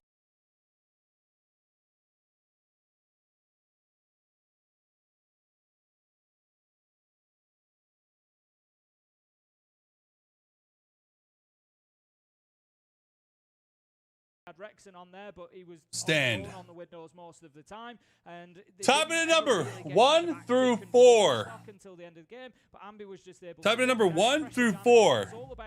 The next 20 seconds. Type in number 1 through 4. Don't type multiple numbers. Type one number. I'm giving out packs. That I can now exploit that space. You know, where's the key positions that for little old L. L the goat with the 5 give subs. Really good stuff from them. Just huge. Solving the few problems that Falcons had set them and finding the space that they needed. You get Falcons mixed up with another team? Right. Yeah, Falcons, that's pretty good. 3-3 split they're looking for, or the Falcons rally and get themselves back on top. I have a number. Find out as we're in staff and open area for the final round of the first half. On the attacking side, Tim, not too much changing. We've seen an awful lot of Nuck in this half. We've seen a lot of Deimos, seen a lot of Snake coming out, and it looks like they're leaning into exactly the same again. You know, for a long time it was Dockerby that was the sort of go-to intel operator. It's starting to feel like we're seeing Snake taking that spot in the lineup now for a lot of teams. Deimos just a bit too good to let go. Yeah, yeah, exactly that. Especially on Bank, there's you know, there's a lot of opportunity. So long as you're not playing onto basement, there is a lot. Box, you have your DMs on Block Whisper from Strangers. Turn that off. Surf bringing the solid Snake along this time. Ambi is the one that's kind of got my eyes lighting up at the. That's redacted code. Where is the sneaky play going to come from? Here's Delta code. Playing out on the air quotes roam here above. It's not really a massive roam, more to the ability to drop down that. Giving out my redacted codes as well. Normal, it's Breede that we see playing on the one. Here, I think it's because it's Leaky Fat playing out on the roam. Don, you're lucky you typed in that number. One from Janitor itself in towards CEO. So from there, can of course observe the windows, but has that ability to step back as and when required. It will make it hard. Yummy. From this side of the map in a way, Rebellion needs to come from the other side here in order to be able to shut him down. But they've got rid of one, a trade back the other way, and that has led to Leakafak immediately dropping back in towards site. Falcons well aware of the possibility of the knock pushing through main lobby, dealt with it quickly, but Spite was there for the late trade onto Solotov as well. 4 versus 3 advantage now to Shopify Rebellion, and that is doubled down as Rexon manages to pick up Leakafak. 4 versus 2. Falcons in trouble here, and despite looking at times like the better side on the defensive Bank, they are now facing an even split of a half. That is not going to put them down to the ground, to be honest. But how about this? Breede gets aggressive on site like we've seen so many times. All right, send codes out. I love that from Breede. You have to go aggressive here. You sat in the 2 versus 2. You know, guys, just a heads up. The first code I gave you is a code for the redacted packs. If that code doesn't work, there's still. I also gave you a Delta pack code. I don't know if the redacted pack code will work. Let me know if it does. I could be wrong. Both on 1 HP managed to win out a W. The number was 2. This is another 2 versus 3 they find themselves in, but you are against stiffer opposition, Tim. The number was 2. Still holding this same position inside of sight at the minute. Rebellion are setting themselves up there towards that triple wall and looking to get it open. They do that. Unable then, Falcons, to do anything. As soon as that wall gets open, Breede's in serious trouble. And this is the content I'm here for. Spread the gospel. Spread the good word. We have tons of chicken at our table. We see what they're saying at the halftime. Now recruit followers for the cause. Not a lot, apparently. Good guys, same thing as the other match. They play kind of similar, no? In fact, even that result info. They do the exact same. Like they show Recruit more followers for the cause. So they're gonna total like they usually show yeah. There's plenty of chicken to go around, The main thing is this. but a lot of empty seats at the table. They want to play aggro, and watch out that they can play tellers as well. But besides this, the only thing they changed on Bang, guys, compared to before, they play just more meta. That's it. Like the phase attack, the solid snake every round, trying to go for gaps when they push fast. The idea was the same, but they just Bleed more green. meta. That's just so maybe on basement when they full turtle, they maybe will not put like 3 edges for touch and cab. Just going to see maybe play more default. I would just play like it's a scream, you know. Full map. If they full room, we go map controller, we push faster rounds like defaults. If they go turtle, we just take exec. Is the coach or is it just lucky fat coaching? Or server side. And adapt as we go. Okay, if we have a really good defense and they show that they don't, it doesn't seem like they have an answer for it. I'm okay running it back and not swapping to a different thing else. Okay. Willie, if basement clashes up, go tub, okay? I'm gonna come Question: do we want to ban the Or Monty FK first so it doesn't look like we're changing our bans? We're not gonna do Monty. We're gonna do Monty third. We're gonna. So. But do we want to do Ace first then? To like do Ace. We'll do Ace first, and then Snake, and then assuming they leave Clash up for us, we'll try to run our Clash stuff in the first half. We'll third ban Monty, and then we'll just go to our other stuff. Okay. That's all we need to do, guys. We're playing great. That was a great recovery. They got a couple rounds because we were a little sleepy. I think Falcons are winning this game, right? but we'll see what happens. Now, remember, every round on these defenses, guys, we're making plays to win, problem solve, talk about win conditions. I don't want to at any point at the end of these rounds not having a plan. Whether it's playing off info, retake, let's go. Use your teammates. How can I help my teammate? How can my teammate help me? Use them, Exactly. okay? Let's fucking go. What's right? Braxton's very quiet. That question all the time, Tim. How can I help my co-caster and how can he help me? I've never heard you ask it. In my head. I haven't actually found an answer to the question yet. But They're sleepy days. I ask it. They're sleepy. They've been a little bit sleepy. I'm a little bit sleepy. Yeah. The jet lag's kicking in. Oh, is it really? Oh, it is a little bit. Catching you? Oh no. Yeah, what time is it? It's 4:30. 11 at home. Oh, I'm usually heading for my bed by now, you see.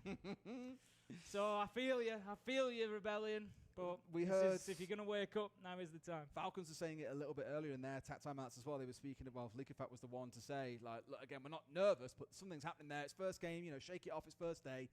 This is the blessing for them, I think, is they will come into the next few days quite warm. Not forgetting that after tomorrow, when we'll see a few teams sent home, we'll go into the next day where all the other teams then start playing. And all the ones that have qualified from day 1 and day 2, whichever the winner of this game is, they will already qualify.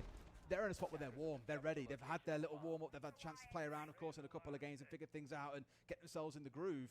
They could come out really hot on day 3, either of them. Yeah, I'd fully agree with you.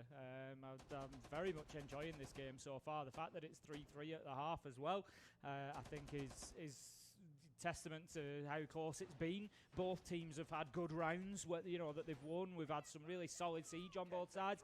No sort of glaring or wild mistakes or anything. Nothing silly. I think this has been a great game so far, and I think both teams are looking really good. I think, to be honest, history is going to be very kind to these two as well. That you will look further in and be like, how were they both in phase 1? Yeah. Like.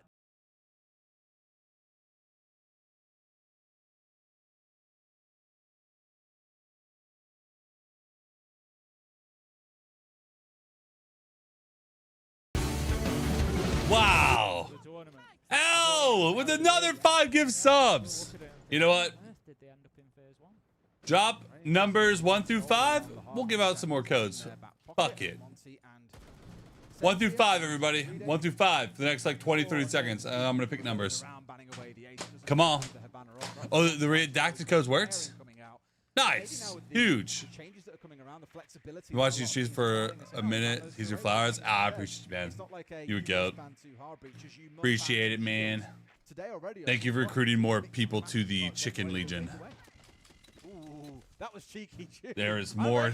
There's more open seats at the table and plenty of chicken. And then trying to swing in with a shotgun at close range. Gets a cheeky couple of shots. Plenty of chicken. Down to about 70 HP now, but I like it. Plenty.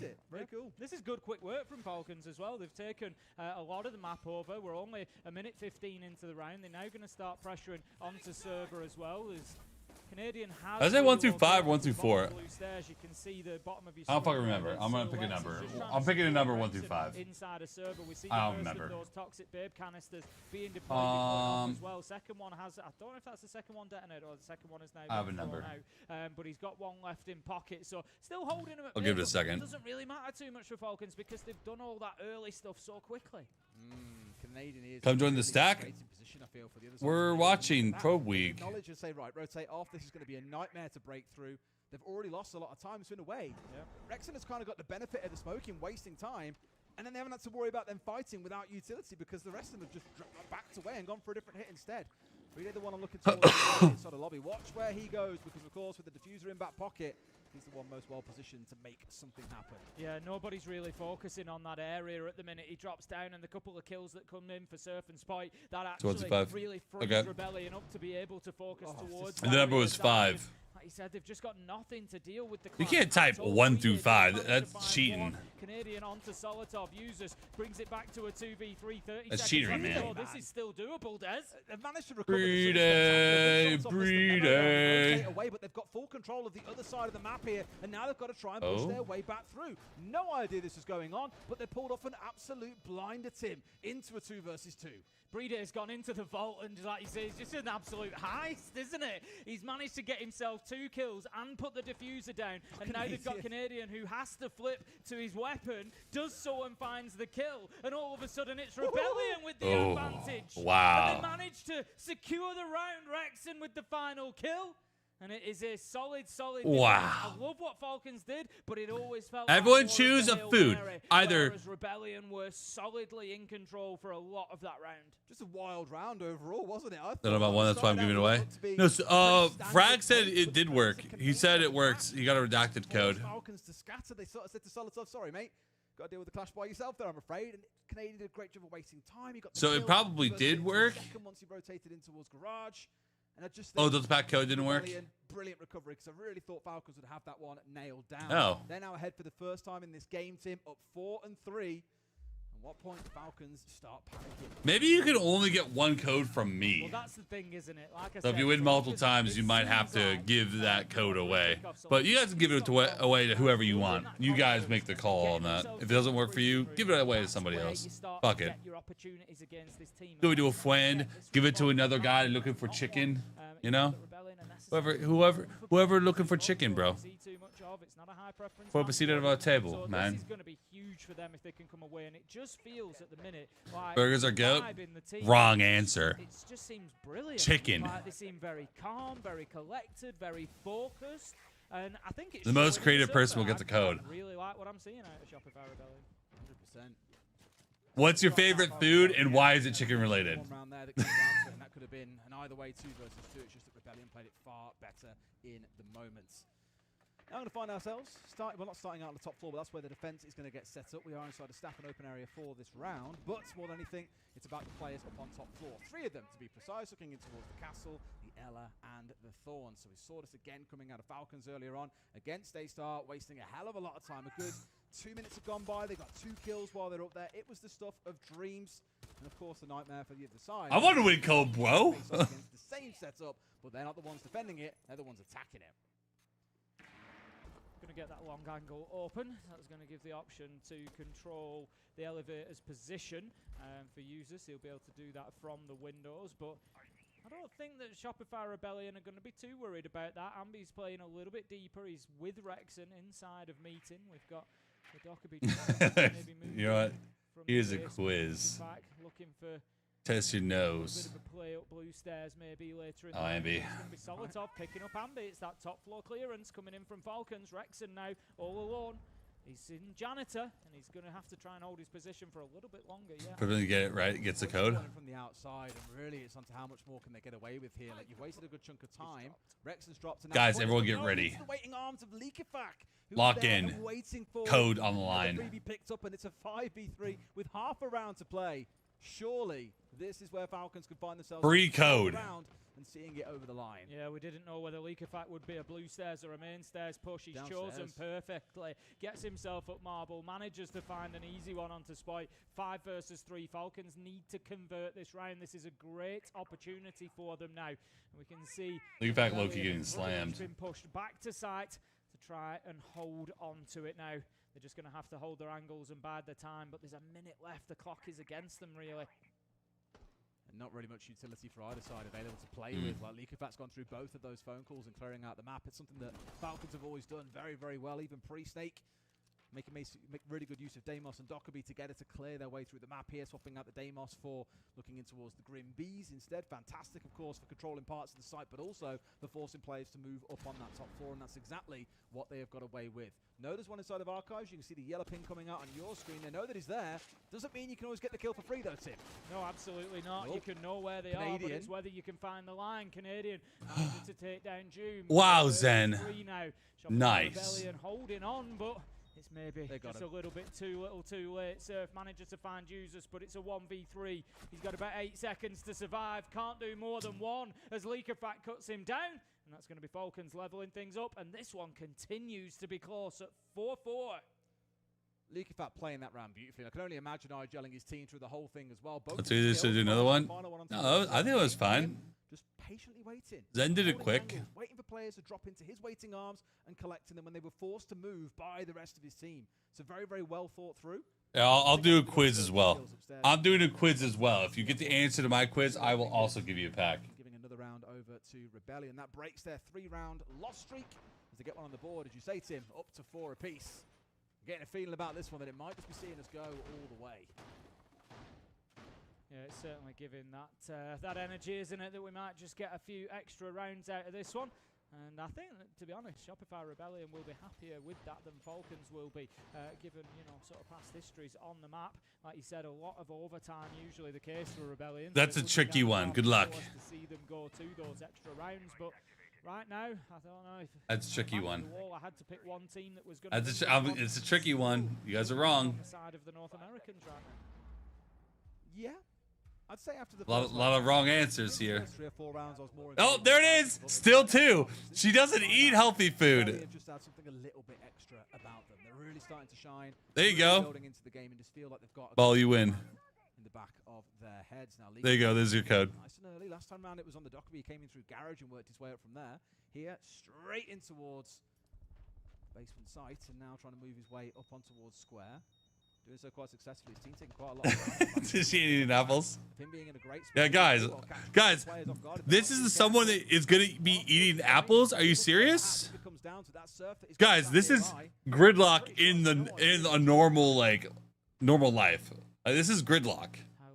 She's eating apples. Situation because Leakerfact is watching. I just wanted to show that. I just wanted to show that again. Big key factor is limiting that. You think she's eating apples, man? But I don't know if he knows that Surf has moved away. Breeder does manage to pick up Rex, and that's going to be the smoke off the board. So a lot of loss of utility there as well. Just having a look at what's going on with Surf at the minute. He's got himself back upstairs and into the elevator, so he's not going to be able to play below for that denial that he was hoping for. Leakerfact is still underneath, and I think the plan here is Leakerfact stays there to prevent any impact from that Solace. Well, this is the thing. Surf really wanted to be downstairs, right? You want to try and play for Plant Denial. There's an execution. Cam made it. Cam ruined my thumbnail, and I love it. Let's get a couple of kills on towards the Roamers here. And of course, they've got rid of one. Getting rid of Rex on the smoke is absolutely massive. And now we'll try and collect a couple more. I don't think this is going to be strictly a very heavily focused plan. We've got Breed on the windows when the opportunity strikes, but now they've lost Doom. That's a bit of a stinger. Solotov's just moved up spiral stairs and managed to pick up a kill onto Spoit. He's on the back. That girl has sleep paralysis demon. As he takes down Surfers. No. Back onto Canadian and Falcons. It's all down funny story about sleep paralysis. I took these allergy meds a couple months ago, and I woke up. My girlfriend was coming in the room, and she scared the holy living shit out of me because I was eyes are open, can't move my body, and she's just shifting back and forth, and it just looked like the girl from The Ring. It's because I was in REM sleep, so I couldn't move, and then I finally broke out of it, and I'm like, oh, it's her. What the fuck? I can move. Who now find themselves up 5-4. As we heard Super speaking about at the halftime, Monty coming through. You give it to someone else? Okay. Castle being taken away from the other side. He said I could give it the code to somebody else. So let's get you guys another question. Okay. That much like their attack, all the pressure was coming. Let's get you guys another question real quick. That side of the map. Solotov and Falcon spotting the opportunity, taking. If you answer this question, you get a thingy. You get a code. Beautifully. They get themselves back into the lead again, and this one continues to flip-flop from one side to the other as to who has got the advantage. But in round 10, we're going to be heading down to the basement again. It was something that we saw Rebellion defend really, really well last time. This time, they're going to be moving more towards, rather than the Clash Smoke setup, it's going to be the Warden Tachanka Smoke setup that no one loves so well at this point. Oh, you love it. You sat and went through the absolute depth of how to do it, Tim. I did, you're right. Got some little fun knowledge facts you could drop on us about that? Well, we've Daniel seen got it. Well, once recently. So the big difficulty with this defense, for anybody who doesn't know, what you try and do is there you go. play behind a deployable shield inside of lockers with Tachanka, roughly this position. And what you want to be doing is, at about a minute 30, a minute 20, you can start burning out the entire rest of the round. He's got a phenomenal ability to be able to burn out that default plant spot for much longer than Smoke can. But in this case, he's actually backed up by the... I have one more question because I have another question for a code. But the big difficulty with this is keeping Surf safe. So you've got to keep that shield in front of him, so it's no surprise to see the Keeper barricade being put in that position, because it helps keep that shield safe as well. For another code. It's about keeping main stairs and garage under your control, elevator under your control. When you're that Tachanka, those are the areas you're worried about. You're focused on server, and you've got to know that those other areas behind you are dealt with and are taken care of. And so a lot of utility and a lot of focus from Rebellion will go into protecting Surf. Right now, the big focus from Falcons is to make sure they get these hatches opened up and can start actually looking in towards server downstairs, and then start worrying about what's going on with the Tachanka. Commonly, you'll see the pressure coming in from garage, as you referred to, Tim. Not seeing anyone yet put the focus on that for Falcons, but I imagine they've got a plan in mind on how to deal with that. We've seen teams before just go all out and drop really aggressively down hatches and try and push it towards the player that way. You guys are Googling. Available to them. The first phone call comes out from the DKB. It is a little bit one-sided. I'm asking you guys some boomer questions. Mario Kart, not quite. Because they are allowing the Tachanka to be able to focus. There's no alternative pressure here. I'm looking across the utility. There's nothing that's going to Chris got it. remove that shield. Chris got it. It's in a submarine. Maybe do a little bit of work to prevent him. It's in a submarine. But here comes the server control. A big double there, taking down both Spoit and Rexon. However, they still have the Shumika launcher to deal with. But let's think of another question. He's looking for marble stairs, I think. Don't even need him at this point. They've managed to chew their whole way through. Yes, Surf can burn a lot of time down, Tim, but they can aggress onto him just as easily. Ambi getting rid of Yuzu, so that might give them a little bit of pressure relief, but the plant is still going through, I'm sure. Maybe not, just going in for the kills instead. Jumon for a double in the round, traded out by Surf, but Leakypack is there for the close. Beautiful play from Falcons. That might be a hard one, but some of you may know it. To get that clearance out, taking down 2 players, wonderful stuff. I was a little bit concerned, as I said, partway through the round there, that it was a bit too one-dimensional, but in the late round, Leakypack just rotates, recognises that fact. Well, you guys know that one. Picks up the final kill from there. Great stuff from Falcons. It's like I say, just dealing with those. I don't know if you guys know this one. Tachanka, you don't need to worry too much about him, because as soon as you get the other kills, he can't do what he wants to do anymore anyway, and he has to come out fighting, and that's when you take care of that final sort of step, which is... Any guesses? So it's beautiful how they execute the server, especially. Again, like it's very, very risky, because you've got Spoit playing really... This is why a lot of teams will leave the player that's on blue stairs in Narnia by himself. They know they can't really help him, so they'll let him just play his life, burn through all of his smokes, try and use the shotgun to get whatever kills he can, and hope for the best. Spoit there by trying to play so aggressively, and to be fair, with the right idea, it's him behind not a normal word. Security. Think about what all the SenVale followers love. All the followers of the family. We have empty chairs, you know, but plenty of this. It's 2 rounds in a row that Rebellion need to find. That's a massive hint. It's a massive hint. Yeah, it's certainly looking like Falcons have found another on ping, not on ping. Rounds. And we'll see whether that is enough to propel them forward and give them the advantage here. Dick? No. Expecting to see Falcons qualify through It's to not. two The answer is today. not chicken, Yami. North American fans that would argue Rebellion are just But as that capable, is and it's difficult to more in the judge right anything direction. otherwise with the way that we've seen them play, both teams putting up good performances so far. So let's get into round 11. Where can you get Falcons chicken gonna from? Get this done here and now. The top floor clearance from them last time was Think really about good. it. We've got Ambi and Rexon up there again. Where on that can you top get floor. chicken Falcons have from? No problem whatsoever dealing with that and then pressuring on towards site. So that's going to be one area to watch for. Are Rebellion able to Missionary, get no. more value out of that top floor? We'll say it's a great recovery. That's how you get dick down, not chicken. Since then, hasn't died. Don't want to KFC! He's going quite low here in the challenge. There it is. It's KFC is the answer. 4 kills out of seemingly nowhere. Falcons moving at KFC is the answer. the 2 players up It's on the called top floor. KFC because in the middle of that room is a big ass picture of someone looking like Colonel Sanders. So in cop, people call that KFC. Window, leak back up spiral stairs, and they just get them either side. Rexon and Ambi taken down. Beautiful stuff. Beer and a good looking woman. That's definitely not the call out. The first minute had passed, and that now leaves a situation similar to the last time we saw this site, where Rebellion are just defending from within the site, and Falcons now have time above to try and work these angles, to try and push Rebellion into bad spots, but that is going to help. Surf manages to Let me take think of down another June. question. That's the glass off the board, and Rebellion can just breathe a little easier. Completely easily yet, but it gives them something. Yeah, a bit of a freebie being given over onto June, really. I'll call the area Colonel Sanders. Yeah, that's why it's called KFC. Side of archives itself, and it's where a lack of intel could Here, come on to the light. same map, a villa. What is that staircase bottom of Astro? What is that staircase called? Couple of drones still to play with.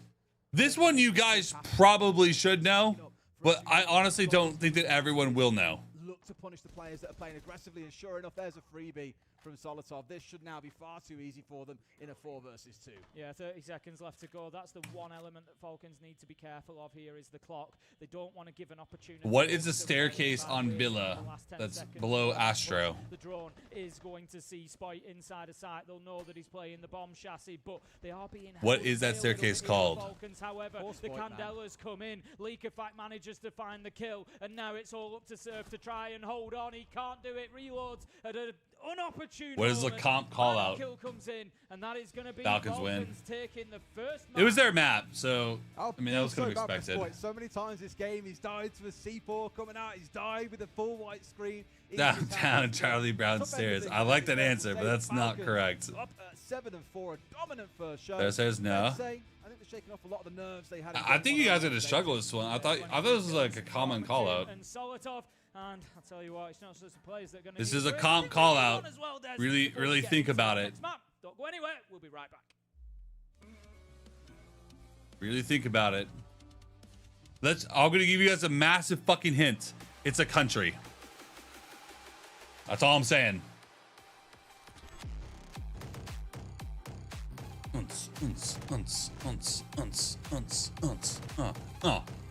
Get it.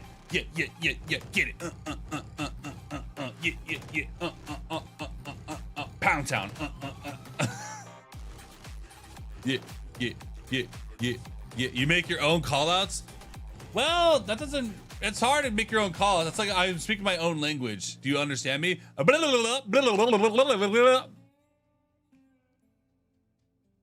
You know, you can't really make up your own shit. It's not Africa. It is a country, guys. Nice try, though.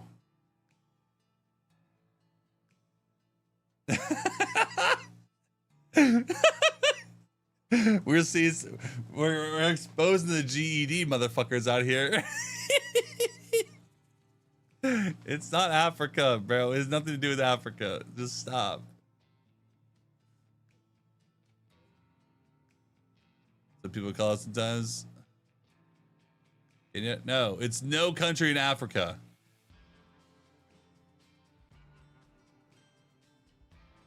Holy shit. Okay, well, if I say this in, it's going to be blatantly obvious.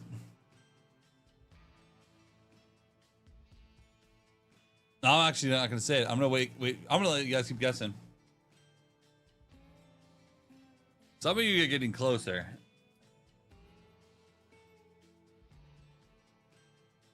What is the staircase called under Astro? Not the Astro staircase, but the one under it. What is it called? This is a competitive call out that people actually use for this staircase.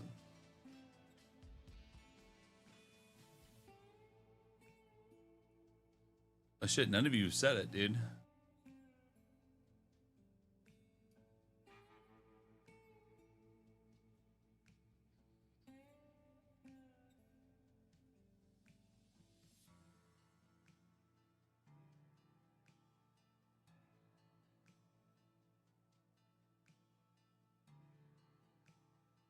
Mexico. Yami literally said every country in the book, but it is called Mexico. There you go. There's your code. It's Mexico. That is what that bottom brown staircase is called. It's called Mexico.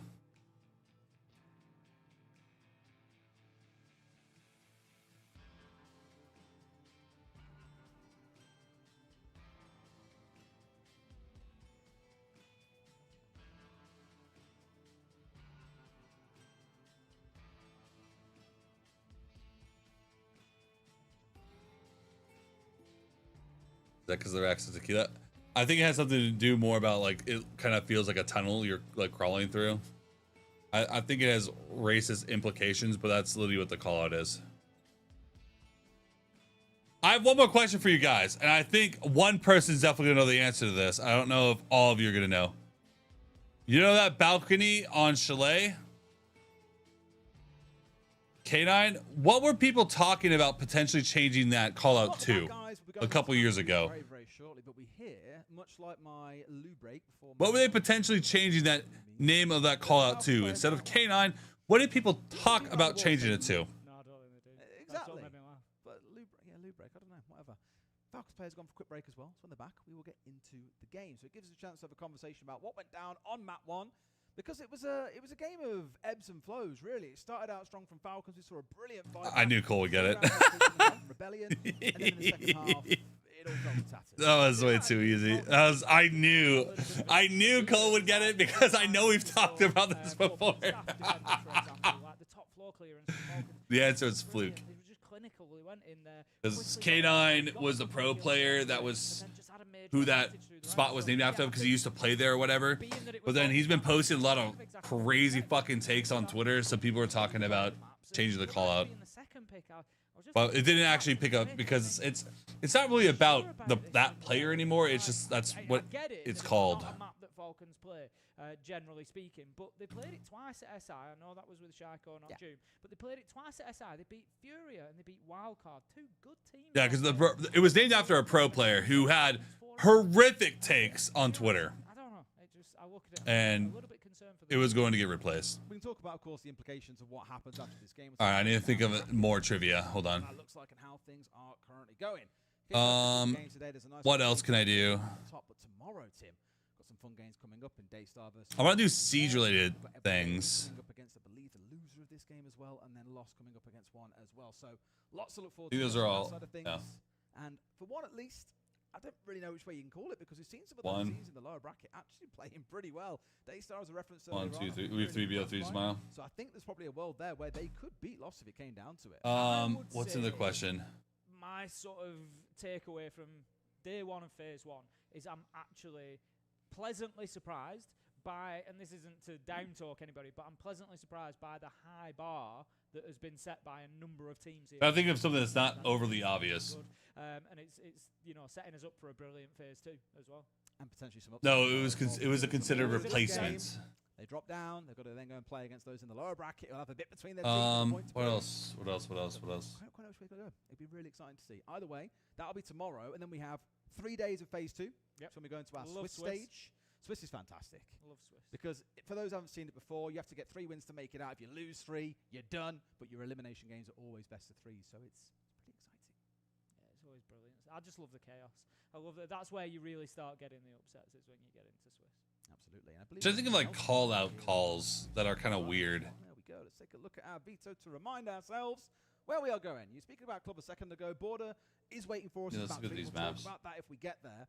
Club, as you were saying, it's not a map that Falcons like to play. It's one of their most banned maps. If we look at their preference, which is based on when a team bans it in the veto, is it banned against them? Does it ever be a decider? Do they ever pick it themselves?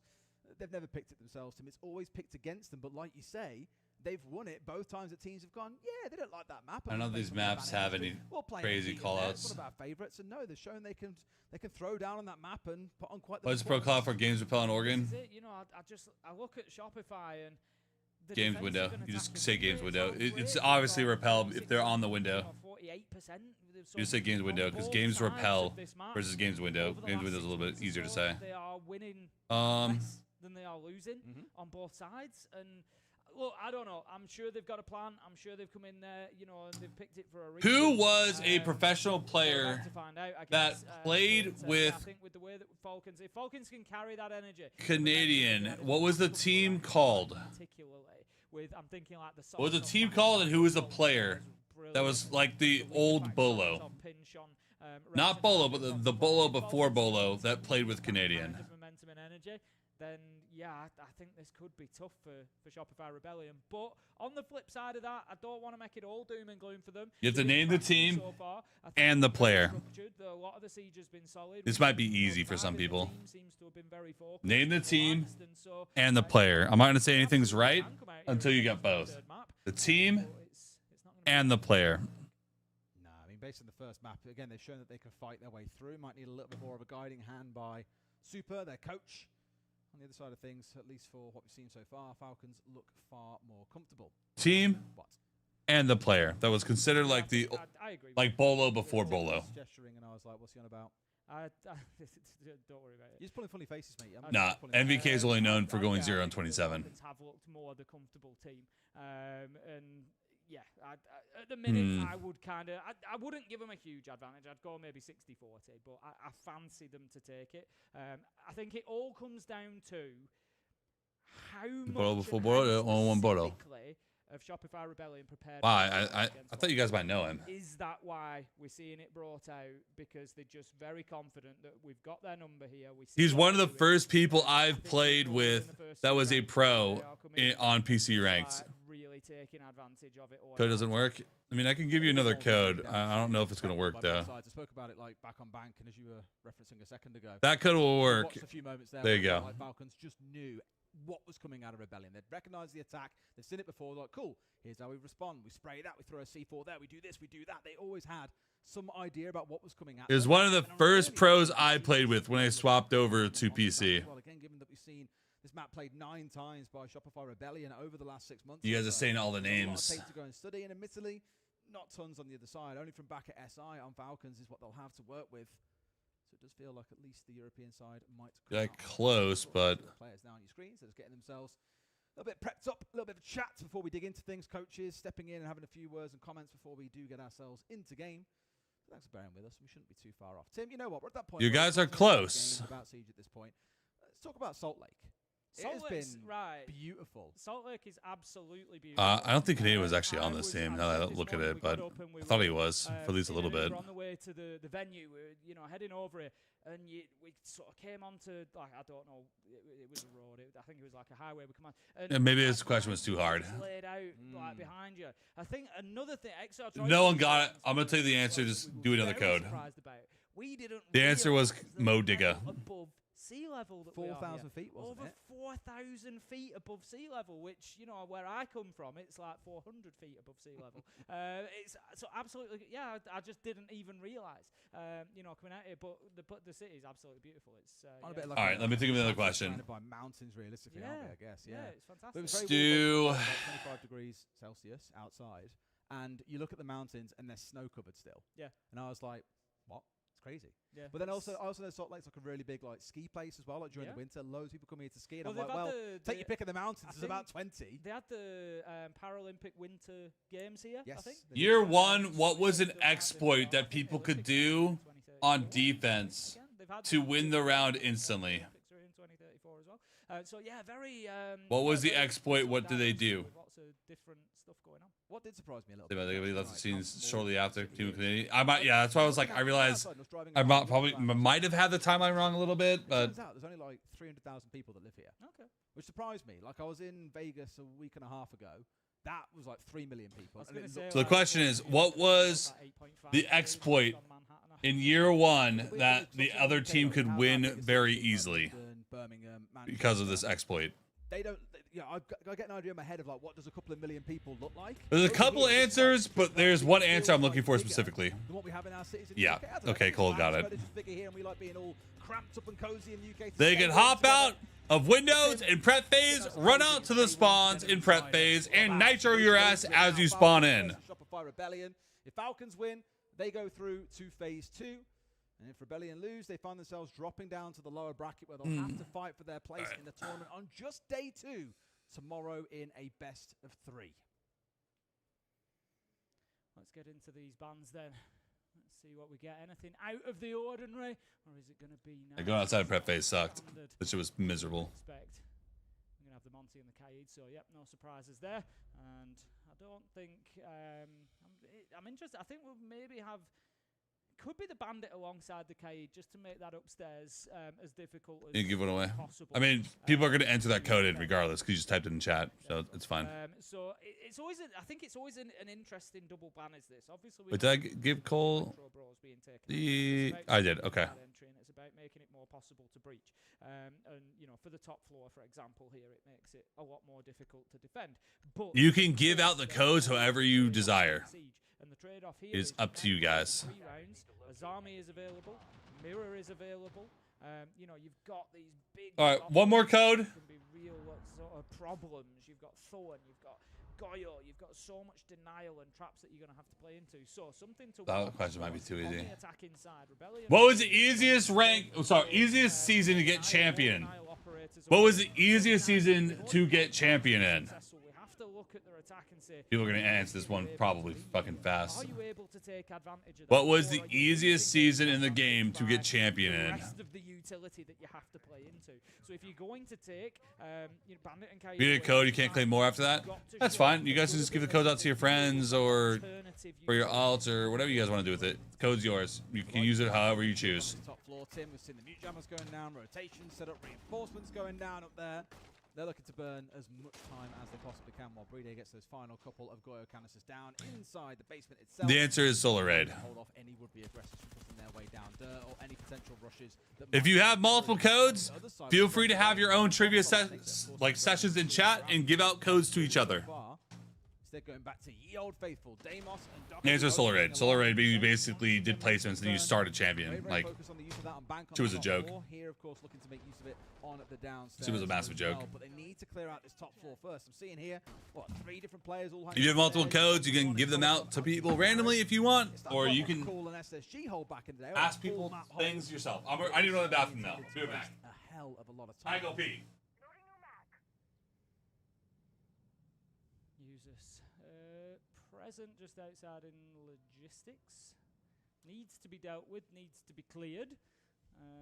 There's Leakerback. I mean, we've seen Falcons do this so many times, and Leakerback wastes so much time. But they need to be careful here because there could be an opportunity for Rebellion to just kind of speed things up and get very, very quick towards, you know, getting aggressive. And seeing if they can just kind of catch them out on sight. That's why we see users transferring back there to help Brede. Doom has dropped down from Garage as well, and on his way manages to pick up Ambi. That's going to be the Deimos gone. 3 versus 3 as we get a flurry of action. Yeah, Ambi's gone a little bit too keen there, I think, and the reverse track onto him's given his position away. It was a freebie for Doom. Leakerback finally makes his descent down from the heavens and gets 2. And Surf is all that is left alive, does not have the diffuser. It is over on the other side of the bottom floor. Looks for what he can and gets rid of at least 1. 2 to go. Uses a Liquefact. Still stood in his way. He's got loads of time to work with Tim. As long as he's coming out at least 1v1, suddenly things start to look very, very interesting. As one comes down main stairs, off towards his left. They get the crossfire they need. Round 1 goes to Falcons. A good start, a good solid start. Exactly what we'd expect. Falcons on defence, Church and Arsenal, one of the most defender-sided and favourite defensive sites in all the maps, I would suggest. So we would certainly expect them to be picking up on it. and getting it their way. But I think Rebellion here, if they can come away with a 3-3, I think that would actually be a great start for them on the attack. Given that they've chosen the map, I would expect them to have serious plans for the defense. So I think that's kind of the threshold in my mind that I'm setting for them here. If it goes to a Falcons 4-2 half, it would be understandable, of course, given that they're on the defense. But I think that's when the alarm bells sort of start to ring for the North American side. Then if it's 4-2 on the half, you're kind of looking towards, at best, maybe coming away with an overtime, and then it's kind of anybody's. It could well be. Clash from Doom being wielded in this round. It's already being employed quite an awful lot back on Bank, to be fair, and I imagine it's going to be somewhat of a similar story here while it's available. Could even see it banned away at the end of round 3 when we get that third operator ban for the half coming on through. No second. Well, as I said, there was no second. We saw the Dr. KB being dropped away, but instead we've got Spoit coming. What am I saying? Spoit, not Spoit. Rexon coming along on the snake, so they have. But now because I'm inspired, I think because they've seen such aggressive. I have a question for you guys. Falcons, there's that acknowledgement of, well, and the reward's going to be a little bit more. We need utility. We need our way to get the information that we need to sniff our way through. What are these codes? That are being a little bit of a nuisance. And sure enough, in this round, the question is, what was my favorite game growing up? No doubt backup catwalk as well. But that's a bit of a headache they're going to have to work their way through, because although they've got it's a tough question because you have to guess randomly. You don't know shit. You don't know ball, that is.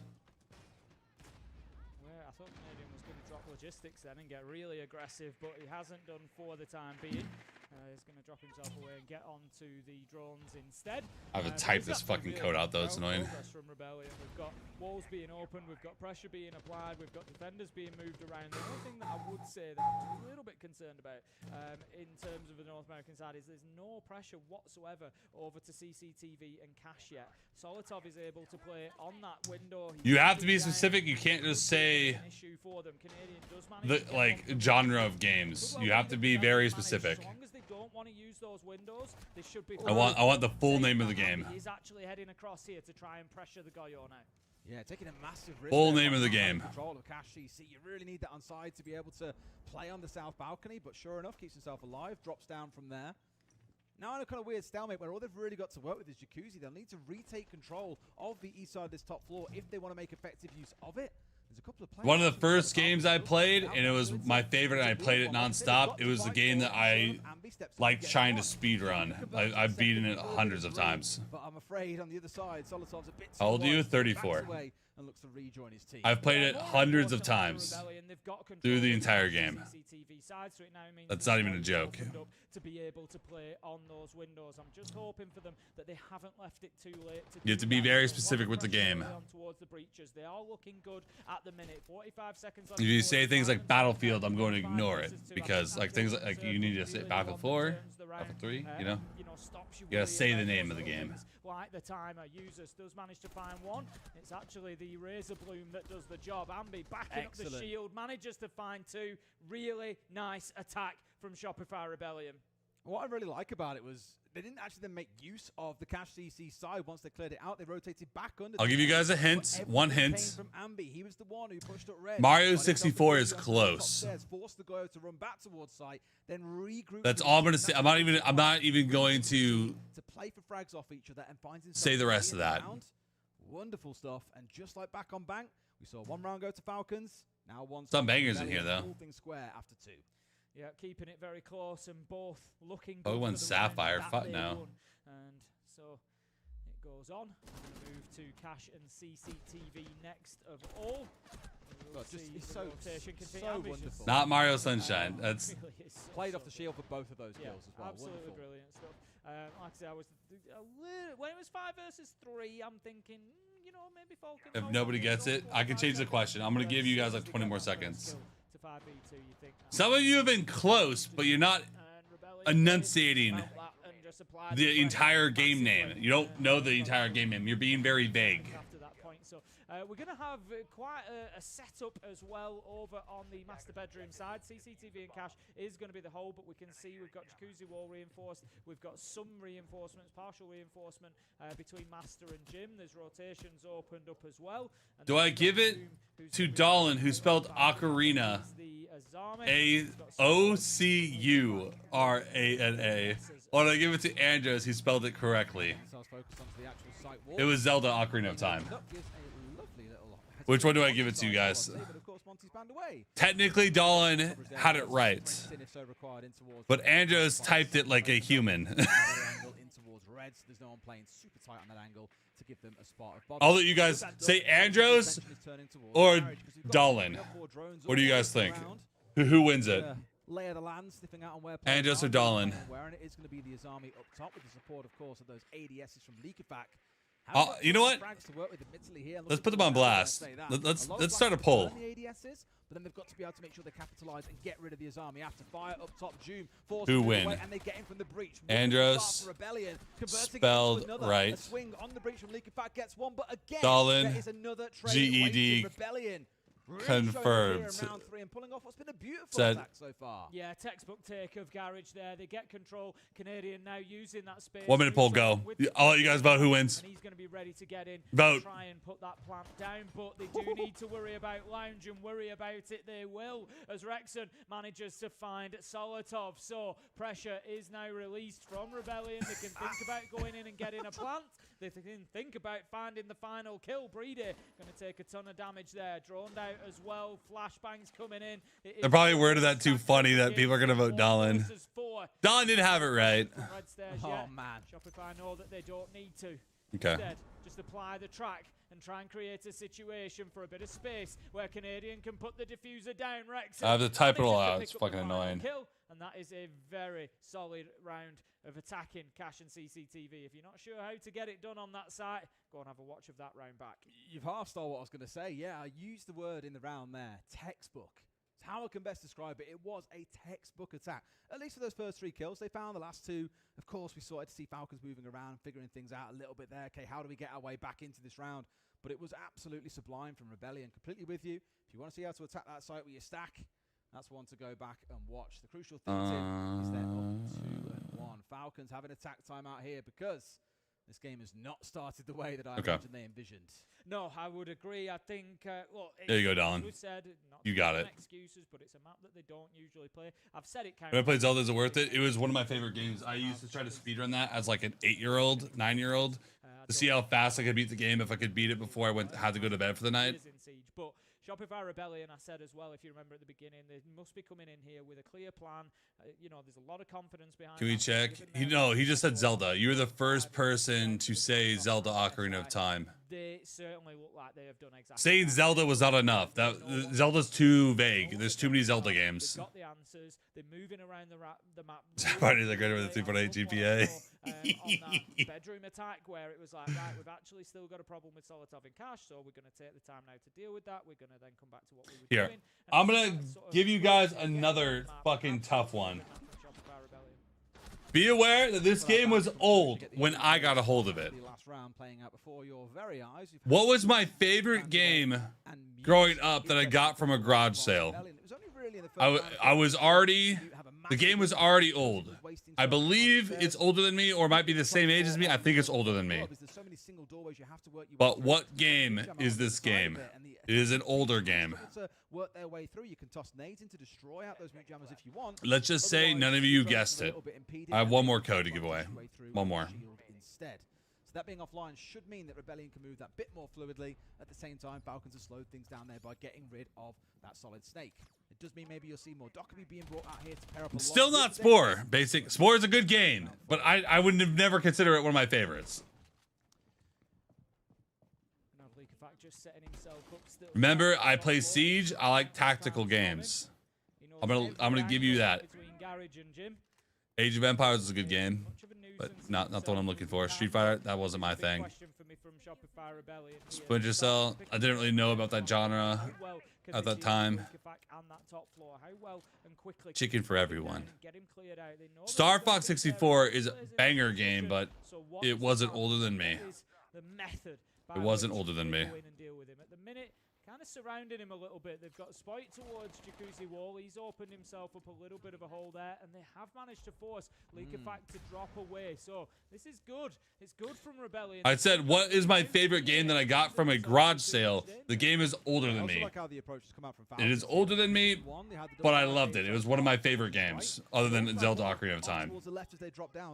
It was on a different console. They knew they weren't going to be exposed. It was quite a safe avenue back in towards site, and of course having a player there also looking to support is a big part of it too. But it has been relatively handily dealt with now. We're about halfway through that point in the round, and as you can see, Rebellion are inside the building. They're spreading through it like rats, Tim, getting a full lay of the land and making sure that... Oh, never mind. The game is practically the same age as me. I just didn't know it existed because I was like barely alive. Let's just say that. For that little bit of noise, that little bit of sound cue, that they can get something done above. Surf is just waiting to get himself into kitchen. Will proceed now. Needs to be careful because... Oh man, you guys! I don't think you guys will even be close. That soft breach is going to help him actually considerably because it makes it more dangerous for Brede to play under that position. Ping comes out. You know, I'm gonna give you guys a siege question. No one's gonna guess this. I'm gonna tell you guys the answer. I don't know whether they're going to have too much more attention back into kitchen. The answer is Shining Force. You guys were never gonna guess it. It was on the Sega Genesis. I found it at a garage sale for like $10. I love that shit. It barely worked because I got it at a garage sale, obviously, but Jagged Alliance is a banger game, though. I actually have played that. It's a good game. So the next question is, who was my favorite operator when I had 20 minutes into Siege? My favorite operator at the time. Needs to force it to move, and look at this. June looking to go aggressive in there for the trade. No, Ambi finds two. Finally shut down, but the damage has been done. Spoit exploding forward into a 2K as well, and Brede is all that is left. Rebellion rising up here and looking to put themselves up with a 3-1 lead. Nice. Yeah, Diffuser was going down there, but Spoit decided they didn't need that. He would find the final kill. Spoit was There's one answer. And as you said, when I had 20 minutes into the game, who was my favorite op? Cold knows. Cole won again. If you are Falcons, they've already had their tactical timeout as well. They find themselves now 3-1 down, and it is looking a little bit rough for them. That was a little bit easier. So it just goes to show. Weapons, skin. History. Don't always tell the full story. Stepping down to the micro moments there. That was a big one from Ambi. He should be dead to rights as a player swinging in from Gen. There's got a player inside a church, and then immediately flicks onto the second. A very, very close range, granted. This kill here. It was Fuse. The guy can literally shoot grenades through walls. It sounded OP as fuck. And got rid of Ambi, but that was when Spoit exploded forward as another problem for Falcons to worry about. Like, same as you said all day. I love grenades. The team play has been phenomenal so far. And an operator that can shoot grenades through walls, I was like, particularly from what? That's crazy. They are supporting each other. We even heard it, didn't we, in the halftime in the last map? You know, what can you do for your teammate? It was Fuse. The answer was Fuse. What can my co-caster do for me? Exactly that. Give me a coffee anytime you want, to be fair, mate. Yeah, I bet I can. All right, no more questions for now. Let's probably watch some gameplay now. We need to watch some gameplay. You guys got codes you guys can't use because you've already gotten the codes. You guys can feel free to do your thing now. Falcons, it's not looking too pretty. Yes, you didn't choose to come here. You guys can do whatever you want. As we've seen, Tim, got a pretty good record on it, despite Or please, I do have more codes.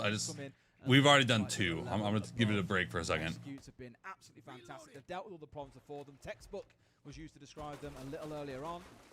Falcons might find themselves in a very, very bruising half. I feel like an idiot not watching more of this game because this is a banger series. Falcons for Shopify, bro.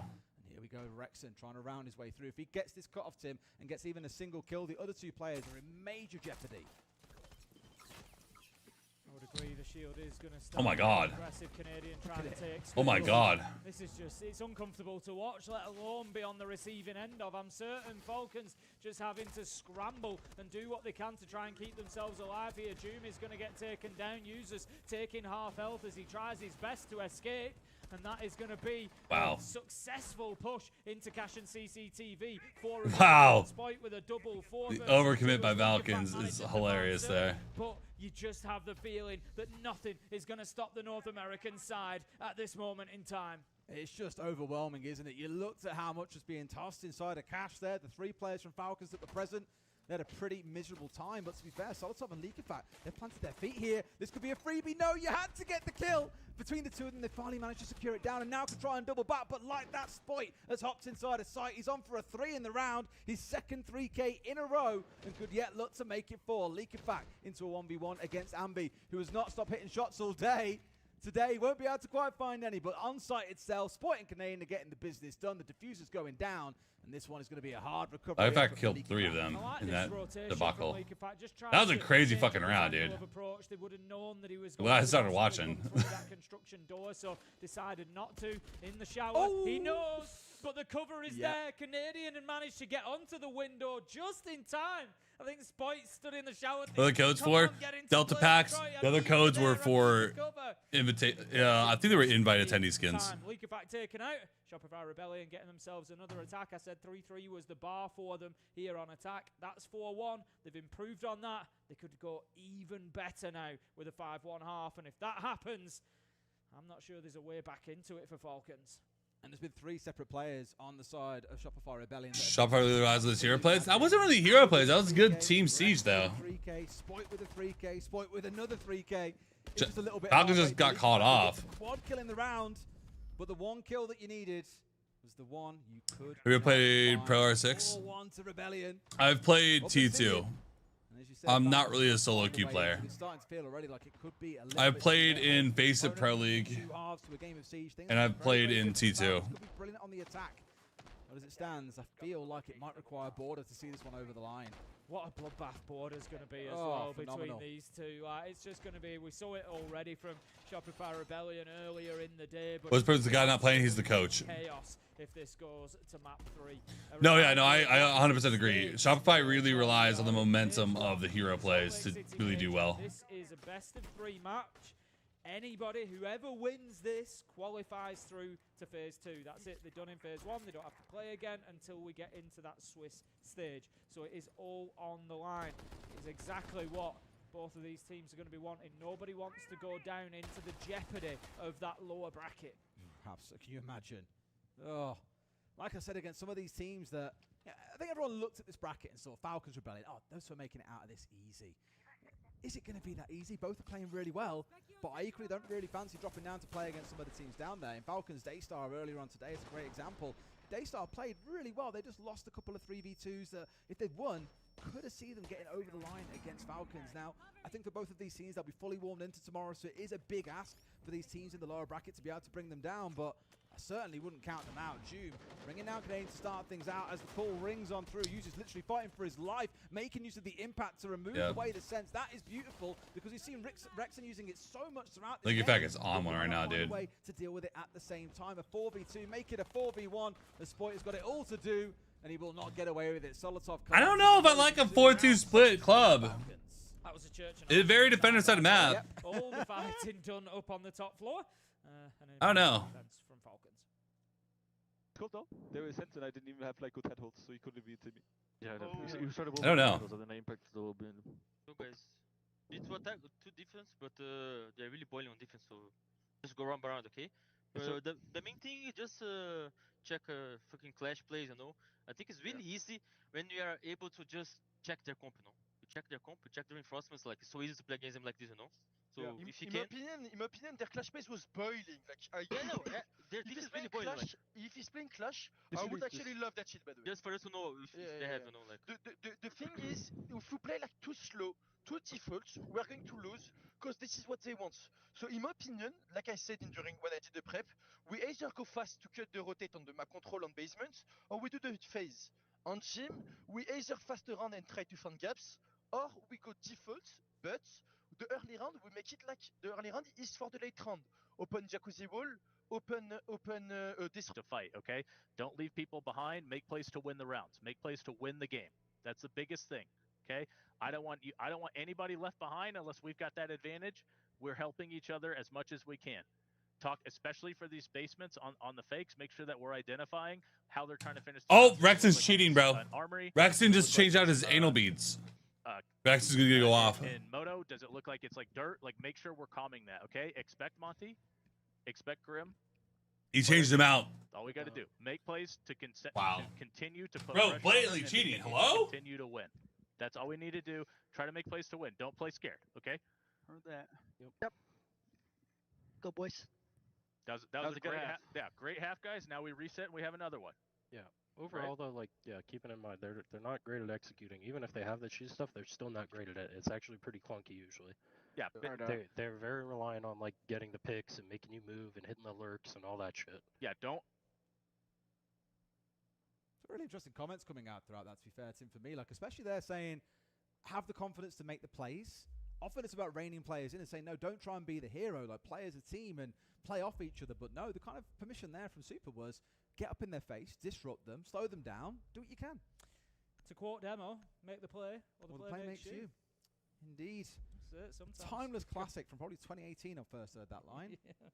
Sometimes you've just got to take that front foot, and especially when you are already in the driving seat, when you have the momentum, that to me is a mentality of a top team. And we can get into discussions, about where Rebellion will finish in the tournament and everything, but I'm talking about mentality-wise. That is a top team mentality, and it's the shark smelling blood in the water. It's we are on top of them here, we are better than them here.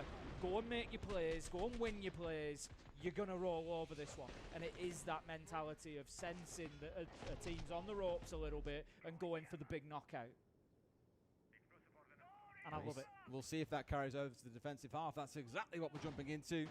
Surf up on the top floor, getting down those mute jammers that we've spoken about already. I don't think he realised he caught a jammer inside the hole already from June there that had just come crawling in off towards his side. But you'll take that. It's one drone out of the round. So it's very similar to what we saw coming out of Falcons. It is playing up on the top floor. It is wasting time. It's forced. You helped Rex learn Warframe? What type of anal beads did you use for that one? On the site itself. We can also, of course, follow through, what... Rex plays a lot of weird shit, low-key. Like, I've seen him play League and stuff. Try and decide what He played for the spike ones. Oh, like the shot collar ones. Yeah. Those are good ones. I use them all the time. Uniquely positioned here, watching the sport, to be able to see both sides of that. So we have a good idea of what that setup is. So you can keep an eye on that at home. Watch what are Rebellion doing. Once we've got a sense of what is that execute, where are they shaping up, where are they softening up, you can then start looking at what are Rebellion doing. How are they reacting to that? Are they? Yeah, I would get out. Indeed. It's a bit crazy, the ambi there. I think just seen through the drone hole on the drone, of course. Could have lost his life there if the shots were just a couple. Told you, Club is attacker sided now, by the way. His head, and it would have been like, how on earth did you kill me there moment? Bandit Kate, drops back down towards oil and can then look to rejoin his team on site or potentially. They banned Mira though. Once more, only one player left really upstairs. They did ban Mira. They did ban Mira. Inside a storage, holding tight with the shotgun. I didn't think that Bandit. So Mira ban is more of a not copy ban. It is a. I think a Mira ban is not a terrible ban because there's a lot of sites that Mira can be used, but Mira can be countered, especially the way that these guys are playing. Mira is an operator that they can always bring something to counter it with. Always. Bandit and Cade are still really fucking annoying. Take the drawn out, but then he's going to say that's enough for me. I'm going to look to just get myself back on into sight. So looking. Made in the Capital instead of a Mav. I mean, they could have won this with bans. They banned like a Mav here, and they still have a Bandit up. Recognize that. How do they start looking to counter that? We can see that we've got one. Or side swap. Falcons are boosted. Because we're looking at there's a bit of pressure on main stairs, a bit of pressure towards Motor. Maybe they'll come for Kitchen Hatch. They could try to pressure dirt. They're fairly confident at the minute that there's nothing. What the fuck? fuck? And so what the fuck? Focus from Rebellion has now shifted towards this. What the fuck? Again, bearing in mind they had 2 minutes to work with here. It's been Falcons are boosted. Setup overall, I think for Falcons, they weren't 100% confident. They don't have Shaco anymore, so I can't bring out the Shaco card. Earlier, just impeding drones. They weren't 100%. Get all the Shaco fanboys on your ass. I don't know who actively roots for Falcons. Falcons are just like that fucking powerhouse team that just can't seem to win. And shock horror, we've seen Falcons trying to go for a drop execute. We've seen it so many times, and they were ready for it. Smoke perfectly placed. Wrexham with a shotgun at the but it's down to a 2 versus 2 with 20 seconds. I like this from Falcons. They haven't. Will the Bandit pay off? Watch that one side. He did Bandit off the entire church wall. Will it matter here? Let's see. 2 versus 1 Canadian in that final position. He's planting. Yeah, I'm playing there. Shot out of the I was playing there. Oh shit. No! 3-day with the final kill. think a few bullets landing. Apparently the bandit didn't matter. Off wall and Falcons. I like what they did there. So it kind of plays in. They don't know this, but it plays in perfectly to almost counter what Super said, where it was try and recognize where is the plant coming from, where is the. No, but I do think a bandit Cade ban is a complete troll on club, but I definitely think that like there's a lot of ops that you can play that are like really annoying on this map. Like Azami's also a big powerful one. Cade for sure. Cade is an obvious. You gotta ban Cade. You've got to ban the Cade, no matter what. But then, like, you have Azami, maybe. It's the gap for Breeder to walk in. Really nice, like triple face of an attack there from Falcons, and it just made it so difficult for Rebellion to do. Bandit is going to be used on probably every site. Looks like they're not even using Bandit here. Focus on that. There was no possible way to focus on everything Falcons were doing.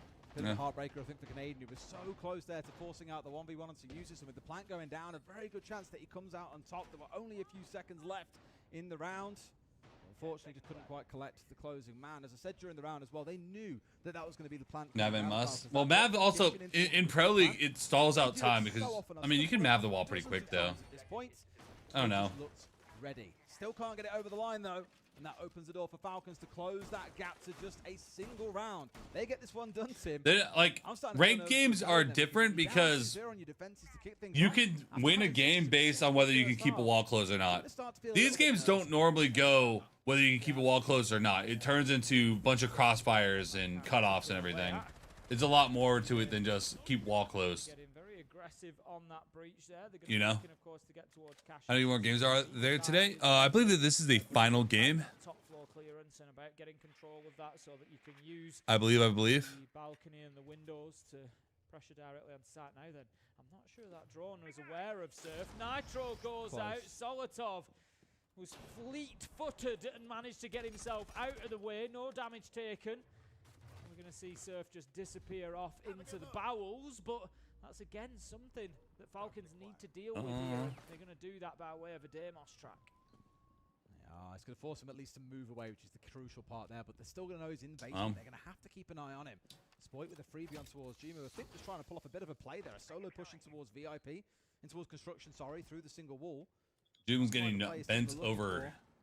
Quite managed to capitalise on the back of the info that Snake was giving him. A second kill coming through as Spoit, really warming into the series. He started out quite rough to him. I think he was 0-5 back on map 1.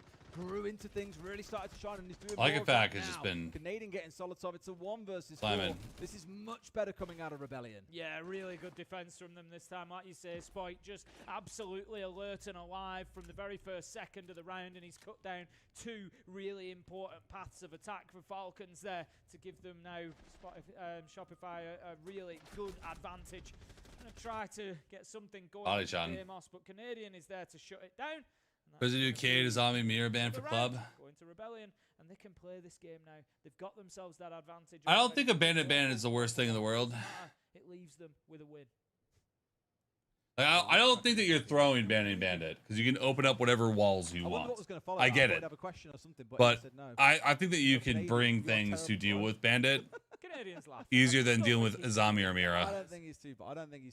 I think it was more about the gunfight itself that was just a bit of a whiff coming out from Canadian. He was like, okay, my bad.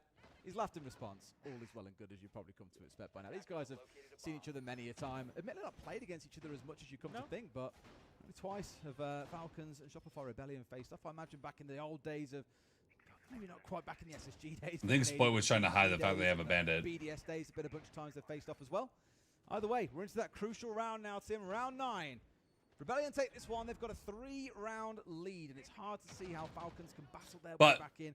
Falcons, also with Pro League coordination, can take underneath and counter the bandit instantly anyways. Start thinking, well, could they bring this one It just stalls out a little bit more time. Even jump over Rebellion and get the map win. It's a tall order, but it's very, very possible, Tim. So for me, at least, the winner who comes out on top of this one, I think we'll determine whether or not Rebellion take the map or if we find ourselves going to OT in a few rounds' time. Rexon just wanting to see if he could put that DMR to early use there. Isn't able to, but might still yet get the opportunity. Like, I know you're Rooney for the door, but why not Azami? Really good clearance from the North Americans when they were trying to deal with I still think Azami would still be a better choice here. In the reverse. Pretty good charm. One day, man. Still grinding for one. Still grinding. Like, why not bring in Nizami? For that is this extension that we're seeing out in towards master and bedroom. So if you sat at home thinking, why on earth have they not done lower garage? They can just open it with soccer. This is people that did their research against who they're playing, knowing they want to do a crossover. Master and Jim with some rotation space in there. So the commitment to the extension out there has weakened the garage hold a little bit. I was trying to C4, but the player had moved away, so not quite going to find what he was looking for. Solotov, that shotgun blast saw him go down and thought, what's Canadian up to now? Aggression onto the wall, 2 players stacked up on each other, and Canadian's the one looking to go aggressive. Swing moves. Hello? No! They must have known!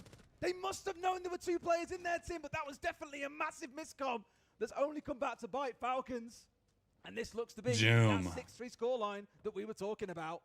Doom, your noob is showing. That's got to be a mistake. Cover it up. Surely you're aware of the players inside a bathroom. They're moving about. You're going to be able to hear them. They're trying to challenge you with the shotgun.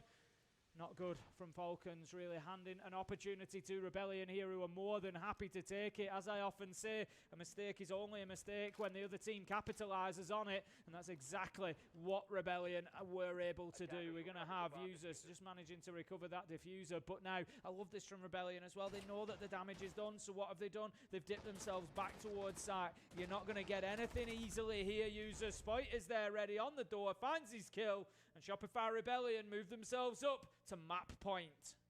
I think from both teams we've seen one very dominant map so far, and I really can't call which way Border would go.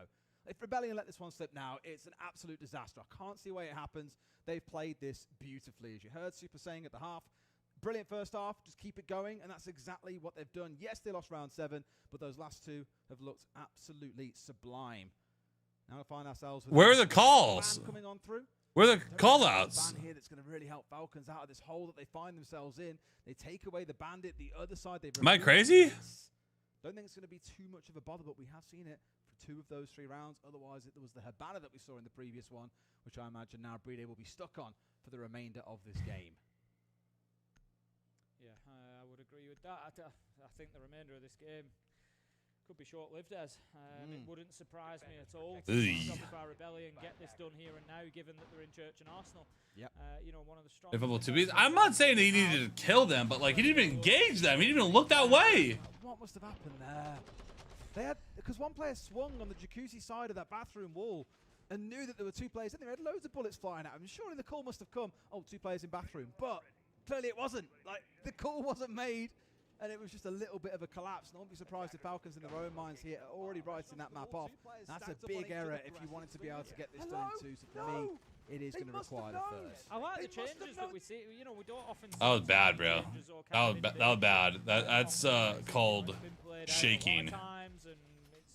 Been refined and refined over that time. That's called shaking, by the way. And Jim hold with the reinforcements there, sacrificing lower Jim's reinforcements to allow you to hold. It's time for a code. Certainly seems to be proving problematic to teams at the minute. I don't have that many more codes. We gotta pace. We gotta pace ourselves out a little bit. Church and Arsenal is the I don't know who swings that, doesn't check bathroom. Yeah, like that was.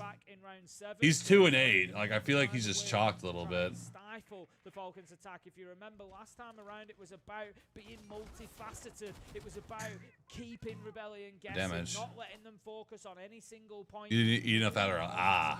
That's what it was. Falcons, and I think that's something hopefully that they recognize. He ran out of dollar bills, so you couldn't do anymore. We'll try and repeat it this time. I've got to give a nod towards Spoit especially. I know he's had a bit of stick lately in some of his games where he hasn't really had a great performance, but in this game, 3 Ks he's walked away with, and every single round, his team have come out on top, even in the 1 round. Didn't eat enough Adderall. It was a big performance from him overall. Like it's a meal. I'm not saying it's the only reason they're winning, but what I have for breakfast. You really can't deny the impact that he's been having. No, he played well earlier as well. He's having a good day, and I'm sure that Rebellion fans will be hoping to see it continue. As it stands, we are as match point of second map. I believe this map is Shopify's pick. Shopify Rebellion are all pushed back into sight now. I'm going to try and hold their positions. Ambi's going to take some damage inside of Memo. Cut off on the shield? Yeah, I kind of have to. Too aggressive. The hatch is still closed above him though, so that's only going to be a matter of time now as we. This is my angle, bro. It's being applied, but he just needs to be careful. He does manage to just get himself across there, back to safety, but still, it's all progress for Falcons. The key difference this time around for Falcons, by the look of it at least, I imagine someone will rotate over, is no one is trying to push down blue. If they want to send Doom in through dirt, which is very, very typical, it's either the drop in towards kitchen or it's someone getting on towards the doorway itself of dirt, you need someone coming in through blue. So someone's now rotating over by the looks of it and looking to make sure they've got that sync up. It'll be Solotov. Leakafac's taken a drop into Memo as well. He's currently holding that position. Ambi manages to take him down. That's a massive kill there for Shopify Rebellion because it just removes completely one of those angles of attack for Falcons. It means they can focus up elsewhere. Users does manage to find Surf. 4 versus 4 as it stands, and Solotov is on his way down blue, Des. Yeah, that was towards dirt. I think Surfy was trying to be aggressive on towards Doom, who's now going to capitalise off the back of his teammate finding a kill to push on through. At least one goes the way, but 2 fly back. Ambi on for a double. Spoit finds another. Is now down his backside, and Diffuser is going down, Tim. It's a temporary 2 versus 2. Yeah, I don't see how Rebellion are able to do anything about this, especially with Doom on the cover. He's going to circle around. The comms will be there because Spoit was in position. Hit that. We can see Breeder looking to try and get something going with Doom here. They've separated themselves well and might just be able to fight their way through. Breeder finds one, but it's going to be Doom to find the last. Falcons, another successful attack onto basement, and Rebellion really struggling with that site. I thought they started out really well too. Yeah. Like the play from Ambi inside of Moto, escaping users watching on main, then doubling back with the shotgun to get the kill onto Leakafat once he dropped in. It was going great for them. Just a thing in that close there, they didn't expect the plant to go down so quickly when all the focus, admittedly as well, came down in towards dirt. Doom being on that Blackbeard, pushing his way through aggressively, even without full blue control or kitchen control, they still managed to make it work. Problem is though, Tim, as you said, that's the only site that we've seen Falcons able to make work for them so far. They've won both attacks down there. They lost the other 2 off sites relatively convincingly, only getting 2 kills, in fact, across both rounds 8 and 9. So forgive me for being a little bit pessimistic about their chances here of keeping this going all the way to OT. Yeah, I would agree with you. I still have the feeling here that Rebellion managed to get it done on one of these 2 sites up on the top floor. But like I said, who knows? Falcons, they've been a little bit of a confidence team at times over the last month or so. And that round might just help to build them back into things here. We're going to see quite a strong lineup coming out of them. The Blackbeard does get picked away. Oh no, we're back to it. Doom is going to go with Blackbeard. I was going to say Blackbeard, Grim, Deimos and Ying. It's a heck of a lineup. Quite terrifying, isn't it? Looks for the execute, I think, more than anything else as well, especially looking in towards the Ying, in towards the Grim more than anything else. And of course, the first 7, yes. It's first 7, unless it's OT 6-6. On his charge on through. So Falcons need 2 rounds to secure OT. Rebellion just needs to win a single round to finish this map. And we go map 3. 2 maps of bank and then on could really go either direction, honestly. I think that we're probably going to end up going SR win here and then go to map 3. I figured a Falcons versus Shopify would probably be a 3 mapper. I kind of figured that. It gives the defenders to be able to respond to what they see coming on forwards. The mute has been brought along for the wall denial, but of course that's going to be... June kind of turned the lights on. So, Breeda and June were playing like dog shit, and them clutching that round is going to have a big mental impact. I think that Falcons might actually be able to come back into this. Because I feel like they're going to be unchalked a little bit, knowing that they clutched that shit. Access, we can see the nade going in, trying to force the clash out of position. It's done just that, but at the same time, I think it's also opened up for another player to slip back through. So there's 4 of them all dancing around site here. They're very much given up on their extended hold and said, right, we just go back in towards site here because they're trying to hit us pretty hard. And sure enough, they get the down on towards Spoit. Down goes the Azami. Man advantage for Falcons. Big kill on Spoit. Surely it's not the start of some kind of comeback. Spoit is 13 kills. He's 13-6 right now. Spoit's been owning their holes. Solotov manages to find Rexon. Leakafak slips through the net and picks up Ambi. This will be impressive if Canadian Surf can do this. To lose control of site as well. Surf being forced back onto the bed, dealt with by Doom, and it's all up to Canadian. Little that he can do on the clash. Nearly finds one, but it would have been I didn't think so. Consolation as they're swarming around him for that final kill, and Falcons keep things alive, taking us to round 12.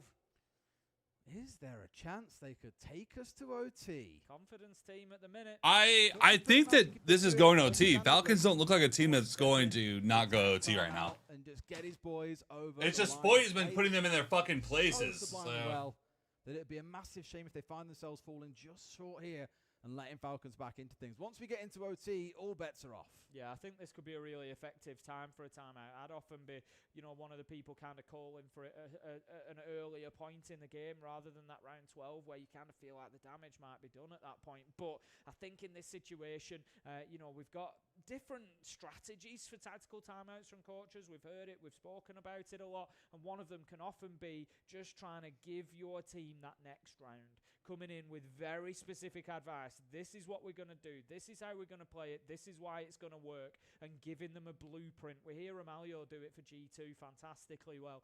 Coming in and giving that blueprint for the following round and how it's going to be won. And I think that's exactly what Super's likely to have been doing here. It's not, I don't think, going to be too much of a vibe check of like, come on. I think it's going to be very much like this is what we need to do. This is how we're going to get this over the line. Be more prescriptive with the actual round itself, because really that's all that matters right now. They get it done, the map is over. But he's just watched his boys slowly start to crumble here across a few of these rounds. Yeah, they got a couple of wins in the middle, but it has been 3 attacking wins to Falcons and 1 more, and they matched that 4-2 half we saw at Rebellion. And we have 3 more rounds to see who comes away the victor in OT. We're going to set things up down in the basement. Well, it's a little salty. Well, yeah, he's kind of getting sold in a game that he's playing well. A bit of a roll of the dice, but maybe not quite backing themselves in Cash CC or inside of Gym Bedroom. This is where I think Leakyfact is probably one of the best players in the world. Church and Arsenal. Like just watching how Leakyfact plays, he has a very, very, very good understanding of the game and has mechanics to back it up. My question is, Rebellion, how are you going to deal with things differently? Spoit's very hot and cold. He's definitely on one right now, but Leakyfact, I feel like, is always like one of the main reasons. And he's the IGL. He's the IGL that's shopping kills. Like, imagine Shopify with Leakyfact instead of Canadian. Let's, maybe get on their flank. Let's cause them a problem. Scary as fuck. That's the key thing, like, looking at this round versus others, but Spoit's being aggressive around. Like, you just like team blend. On the second floor just a second ago. And I think what they've tried to do, rather than playing behind Goyos, because Surf equally has stepped away from playing on the Goyos, playing over with the DMR right now. I think they want to try and challenge a bit more aggressively and take the gunfights rather than having the IGL be one of your best fraggers is actually kind of nuts. Sure enough, Solotov has the right sort of idea. It's one of those Grim Bees coming out over the top just to check there's no one sat in behind the keeper, and the answer is no. Hot and cold. I think Canadian hot and cold are like interchangeable. Look, they're about the same. Get themselves set up for an execute, Tim. Yeah, exactly that. I think Falcons have actually dealt with this sort of new idea, this new defense from Rebellion pretty well so far, having forced them back in, give or take, the same amount of time that they have done previously. Ambi on main stairs could be one to watch. Going to need a move from someone. It feels like they just need that moment where they completely break one of the legs of this attack, because you know that it's going to be pressure from Moto, pressure from main. Jim is kind of turning on a little bit as a BB right now. You know that it's going to be absolutely everywhere for Falcons. 1 minute 20 left on the clock, and Doom is starting to pressure down the main stairs. Almost being C4'd out, but keeps himself going like that as Ambi tries to get himself down under the cover of that C4. No. That C4 actually got Ambi killed, but it hurt Jim. Solotov once again starting his march down blue. We've seen this one before, Tim. Blackbeard's still up, though, regardless whether he has no health. Solotov. Oh, guys, I think we're going OT. Pressure on main stairs. So right now, Rebellion being spun round on their heels a little bit. Leakyfact is going to grab that diffuser, and they are starting to pass it around and think about exactly who and where is going to go. Rex and service still up. Just relocating on that Blackbeard at the minute possible. Towards, I think it's sort of blue and garage side, but it seems like there's a little bit of indecision. Well, I knew Canadian was going to die. As Users manages to pick up Canadian, and it looks, with 30 seconds left to go, it's not hard enough. Could well be headed to a few extra rounds, Des. They're all dropping down around them, one towards Moto, one towards blue. The shield pushing on through at the same time. That is another wonderful round from Falcons. All the way. And Tim, I think you can see the line. We're going to overtime, Des. Falcons fighting their way back. The hot cold better the gun than Canadian? I don't know, Buck. It really puts Rebellion on the back foot. So far, it's been the attackers that have had the advantage. 4-2 each attacking half. And guess who starts on the attack, Des? Oh, if I had to guess. Yari's been fucking farming on YouTube, bro. Absolutely right. Not because you can see it on our second screen. I think he found his little niche that everybody loves. That was then, Des. Oh my god. We're clear on that one. Yardy's been like doing super good on the YT. That's not true. They don't know if we've got a second screen necessarily. We do. We do, but they didn't know that. His thumbnails are fucking dog shit. We've got 2 screens, a camera in the He doesn't even care. It's still working. Boxes on our laptops. Either way, what a game this has turned into. I think after we saw such a good lead coming out from Rebellion, I really thought, right, oh boy, man, that's gonna be where this goes to. That's going to be the Allergies are coming in now. Boy, was I proved wrong. Another 4-2 half coming out, as you say.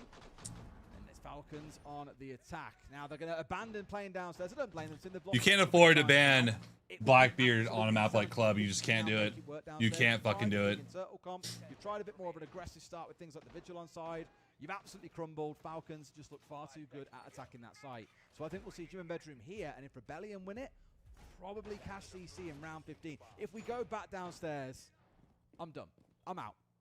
I'm just, yeah. Yeah, you've got to ask questions at that point, don't you, really? Can't do it. Gav is really good. Gav is one of the best entries in North America. It'd be a bold strategy. So Falcons so far have been really good in the early rounds. I've loved watching them clear these positions, put pressure on Rebellion, force them away. Rebellion have done well in response to that. I don't even feel like that's a hot take at all. I feel like that's a default take. So. Overwhelm. Drone is going to go through. Doesn't see Surf. If he manages to beat the drone to it and gets the kill on the drone before it picks him up, they might not be too aware of his position overall, but still good quick work being done as the jacuzzi wall gets open and they move on to other locations. I referenced it earlier on in round 10 that in round 8 and 9 when we had Gym Bedroom and then Cash EC being defended respectively. I don't think that Shopify closed this out, bro. Individual kill in I'm gonna be honest. It was shocking. They could not get themselves into the round at all. He almost blew himself up with a grenade. It was an impact. So I'm looking here to see where that entry comes He almost blew himself up. Both of those rounds, it was Rebellion coming out with the entry kill. They have yet to find it here. And it's around about this mark. It was 154 and 153 when they got the entry last time. Things have been a bit more composed from Falcon so far. Just aware that Canadian is still over on that side. June's going to be holding the CCTV There's window. the entry. That's a big pick. Surf, I picked up on him. I said I wasn't He's been sure there for so long. the drone had seen Quite him. dead, though. Obviously hadn't managed to find Leak of Fact. June does take down Spoit. Canadian's been kind of forced back into construction as well. Does still have access to that CCTV window should he want it. But for the time being, Falcons are going to start playing on the windows of June. Surf sniffed out below and handily dealt with, at least pushed away from playing on the piano. Elsewhere, it's Rexon getting rid of June. That's the shield on Tim. June's played it pretty much every single round in this half outside of a couple. Interestingly, the ones that they lost, they've won every single round that he's played on this Blackbeard so far. This round's starting to build up to be one that they will finally see themselves losing, though. 3 players left.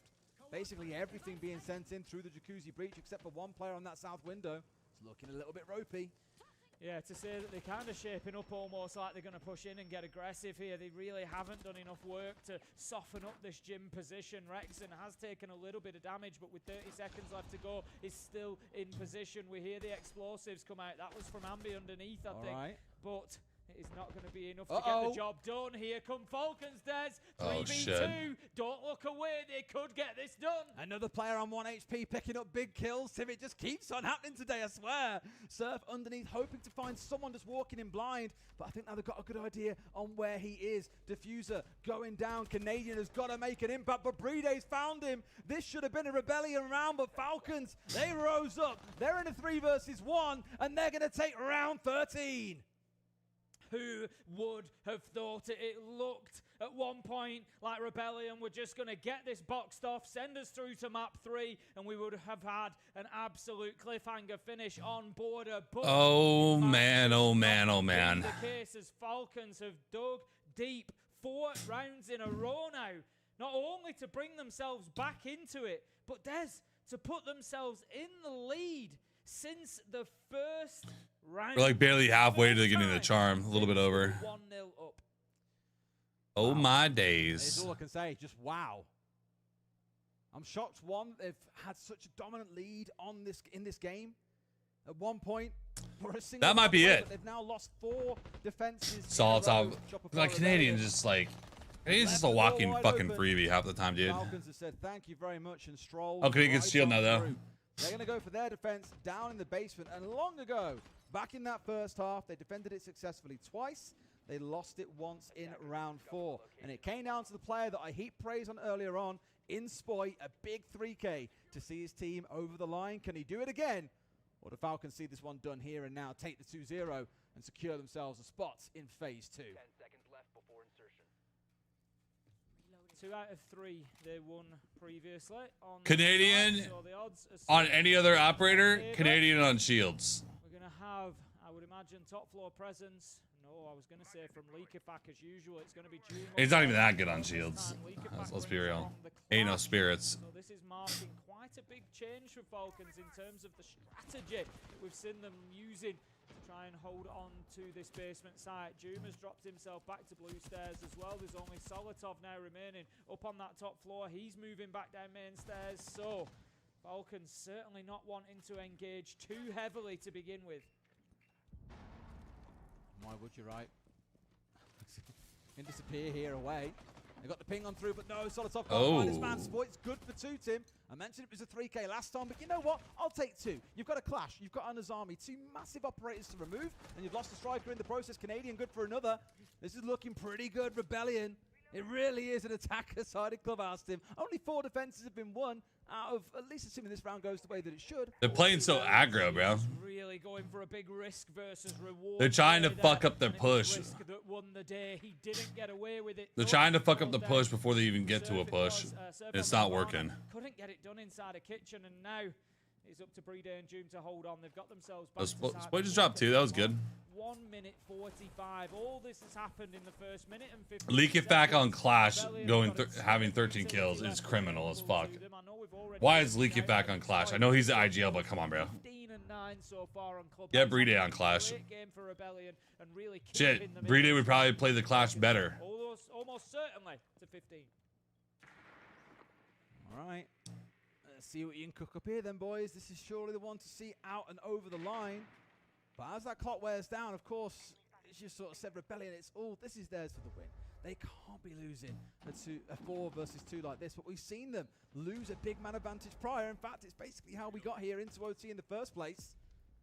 I'm really hoping that they can just see it over the line, send us to 15, and see how it concludes. Not least because the last 3 times they played this map, it's taken all 15 rounds to get over the line, and it looks to him like we'll be treated to a 4th in a row.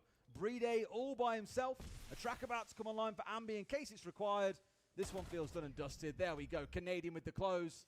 Now you can say the other line, Tim. We're going all the way to 15, Des.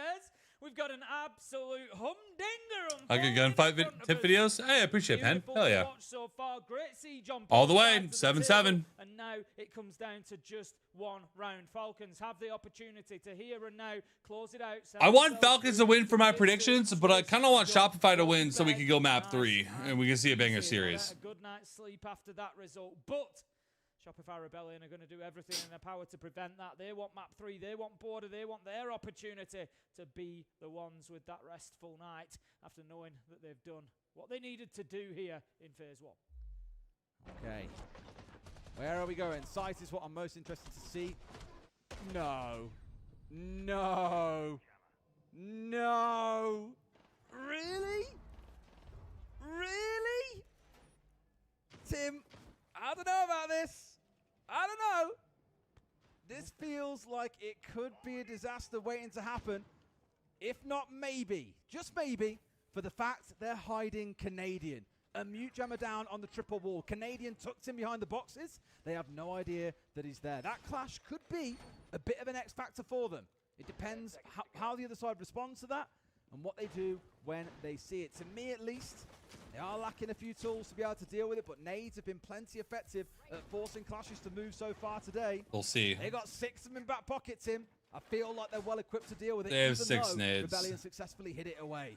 Yeah, I don't think it's too much of a problem. 3 times release a phase prediction video when it comes out. Yes, I will. Times they have failed, and now they risk everything. The difference here between winning and losing is qualifying to phase 2 or dropping to the lower bracket and having to play for your survival on day 2 of the Salt Lake City Major. So Rebellion taking a serious gamble here by going back to a site that they've lost 3 times. Falcon's success has come from how much pressure they've applied to multiple angles when attacking onto this site. We've seen them at main stairs, we've seen them at blue, we've seen them on kitchen hatch, we've seen them on motor hatch, we've seen so much pressure against Rebellion, and will Falcons look to continue that trend?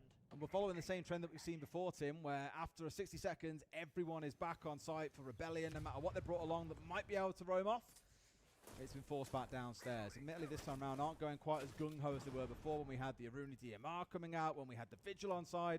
They have gone for much more of a dug-in setup that we saw back in round 7 and in round 10. In both they came Really watching close this round. in round 12, so we understand why they've gone for it. Managed to bring down They have all the map players control they on the side need. of Now they got to Falcons. start In doing both shit of with those it. rounds, they have come close, but just didn't quite What's manage to get over the step line. B? Really keen to see what it is they change it this time, because Falcons have kept them guessing What's step every B? single time by attacking slightly differently. The drop down through kitchen hatch as we saw. Also, of course, the push down dirt that we saw in round 12. They've always had an answer, including the one that was an absolute bloodbath off-site itself. Canadian currently keeping an eye on him. He's stationed inside of BGM around that wall. I think just wanting to prevent any pressure coming down there. June had a little look, but has now moved himself back into kitchen. Going to see Church Wall getting opened up with the nade going in to clear the mute. Jammer did not get the job done, as you say. So more work is going to need to be done here, Des. And now they've got to clash up nice and close, which is a little bit of a problem. They really want to try and get rid of him.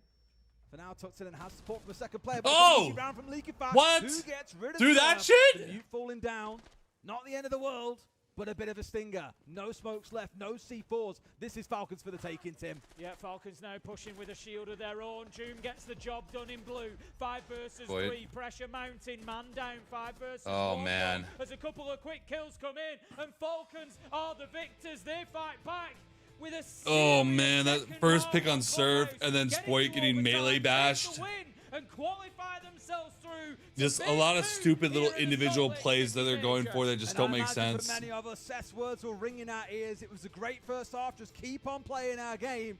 But Falcons brought their own 5 attacking round wins in a row. Absolutely phenomenal stuff. And we'll talk more about it when we come back from a short break.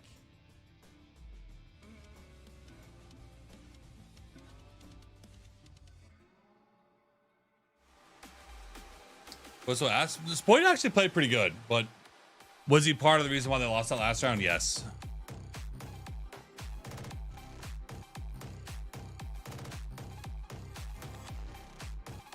Spoit tried. Spoit tried. That game was on Spoit.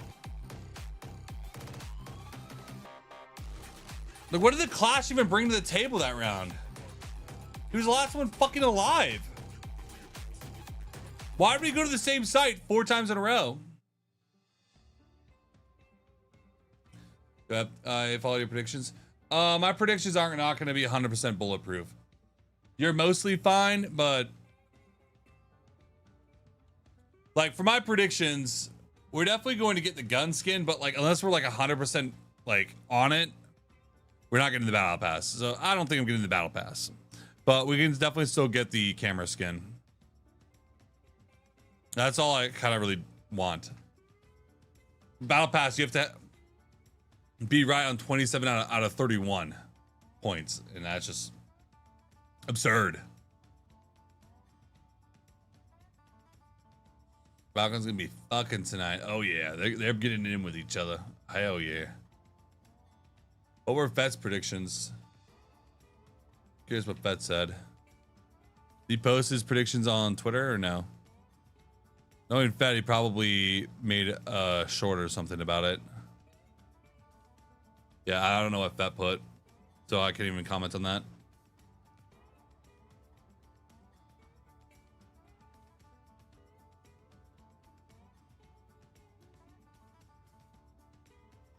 No, there hasn't been a single major or SI where I haven't at least gotten the weapon skin, so I'm very confident getting the weapon skin.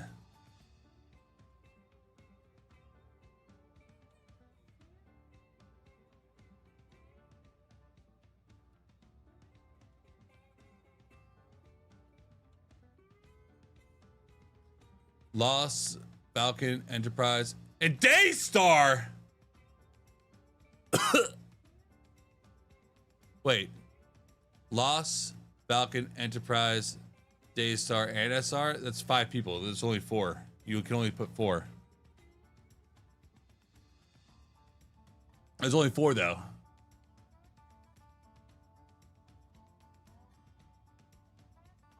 That's 5 teams. Loss, Falcon, Enterprise, Daystar, and SR. You can only put 4. So I'm curious.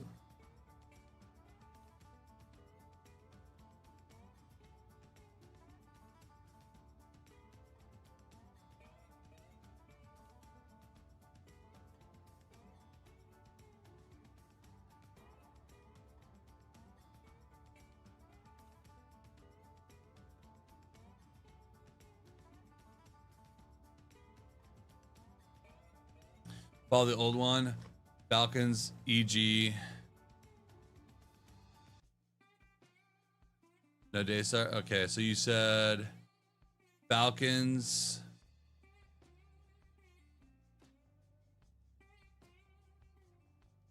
Falcons loss. Enterprise.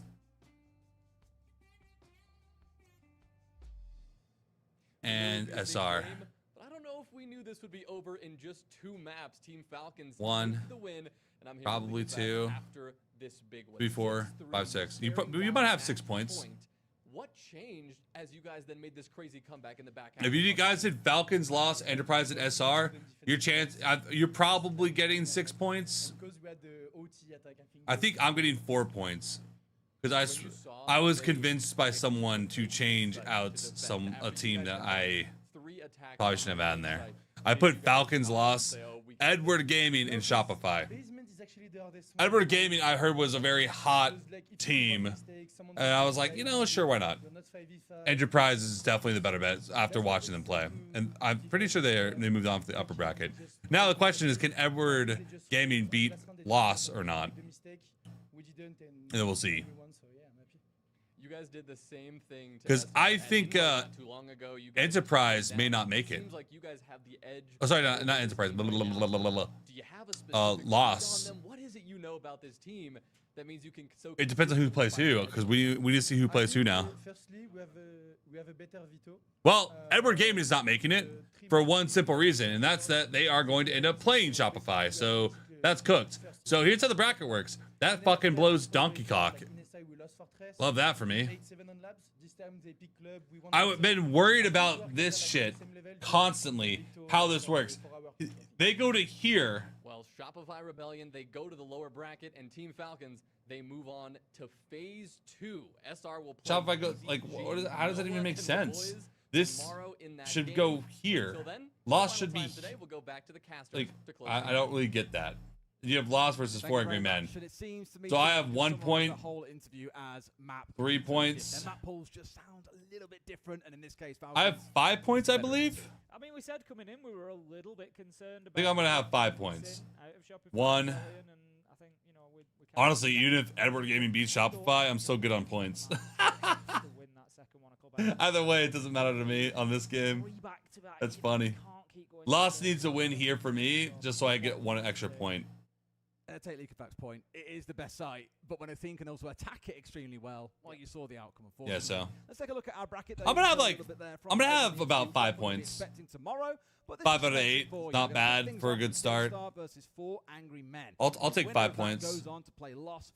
I'll take 5 points. And the other game that I imagine many. Yeah, so tomorrow is 1, 2, 3. Rebellion. We set out is this 3 games? Because this game was supposed to happen, but it's forfeit.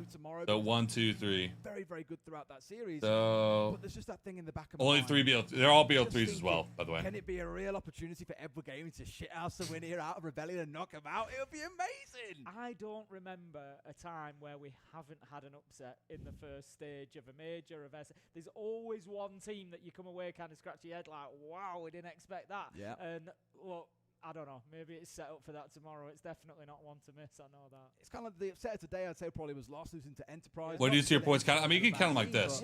So you get 1 point, 1 point, 1 point, 1 point, 1, 2, 3, 4 points. So 4 points here, 4 points here. So teams that qualify, you're gonna get points for. How that one boils down. If you're right in what bracket they're in, you also get a point. So like I'm getting 1 point here, 1 point here, 2 points. Loss, I don't know yet. They can't win upper bracket, so that point's voided. They can still win, still get a point here. You make it to playoffs. 2 teams that qualify lower bracket. Well, this can't be right because these 2 teams are playing each other. But that means one of them is correct. So there's 2 points here and another point here. So sorry, 1 point here and 1 point here. So either way, I'm guaranteed 1, 2, 3, 4. And if loss wins, I'll get 5. So I'll get 5 out of 8 points off my predictions.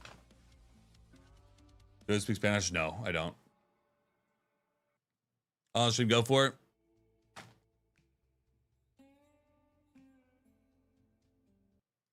Until drops are no longer a thing, we ride, pony boy. Now we boot up ranked. I gotta get into a rank mindset now.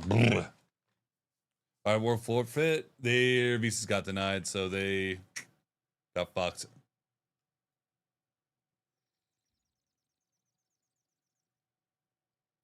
So the fact that there's only 3 BO3s tomorrow, I don't know how long drops are going to go on today. I know a billion people are going to come in here asking how long do drops go on for.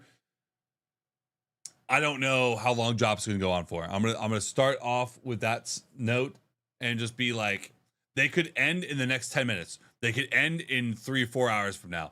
I don't know. I'm just going to say that. These drops carry over to tomorrow. So if you don't 100% these drops right now, you do have tomorrow's stream as well. And I'm going to be streaming all that shit. So just as a heads up.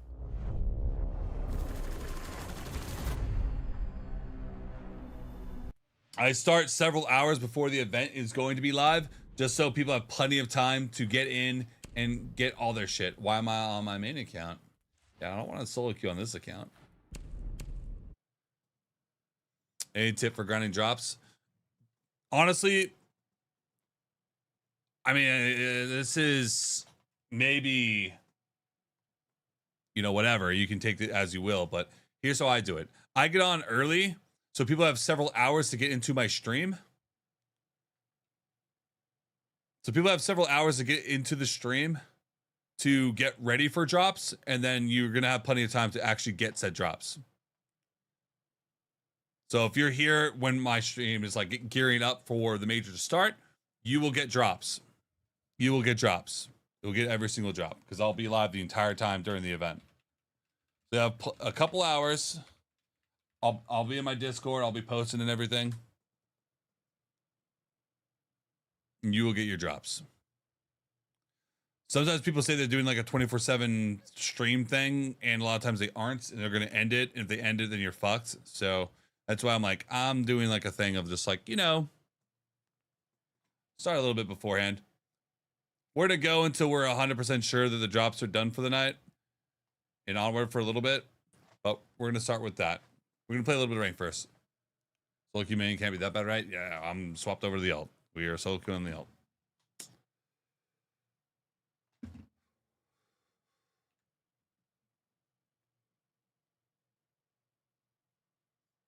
People are going to be talking about drops constantly. Right now, as we speak, drops are still on. As we speak, right now, drops are still on. That may not be the case forever, but they are still currently on as we speak. I just looked, so I know they are. I don't know if they're going to end in 10 minutes, 20 minutes, 30 minutes, an hour, 2, 3, 4 hours from now. I don't really know. I do know that they are still on right now. That's all I know.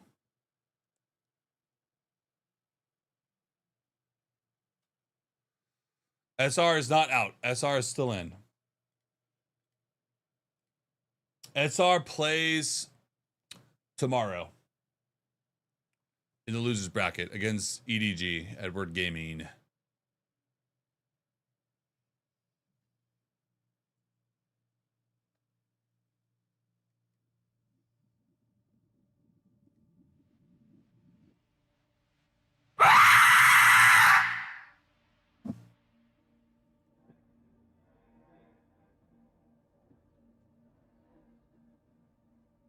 I'm gonna play it for a while, and then I'm probably gonna put it in VOD mode for a bit. I'm not really sure exactly what we're gonna do yet, but I am going to play some ranking ranked and just kind of boot it up. Solo queuing on a champ account. Let's go.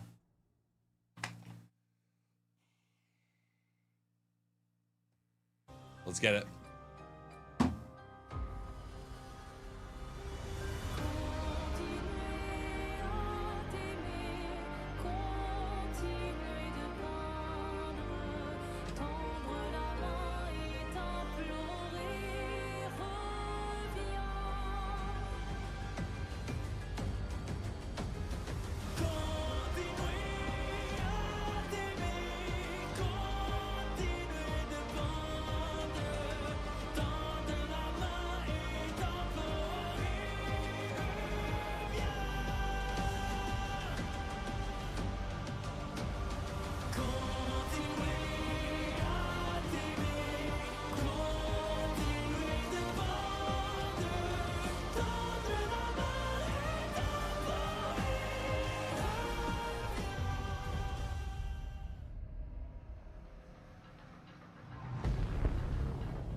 Gridlock, the Destroyer.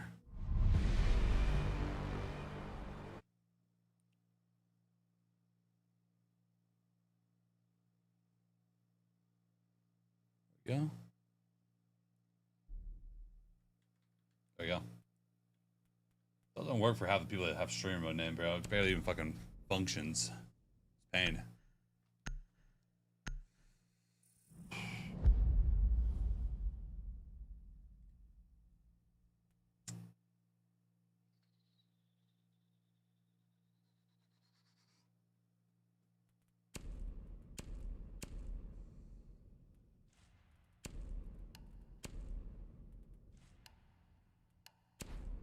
Oh, I'm on my alt right now. Solo queuing on the alt. I'm not solo queuing on a 92 champion account. That is not happening. +4, -30. Yeah, we're not doing that today.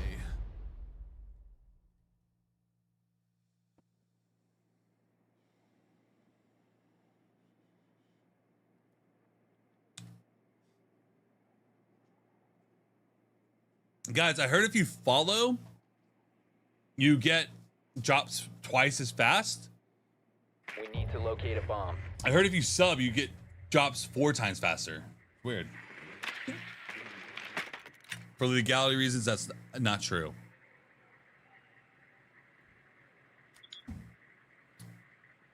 You down to play with yours? I'm not against it. I'm not against the idea. If people join Discord, I'm down to pick people up.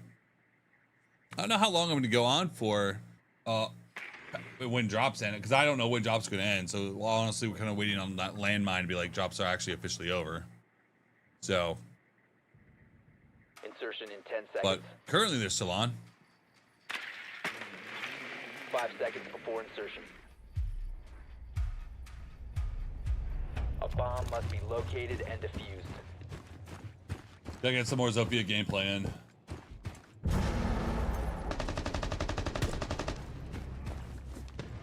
That was very delayed, Vigil. I think you need to learn that spawn kill, my guy. My area is clear.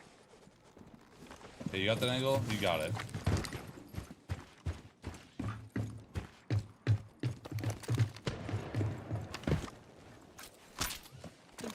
You located a bomb.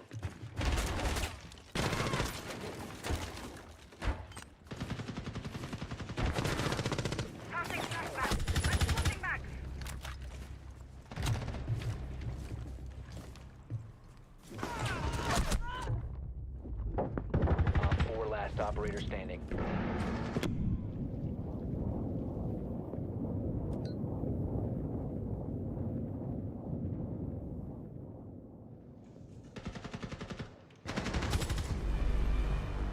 4 eliminated.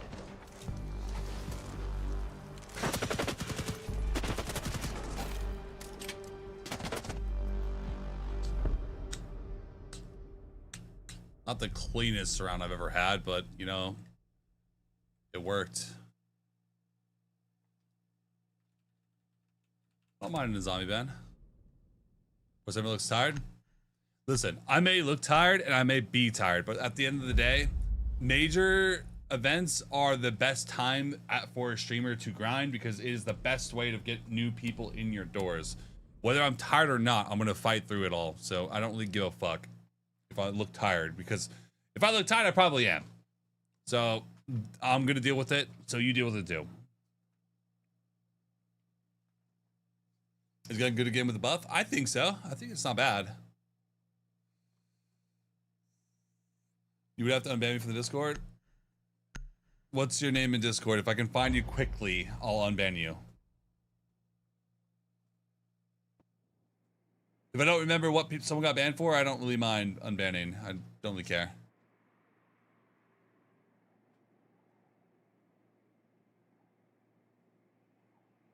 Low-key sleep stream with pre-recorded? No, when drops are live, you're not supposed to be running VODs like that. So during the major event, I'm not going to be doing that bullshit. I may put a VOD on when the drops are done for the day for a little bit. But for right now, we are live. Ace.dex. Just, you know, I'm just a person, bro. Don't do anything stupid in my Discord. Like, you will get banned. You're unbanned. You will get banned if you do some dumb bullshit in my Discord. Just so you know. Insertion in 10 seconds. I've actually been liking the AUG with the red dot, which is kind of weird, but 5 seconds before insertion. just like a nap. W. I'm actually not super exhausted because honestly, I've been waking up pretty early lately. My girlfriend likes me not staying up ultra fucking late, so. Any idea roughly what time you might go live tomorrow? It'll be 2 hours before the event starts.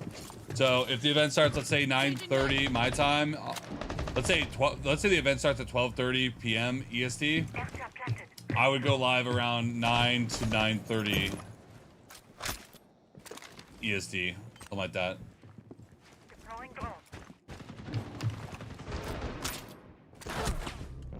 Fuck. Let me just get my Claymore down. Got my Claymore down. I might be able to get a kill.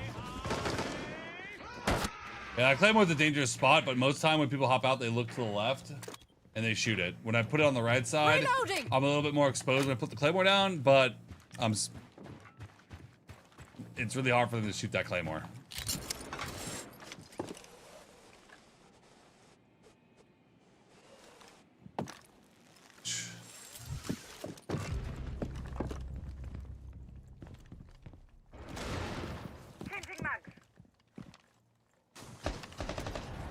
Scanning. No, Ace, listen, I'm telling you, until I officially say drops are done, drops are still on. I'm looking right now, drops are still on. 100% drops are still on. I will tell you, I'm not gonna lie to you guys about it. I will tell you when they are officially done. Kawan hive set. Hostile detected.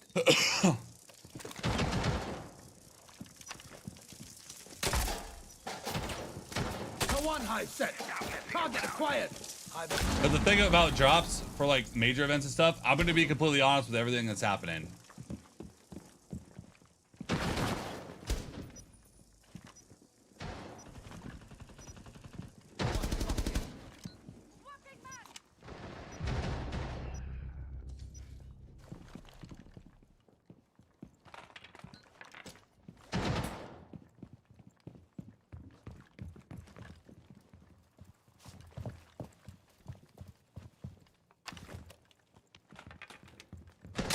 I'm dry. Hi. We've dropped the diffuser.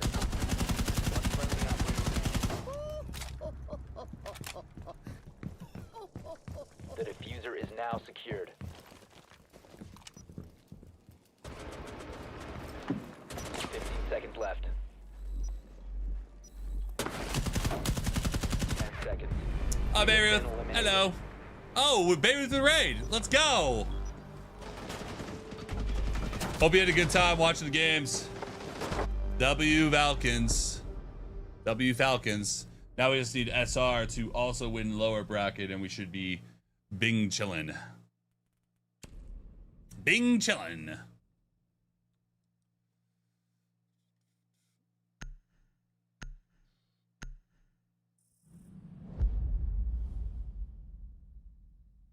What's wrong with the drops? Nothing's wrong with the drops yet.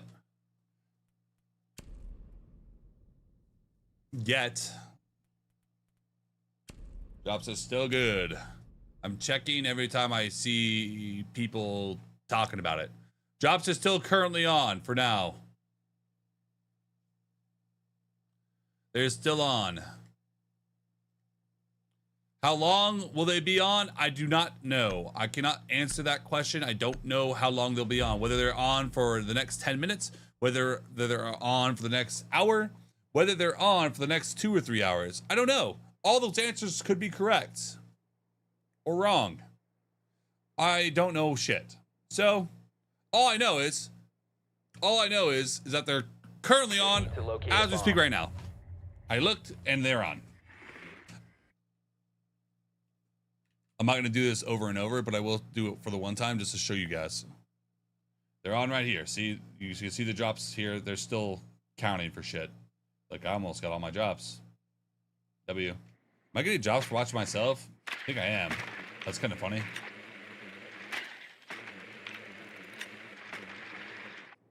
How long will the stream be going for? Until drops are done. So if you're here, you're getting all the drops for the day. 10 seconds And before tomorrow for the drops, my stream is going to start several hours before the drops actually drop. So people have time to kind of gather in, make sure they're good to go for the day. You know, if they want to lurk and do the AFK thing, that's fine. I don't like doing that whole 24/7 bullshit thing, but I am going to be doing long fucking streams for the event. But we are going to be live the entire time drops are live.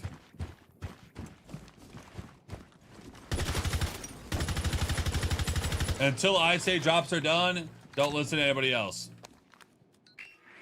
Because I will tell you guys the truth. I'm not going to do some weirdo bullshit that, you know, I could do if I was really feeling like a scumbag. I'm not doing that.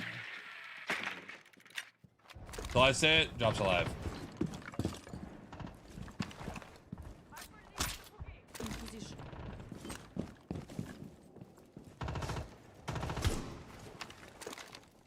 I got you! Loading new mag. Stay close to me. You located a bomb. Fucking missed.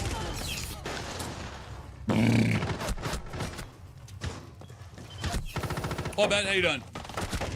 I've seen you on random YouTube videos on YouTube. Hey, what up, babe? Yeah, I'm a grinder. I'm a grinder. I post every day on YouTube, Instagram, TikTok, shit, even fucking Facebook, and I'm also streaming every day. Yeah. W, why the fuck are we surrendering? Lock in, bro. Down to one friendly.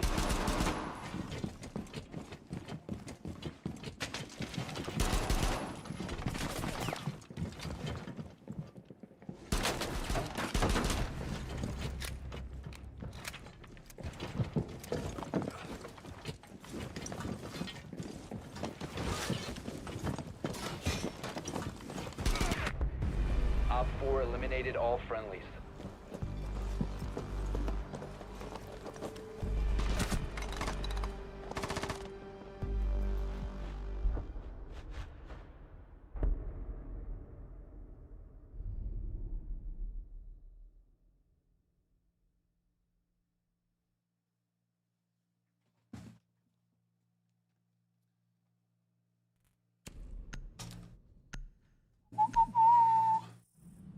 Was everyone sent so low? You're on 3,500 DPI 2222. I don't believe you because 3,500 doesn't sound like an actual DPI. It sounds like some bullshit. I'll be honest. See, I've been liking the AUG with a red dot. I don't know why I like that over the hollow, but I've been liking it with the hollow. Yeah, 3,500. Explain that. I don't get that. That man does a tiny flick and he's spinning, doing the 720 like it's goddamn Tony Hawk. Woo! 1080.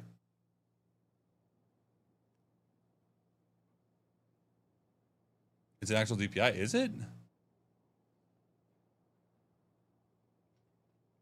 What do you get when you get a haircut? I don't know. I just pay a lady that does my girlfriend's hair to also do my hair.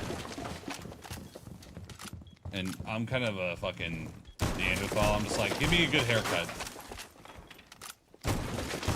And I keep asking for the same thing over and over. This is default chalet setup. If you don't know this, you're a noob, by the way. Just thought you guys should know that.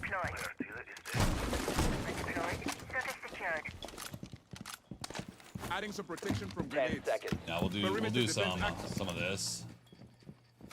5 seconds to insertion.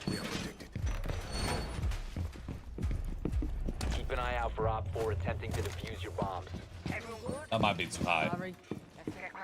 Remember your purpose.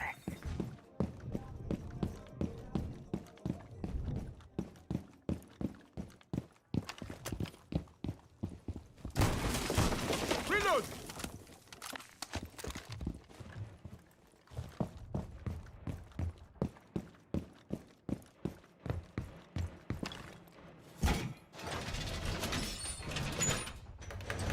Well secured! I'm reloading. Think of the magnet as your lucky charm. Magnet's ready.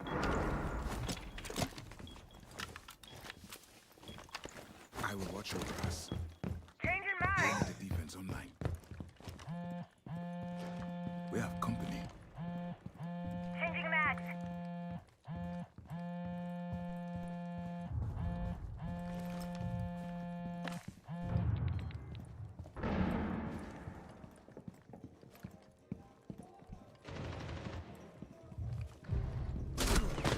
What? Impact out. What's his ping? Blood came out of his fucking face hole. What did I hit? Friendly, last operator standing. What did I shoot? Op 4 has located a bomb. You know what to do. Mission failed. All friendlies have been neutralized. Okay, that's crazy.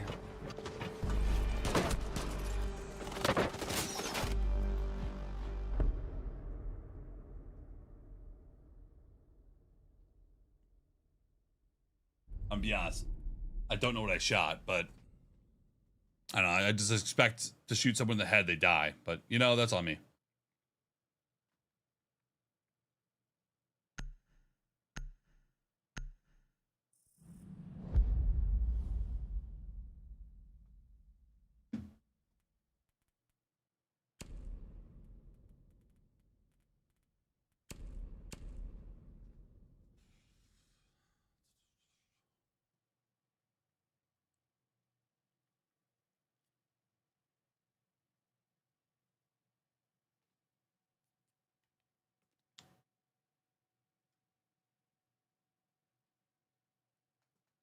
Grandpa listens to Skrillex. That's crazy. I never said I listened to Skrillex. Have I listened to Skrillex? Would I listen to Skrillex? Sure. It's bad for your heart. I think my heart's probably healthier than yours. I was running 100 miles a week, like, for years and years and years. So my heart's doing all right. Protect the bombs. I remember there was a time in my life when my resting heart rate was like 40, like low 40s. And if I went really meditation mode, I could get into the 30s. Well done! So I'm good on that. I think my resting heart rate now is like 70 or 80, but I definitely don't work out nearly as much as I used to.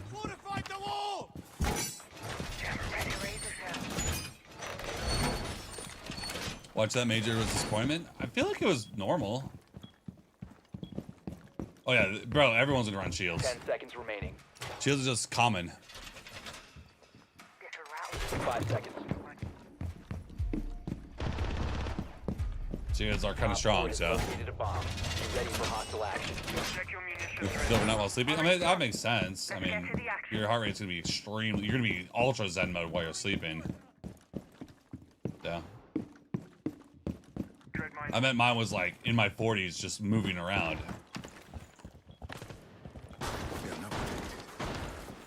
Perimeter defense is active. Throwing magnet. Magnet active. I'm reloading!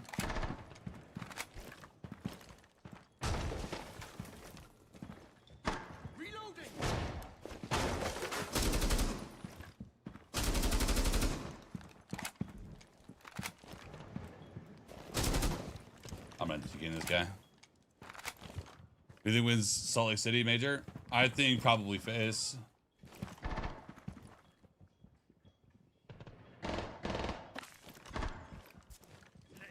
How old are you? 34.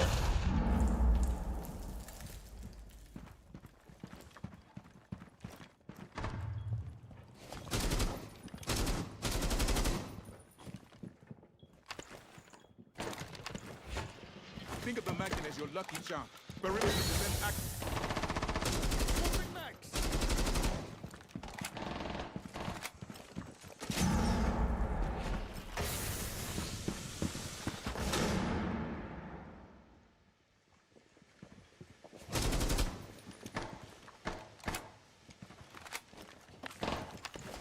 My magnets will protect us. Magnet activated. Changing max.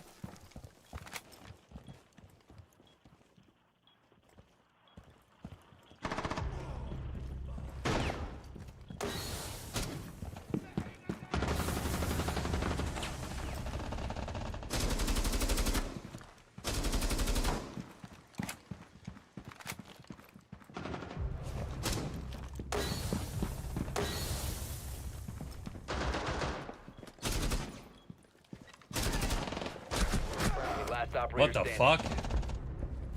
How do you kill me? Friendlies were eliminated. Mission failure. Oh.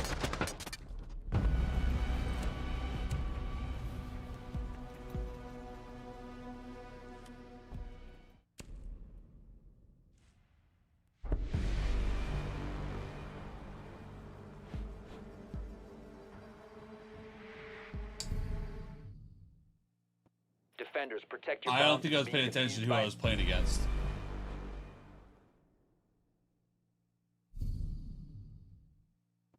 Attackers need to locate and defuse bombs.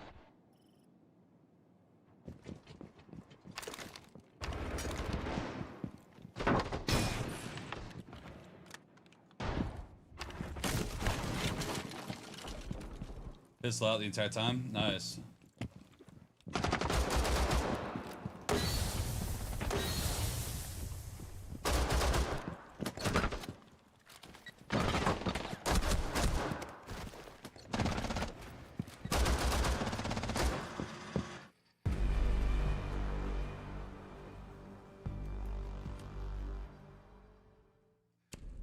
Okay then, bro.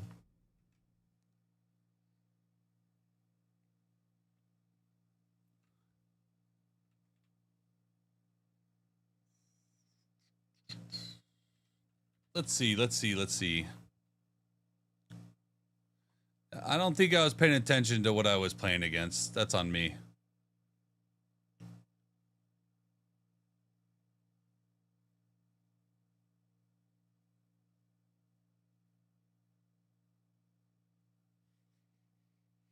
Silver 2. Brand new account.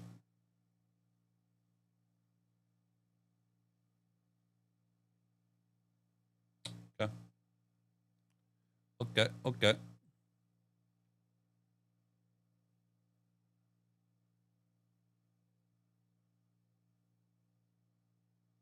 Could be legit. I don't know. But it seemed like he was probably not a super legit boy. Oh my fucking...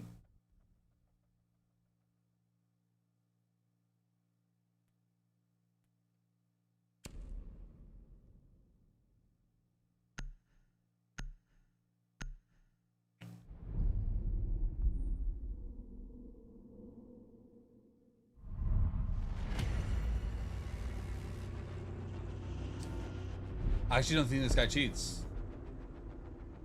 I think this is like an R6 Discord booster guy. Like he plays with a ton of fucking golds.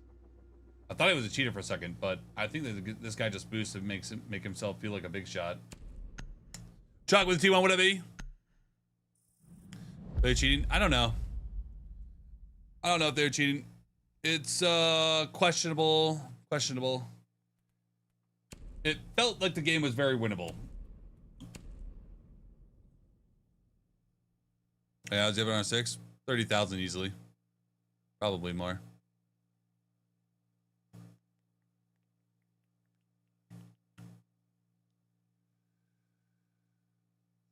Play with viewers? Fuck, I forgot. Oops. Probably would have been better than the current game I'm in. Nice gold rook. First was actually gold.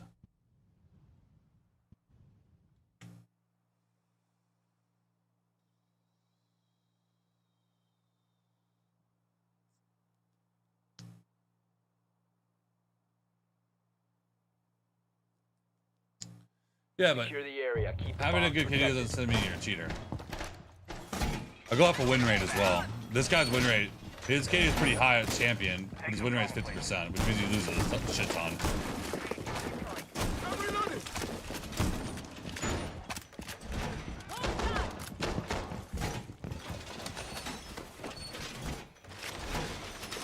Honestly, I probably have over 30,000. It's probably closer to 40. But one of those things that you don't really want to know the number of, you know? After 30,000, it's already a lot. 10 seconds. Down to 5 seconds. Magnets ready. Oh, I have wall for this.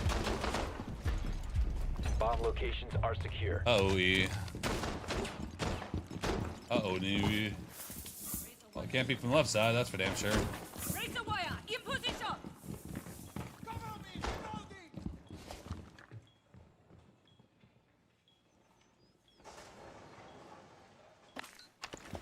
This will protect us. We are protected. Nice baby glass. Op 4 has located a bomb. You know what to do.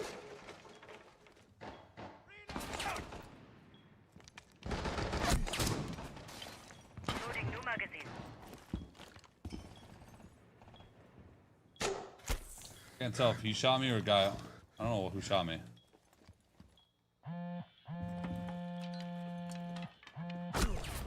It was big window. I had a general feeling it was big window. I was like, I gotta check. Worst time for me to peek. Right there. Boom. Dead.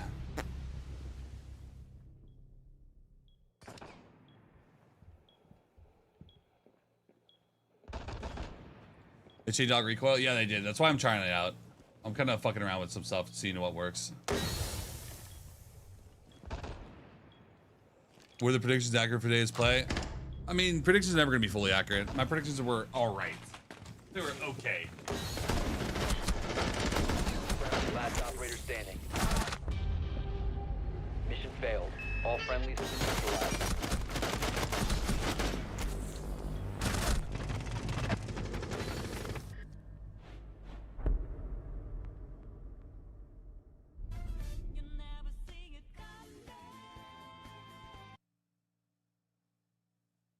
All right. Yo, blood! With a T1 with 6 months in advance, W! With 15 months, let's go. Blood the goat. Go on, job site not working, you're an Ubi partner. Don't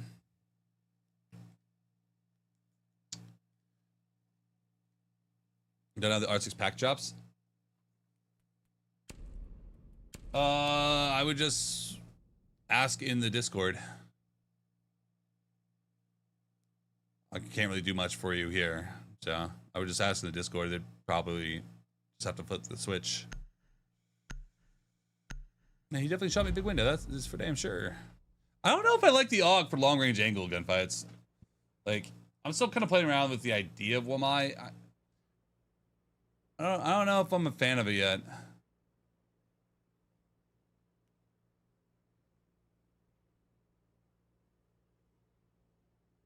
Protect the bombs. Oh no. Well, you guys know how I feel about it. It's definitely good when the enemy's all the way out in the open. When they're holding angles in Narnia, it's not so good.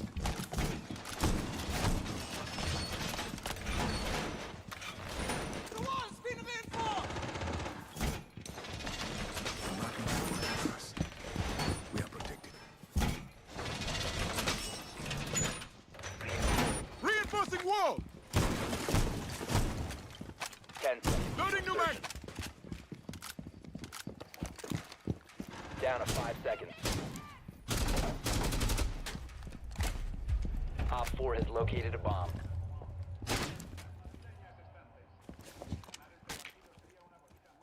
Reloading ammo. I need to stop playing like this is an SMG though.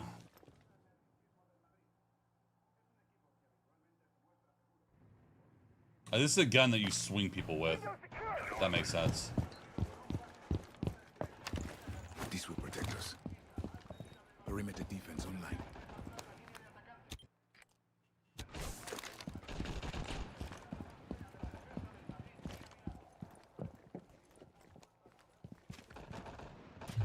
Moving shield. Stay vigilant.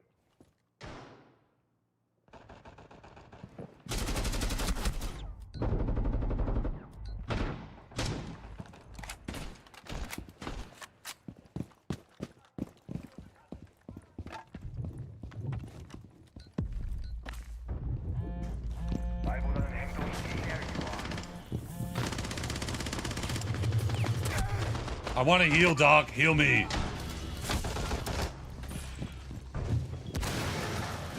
Probably shouldn't have came back for heal, knowing he was probably gonna die, but.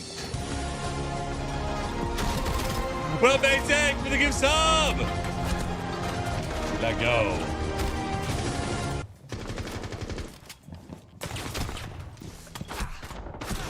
One friendly remaining. Yeah, we're playing with boosted motherfuckers, playing with a guy boosting. Like, this shit's kind of ass. How's top champ? This is me solo queuing on my champion ult. I'm playing with a guy that 0.5 plat, a guy I can't see, and a guy that's used to boosting with lobies. So we are definitely outmatched. I don't know if I like the MV5.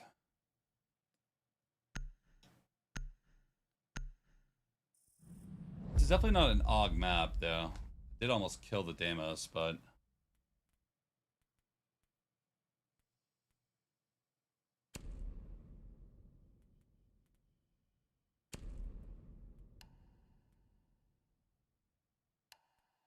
we'll try it one more time.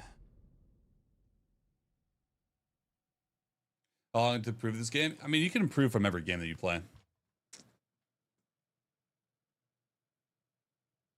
What predictions we missed? Edward is ending up playing against Shopify, which kind of sucks because obviously you can't have Edward and Shopify win lower bracket. Yo, basic!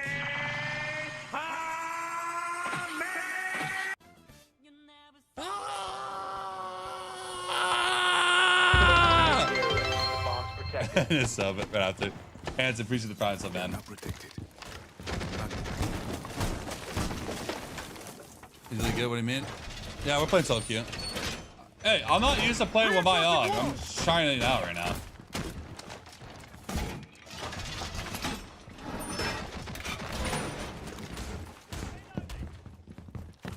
I'm trialing it because I want to see if it's a gun that's worth it, or MP5 is, you know, still. Honestly, I don't really know. Raising our defense. Down to 10 seconds. Mag is ready. 5 seconds. Bomb location secure. Loading mag. Deploying 3, jammer. 2, 1. Nope. Gonna reload. Shields out.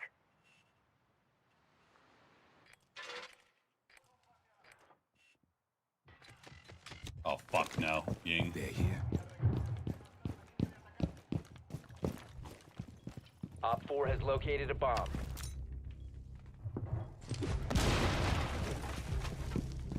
You have been spotted by fall back. One God friendly damn it. remaining. Mission failed. All friendlies were eliminated. The big window is so fucking close. How are they even inside?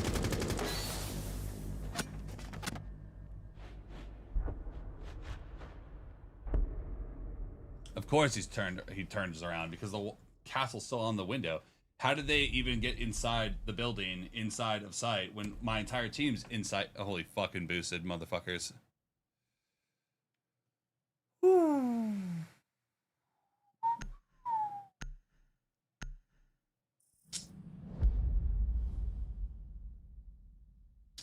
One of those games, man. One of those games. Alright, well, now we play normal shit. So. I think I need to bring breaching charges in case they castle my shit, because I don't want to melee that shit down.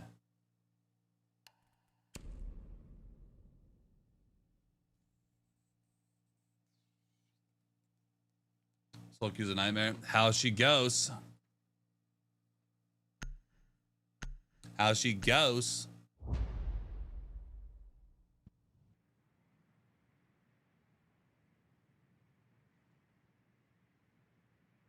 For a stab, there's no point. You know how I'm playing. I'm not playing well. It's 0-3. You saw how I died last round? That's kind of how I've died every round so far. I don't think I've taken an actual gunfight. I've been dying, like, trying to fill in the gaps for my team getting fucking folded over like lawn chairs. I hear Ying. I'm petrified because I know my team's all dying. And they were. I guess they 3-4-man hot dropped bathroom hatch and no one was paying attention. They were all fucking deaf, dumb, and blind. All good though.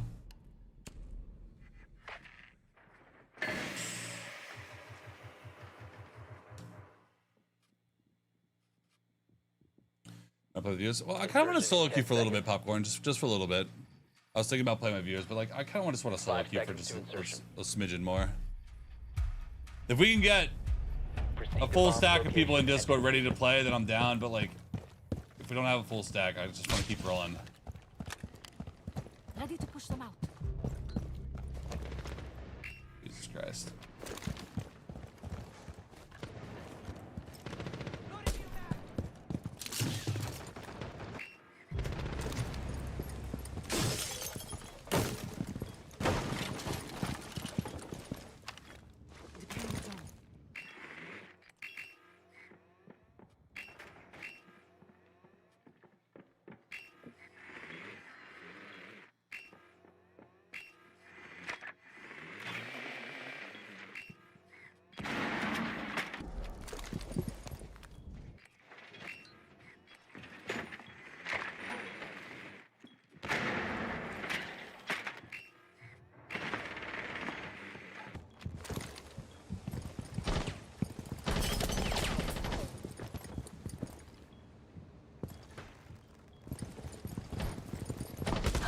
No!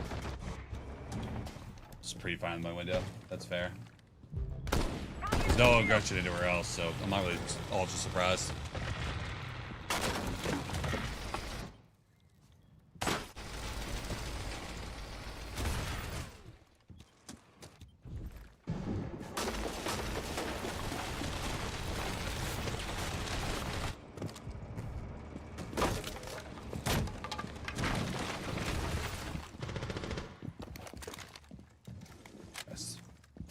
Oh, it's a level 150 with no games played. I'm reloading.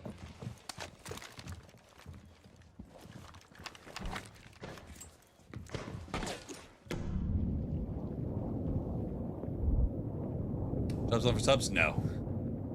I couldn't control that. Let's see who's nearby.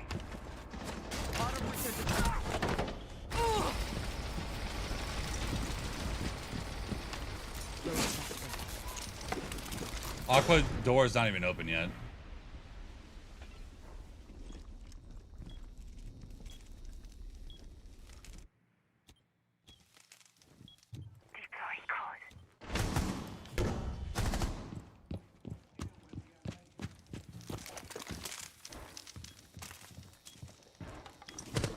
Loading new mag.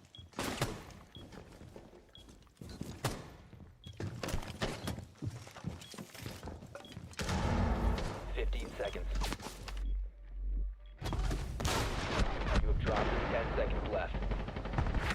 one friendly. We have been eliminated. Get me out of that one. Yoink. All right, run it back. Run it back, run it back, run it back.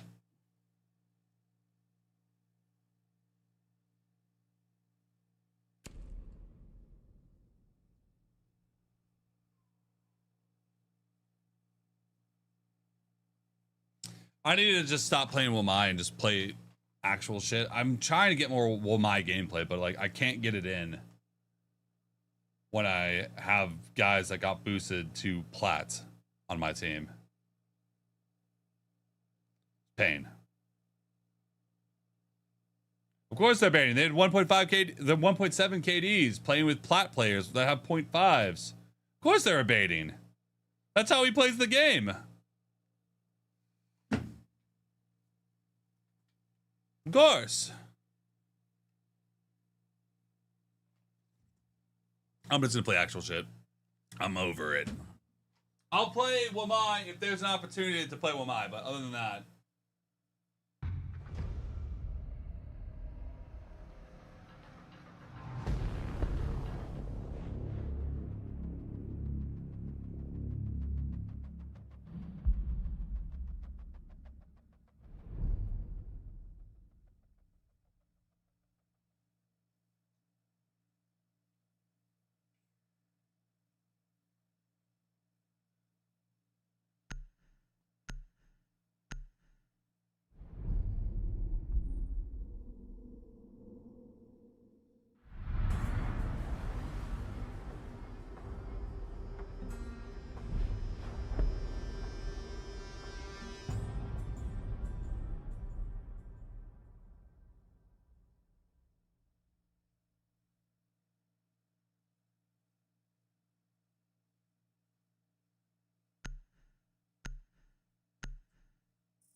Out back. Fuck. Every time I say I'm not gonna play Wamai, they throw me a situation where I don't really hate the Wamai. Keep bringing me back in.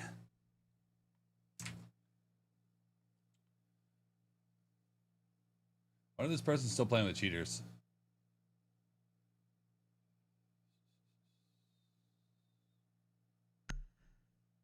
Spot's still around? This guy got banned for cheating. How the fuck is he still? Oh my god. Secure the bombs. Oh my god. Reload. Ranked, bro.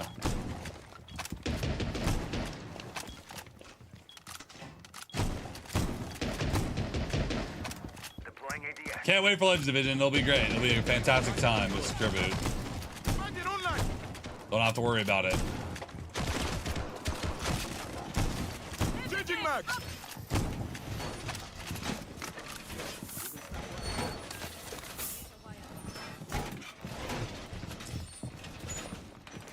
Down to 10 seconds. Bomb location compromised. Plan accordingly. Swapping mag. 5 seconds left. Think of the magnet as your lucky charm. Magnets ready. Bomb located by Op 4.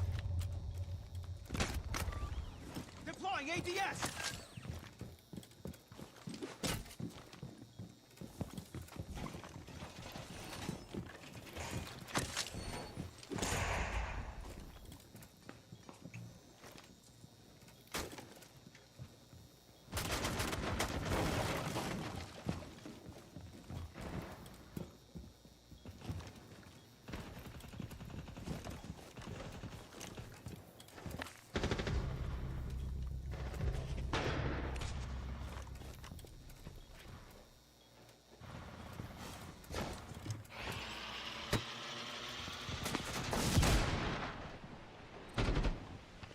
Magnet set. Magnet online.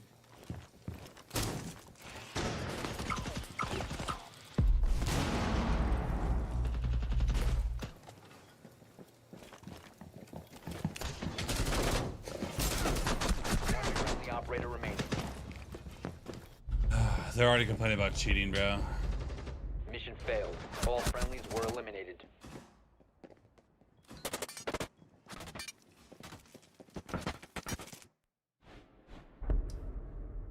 Fuck you. I hope they raise you down.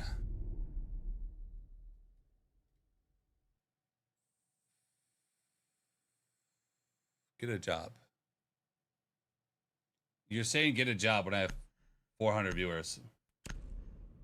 Interesting. I'm doing all right now.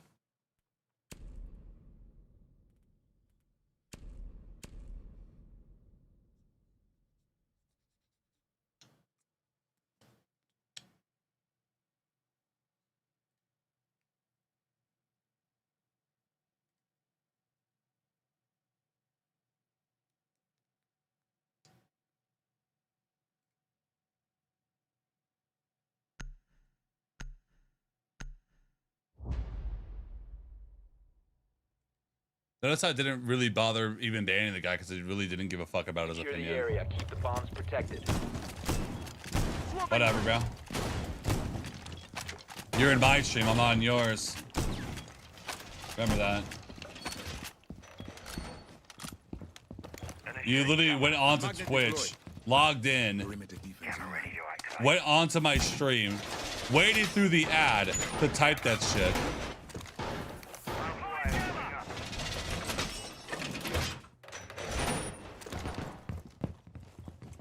Funny. Down to 10 seconds. Okay, I don't think they're coming yellow side, so I need to be a little bit more flexible on moving around a little bit. You must protect your bombs from being defused by Op 4. Oh my god, I'm on Twitch. I'm not putting a shield there. I bet about that one. I will watch over us. We are protected. You can't come into a random stream and just say some stupid shit and think you're gonna offend me. I don't really care about your opinion of me. I don't know you. I'm never gonna see you again, probably. Be real. Fuck, dude. Already.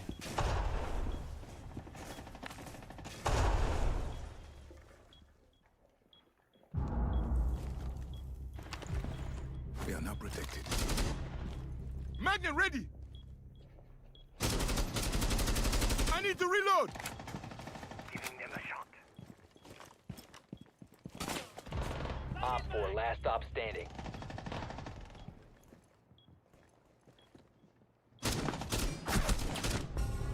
Op 4 eliminated. Mission successful. I don't know if I'm a fan of the AUG.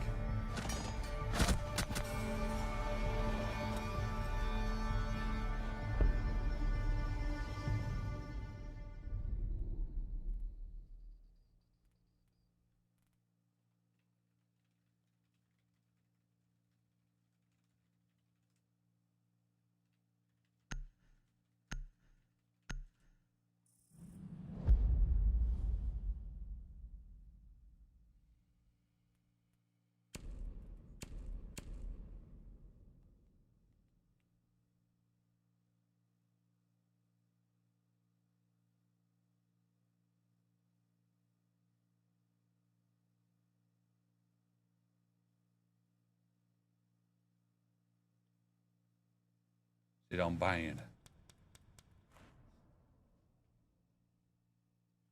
He tweeted about me 3 years ago. He knows me. I literally have no idea who you are. No idea who you are, brother.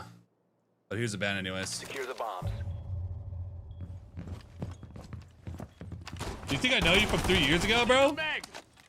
I have no idea who the fuck you are. How would I forget about you in 5 minutes? Apparently, you remember me for 3 years, so keep being a mad little guy. He remembers me from 3 years ago. Be advised, Op 4 has found a bomb. Brother, you got some hate in your heart you need to let go of. I don't know who hurt you, but I want you to call your mom and tell her you love her. They'll do a lot of good for you. 5 seconds. Just call your mom and be like, Mom, I love you. Nothing's wrong. I just wanted to say that. Especially for Mother's Day, man. Like, you should do that. Angry little guy. Say little because I know you're little. I know you're a little guy.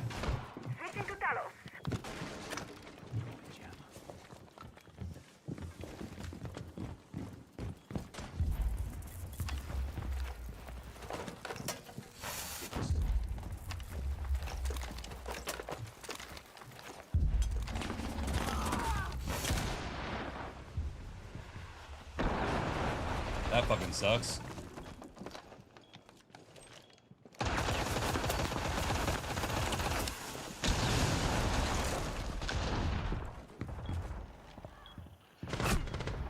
Ooh.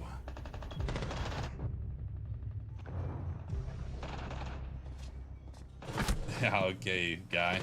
Who else is this guy gonna kill?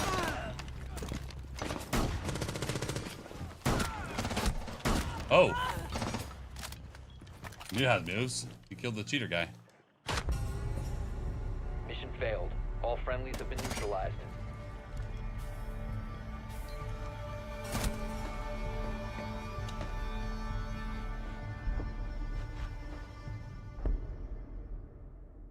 To be honest, we should all call our moms and tell her we love them. I know, but some more than others, because I don't think that he's ever done that. You saw you through the floor? Yeah, we already know they're cheating. I know who these guys are. They play with fucking cheaters all the time. Guys on a brand new burner account. Like, he's just farming people. I know we're playing cheaters. I'm just trying not to talk about it too much, because what am I going to do about it? You got to take it on the chin and keep it going.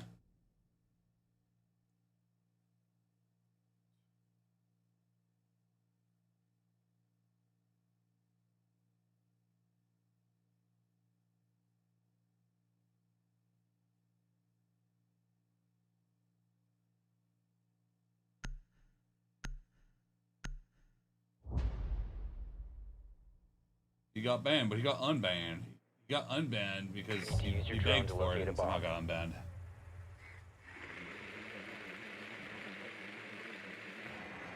Just you're good. Honestly, when I know I'm playing cheaters, I kind of lean back in my chair. Like, I'm gonna play to try to win the game, but like I don't really give a shit. He's probably some cheater you posted 3 years ago. Probably. I don't remember him all though. The only people that come out of here and blindly hate me are people that have been banned for cheating in the game. And I posted about them, got them banned, because I've gotten some cheaters banned. I had a cheater tell me how many cheaters I've gotten banned. I've gotten a ton of fucking cheaters banned. Because it's not even just about me going out of my way to post them, it's that I post content about them and blatantly post that you play all over the place.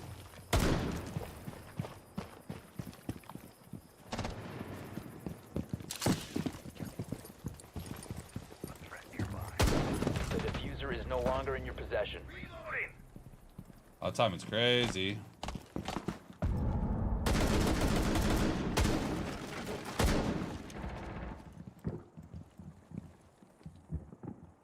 Swapping mags. Swapping mags. Grenade out.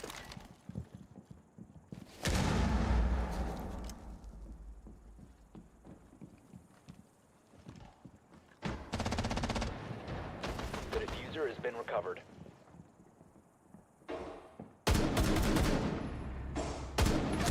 No! I got jiggled. I saw his arm, and that's why I tried to change positions with Smoke the Warden. The first jiggle is when you need to move. If you don't move after the first jiggle, you die to a headshot. All friendlies have been eliminated. Yep.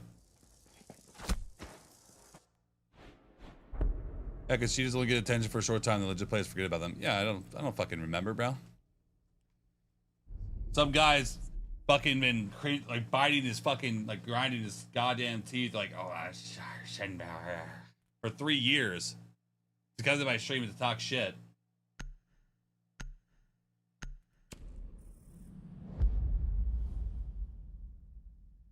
And I don't remember him at all. He's like, bro, you remember me? No, like honestly, I literally have no idea. Like, it's not me, like, trying to, like, I don't remember her. No, it's just, I genuinely don't remember him at all. Zero clue.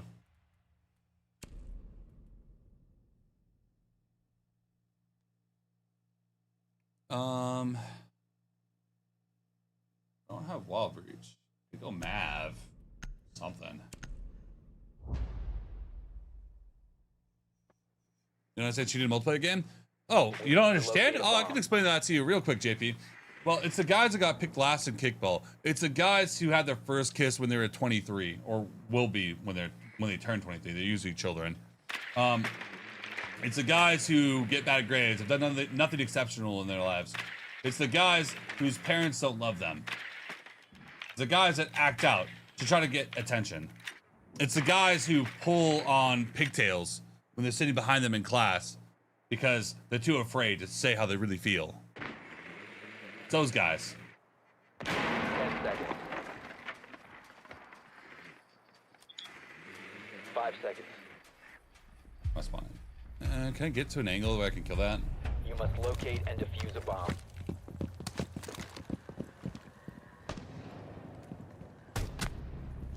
I can. Boink.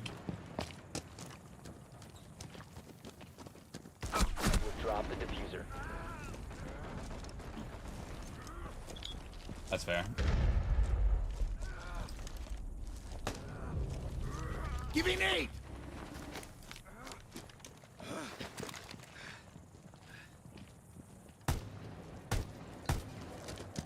The diffuser has been recovered. Bomb has been located. 1 op 4 remaining. Yep.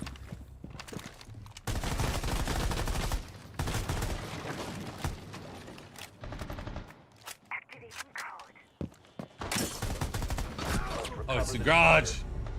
Op 4 eliminated. Friendly mission successful. It's the guys who meet someone they wanted to meet for a while, and they're looking at the floor and playing with their phone.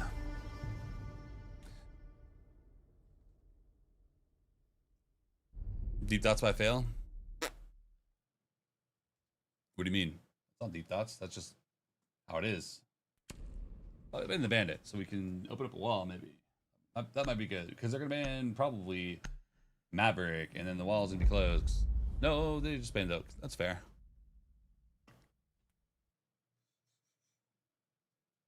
You get jobs for every stream or just main channels? Not every stream, just the people that got quote unquote approved for drops. I think that the drops actually officially ended now, though. I do think that that actually happened.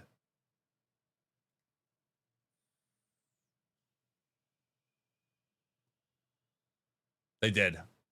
Drops did officially end for the day. So the new drops are going to be available tomorrow during the game days. Need to use your drone to locate a bomb. Ubisoft partners? Yes.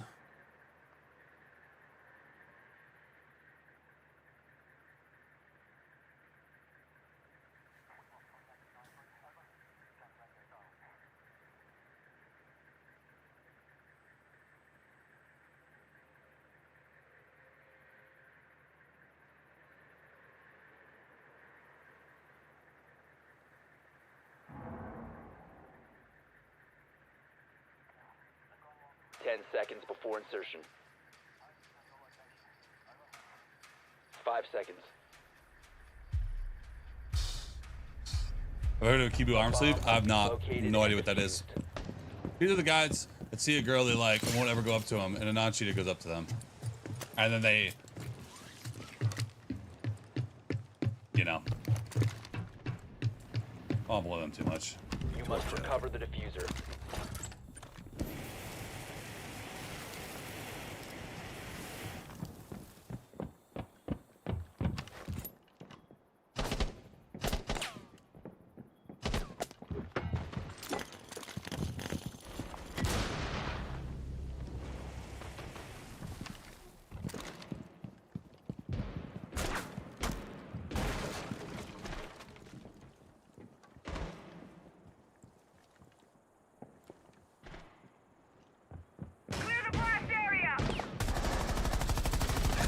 No!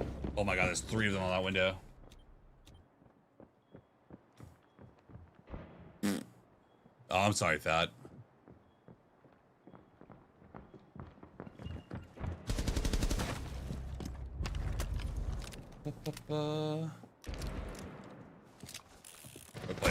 We're playing cheers. It don't really fucking matter.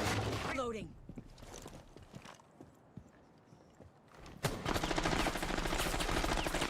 Stay clear of the blast. Friendly, last operator standing.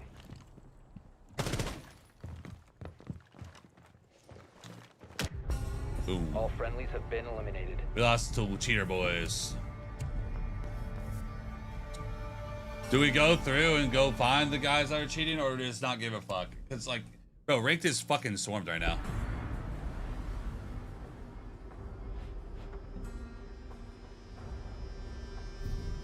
You think any top 100 champions are cheaters? Defenders, protect your bombs from being defused by attackers. Oh, yeah.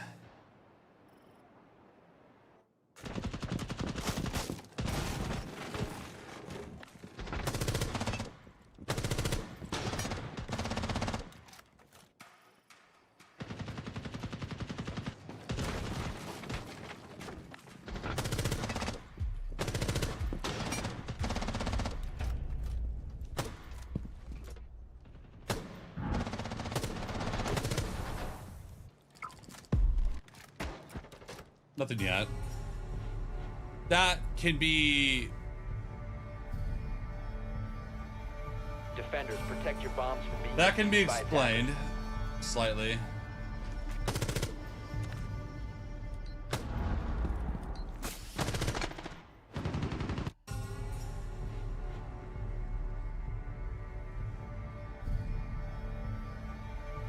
Attackers need to locate and defuse as many bombs as they can.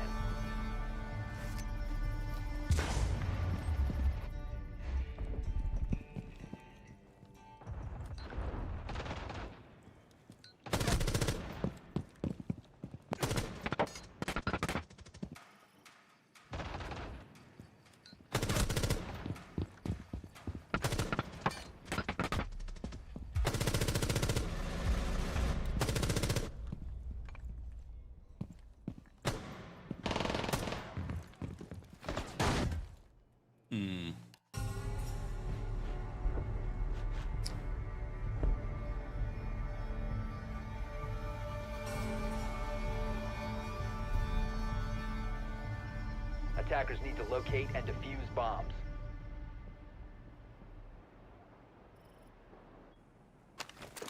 Attackers drop the diffuser.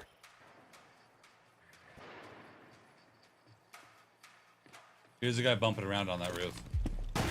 Attackers have dropped the bomb diffuser. Guy was dead instantly. You did hear him bumping around on that roof. It's a weird run out. It's a weird one.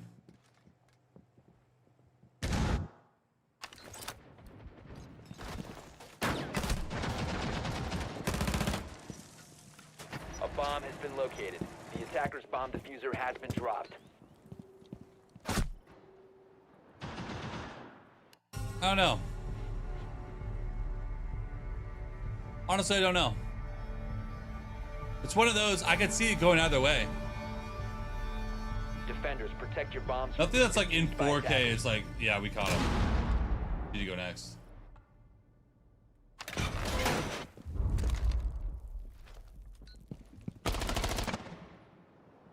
Shot towards the door.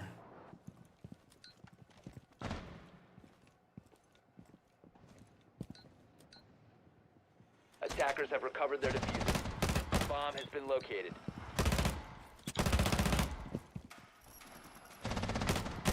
Attackers have located a bomb.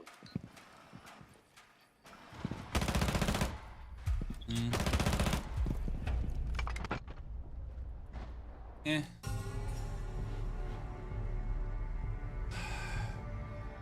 Heard for artisan mousepads, sleeves don't work well because it's grippy. I think sleeves work well. Depends on your artisan mousepad. Defenders, protect I your use an bombs artisan from being mousepad. It defused works by well. attackers.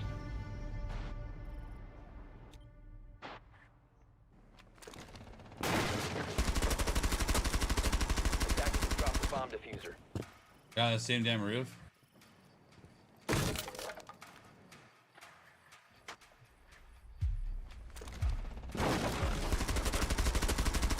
Attackers dropped the diffuser. What is even happening?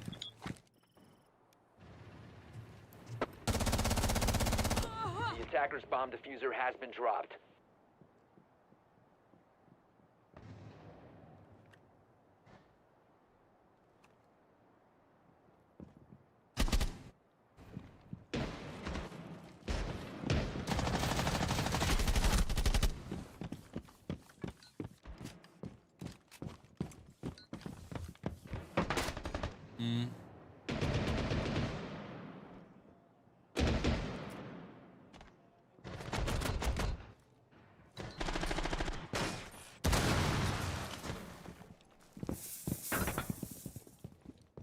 I don't think they was cheating that game. I do think that I was just with the robots. That Twitch had some incredible aim.